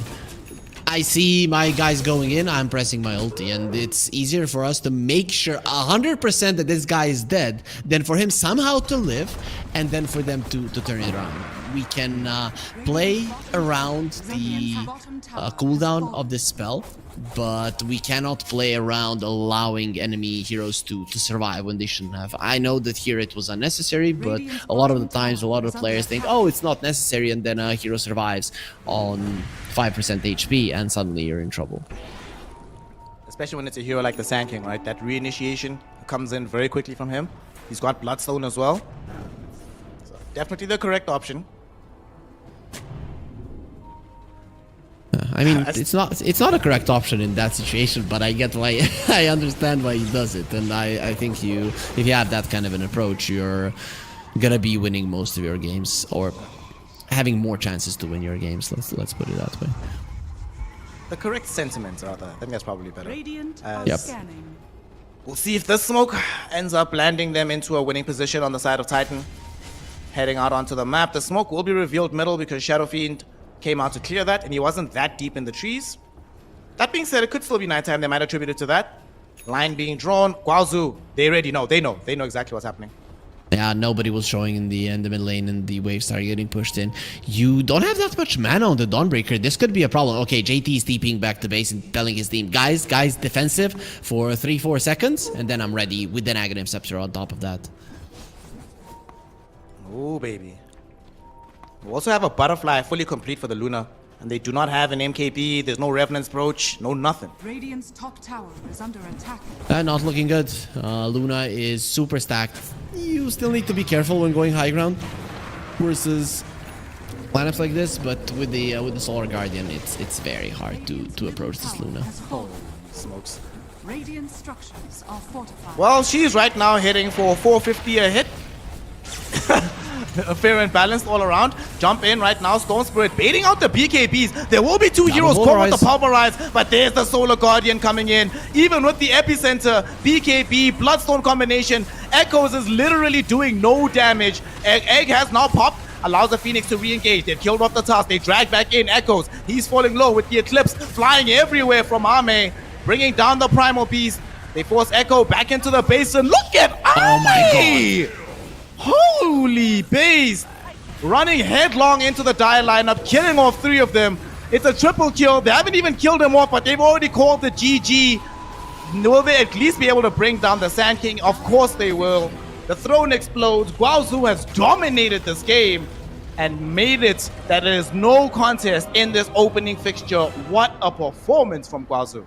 Yeah, that was beautiful, especially at the end, understanding that the enemies can't do anything about it. I don't know why Dota Plus was in that push, giving a 25% win probability to Titan, because they had no chance. Ever since they lost that fight on the top lane with the Aegis, I think there was absolutely no chance for them, but still, very, very nicely played from Guangzhou. For me, this comes down to the laning phase, right? We talked about the side lanes, that they could go either way on both sides, and kind of both of those side lanes did go towards Guangzhou. After that, they never let the lead go.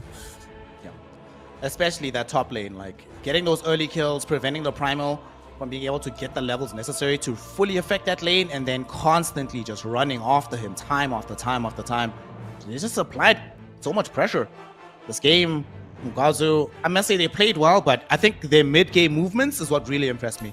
Because you made the best comparison. There was a point in the game where Titans spent like 5-6 minutes unable to accomplish anything. Running around, smoke's not going anywhere, rotation is not connecting onto anybody. And in the meantime, Luna and Dawnbreaker are just farming and farming and farming away. By the time they decide, let's get involved in fights, they're just way too strong for you to deal with. Yep, that is the truth, right? And just because you were not that great in the lanes, you didn't have enough damage to deal with the Dawnbreaker. You didn't have enough damage to, when you're going for these plays, to jump in, maybe to force out some rotations. That was the extent of your ability. You couldn't get the kills. And versus a hero like a Dawnbreaker, that's just not good enough, right? You go in, you force out a rotation, you go out. By the time that you've reset and you're ready to go again, it is a problem. Plus, I don't think they respected the nighttime of the Luna. A couple of times that vision really did cost them. Also, when we saw on the graphs there, one of the things that really stood out to me, if you see the progression between the Shadow Fiend and the Luna, right? Both of them progressing quite well. Shadow Fiend was ahead of the Luna, but then there comes a point, pretty much after that fight we saw in the top lane, where Shadow Fiend had an Aegis, died twice, and his net worth literally plateaued. Gained 2k net worth for the rest of the game. Meantime, the Luna kept scaling and scaling and scaling, getting much more powerful than you are. So at the end, just too strong. And Titan, unfortunately, will be suffering their first loss of the day. What do you think? With the same draft, let's say the lanes had gone a little bit more in their favor. Do you think the result would have been more favored in their direction? If Titan win the lanes, the side lanes go the way that they went for Guangzhou, I think they've got a chance. But I still think that even in the early mid game, they didn't deal well with the waves. Of course, laning state changes the game significantly, gives you different confidence and stuff. I don't know how the game would have went, but it would have given them a chance to win this game. In this one, I don't think they really had one, even once. The only good move in the mid game that they made was taking that Roche. Other than that, it was pretty much getting smacked over and over again. Yeah, that's kind of what happens in a game like this, where the enemy team triples your kills, vastly outfarms you, and just controls the entire map. So Guangzhou putting themselves ahead with a 1-game advantage. However, Titan have an opportunity now to go back, think about how they've played against some of these players in the past, and come up with a plan good enough to get them the Game 2 victory and take us to our first Game 3. We're going to be finding out if all of that ends up happening right after a break. So we'll get some water and join us in just a few minutes to continue the road towards Bangkok between Titan and Guangzhou.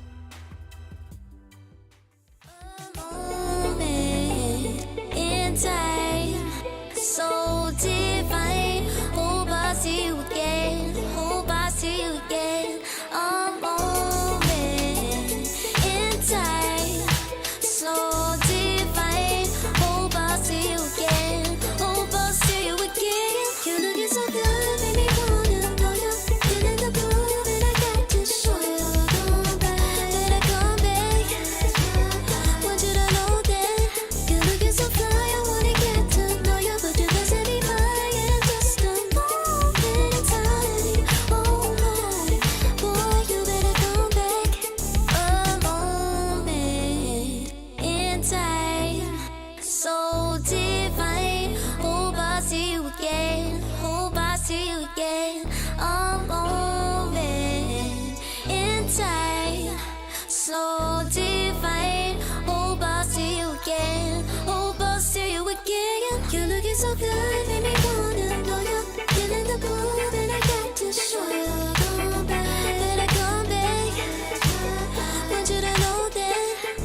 so fly, I wanna get to know you, but you doesn't be mine. Just a moment in time. Oh my, boy, you better come back.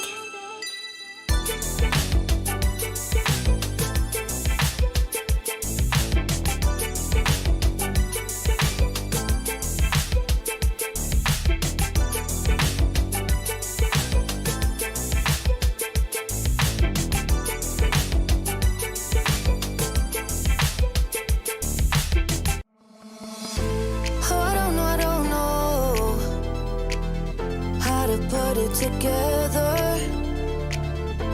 Ever since I found you, my life just got better. Better than this, better than that, better than anything I ever had. Better than this, better than that, better than anything I ever had.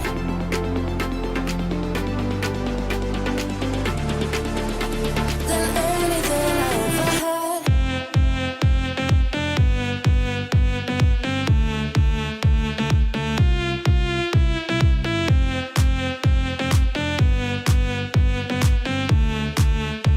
Than anything I ever had.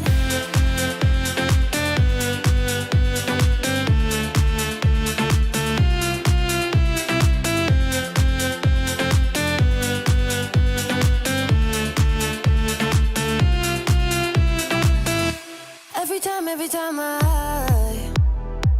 start to doubt if I'm good enough, looking straight in your blue eyes makes me feel better. Better than this, better than that, better than anything I ever had. Better than this, better than that, better than anything I ever had.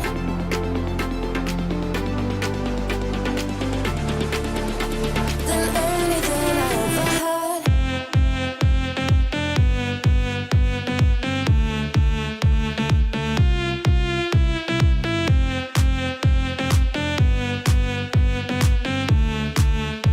Than anything I ever had.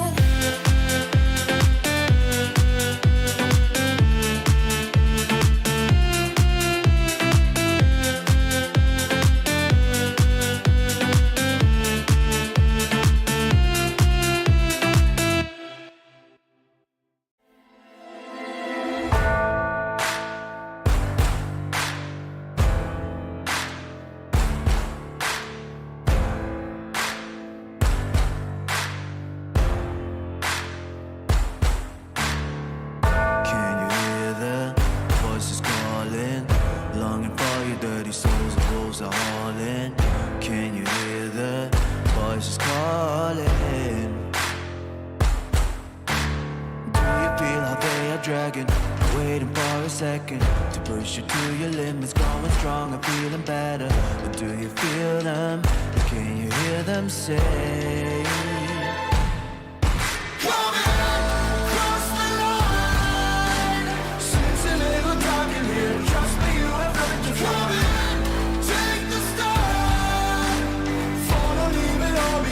Welcome to the other side.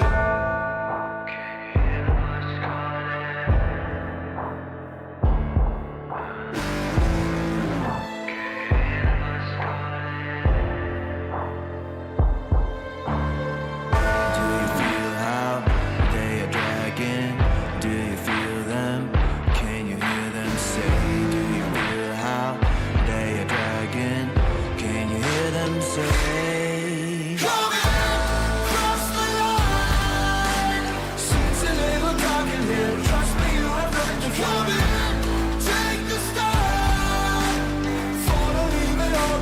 Welcome to the other side. Cross the line. Seems a little dark in here. Trust me, you have nothing to fear. Take the start. Follow, leave it all behind. Welcome to the other side. Welcome, one and all. We have returned for some more ESL One Bangkok qualifier action. Game 2 between Titan and Guazo, where Guazo is one step away from getting themselves into the upper bracket final. But Titan definitely want to make it a little bit more complicated for them. Let's be honest, Harry Freak, that first game, it wasn't even really close. Titan were outclassed in pretty much every single dimension. Just from the drafting phase, obviously execution is a different thing. What do you think is the biggest adjustment they need to make to give themselves a better shot in game 2? Okay.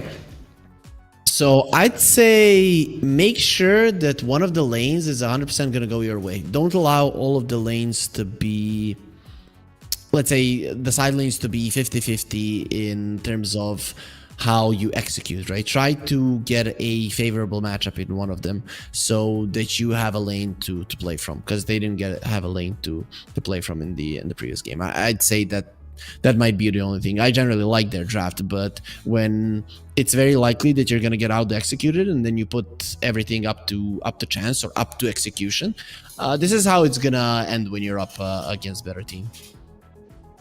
Yeah, certainly that is the case. On the other side, though, from the side of Guazo, obviously they did win the game. But I remember when Titan won their game against Ascent, you still had some reservations about their overall team play. Do you think Guazo are well equipped? Let's say, for example, Titan does have an easier to execute draft.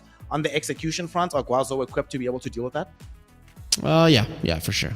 I think Guazu have shown us that in this previous game that they play pretty clean Dota. From what you and me have cast today, this is I think the cleanest match thus far. Sure, Team Turtle and Extreme were probably closer in power, so then you can expect there to be more mistakes back and forth, but Guazu didn't make any overextension errors. They knew exactly when they should go in to kill, when they should go in just to force out some TPs, when they should leave a support and go back. So a lot of those things are showing me that these guys are still on their A game. Still on their A game, many years into their careers. But we'll be hoping that they continue to be on their A game, and of course hoping that Titan give us a better strategy. And that takes us into the draft. Draft number 2 for game number 2. Naga, please ban it. I hate watching that hero play Dota, so remove it, make me happy, and give me... You know what I would love in a game like this? Give me Erica Faceless Void. Or Erica can actually play the slot you are calling for. He is an Erica specialist himself, so certainly would like to see him play the little fish man. You know what? I don't know why this is allowed, right? Every single player that I look at the Dota 2 Pro Tracker, they'd have... a Smurf as well, but it is inactive because smurfing is not allowed. And then I go and type Ame, and he has on one account 32 matches and on the other one 27. So he is using the Smurf. That is illegal. Illegal gameplay. 5 seconds remaining. Listen, I've had a Smurf or two in my time, so I'd be very hypocritical to speak against that practice, if I'm honest. I think as long as you're not smurfing if not intentionally smurfing to play weaker games, having a secondary account's not the worst thing in the world for me. What? No. It's the only Smurf that I allow, right? If you're gonna be smurfing, do it properly and go and crush some noobs. That's what you do. Stream it on Twitch as well, so that we can so you can see. That's also quite nice. I've been seeing quite a lot of those on Reddit, man. Some 10K guy gets into a 2K game, and he's not even clowning around. He's playing serious. Like, I'm gonna take a brood mother and I'm gonna kill you all. Oh man, I love the tryhards in this game. It honestly what keeps bringing me back to Dota. Like, beating tryhards are one of the most satisfying things in the entire world. I don't know, man. I hate tryhards. One time I have a friend who is like big on League, and I'm like, can we play a Dota game in like 15 minutes? I'm like, let's try a turbo. I never played a turbo, and dude, I thought everybody was just gonna have fun there. Everybody was tryharding. We got destroyed so much. He literally got mad at him. He's like, dude, you play this game professionally and you allowed me to get stomped this much. If we played League, I wouldn't allow you to get stomped that much. And I couldn't believe that people were taking Turbo that seriously. To be honest, I see more tryhards in Turbo than I do in my... If I'm not playing ranked, honestly, Turbo is more tryhard than a normal game of Ups. Anyway, probably. Team Dire as we Team get into Battle. this one, Titan, they had themselves the first pick on the Radiant side. They opened it up with a Tusk. Seen that many times from them. It feels like it's going to be their priority pick. And then we see this Muerta again. Used to see this hero almost exclusively played in the 4 role after she fell off as a carry. We saw her as a carry earlier on today where Erica was owning. Do you think that's what Ame is calling for? Is Muerta really in the position that you can first pick her as a carry? I think she's in a position where you can first pick her and then see if it can be played as a carry. I mean, today we saw Muerta being completely countered by multiple heroes. What is it? Lion, Morphling, and Timber? Timbersaw, yeah. Yeah, and still didn't care. So the hero is quite strong, but I think you should have the option of putting it on 4. And I'm pretty sure that Goazu can do it. They have Jinkyu on their side. It's also not just Jinkyu as a skilled player, he's a farmer. So it's not just you can put him on 4. He's like, guys, why would you put her on carry? Just give her to me. I'll farm, guys. I'll carry the game. It's fine. You know why? Because I saw a Pudge being played by Jinkyu in a pub recently, 1 day ago. So that's what I would like to see. He did lose, though, quite handily, but that's what I would like to see. So that's why. Give the Muerta to Ame. He can play the boring heroes, and then we can see a Pudge. Okay, you see, now you're cooking with gas. This is what I like to hear.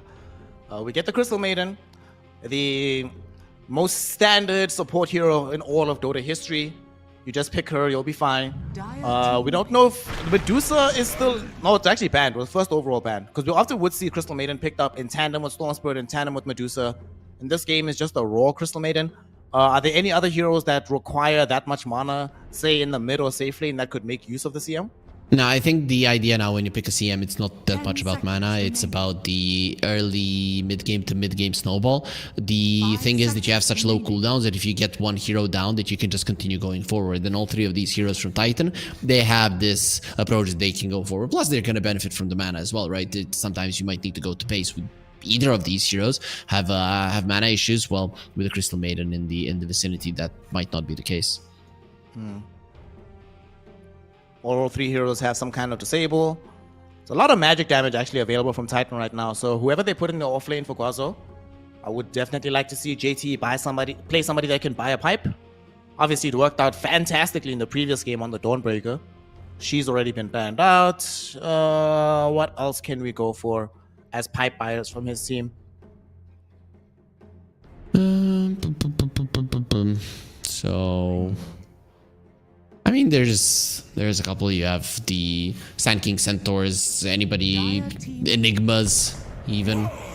We go that route. There's the Mars, not a pipe buyer, but I think what Gozu are doing is that they want to be jumping in first. If you jump in onto the Crystal Maiden first, then this hero does nothing. If she's running towards you, then she's gonna destroy you. Generally, Spirit heroes don't like playing versus the CM, but if you do have these jumping heroes that make it hard for the Storm Spirit to be a target, then he is going to be murdering them. I was thinking this as like a secondary option if they want to play more aggressively, because now you have Deadshot into the arena, which, you know, I thought it was a meme. I saw some random Reddit post once and I thought it was jokes. It's not jokes, man. It's pretty terrifying. Now they pair that up with the Warlock as well. If this Mars ever catches more than 1 hero inside the arena, teamfight 1 immediately, and there's nothing you can do about it. Yeah, Titan heroes aren't really all that tanky, especially their supports. Let's say Tiny is latched to the supports with the Fatal Bonds, and they start smacking the Tiny, the supports are just going to die. So it's definitely not going to be easy for them. But this does make Tiny a little bit better, right? Because Warlock is actually a pretty easy hero to burst down, and if you do not have your ulti, you're really not going to be contributing that much. This Tiny, if this is Muerta and Warlock supports, can burst him down from 100 to 0. He can be pretty solid versus the Storm. I'm generally not that big of a fan of a Tiny, but now when I see a Warlock, I can see it working. I do think this Warlock does drastically increase the likelihood of Muerta going position 4, because Muerta Warlock lane sounds terrible. So probably this is a support duo, which means that this Night Stalker is a fantastic pick for a game like this. Once this Night Stalker is able to get like Blink BKB, man, this feels so solid. You can eat, like, just like the Tiny, you can eat these supports. There's literally nothing that you can do about it. Like, Muerta might be able to like build into the early 4-star, but that's generally not what she does when she's playing this role. I like this Night Stalker a lot, I'll be honest with you. But Beyond might be able to have the capacity to own this game if he plays the lane well. I'm loving it.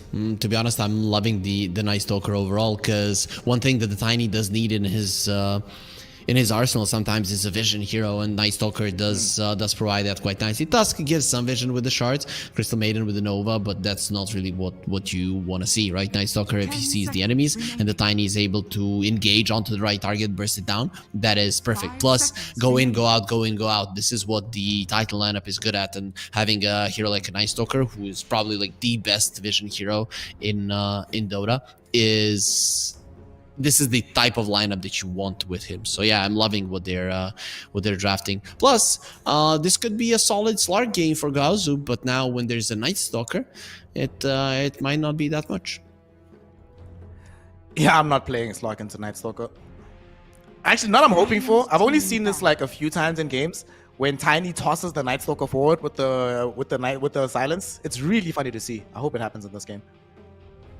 So one thing that Ame has been playing is a Beastmaster, though it seems that's when he's playing off lane. He's been playing quite a lot of it, and yeah, it is. So I guess when he needs to play off lane, he always plays the Beastmaster. I was trying to see if maybe he'd want to play a carry Night Stalker, a carry Beastmaster, but that's not the case.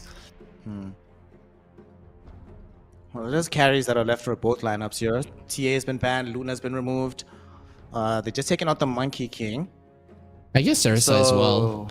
Ursa would be a great one to be with the Warlock. All of these heroes that like to get healed in the lane are a big deal. Bristleback also quite good. Okay, now I really want to play Ursa. I see this Alchemist coming out. I have the Warlock already, like you mentioned, for the lane. Perfect. I'll be able to actually play into him directly. Yep, give me the Ursa immediately. For sure. I love it. I love it here. Trying to think if there's anything else that he plays. He could still play Muerta, but I don't think it's that great in this game. It just makes a lot of sense to pick up an Ursa.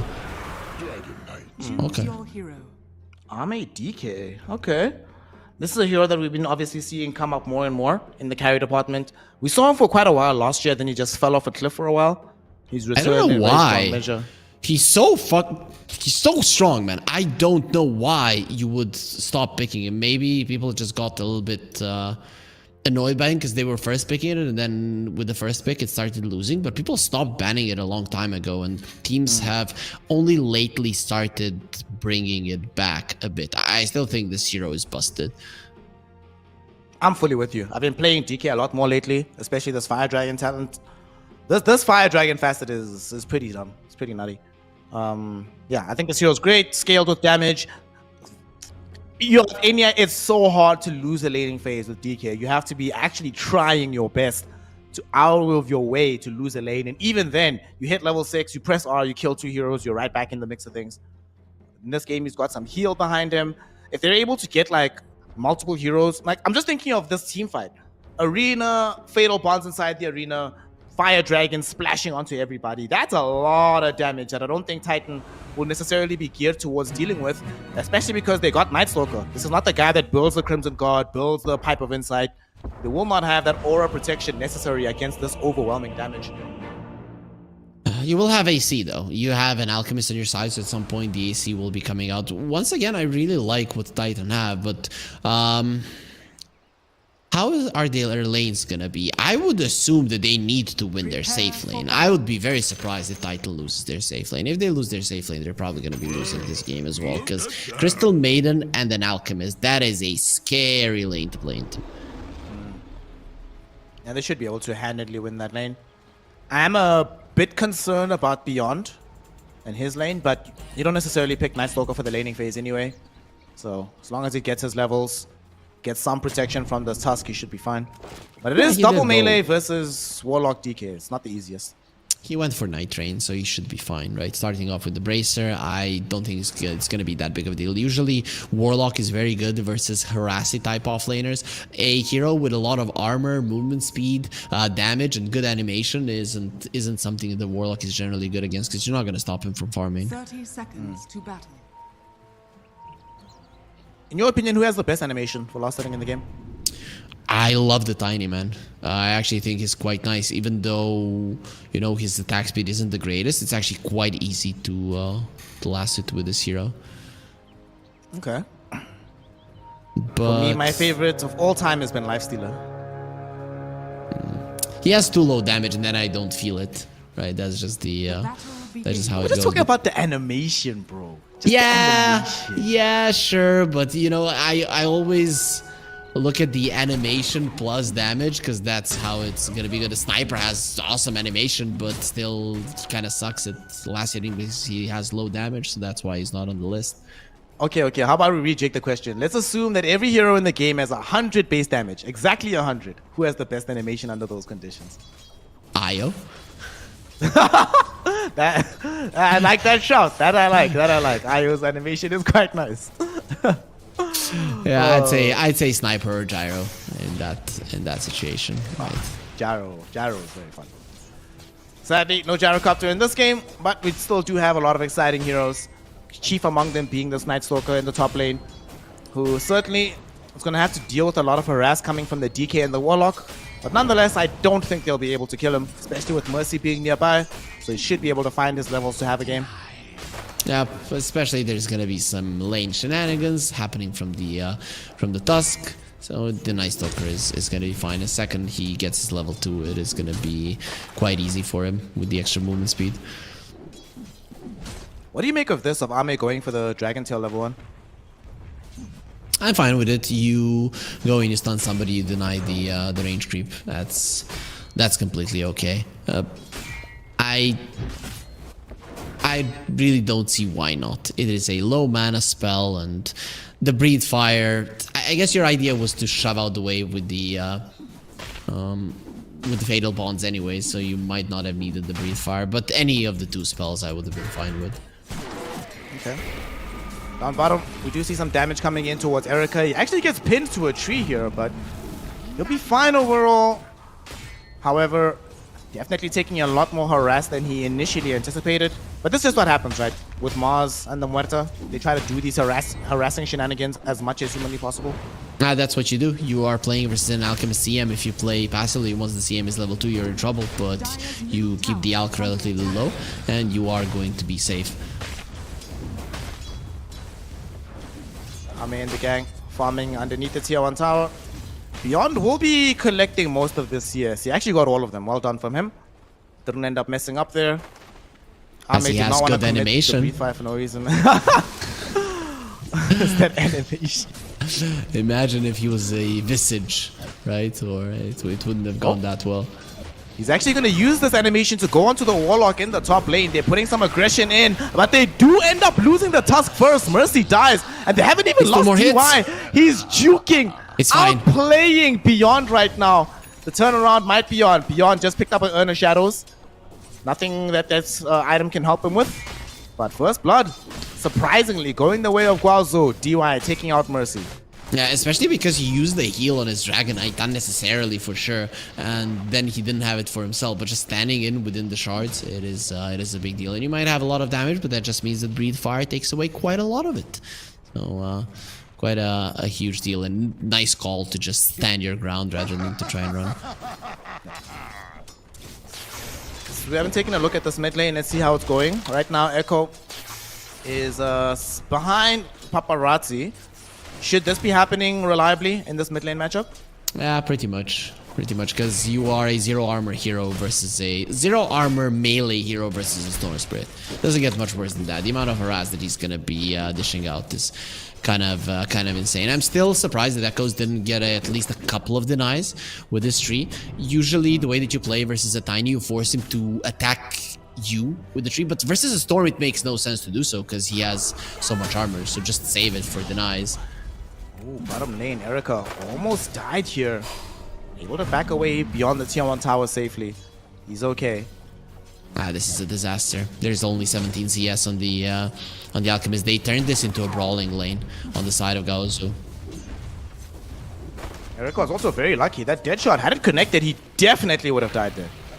JT was ready with the spear and the level 1 God's Rebuke, but ends up not happening. He's chilling for now.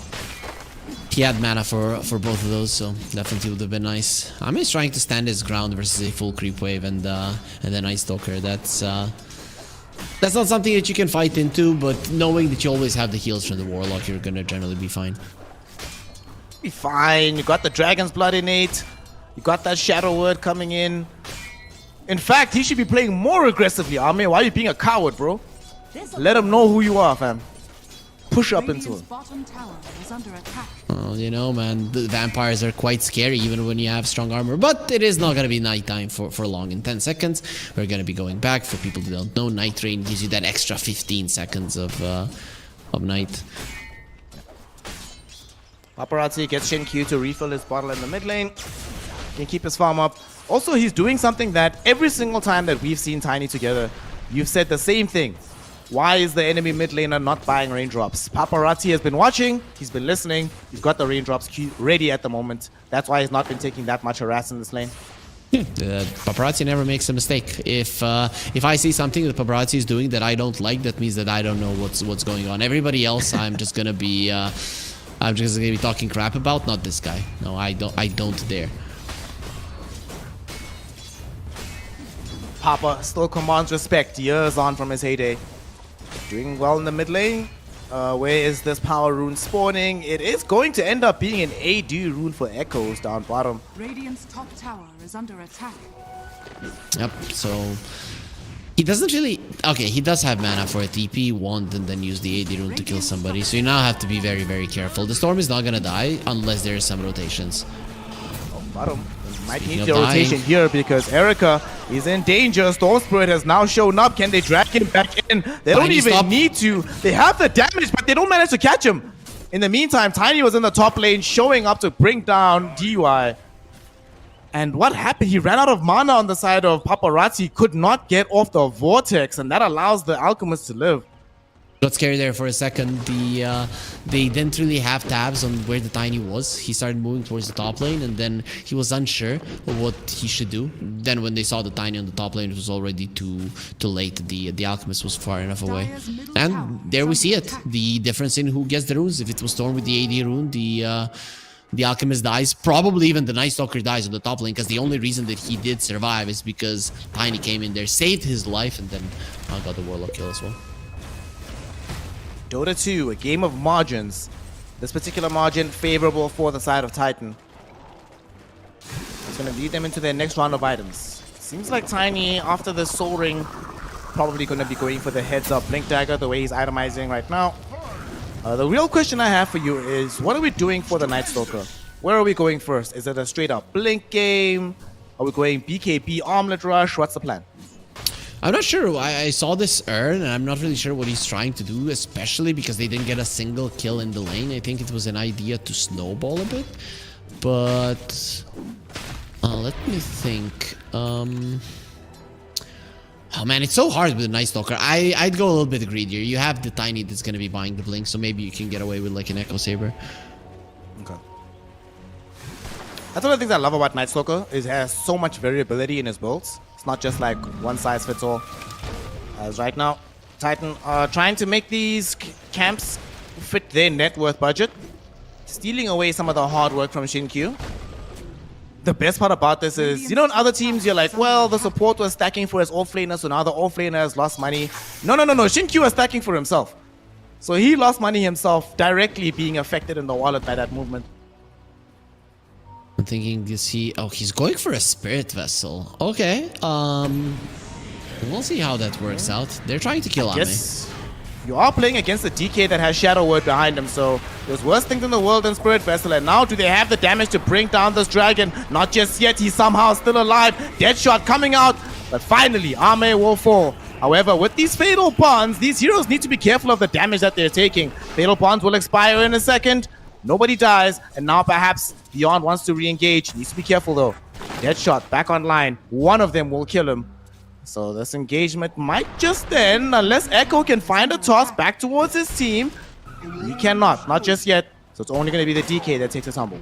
That was just perfect positioning from the two supports of Guazhou. Yes, they did lose the Dragonite, but they almost got the kill on the Night Stalker, and the way that Jin-Q positioned himself so that he doesn't allow the Night Stalker not only to kill his his Warlock, but also not to give vision to the Tiny toss so that they finish him off. Very nicely done. Despite that, though, it's still a win for Titan. While this is happening, the Alchemist is farming uncontested, so things are looking up for the Radiant side. Under attack.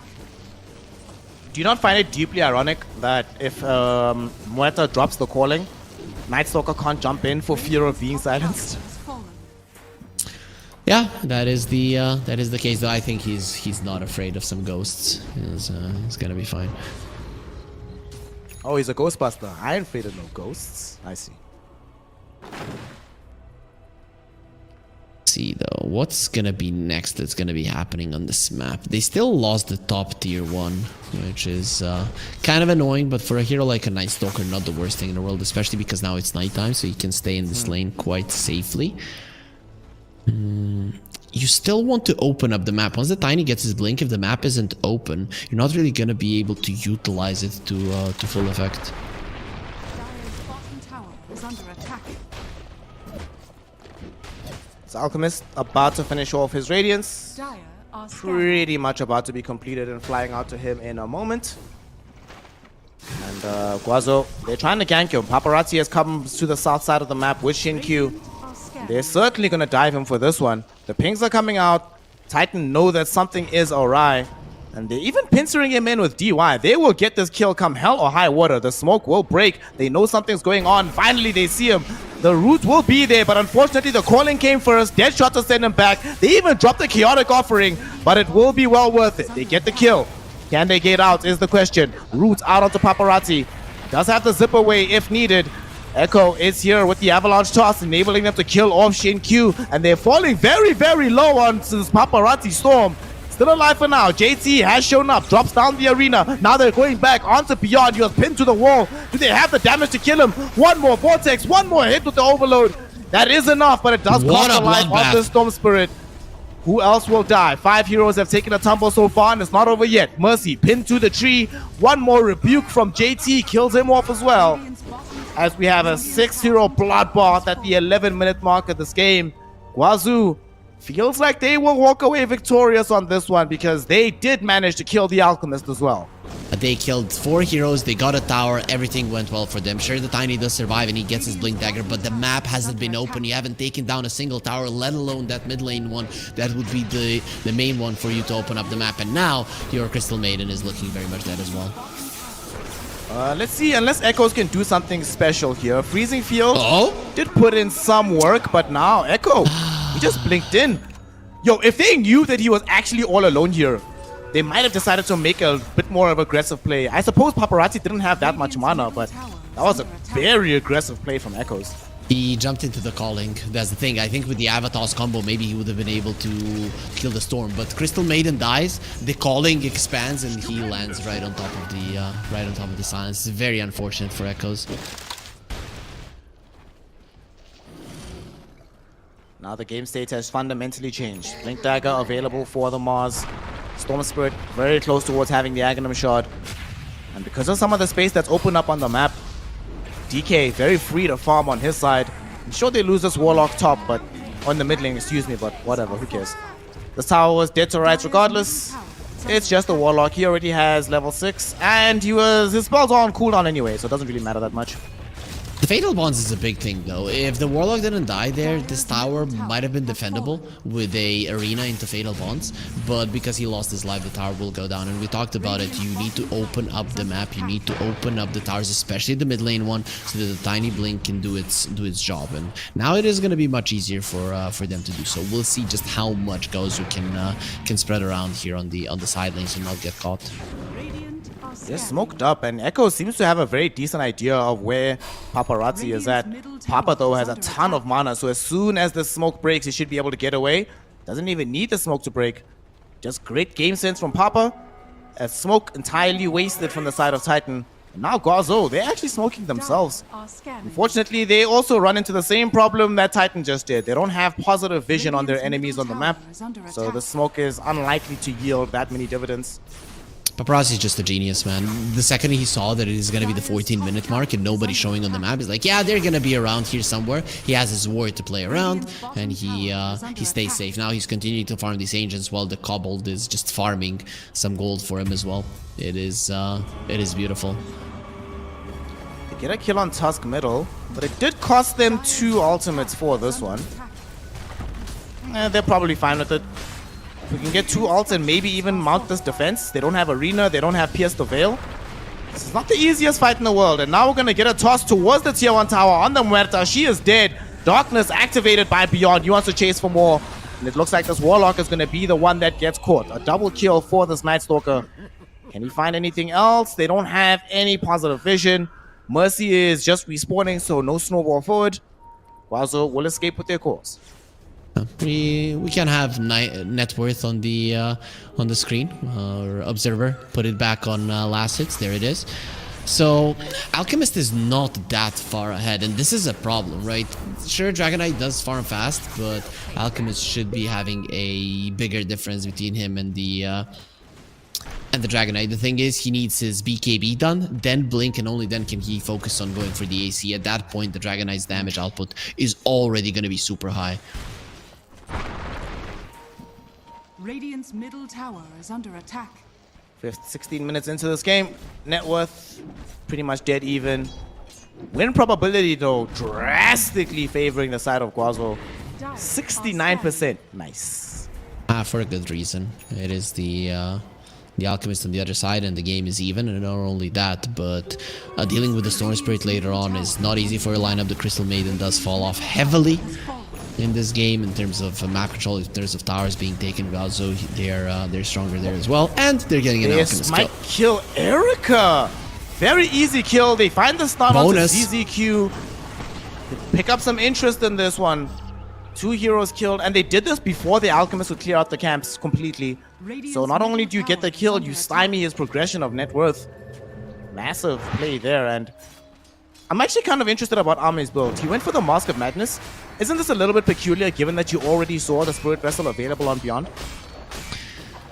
Considering you're gonna have a BKB, it's really not that big of a deal. You just wanted to maximize your farm as much as possible. Mask of Madness is a very, very powerful item nowadays, and it's just something that people very rarely skip. I've been seeing some DKs of recent times skip the Mask of Madness and go straight into Armlet SNY, but now he doesn't have a BKB just yet. So as it gets tossed back, but he found the Dragon Tail immediately out onto Mercy. He is still in danger. Deadshot pushing away Mercy. Goes into the DK form, pops his Armlet, and he's actually too tanky to fight. They're gonna have to let him go. Can't take this fight anymore. Beyond still trying to get in on the angle. Nice little avalanche. But now, look at this. Beyond, he went in too close. He's dead. Killing spree for Arme. Freezing Field is going to be committed down. DY not dead just yet. Before he goes down, he drops down his Chaotic Offering, which enables them to get the kill onto ZZQ. Grab back onto Mercy. Gives Kikyo the kill as well. 3 for 1. The target was Arme, but it turns out the target was not the right one. Leave this dragon alone.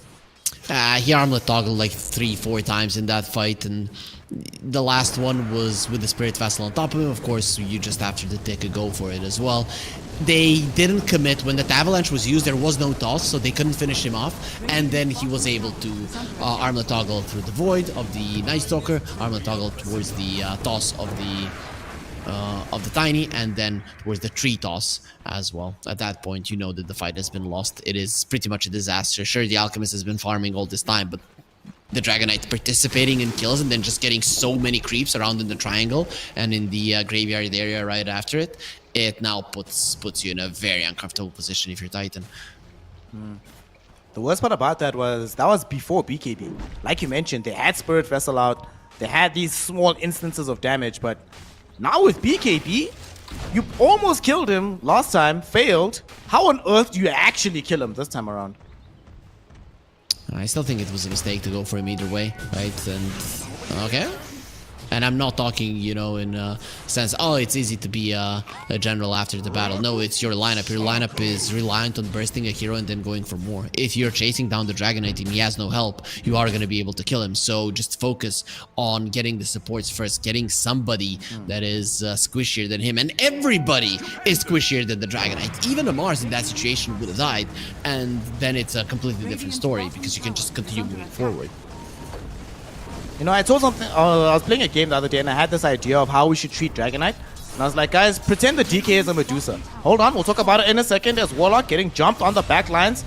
Easy pickoff, as you were mentioning in the draft. Tiny can do this, but now there's danger for the rest of the gang. What a dodge from Erica. Could easily have, but no, Erica came back into the arena. Kill me, please. What happened, Erica? You are out. He's trying to get out with the BKB, but he's falling so low on health. Ame right-clicking him down. Ame not able to get the kill just yet. Now his BKB is gone. Freezing Field putting in the work. Still alive for now. However, Echo able to finish off the rest of Ame's supporting cast. He's all alone. Here comes the stun from Erica.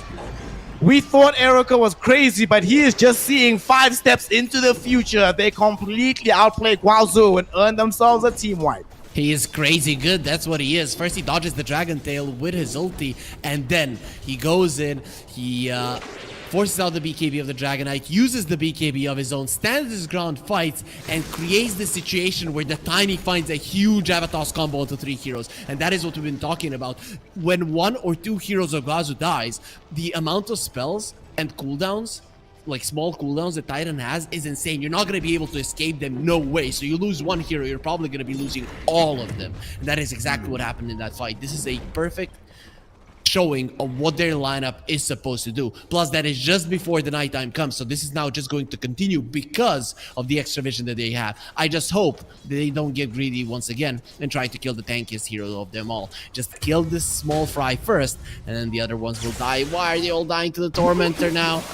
ZZQ? Oh, lol, ZZ. Oh my god. Double kill Tormentor, baby. Oh, that's hilarious. High key, that Tormentor actually did more to impact Titan than Guazhou did in their last engagement, which is crazy. They dealt 11,000 damage, the same as Titan dealt. 7.7k damage came from the Dragon Knight, and they still only got 1 kill. That is just insane. It's gonna be even harder to kill people now because Night Stalker has his shard, so he's gonna be able to go in and out of the fights quite easily with Hunter in the night. You know, I was very fearful, Harry Freak, that we're going to be having just the 2-0, 2-0, 2-0 day. But thanks to the efforts of Erica in that fight, looks like we've got a ball game on our hands. I still think it's very likely to assume that Guazhou can take this game. But during this night, it's time for Titan to take a big lead. So they have to do it now. They did get scanned out, though, during this movement. So Guazhou know that they are coming. They should know where DY is at, but they're going to jump onto Shin-Q first. He's going to be the one killed off. Very quick and easy kill. No buyback available. And they're right in front of a tier 2 tower. We'll see if they decide to pressure it or if they decide to go top and try to get the kill onto Mars going into the Roshan pit. No way, look at the side lanes, right? The bottom lane is right in front of your base and the top lane is shoving in, so you need to bail. And very fast AP from the Mars. That is just beautiful movement coming out from JT. Makes this move and the kill on Muerta pretty much not worth it.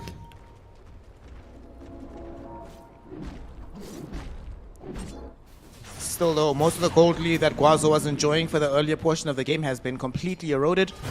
We are on level pegging in terms of the net worth. Pretty much the same in terms of experience. For some reason though, Gaben is still pipping Guazhou to win with 76%. I feel like, yeah, the game is still nice for them, like you mentioned, Alchemist even, but I don't think that they're that favored at this point, are they? Crystal Maiden is gonna fall off. The Warlock is not. Plus, Warlock has 11 Black Grimoire charges. 11, what? Man, and he still hasn't eaten it or read it, whatever. Radiant's middle tower is under attack. Okay. Okay. 11? Okay. Honestly, I didn't believe you until I actually clicked on the hero. And I was like, what? He's got 11, dude. Holy face. Oh, ZZQ survives! He's fine, dude. He's fine. TP's out. They can't cancel the TP onto Paparazzi either. Everybody's fine. Unfortunately, though, I don't agree with 75-25. However, maybe 65 because now they've gotten this Daedalus on DK. This timing is always immense. Daedalus, Omelet, BKB, Mask of Madness. Personally, one of the reasons I really enjoy going SNY instead of Mask of Madness is that at this point you just leave on the Omelet without ever having to take it off. But he's still terrifying in the damage output that he has right now. Oh man, it's nighttime, there's no BKB on the Storm, and you allowed the Roche to be taken. This is just a big blunder from Titan. You cannot allow this to happen. You're an Alchemist lineup. You have an Acid Spray. You could have killed the Roche yourself. Acid Spray plus acting. Goodbye, Roche, in a couple of seconds. And now your big timing of this night should have been that you take a huge lead. You are behind, slightly behind in net worth, which really doesn't matter all that much. But what does matter is that you're up against an Aegis. Why do you think they didn't transition from the Muerta kill? I mean, I know they had to de-push the waves, but as you're saying, they can take Roshan really quickly. Wouldn't it have been worth it to give up a little bit of lane pressure in exchange for an Aegis? You can't do it because then you're gonna get caught after the Aegis. But they should have constantly focused on shoving out the waves, especially the top one during this night times, as to be able to get the Roche. But I think they just didn't put that much emphasis on it. Well, Titan won a game off of being able to force a play like this one. Now they're going in, looking towards this DK. DK does have the Aegis at the ready. He should lose his first life as the backlines are being pierced by the Night Stalker. DK all alone, and the first life is gone. What do they do for life number 2? There's a freezing field on the high ground that could come out here. Nice little avalanche toss onto 2 heroes. The arena catches onto absolutely everybody, however. Snowball save. People going. Unfortunately, the Alchemist right now is fighting too damn well. That being said, Paparazzi is going ham with the damage, ham with the upheaval. They're printing down these heroes, being able to bring down 4. Erica hoping to try to at least get the Muerta as well, but unfortunately he cannot. Paparazzi kills him off. And yeah, they ended up losing the DK, but they were not watching this Warlock. Constant upheaval, man. Look at the damage numbers on the recap. 7,000 damage on a goddamn Warlock. How on earth does that happen? Be freaking why, that's how it happens. He stood there with the upheaval.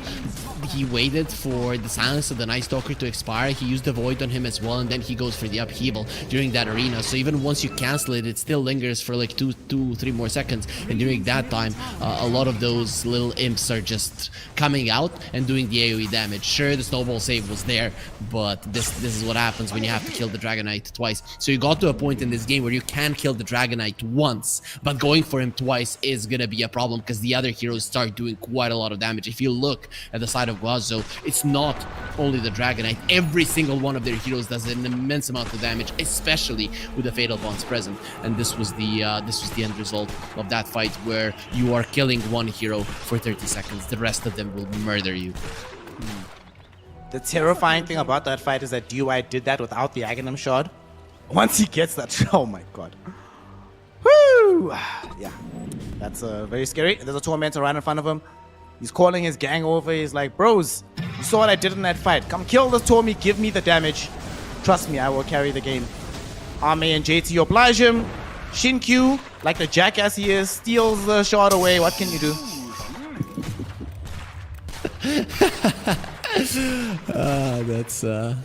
That's how you want to put it. Well, it wasn't his call, but sure, I agree. Freaking shard stealer.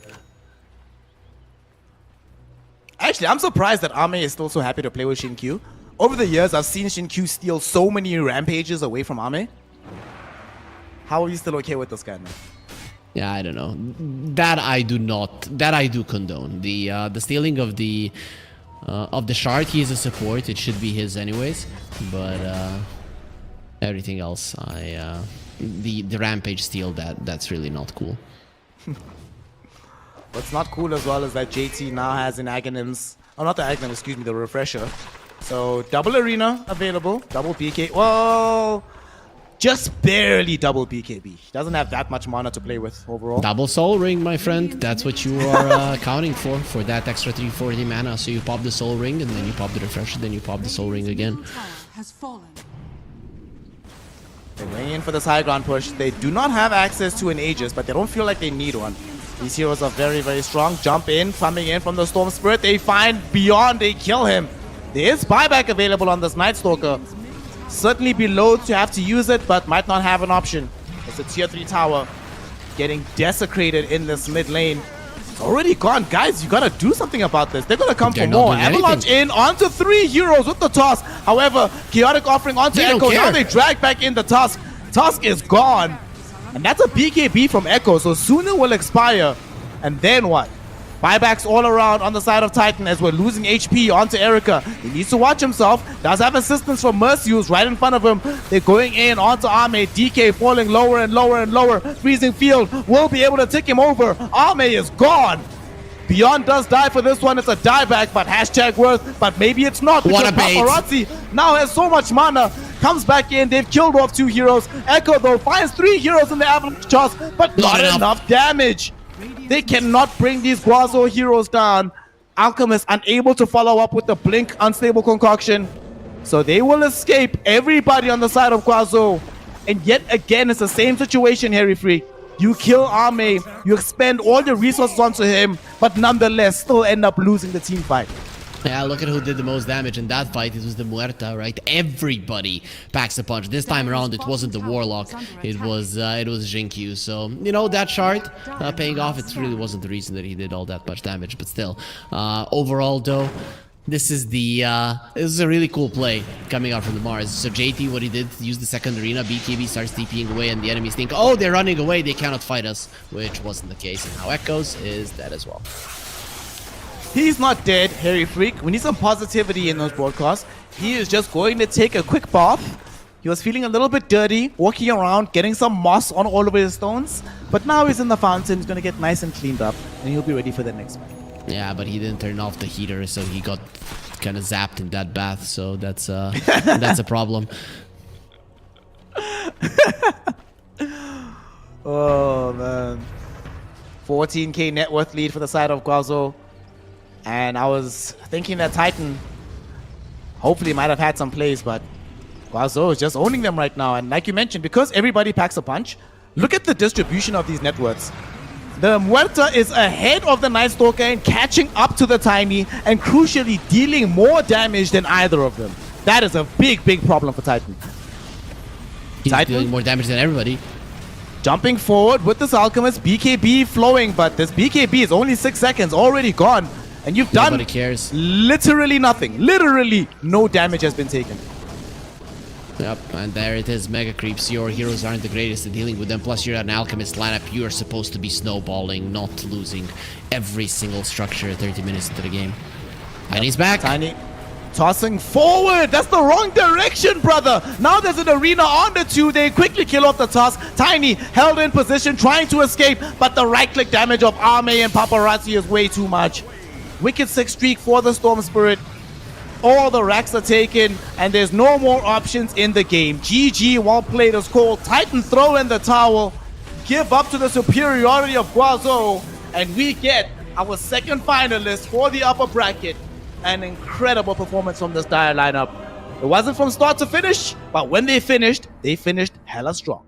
What do you mean wrong direction? If you're playing versus this Dragonite dude, I'm also tossing him away from my base. I'm not tossing him in. I don't want him killing every single one of us. Just get the hell away from me. But yeah, that was a pretty dominant performance from Gaozu. I think this is the first match that I've seen Titan really miss what their lineup is supposed to do. I really like their spell usage, but they didn't really understand how, until later on in the game when it was too late, how they needed to jump in, kill anybody. Like literally whoever dies at the start of the fight, if you started off the fight with a kill, it's gonna be great. And then later on, of course, the Crystal Maiden is gonna fall off, the Tusk is gonna fall off, and you're just gonna start dying to the AoE damage of the enemies. You should have never allowed for it to come to that point. Rather, you need the Alchemist to farm, and then with the rest of them just to pick off after pick off after pick off. And what they did a couple of times is just focus on Ame. Sure, it was the positioning of Guazu, but the thing is, that's why you have the Night Stalker. That's why you have the extra vision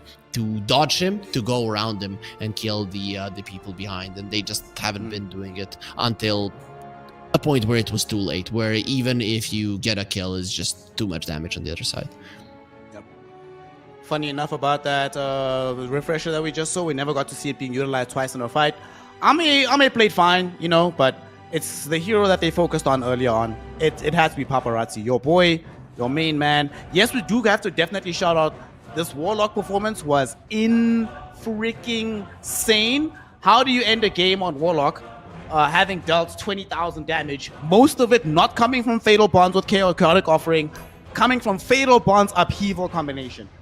Crazy performance from him. Obviously, we get to see the combination with the JT Mars. So they did well. DY and JT, that combination is clearly growing in steam. But man, Paparazzi, what a player. The only mistake that they made in this entire game was that one rotation that they went bottom.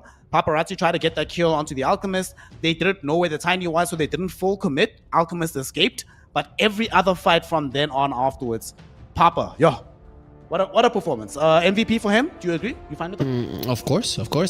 Even if he didn't perform that well, I'd still give it to him. I mean, look at that face. That is the face of I'm too good at Dota for all of you. I don't know how this guy didn't win more turn. I'm being serious, you know. Maybe people think I'm overstaying a bit, but no, man. This guy is something else. He's a robot, and he's a robot that is just so freaking good at this game.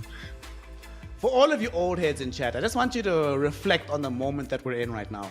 Parry Vision has no one popping off from back in the old days. Somnus is clearly still on his game. Paparazzi is now demonstrating that he's somewhat resembling his prime self. It's a good day for nostalgia. We've been seeing some very good Dota from these old heads, and that good Dota that does lead for Guangzhou progressing in the upper bracket. For Titan, like you mentioned, things didn't necessarily come together for them. They still did have that incredible fight, the one where Erica was baiting in all those spells. They get that massive turnaround. Where do you think the wheels came off the train for them? What's the one moment that if they changed that, they could have had a better outcome in the game? Running towards the Dragon Knight and him armlet toggling 4 or 5 times and them not being able to kill him. I think that's the turning point. Obviously, you know, there's other situations where you could have gotten a small advantage, but that is the one where you put yourself at a big disadvantage. After that, the goal lead for Saitokazu was like 4 or 5k, which versus an Alchemist, or when you're playing an Alchemist lineup, is something that you cannot allow to be the case 20 minutes into the game. Especially because at that exact moment was right before he got the BKB. That fight gave him the BKB, which made all subsequent fights much more difficult for them to conquer on the side of Titan. With that though, Titan down to the lower bracket. Guangzhou particularly impressing us by proceeding in the upper bracket and into the upper bracket final as well. So we'll see who they compete against tomorrow. What that does mean though is that we are done and dusted for the day. These are all 3 matches done here on this stream. Of course, there's been another stream happening with our boy Richie Garcia, joined by Winter. Tomorrow, we get a lot more clarity on where these teams stand. And more crucially, we start the day with some elimination matches. So make sure that you join us in the morning to continue these qualifiers on the road to Bangkok. Harry Freak, we thank you, sir, for your efforts. Really, really appreciate it. And of course, we thank you all at home for giving us your time and attention and being here with us on this broadcast. Until tomorrow, Snare and Harry Freak signing off, and we'll be back for some more ESL One Bangkok Dota 2 action.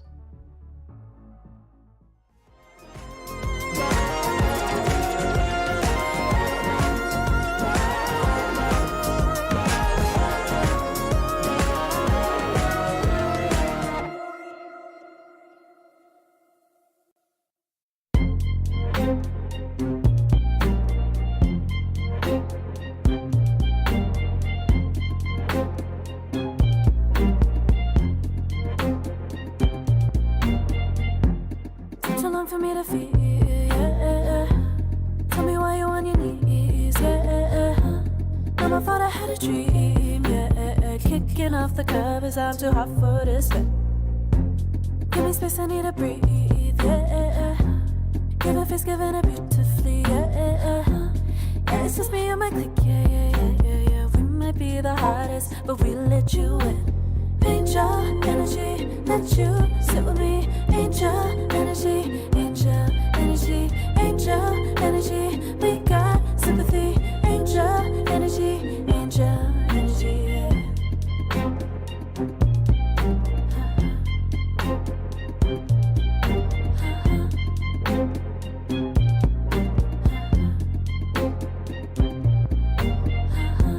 Take the time to breathe and rest. Let yourself feel the best. Feel it all so deeply, so deep. we've been, yeah, yeah. Aligned with everything, yeah. More than a dream, vulnerable and strong, yeah, we feel everything. Angel energy, let you sit with me. Angel energy, angel energy, angel energy. We got sympathy. Angel energy, angel energy, angel energy. Let you sit with me. Angel energy, angel energy, angel energy. We got sympathy. Angel energy, angel energy.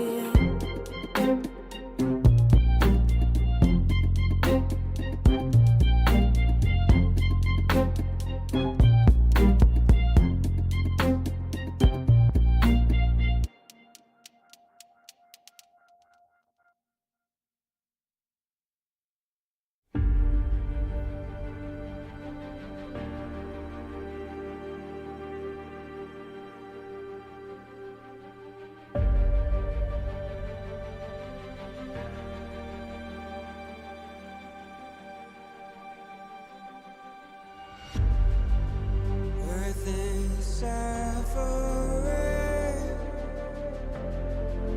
trouble is rising, mountains are melting.